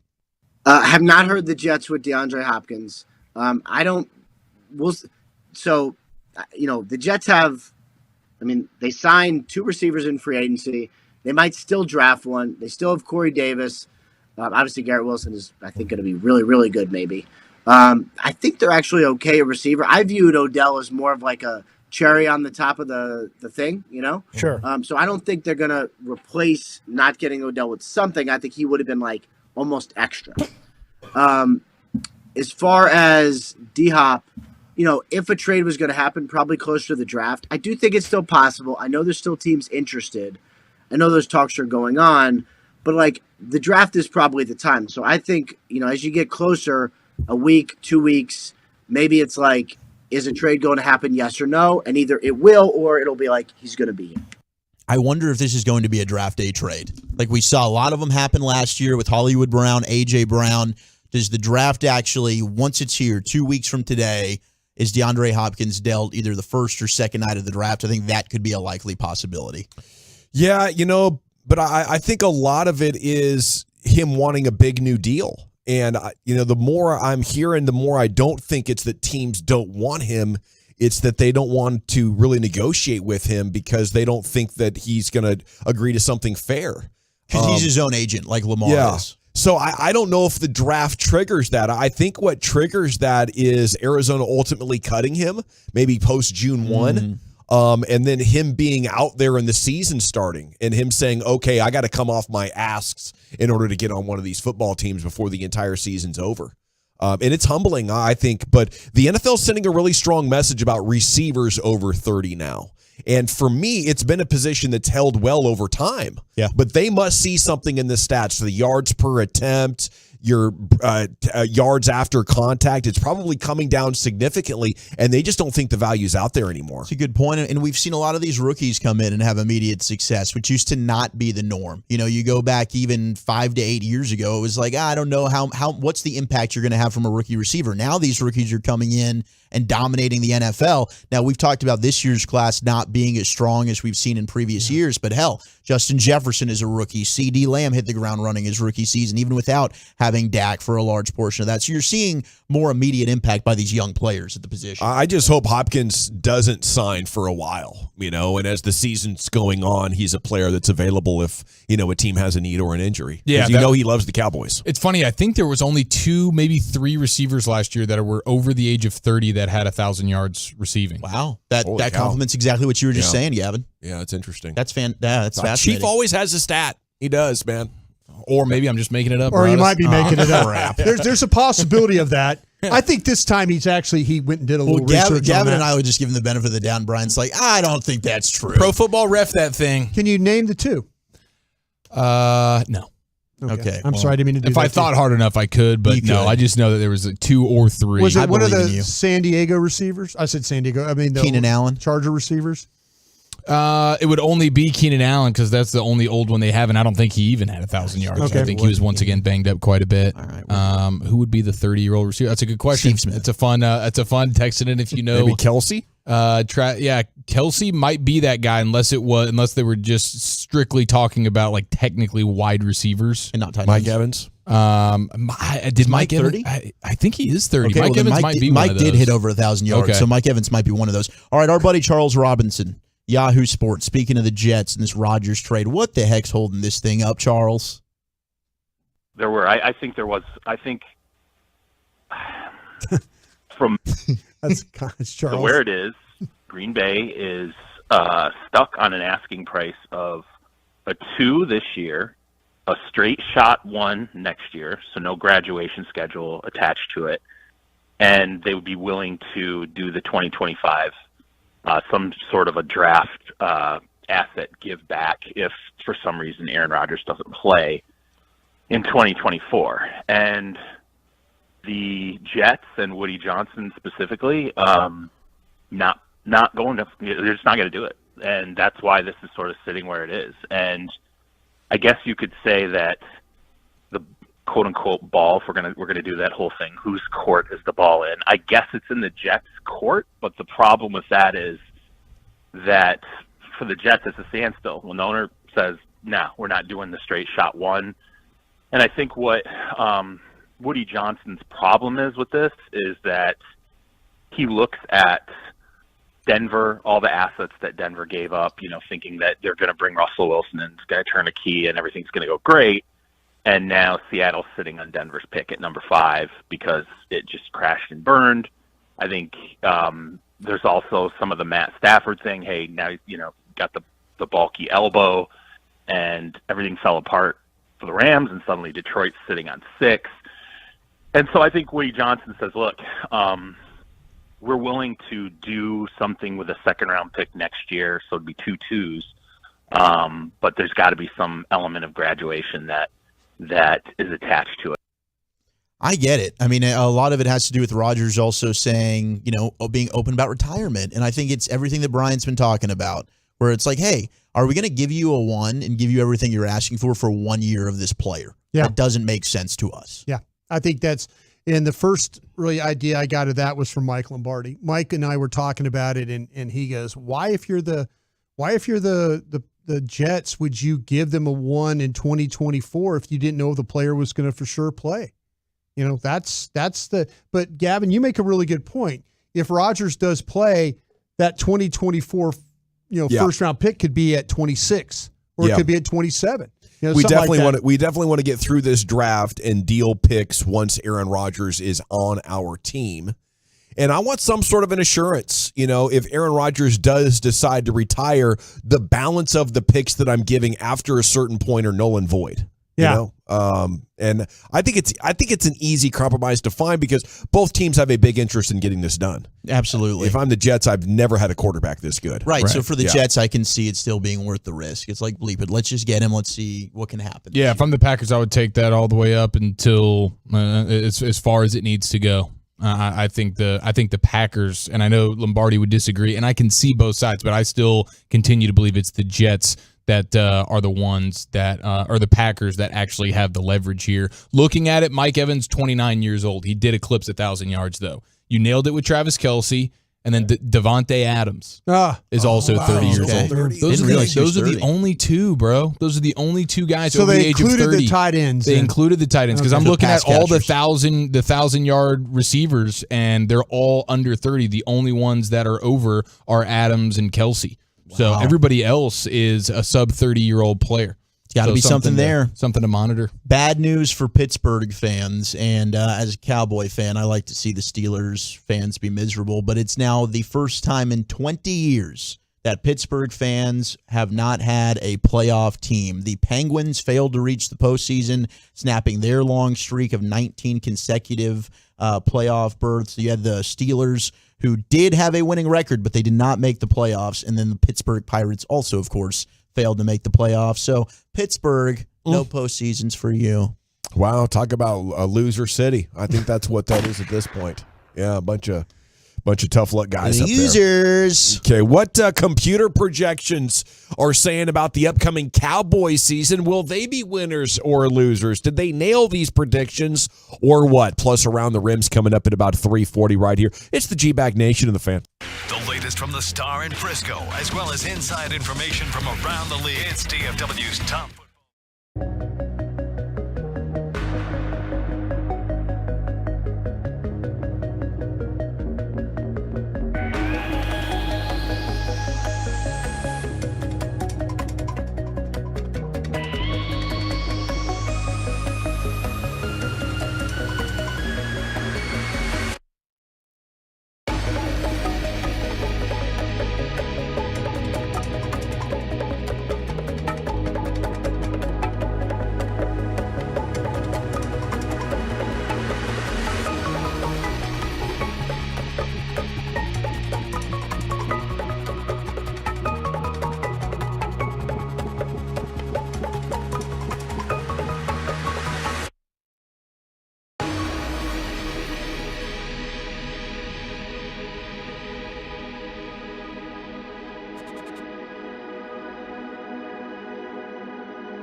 Welcome back. It is the G-Bag Nation 105.3 The Fan. I got some good Cowboys content here for you. Some computer projections are coming in from ESPN's number guys, and I thought we could have some fun with it. He's Mike Clay, ESPN. And, you know, he's one of these computer dudes where simulates things thousands and thousands of times, gives you the most likely result. What would you say if I told you it right now appears the Cowboys will not only have the best record in the NFC East, but also the top seed in the conference? That is what the computers say after free agency going into the draft. Segments brought to you by Soda, that's state-of-the-art, and the Frankels. There's a reason you need a special license to drive a big truck, so companies that hire drivers and put them into big trucks should be held accountable for what happens when one hurts you. Frankly, you need Franklin Frankel. Consultations always free at truckwreck.com. Yeah, I agree, but you also have to respect the idea that the Eagles could catch and maybe overtake the Cowboys with 2 first-round picks with a great draft. But I think that's a great way of quantifying everything that's happened. What have the Eagles lost? What have the Cowboys gained? You know, they have fancy analytical numbers. They plug in what's most likely to happen, and the Cowboys have a slight edge coming in just under 11 wins for the season and the top seed in the NFC conference overall. Giafalo, would that make you excited? Yeah, that would fire me right up, and that sounds like a good opportunity now to take that over. Sitting at 9.5 for the Cowboys. Ooh. Go ahead and hit that over, boys. That's easy money. Future. That's easy money. It is hard to know what the 49ers are going to do. Could the Lions or the Vikings go on a big winning streak in the North, I think, and put that in jeopardy? Absolutely. You never know who's going to get hot, who's going to stay healthy. Could the Saints figure it out with Derek Carr? Maybe. But all those are like, you know, there's nobody that looks amazing right now other than, you know, I think the Cowboys and the Eagles. And then the Niners, assuming they get their quarterback situation figured out one way or another. But what would it say if they actually did make the playoffs 3 years in a row? Under Mike McCarthy?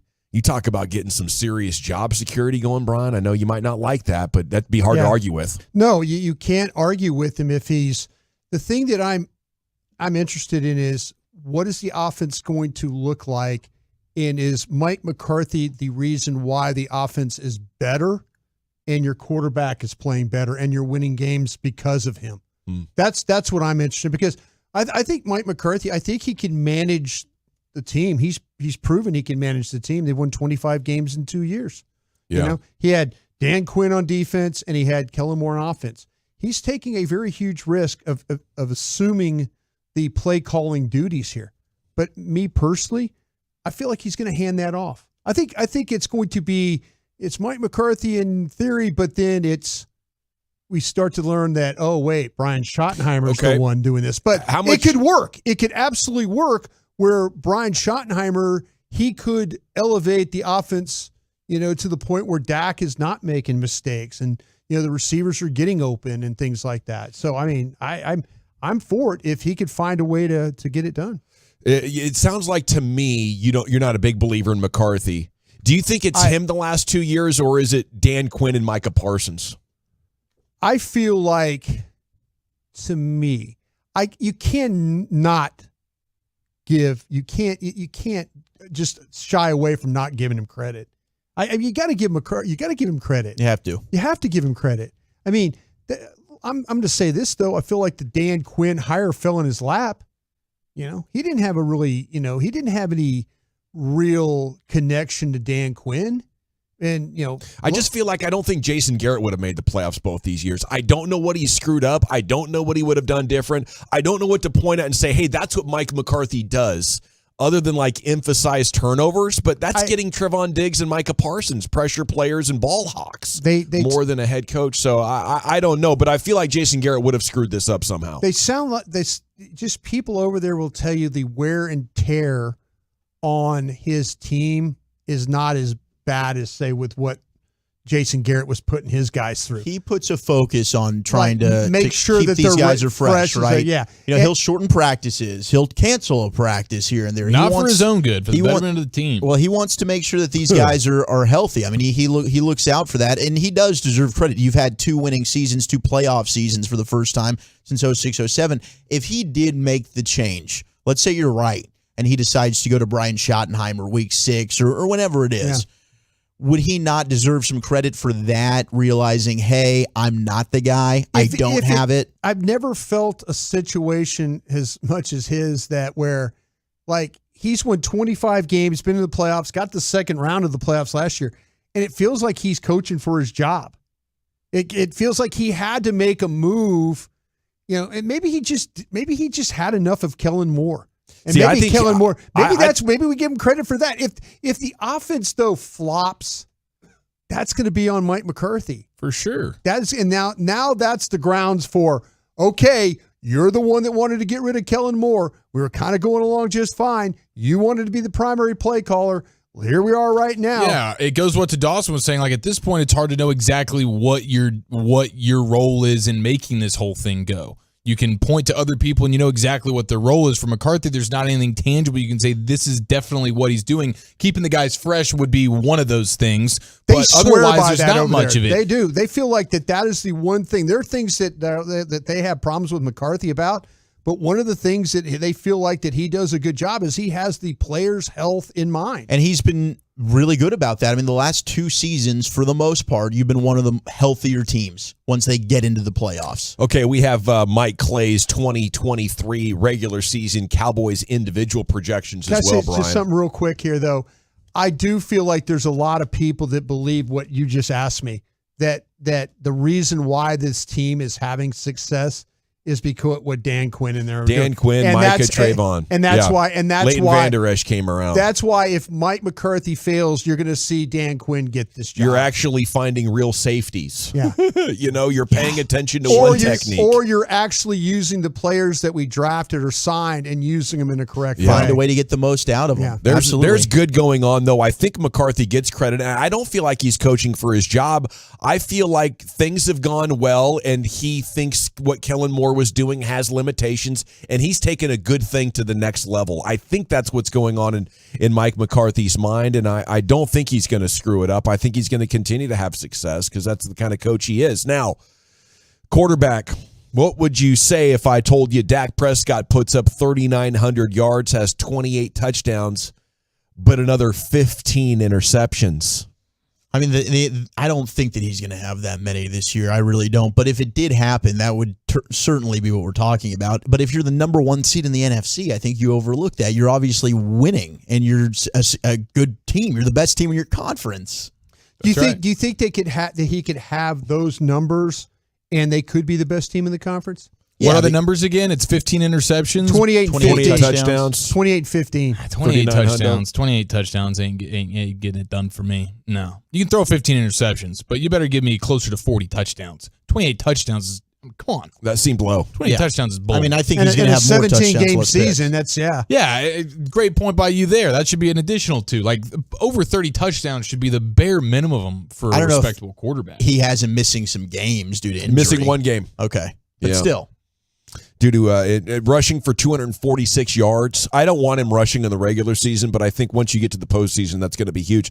Tony Pollard, 1,160 yards is the projection with 8 touchdowns. Ronald Jones, rusher number 2 with 622 and 5. But, it's tough to say who they draft. I'd say the smart money right now is that a rookie will be the second highest rusher. I'd say so. On the team. CeeDee Lamb, You're looking at the receiving 1176, 848 from Brandon Cooks and Michael Gallup sitting at 739. So that's a little bit of an idea of the projections for the 2023 Cowboys regular season. And top seed in the NFC, that would just be amazing. Okay, you mentioned Deuce Vaughn earlier. Cool story by our friend Todd Acha about the NFL draft prospect who's the son of a Cowboys scout. The deuce is loose. A good scout, too, over there, by the way. Yeah, Chris Vaughn, the assistant director of college scouting. It's his daddy. Deuce Vaughn's daddy out of Kansas State. Story goes they're going to take him out of the room whenever the player comes up. The reason is scouts would be reticent to talk negatively about a player in front of dad. And they want good, honest conversation flowing. You could have respect for dad and not want to say something. Apparently, same thing happened a few years back when Scott Linehan's kid was a prospect at quarterback for the Idaho Vandals. They had to take Scott Linehan out of the room, did some of their best work, reportedly, when he was gone. Has this ever come up for you, Brian? Did you ever feel sensitive about it or reticent? No, never did. Never did. I don't think I was ever in that situation where we talked about a player whose kid was a potential draft pick. So I've never been in that situation. I will say this about Deuce. He is a fun player to watch. And I tell you what, we're in a draft right now where there's a lot of lack of height. Mm-hmm. And you know what? And there's a lot of lack of height, but there's a lot of really talented players that lack height. You could put him right in there, man. Him with the way the explosiveness he plays with, his ability to catch. He can hit the hole. He can get through. He can finish. He's super, super tough. He's just short. He is a really, really, really good player. He's just short. Yeah, that's the only knock against guys him. like that make me not want to take a running back in round 1. Because where can I get Deuce? Deuce is probably like late day 3. Yeah, 5th, 6th, 7th round type of a guy. What are we doing here? Spending first round picks on running backs, boys. We got Deuce out there. Chris says he knows what the other scouts are going to say when he leaves the room. The elephant is his size, which has always been, and his ability to overcome that. He's 179 pounds. Of the 27 backs invited to the scouting combine, he is the shortest. He is the shortest player to any position measured at the combine since official data began being tracked in 2003. He and East Carolina's Keaton Mitchell were the lightest at $179. Smaller backs have found success, like Darren Sproles, another K-State product, and a mentor to Deuce, by the way. Dave Meggett of New York Giants fame back in the day with Parcells. Great in the longest yard. Joe Washington, who I don't know. Joe Washington was from Oklahoma. Okay. Yeah, outstanding player at the University of Oklahoma. And Lionel James. Lionel Little Train James from Auburn. Yeah, I heard he danced on the ceiling. So, nice career there, I believe, coming here for Deuce Vaughn. Pro Football Network did the most telling 30 visits for each NFL team. And for the Cowboys, Steve Avila, guard TCU. When there's as much smoke around a single prospect as there's been for TCU and Steve, the Cowboys usually end up with said player with a need at guard, but the versatility to move around multiple pieces because of positional flex. Avila fits right into the Cowboys' front 5. Do you feel like there's a lot of smoke here? I feel like there was a lot of initial smoke. I'm going to focus on Wright. Darnell Wright from Tennessee. I just think he's a better player. I think the flexibility there of him playing guard and tackle, I think he's a better player. He is a better player than what we've seen at these two guys that are. Don't start jumping tags on us. Well, no, Darnell Wright for me is better. I would take him. I mentioned that in the opening segment. I don't think Darnell Wright's going to be there. I think that's the difference. I think it's more likely that Steve Avila is there and Darnell Wright, and to me, is the second best tackle prospect. If we're just including left and right together, I think he's the second best tackle prospect in the draft behind Paris Johnson. Wind's a changer blowing in the association, Chief. What do you say? Oh, you ain't kidding, man. It's playing time. It's playoff time. The Zion Q rating is dropping by the second. We have the most infamous bowl of soup of all time.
the app or wherever you get your podcasts.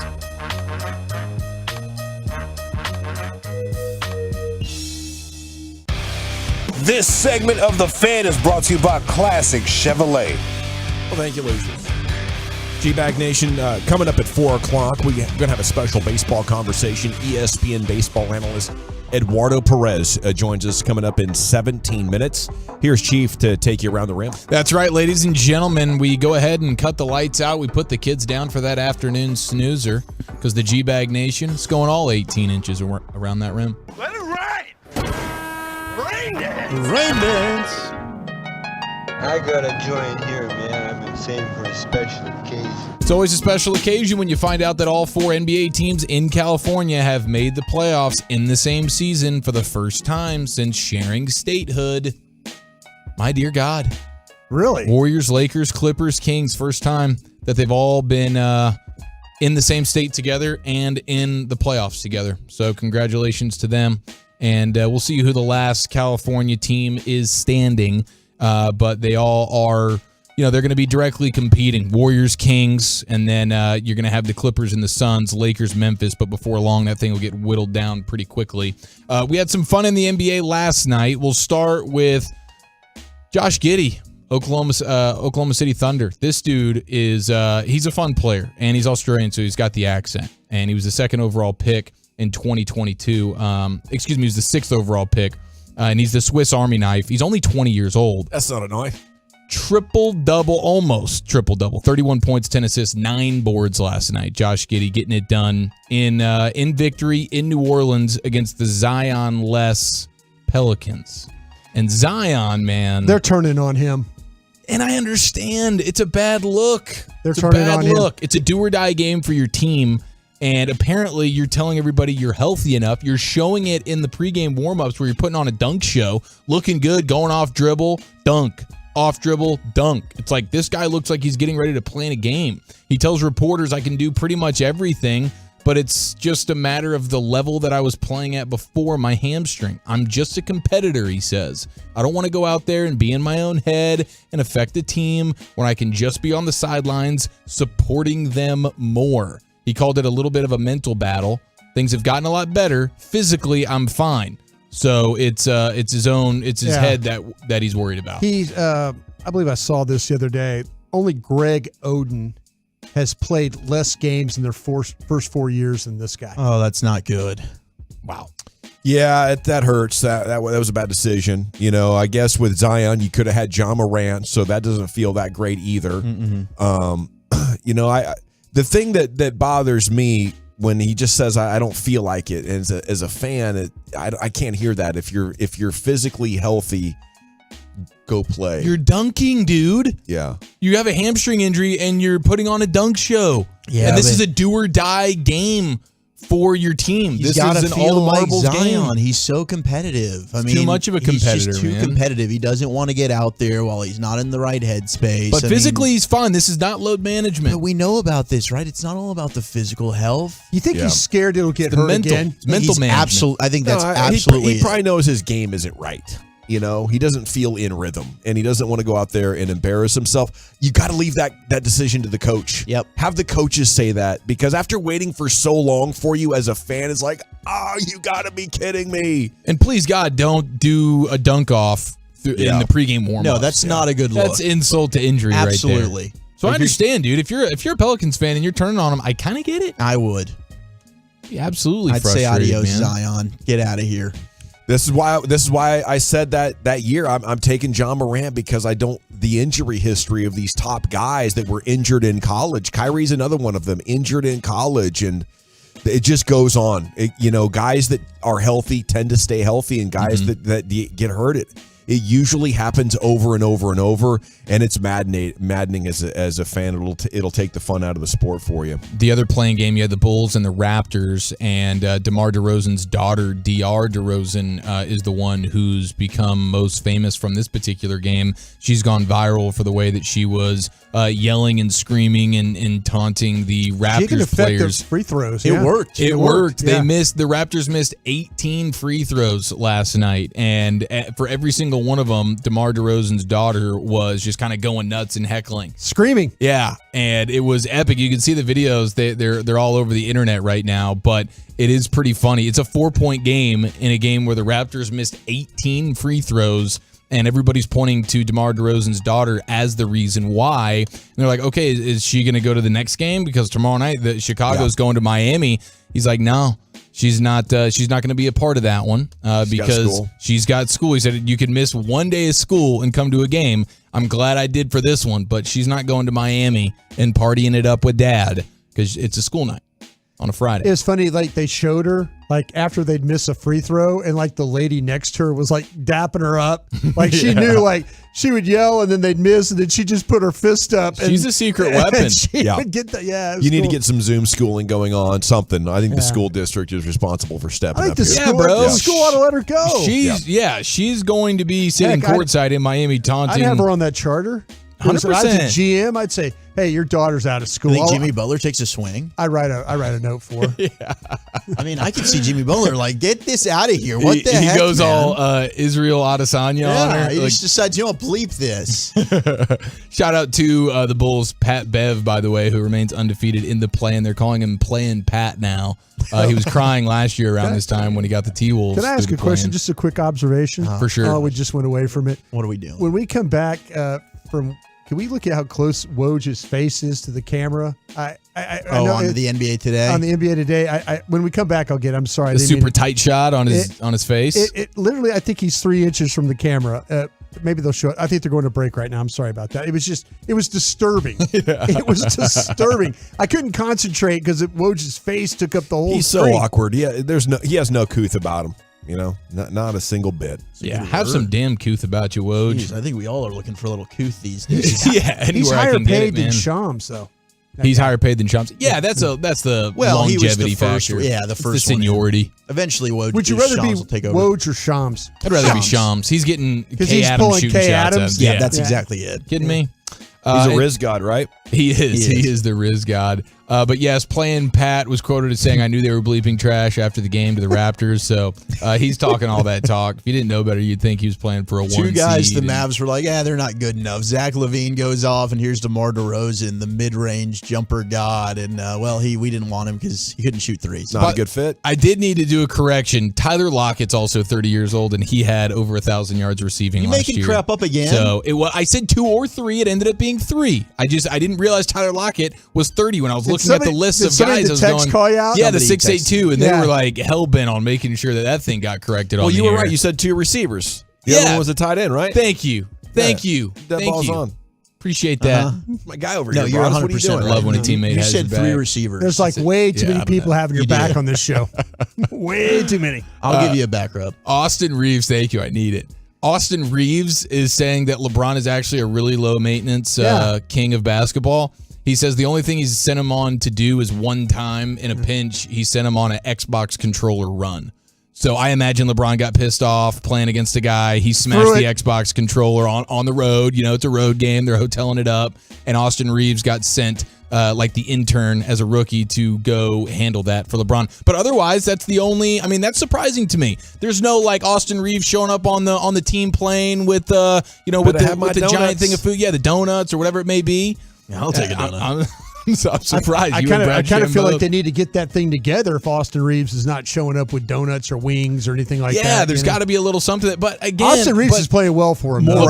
Team morale. LeBron is Mr. Take care of your body, though. So maybe he's not here for all the bring me donuts, and he doesn't trust what you're going to go get him. If you're going to go get him something, he's like, I got my own guy. I got my own stuff. I'll feed myself. I break an Xbox controller from time to time. I'm going to need you for that. It's not organic flour that they're cooking up with that donut shop. Correct. At the height of the Call of Duty Warzone cheating, my buddy Ryan broke a controller in his hands. I just heard him like raging, and then I heard something snap, and he was like, F.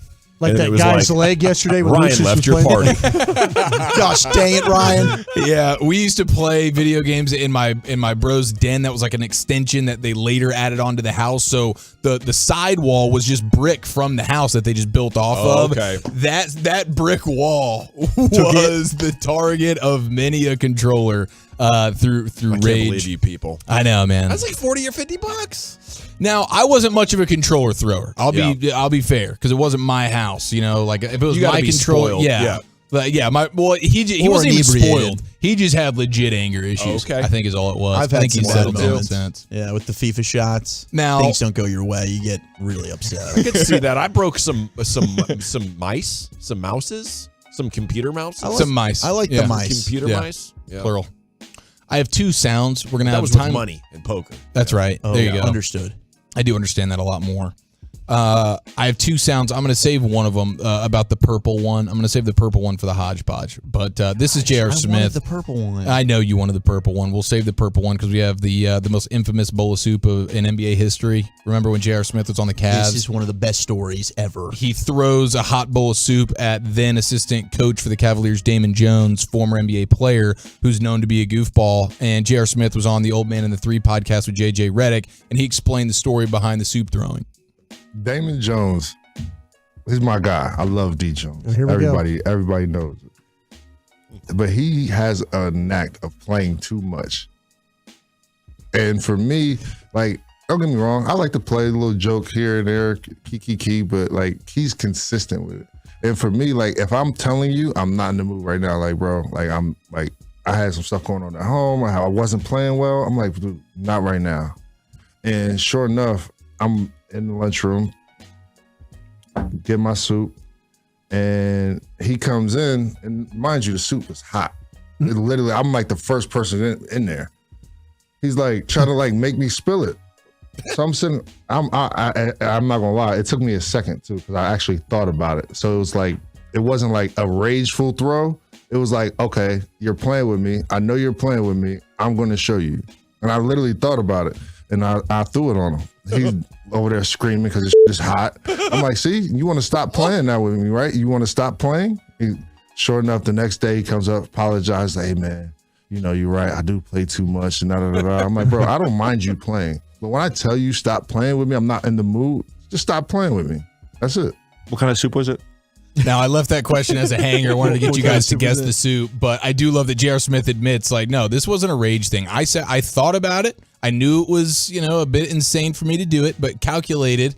I threw hot bowls of soup on my coach. There's a new J.R. Smith amazing, doc JR. coming out on Netflix. I cannot wait. Yeah, I'm ready to watch that. Damon Jones was the assistant coach that he threw soup on? Yes, Okay, Damon I thought this was Jones. when they were teammates. I'm going chicken noodle. Nice and chunky. Lot of stuff. Got to be on something there. with carbs in it. Couldn't be just a tomato bisque. Right. That's not fortifying enough for a pro athlete. Yeah. Chicken tortilla. Oh, that's good soup. Yeah. That's got good the soup right chips there. in there. It's a damn good soup. Damn good soup. delicious. Got some sustenance. So not only is there heat, but you're getting pegged with the chips there in that as well. Hold the onions and the pegging. All right. Thanks, Chief. Well, speak for yourself. We got to run, Nation. 2 down, 3 to go. Eduardo Perez, ESPN baseball analyst, joins us next in the Nation. Always a welcome sign for this clubhouse. Featuring breaking sports news, inside info, opinion, with laughs along.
our fan studio, secured by DFWsecurity.com. You're rolling with the G-Bag Nation on 105.3 The Fan.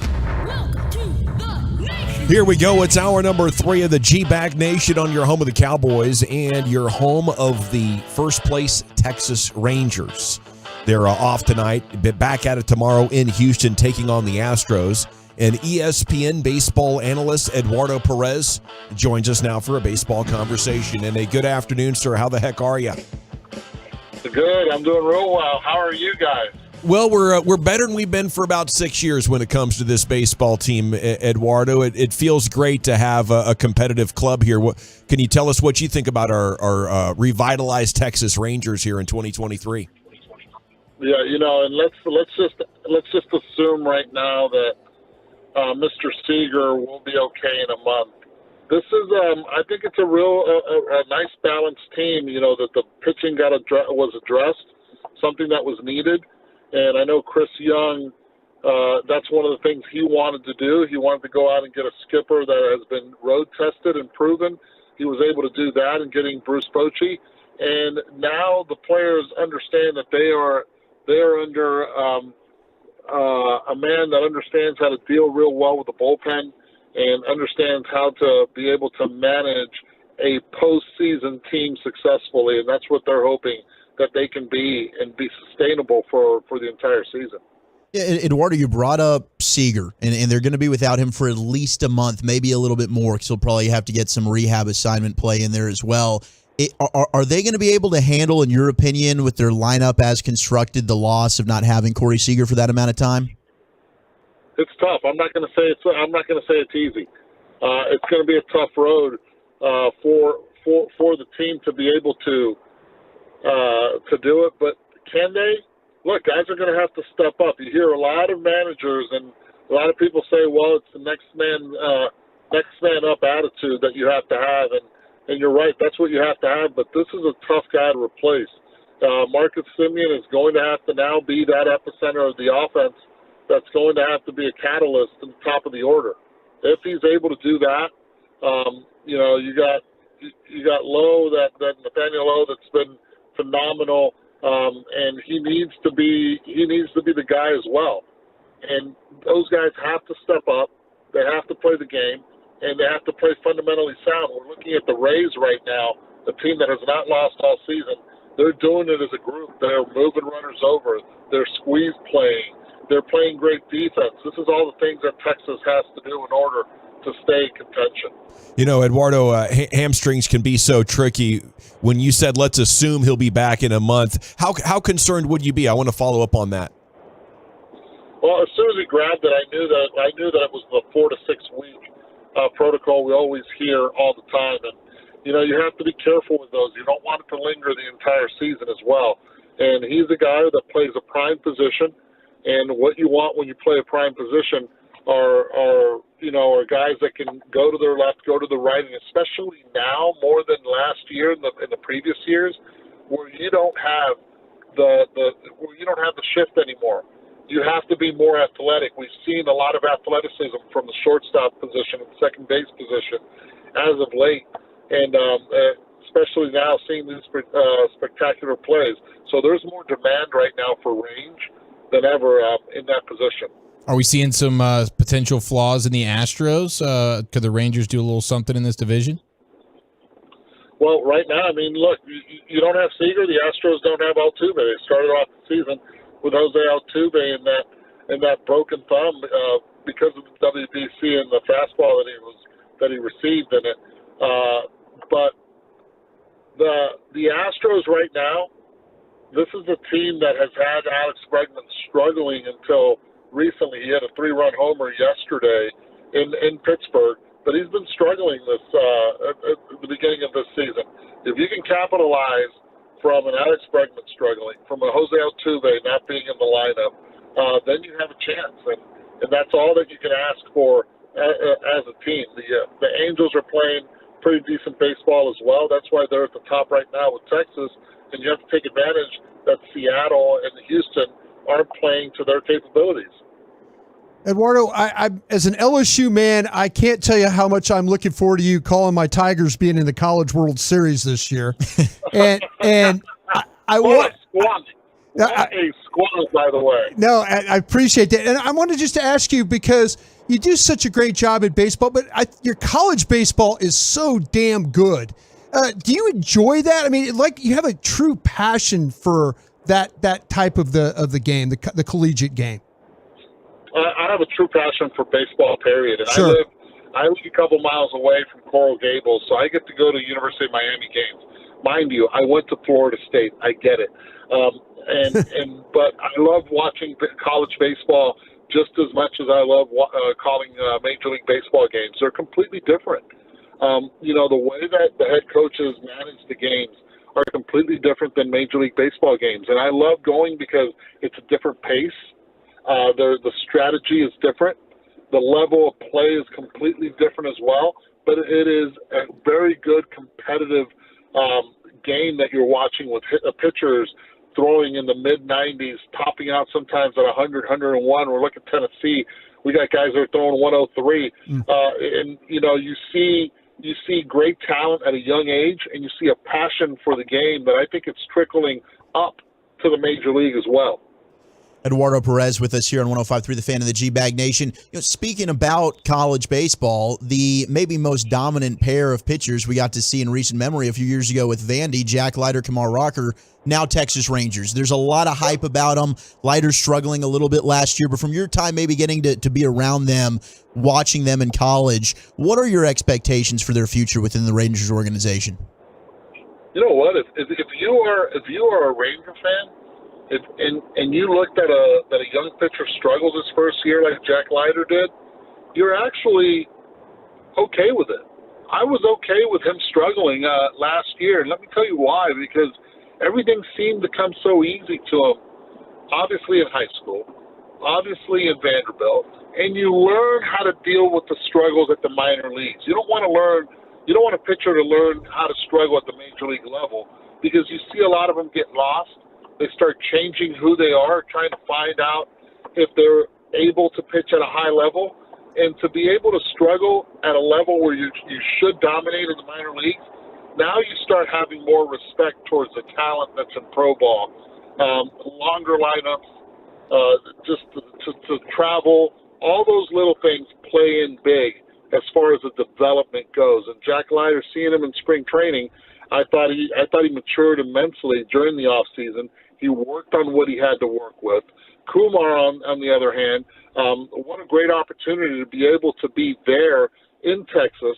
And I think that one of the key ingredients to all of this is you guys have Mike Maddox now as pitching coach at the major league level. You talk about being proven. Went to St. Louis and dealt there also as a pitching coach, and joined Bruce Bochy in Texas. And I think with all the technology that Chris Young and his squad is really, doing there, I think it's a perfect fit for those young pitchers and others that are going to be coming up the pipeline. That's a great take, and I know Rangers fans needed to hear that about Jack Leiter, and he had a good start, I believe, 2 days ago. Is there an age or a number of years, though, where if you had a guy come out of college where it is fair to start getting concerned? At what point is that happening? I'll tell you this. Let's go back in history. Let's go back in history and see. Sorry about this. My mom's calling me right now. You're good. You're good. Texting her right now, saying, "Mom, I love you. I'll call you right back." So I did that. I did that already. But let me tell you this. Let's go back in history real quick, and let's look at a young pitcher that came out of USC years ago. In the name, Randy Johnson. How much did he struggle? Expos, and even made the big leagues. He couldn't really control the zone, top, bottom, outside, inside. All of a sudden he finds himself finding a lot of success in Seattle. Changed his delivery, was told exactly what he was doing wrong, and he was told by Nolan Ryan, out of all people. And just watching and learned from Nolan Ryan that, look, you already have enough. Just balance yourself, be directional, throw to one spot the same way Nolan Ryan did when he got to the Angels and he figured himself out after having a little success in New York. You see this. You look at past history. Each pitcher is different, but I believe that a college pitcher is going to find sometimes that it's the grind. Not pitching once a week. He's pitching every 5 days. That's another adjustment that young pitchers have to make in pro ball. And all those little things play big into who you are as a pitcher and maturing on that mound. Looking ahead to Sunday Night Baseball with the Rangers and the Astros. Of course, they got that big series coming up this weekend. It's a 162-game season. We're only a couple weeks in. But we were having this conversation earlier, Eduardo, about the importance of this series for the Rangers, having struggled so much in Houston against the Astros, and the Astros dominating this division. Is that too much to make a big deal over a series like this so early in the season, or is there something to that? Well, maybe there's something to it if you're an Astro player that has had success in the past against the Rangers. But I look at this Ranger roster, and there are not a lot of guys that went through those beatings, as you want to call it, in Houston or against Houston at home. And, you look at this lineup, I love what I've seen from Josh Young hitting the ball with authority the other way. Dolis Garcia, this guy, big smile, shines bright. You can say the same thing with Nate Lowe. You can say the same thing with Simeon, who's a veteran. And Jonah Heim, I love what he does behind the plate. Big clutch home run the other day as well. These guys don't care what happened in the past. They're playing with what they have right now, and I think they're going to play game by game. They're going to take it. They're going to see how they're going to try to take the crowd out of it early, and they're going to try to play their game. And Bruce Bochy is going to send that message early. He wasn't around for any of this, so if you look at it in retrospect, I don't think he really cares what happened in the past. He's got a pretty good team with a pretty darn good starting rotation as well. Eduardo Perez, ESPN Sunday Night Baseball with us here in the G-Bag Nation. How'd you and the crew like hanging out in Arlington a couple weeks ago? That was my first visit. That was my first visit to the stadium, believe it or not. And I enjoyed it. I enjoyed it immensely. I love the stadium. I think the facilities are beautiful for the players, for the fans. I grade stadiums according to the comfort and of seating arrangement, and also of knowing what to. And excuse me here for a second as I'm trying to park back here. But I also look at a way to be able to enjoy a ballpark when it comes to the food, and all those were complete check marks. They graded high as far as I'm concerned with the stadium. And, oh, by the way, there was also a concert across the street, and you have to love that, right? Oh, absolutely. So it's a great venue all around. It's a great environment, and I congratulate the Arlington community in being able to facilitate that to the fans. Are you disgusted or impressed at the fact that I housed one of those 2-foot chili cheeseburgers that they have there at the ballpark in 3 hours and 4 minutes? Disgusted. Good answer, Eduardo. So am are we. bro. So am I. And the look on my wife's face, my wife's face was not very pleasant either whenever I told her about that. Now, is there a better home run celebration in baseball than the Orioles beer bong? I'll tell you right now. I'm waiting for someone to make a T-shirt that's H2Os. I think it's because you end up having because it's the Homer hose, right? Right. Yeah. So you get H2 for the Homer hose, and then the O's. I mean, how do you not get that one? To me, it's a no-brainer. Let's go. Somebody do it. If not, I'll invest in it because I think it's going to be a heck of a seller. They got a squad. Arozarena in Tampa Bay. By the way, how about them Rays? Yeah. Arozarena in Tampa Bay with his arms crossed, I think it's pretty darn cool as well. And kids all over. And if you're an LSU fan, you know that the LSU Tigers are also doing that on triples, yes, on doubles in the dugout. It's addictive, and I think it's a pretty cool thing that they're doing. And they saw it from the WBC when Rosarena did it with Team Mexico. Well, Eduardo, we really enjoyed that baseball conversation, entertaining and insightful, and we'd love to have you back anytime you're available. Oh, thanks for having me. I appreciate you guys and enjoy listening to you guys as well. Shoot, yeah. Take care. There he goes, Eduardo Perez, ESPN. It's our guy. Yeah, it was great. And yeah, we do want him back, man. Talking baseball all summer right here on your home of the Rangers.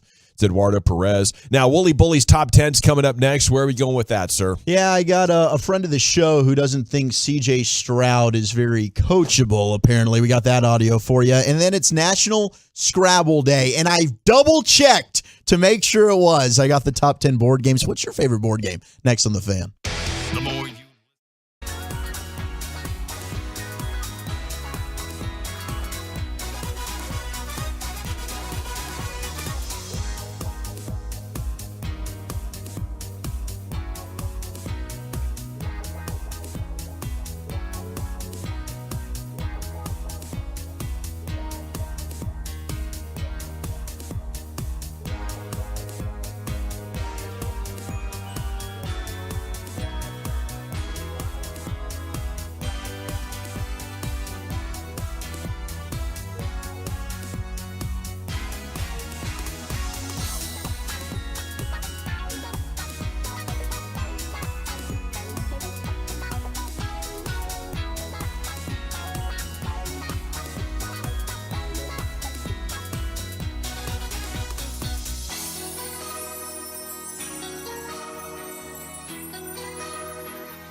Welcome back, G-Bag Nation. Segment is brought to you by the Frankels. There's a reason you need a special license to drive a big truck, so companies that hire drivers and put them in a big truck should be held accountable for what happens when one hurts you. Frankly, you need Franklin. Frankel consultation's always free at truckwreck.com. Yeah, it's time now for the Woolly Bullies Top 10, brought to you by the Ulma TED procedure, only available at EliteSkinCenter.com. Here's Zach. Thank you very much, and thank you to Elite Skin Center as well. Very, very big fans of them. You can always check them out. Now, we are going to get into the top 10 board games in a moment, but I did have some NFL draft news for you, and our buddy Michael Lombardi, golly, what is going on? Every day you just look, and here's Lombardi making more news. He jumped on the show with us yesterday, friend of the show. He's talking about C.J. Stroud and where he's going to go. A lot of people think he's going to go number 2 overall to the Houston Texans because it seems like the favorite is definitely Bryce Young, number 1 to Carolina. That's what the buzz is. Mort's reporting it. Some other NFL insiders are saying, yeah, he's the guy for Carolina. But Lombardi not buying C.J. Stroud going number 2 overall to Houston. Why is that, Michael? Everybody just assumes that Houston's taken the quarterback. C.J. Stroud's an interesting guy. When you talk to people in the league, they'll tell you C.J. Stroud is not. This is not a knock. This is just a conversation. Not an easy guy to coach.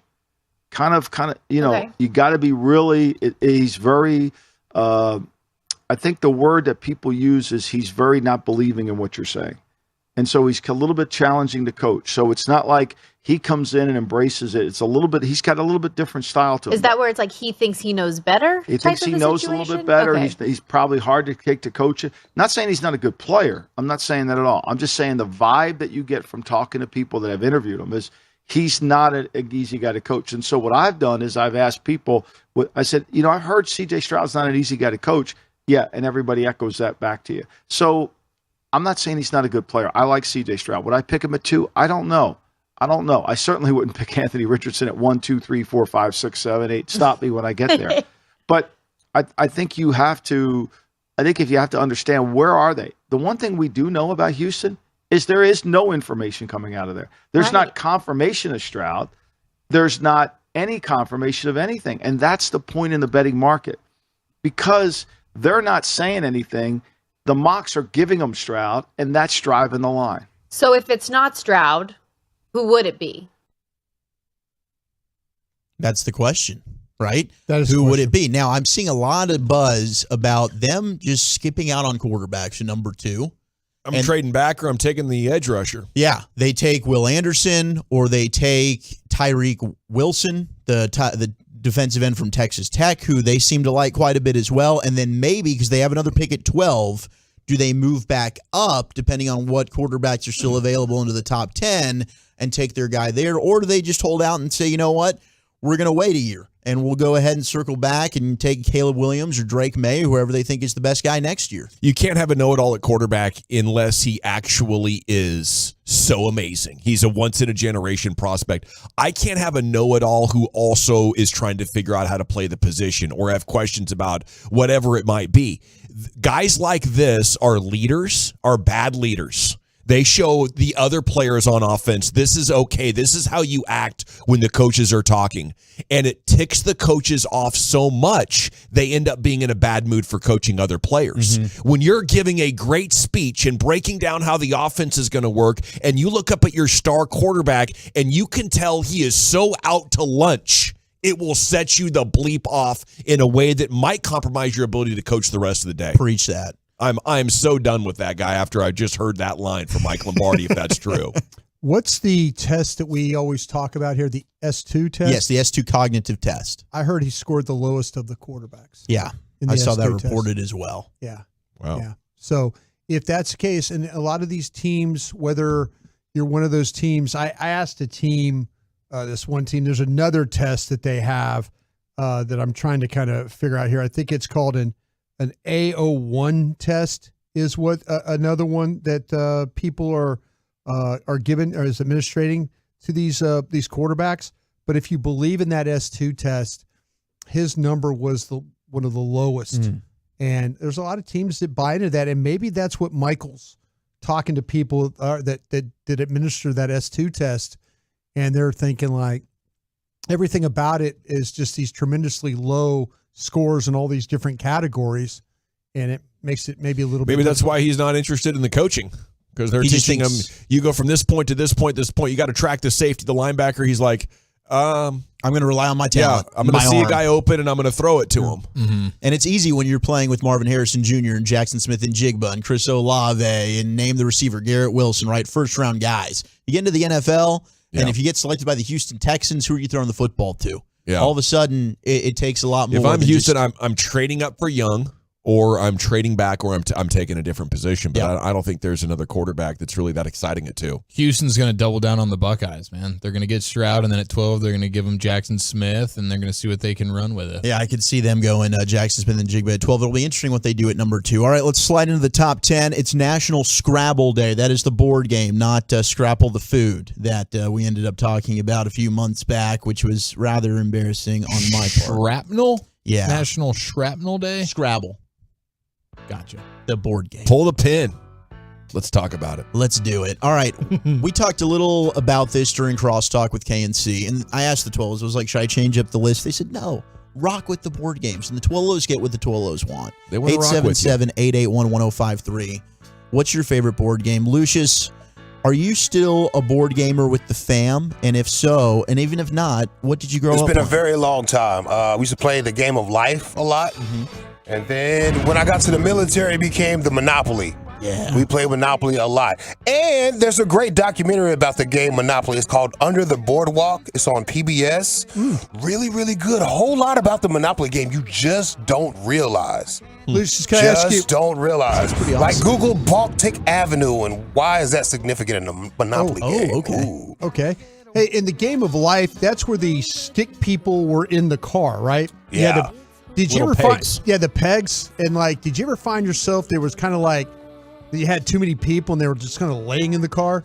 Did you guys ever have that situation? Oh, I never got that lucky in the game.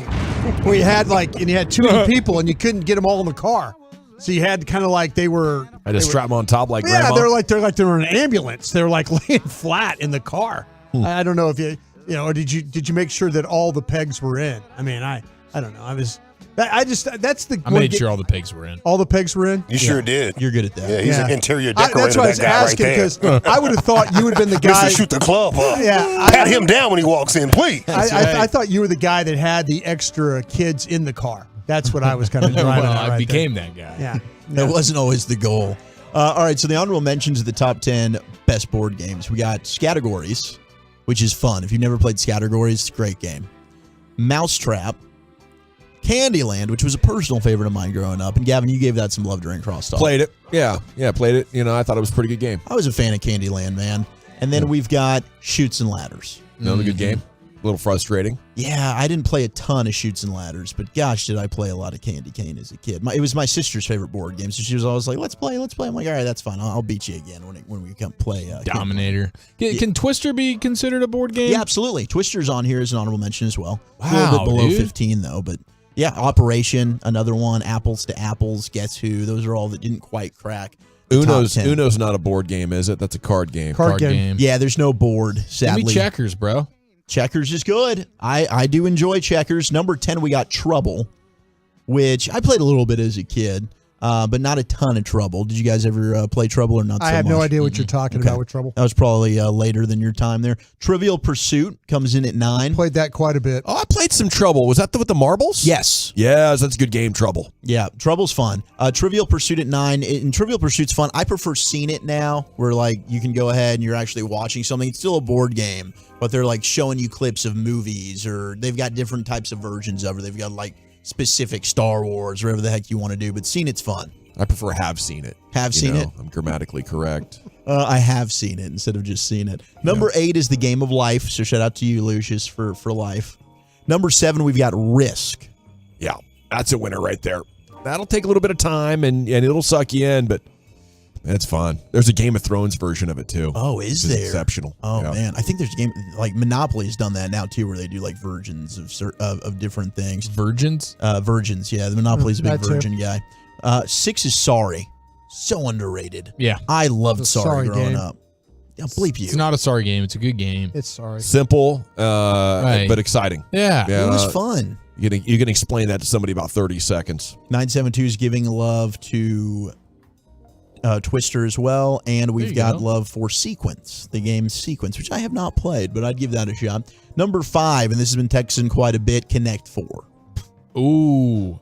I mean, I get it's a vertical board. Yeah, it's a board. But it's a board. And now you've got like these life-size Connect 4 ones. You can go to bars and play them. Like Big Jenga. Yeah. What's your favorite bar activity like that? Because Big Jenga is pretty fun. Drinking. I'll tell you, other than the boozing portion, they used to have the thing at Lucky Lou's with the little hook on the wall and a string Yeah, I with like the that ring, game. and you're just trying to like catch the Oh, ring yeah, on the that was on the actually hook. pretty hard. That was fun. It was like fun. genuinely fun. Yeah, no, that I was fun. like the shuffleboard, the mini version. There you go. Yeah, where you're sliding the Shuffleboard's good.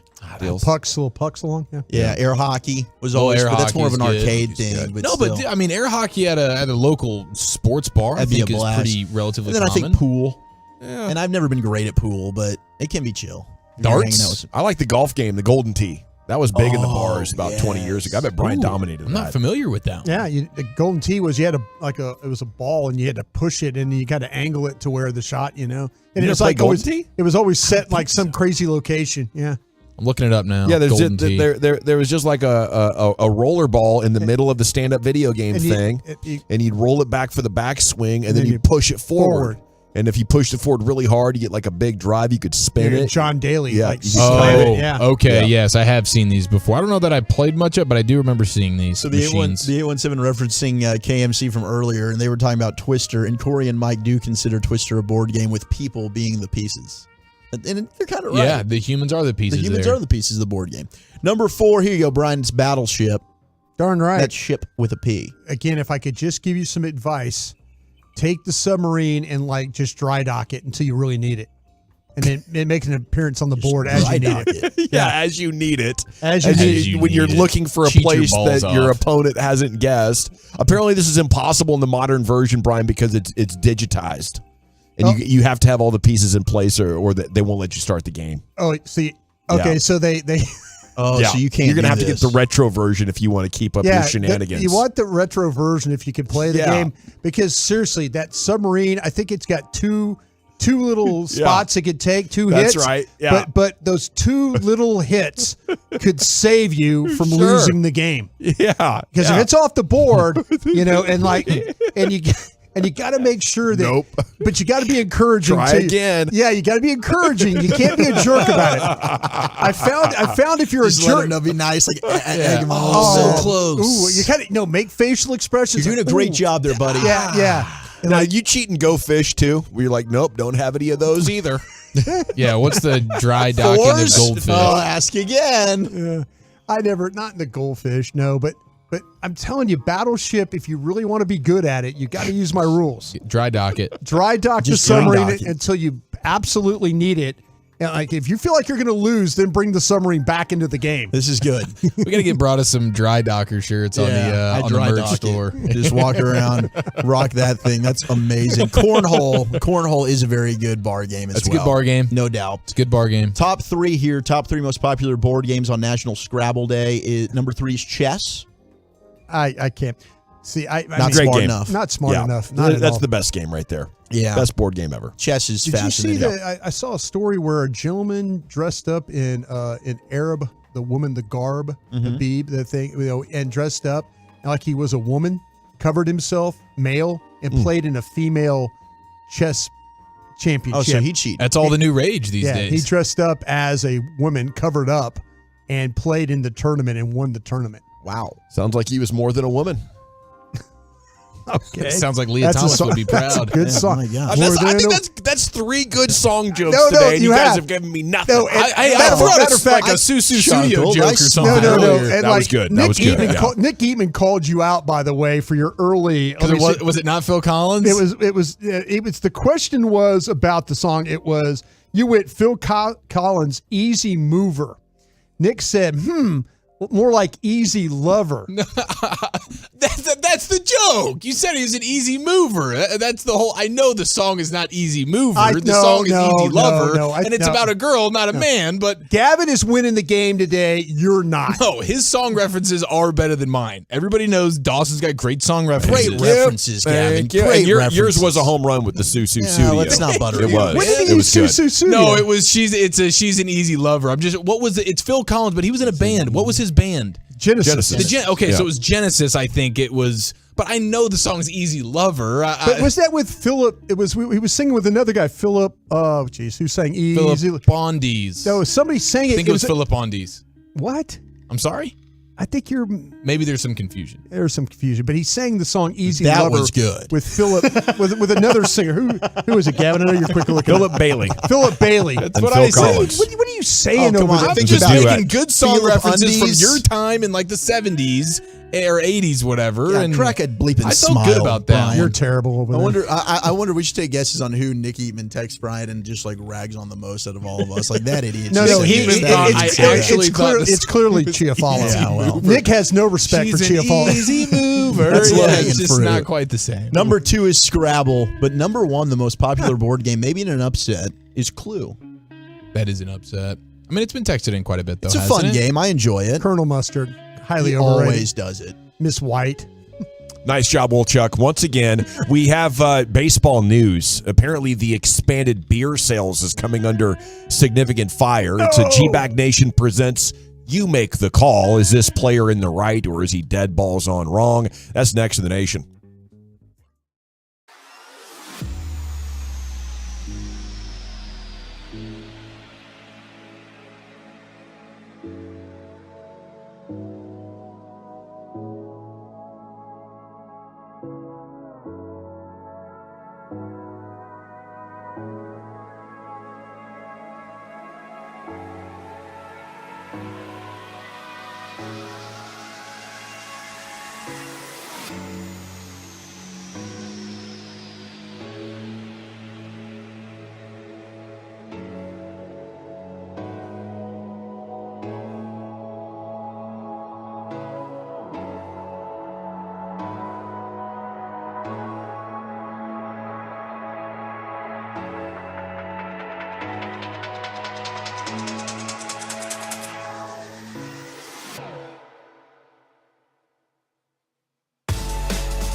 Odyssey celebrates Earth Month as part of One Thing. If all of us do our one thing together, that's millions of things for our planet. We asked Mumford & Sons what their one thing is. Really counter the plastic waste that we build up, or we have done historically on tour. We think that if people just think twice before taking the plastic option, then we all do our little part, and that's a great thing. To find your one thing, plus music, podcasts, and more, go to Odyssey.com/one thing or download the free Odyssey app. Welcome back, Nation. We got some baseball news you can use right here, and it's a G-Bag Nation presents You Make the Call as well. Does this guy have a good point, or does he need to mind his own business at 877-881-1053? We're talking about the MLB player coming out against the extended beer sales going into the 8th inning. We had the story earlier this week. Several teams have amended their sale policies in response to shorter game times. Apparently, the beer vendors are losing what would amount to millions of dollars over the course of the season, about $1 million a month. Phillies pitcher Matt Strahm saying he disagrees with extending the sales beyond the traditional 7th inning cutoff, citing common sense and the safety of the fans. The reason we stopped in the 7th was to give our fans time to sober up and drive home. So now with a faster paced game and me just being a man of common sense, if the game's going to finish quicker, would we not move beer sales back to the 6th? So he's saying we got this wrong. Games are moving quicker. We need to actually cut them off in the 6th because the game's going to be over in the same amount of time as it used to be after that point. Then the marathon drinkers are just going to adapt to becoming sprinters. Yeah, there might be something to it. I think maybe the idea of hey, at 2 hours. If you drink 2 beers an hour, you've had 4. An average-sized guy has digested a couple of beers. You're under the legal limit, like for the average guy. I don't know. I think it gets complicated when trying to guess how much somebody's going to drink. I'm in it for the freedom, guys. And I'm in this for freedom across the board. And I think this is one example where freedom should ring across America's pastime in the form of some personal responsibility and accountability. Why should we all be punished for the people that can't handle it? Why can't I get a beer in the bottom of the 9th inning? Or maybe even after the game? If I'm not drunk at all, I feel like we're punishing the responsible people because there's some idiots out there that don't know you can't drive home after drinking 17 beers at a baseball game. You need to get an Uber. Are you a problem drinker? If the answer to that is yes, you probably shouldn't be going anywhere with your vehicle ever, other than to work and back. And then the problem drinking resumes. That's my whole thought on it, right? Let people manage themselves instead of bickering and arguing about what rules we should impose on responsible people. It's insane, if you ask me, and it's not free. Yeah, I agree. And it's also one of those things where you have the people working in the stadium. If they have somebody that comes up to purchase a beer and they think that they shouldn't have said beer, they have the right to say, we're not serving you either. Yeah. Right? So there's ways that the stadium can police this as well. I get where he's coming from because he's in Philly. And they probably do have a bunch of unfooleries over there, okay? They were all throwing wieners at each other. They were throwing wieners at each other and eating poop and God knows what there and filthy. So I understand where he's coming from. But the rest of us that can handle ourselves like normal, outstanding citizens, bleep you. Sell beer to the 9th. Mind your own freaking business. Thank you. 817, don't tread on Dawson, okay? Shouldn't be news. He's got a right or even an obligation in his mind to come out and say what he wants. Don't agree, but it's a non-story. I think it is a story because of how influential the Mothers Against Drunk Driving have been, and it's such a recent adjustment that maybe MLB will go back on it. Because this is essentially a money grab.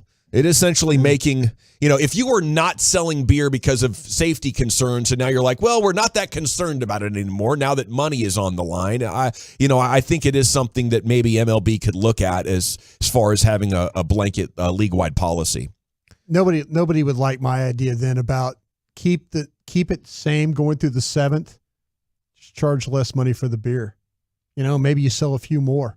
Maybe people say, yeah, okay, I'm gonna. Yeah, I don't think they'd like that rule. I think they want to charge more. Well, no, but I'm just kind of thinking though, maybe you sell, you make up a little bit of a difference or something like that for not in the last 2 innings. So instead of, but they put a limit on you, right? I haven't bought a beer in a stadium in a long time. I think there's is there a limit of you can only carry 2? Yeah, there might be. I think maybe we up it to, okay, you get 4. get 4 beers, and then that could be that increases the spilling opportunity as well. They have to circle back and buy more. I'm just trying knock to, them out of their hands. I'm just trying to think if you up the limit and maybe make them a little cheaper, then they could get their money and people could get drunk in the amount of time. Yeah, and then in the same amount of time, and then sober up in the last couple innings. Hey, I did see a tweet from Hannah Wing. She is the digital in-game host, and said, "I'm okay, but please use this as a reminder to not drink and drive, whether you're at the game or it's another day. There are so many resources to get you home safely." Apparently, she was hit on her way home after last night's game. So it is something that you don't want to be, joking about or taking lightly. And I encourage everybody to be as responsible as possible. Okay. What else do we have going on here, Rangers fans? We got a pregame coming up tomorrow at 6:30 because tonight is an off day. Okay, so we're going to be enjoying this off night, and these Rangers going to get back after it tomorrow against the Astros. Okay, sports hodgepodge coming up next. Chiafalo, where are we going with that? We have the most influential athletes in sports. Can you guess the 6 that cracked the top 100? Lane Kiffin is a savage, as always. And what happens when the purple one rents your mansion? That's next. The latest from the Star in Frisco, as well as inside information from around the league. It's DFW's top football podcast for a reason. Love of the Star with Brian Broadus and Bobby Bell. Sponsored by Boomer Jacks on the Odyssey app or wherever your favorite podcasts are found. This Odyssey Sports Minute is brought to you by AutoFlex Leasing.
Brand Studios, secured by DFWsecurity.com. You're rolling with the G-Bag Nation on 105.3 The Fan. Here we go. Hour 4, G-Bag Nation on 105.3 The Fan. Coming up at 5:20, we'll hit the expressway, get you 35 minutes of uninterrupted content. Legendary player, Let's Dak Have It. We have the audio of that coming up at 5:30, LA Live at 5:40. It is time now, though, for Eric Chiafalo to deliver a sports hodgepodge. Here's the Chief. Here we go. Time 100 went ahead and released their top 100 most influential people for the year 2023. And there are 6 athletes on the list. So 6 of the most of the top 100 most influential people in all of the world, not just the United States, are on this list. Could you guys guess the athletes? I'll tell you right now, I would not have been able to guess at least 2 of these, if not Ronaldo? 3 or 4 of these. Ronaldo, is that your first guess, and you're 0 for 1. Brian Broadus, not one of the top 6. We're talking LeBron. We're talking LeBron, or are we? We are not. How about Try Mbappe? again. Mbappe. There you go, Wolchuk. Wolchuk's 1 for 1. Kylian Mbappe. Broadus is 0 for 2. Lucius, please fire off some guesses if you have them. Miss Brittany Griner. Miss Brittany Griner, ding, ding, ding. Lucius Alexander is on the board. All right. 1 for 1. Brittany Griner listed as one of the 6 most influential athletes for the year 2023, influencing an entire generation not to go overseas with a weed pen. Got to be Messi. Yeah. Coming off a World Cup dub. There you go. Dawson's on the board. The only one who's 0 for Mr. Brian Broadus. Those are, the Griner one, you had to think outside the box a little bit. I don't know that was initially coming to anybody's brain. Mbappe, Messi, those are understandable. One more understandable one, and then the other 2, I don't even know who these people Is are. one of them like a cricket player? Potentially. The guy from India. There's a cricket player from India that's got 9 million jillion follower kind of a guy. What about 9 million jillion. I'm just am I right? Is it a cricket guy? I have no idea if he plays cricket. Fire off an F1 racer like Max Or Verstappen. maybe Lewis Hamilton could be. Yeah. He's not. He wouldn't be this. This is this year, right? Yeah, it's for 2023, and we're talking about athletes. It's a Don't cricket. forget that. It's a cricket Broadus. dude. If Iga Swiatek is the cricket guy, you I know have no who idea who Iga that or is. Iga Swiatek is? Why don't you Google that up for me? And Iga? IGA is the first name. I'm not sure if it's a male or a female. The next one is a female, though. And then the other one is... Tennis. Oh, she's one that Polish. makes more Polish sense. tennis player. Polish tennis player. Well, she's Really? apparently a baller. Okay. Yeah, she must be super baller style. Or maybe she's got like a Griner type thing that like allows her to be more influential than maybe her game actually is. I don't know. Okay, is the last one male or female? There's one more male, She's 21 years old, by the way. and then there's one more female.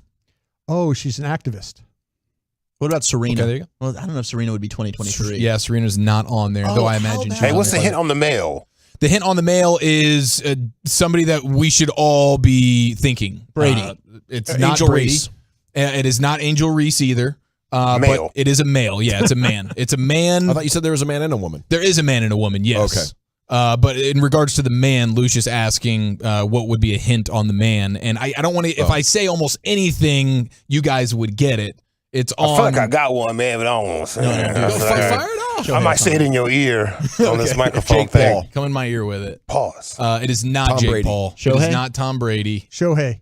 Wow, I'm disappointed in all my football guys in here. right now. we think I all know the should girl. know. It's somebody out of Dallas, bro. It is? It's somebody out It's of somebody Dallas? out of Dallas. Somebody we. If it's what I'm thinking. Earl Spence.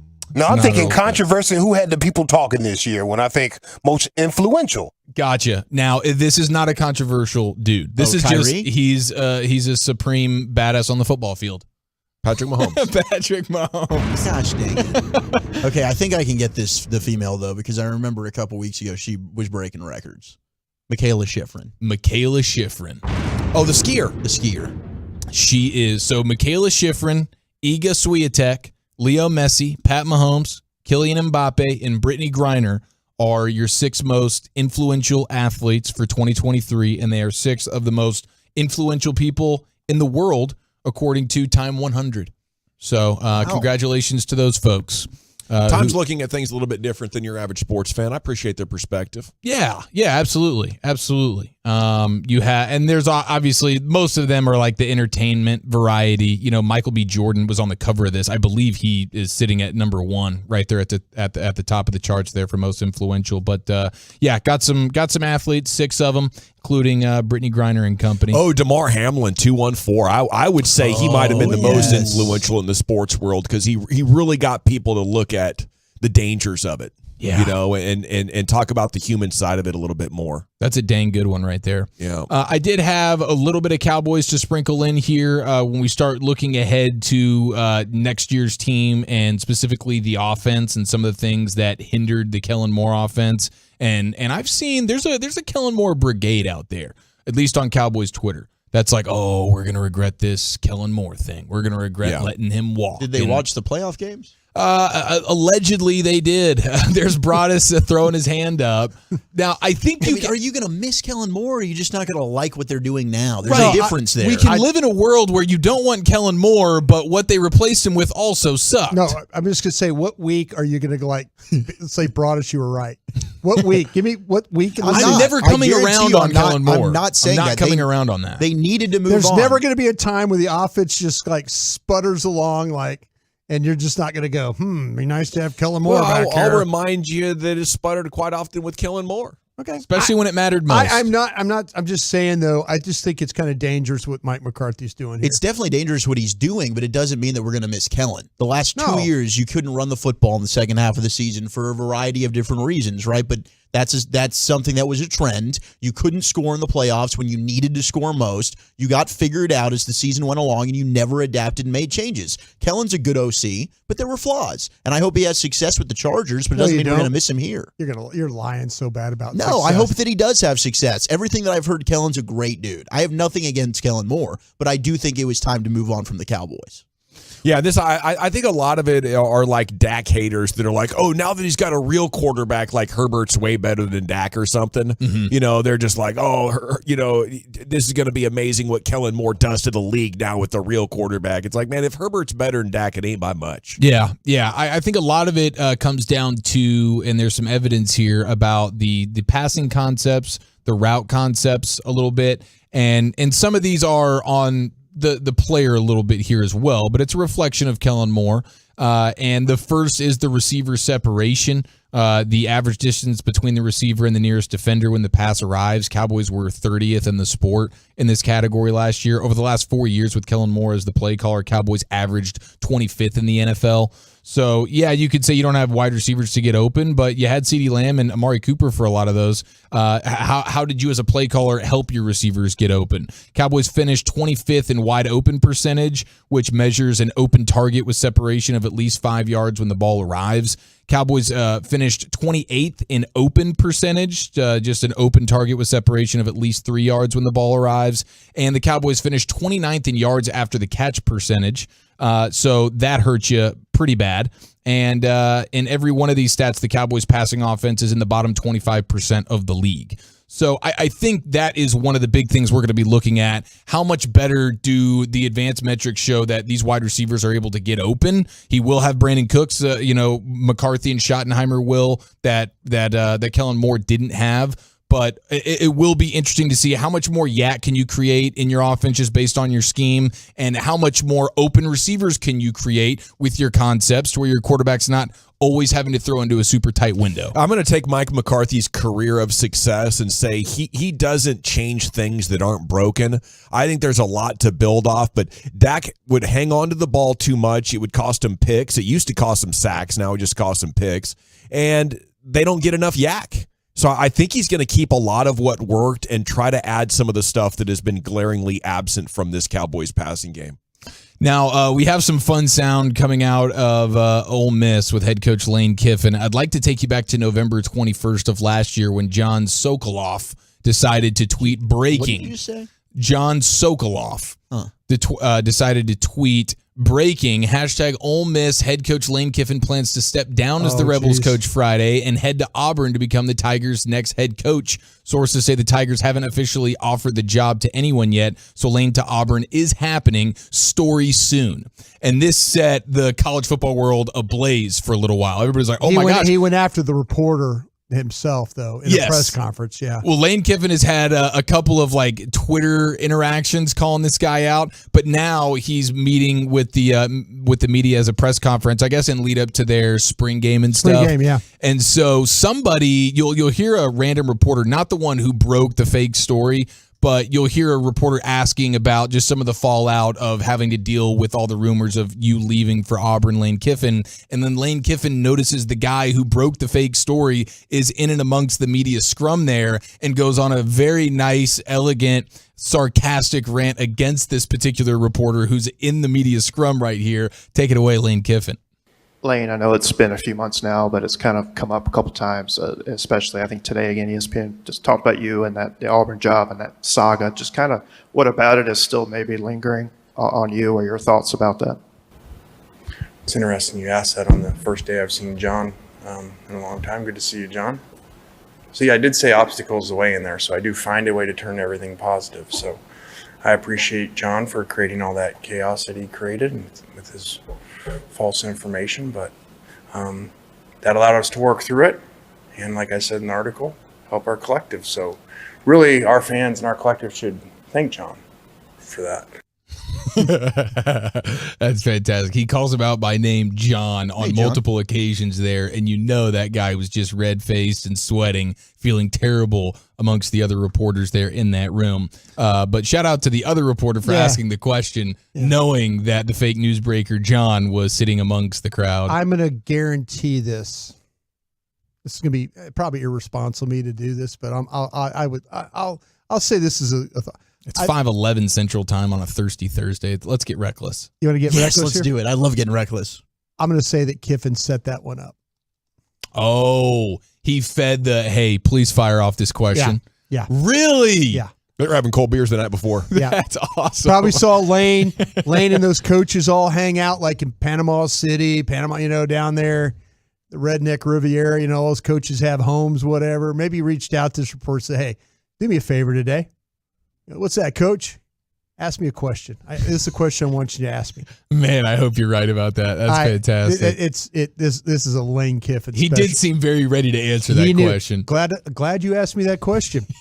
when a coach says that, he's a savage, man. He set that. That's the same Lane Kiffin that went into a frat party and took out one of the guys who he saw drunkenly kicking a football and said, "You're my punter now," and it worked out great for him. Stat of the day for you here before we get to the purple one story. For the first time since before the invention of the iPhone, Sidney Crosby and Alexander Ovechkin will both be missing the Stanley Cup playoffs. Congratulations, gentlemen. Yeah, first time since 2006. Crazy. Sidney Crosby was 19 years old, and they are not making it to the dance, which is very, very sad for those gentlemen. Now, here is the sound of Carlos Boozer. He's on the boardroom. And apparently, when he got traded from the Cavaliers to the Utah Jazz many, many years ago, he decided to buy a mansion in Los Angeles, but a very special person decided they wanted to rent that house, and then all hell broke loose. I went to the Utah Jazz, and I wanted to live in L.A. So I bought a nice crib. It was in Bel Air. I spent $8 million on it. So it was huge. It was like 18,000 square feet. It was immaculate. It had like 10 bedrooms and huge pool, 3 living rooms. It was incredible. So I go back to Utah, and I'm getting a phone call from my realtor, and she's like, "Hey, someone wants to really rent your house out." I was like, "I barely lived in the house. I've been there for 1 month. I don't want to rent my house out." And she goes, "Well, he's willing to pay, $95 grand a month." Oh, $95 grand a month. So I rented out for a year. I had to go out there to sign the paper. So on the off day, I flew out there, and he comes out of a car, and it's Prince. And I'm like, whoa. So I'm trying to hold my composure a little bit. And anyway, long story short, he rents the house out. I hurt my hamstring that year. So I come to LA, I hit Prince up. I'm like, "Hey, I'm coming to town. I'm gonna go stop by the house. If you need anything, let me know." And didn't hear back from him. So I go down the street where I thought my house was at. I pull up to the gate, and I had these 2 lions on the gate, and they weren't there anymore. It was like this big symbol. I didn't know what the symbol was. So I'm looking at the gate, and I'm like, I know this is where I thought I left my house. So I put the code in, and it works. Gates open up, and I'm like, what? is going on? Go up the driveway, and there's like this huge purple carpet. My ex-wife furnished a whole 18,000 square foot home. I get in there, and none of my stuff is in there anymore. It's black carpet, it's purple couches, there's pictures of him everywhere. He had like one of the guest rooms into like a hair salon. He did make my weight room into a disco ball nightclub. I was pissed. I was like, what happened to my house? We didn't agree to this. I'm trying to get a hold of him. I'm calling. I'm like, I'm going to sue you. And who wants to sue Prince? Really? Like, who? He's like, Los, don't worry. When I move out, it'll be like I was never there. And he wired me $500,000 to ease my mind. Wow, $500,000 to ease his mind on top of the $95,000 he was paying in rent each month. I love the fact, and it's not surprising, but he's got pictures of himself everywhere. Like I got to wake up in the morning, I got to see myself. That's fantastic. Yes, he's like in White Chicks. Yeah. Who's the big Jack dude? Oh, jeez. I hate that I can't remember his name right now. Terry Crews. Terry Crews. Good pull there, Yes. Lucius. Thank you. And it makes me think about actually like the purple carpet and everything that he did to pimp out this house. Our guy Rick James and the house that he had for himself in the 70s. And I just recently saw some photos of that house. That was freaking legendary. But my gosh, how funny is that? Prince is renting out the house of Carlos Boozer, and I'm sure he's got many other stories that involve Prince and renting out his house. But that's pretty. Prince can't have a regular house. You know, if you're Prince, you can have people over in L.A. an $8 million mansion. It better be Princed out. Exactly. You know? Yeah. Just a couple of lines out front ain't gonna cut it. Yeah. Sounds like you had a pretty good system for putting back things the way they were. And man, to have that much money that you could just send somebody $500K so they'll relax and be like, trust me, bro, this is going to be fine. Yeah. Oh, must be nice. That is freaking incredible, man. All righty. Thank you, Chia Follow. A little sports hodgepodge for you, G-Bag Nation. Coming up next here, it's time to hit the expressway. A legendary player and analyst lets Dak have it. We'll take a look at everything that's been developing throughout your broadcast afternoon as well. Hit you with the latest headlines here coming up next on The Fan. I want to chat about D&M Leasing.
Welcome back. It is the G-Bag Nation here on 105.3 The Fan. Let's hit the expressway. 35 minutes of uninterrupted sports content. Bobby Belt has the night off, our Cowboys insider, with 2 weeks to go until the draft. But we'll get you some good Cowboys talk in here. This segment of the G-Bag Nation is brought to you by Soda.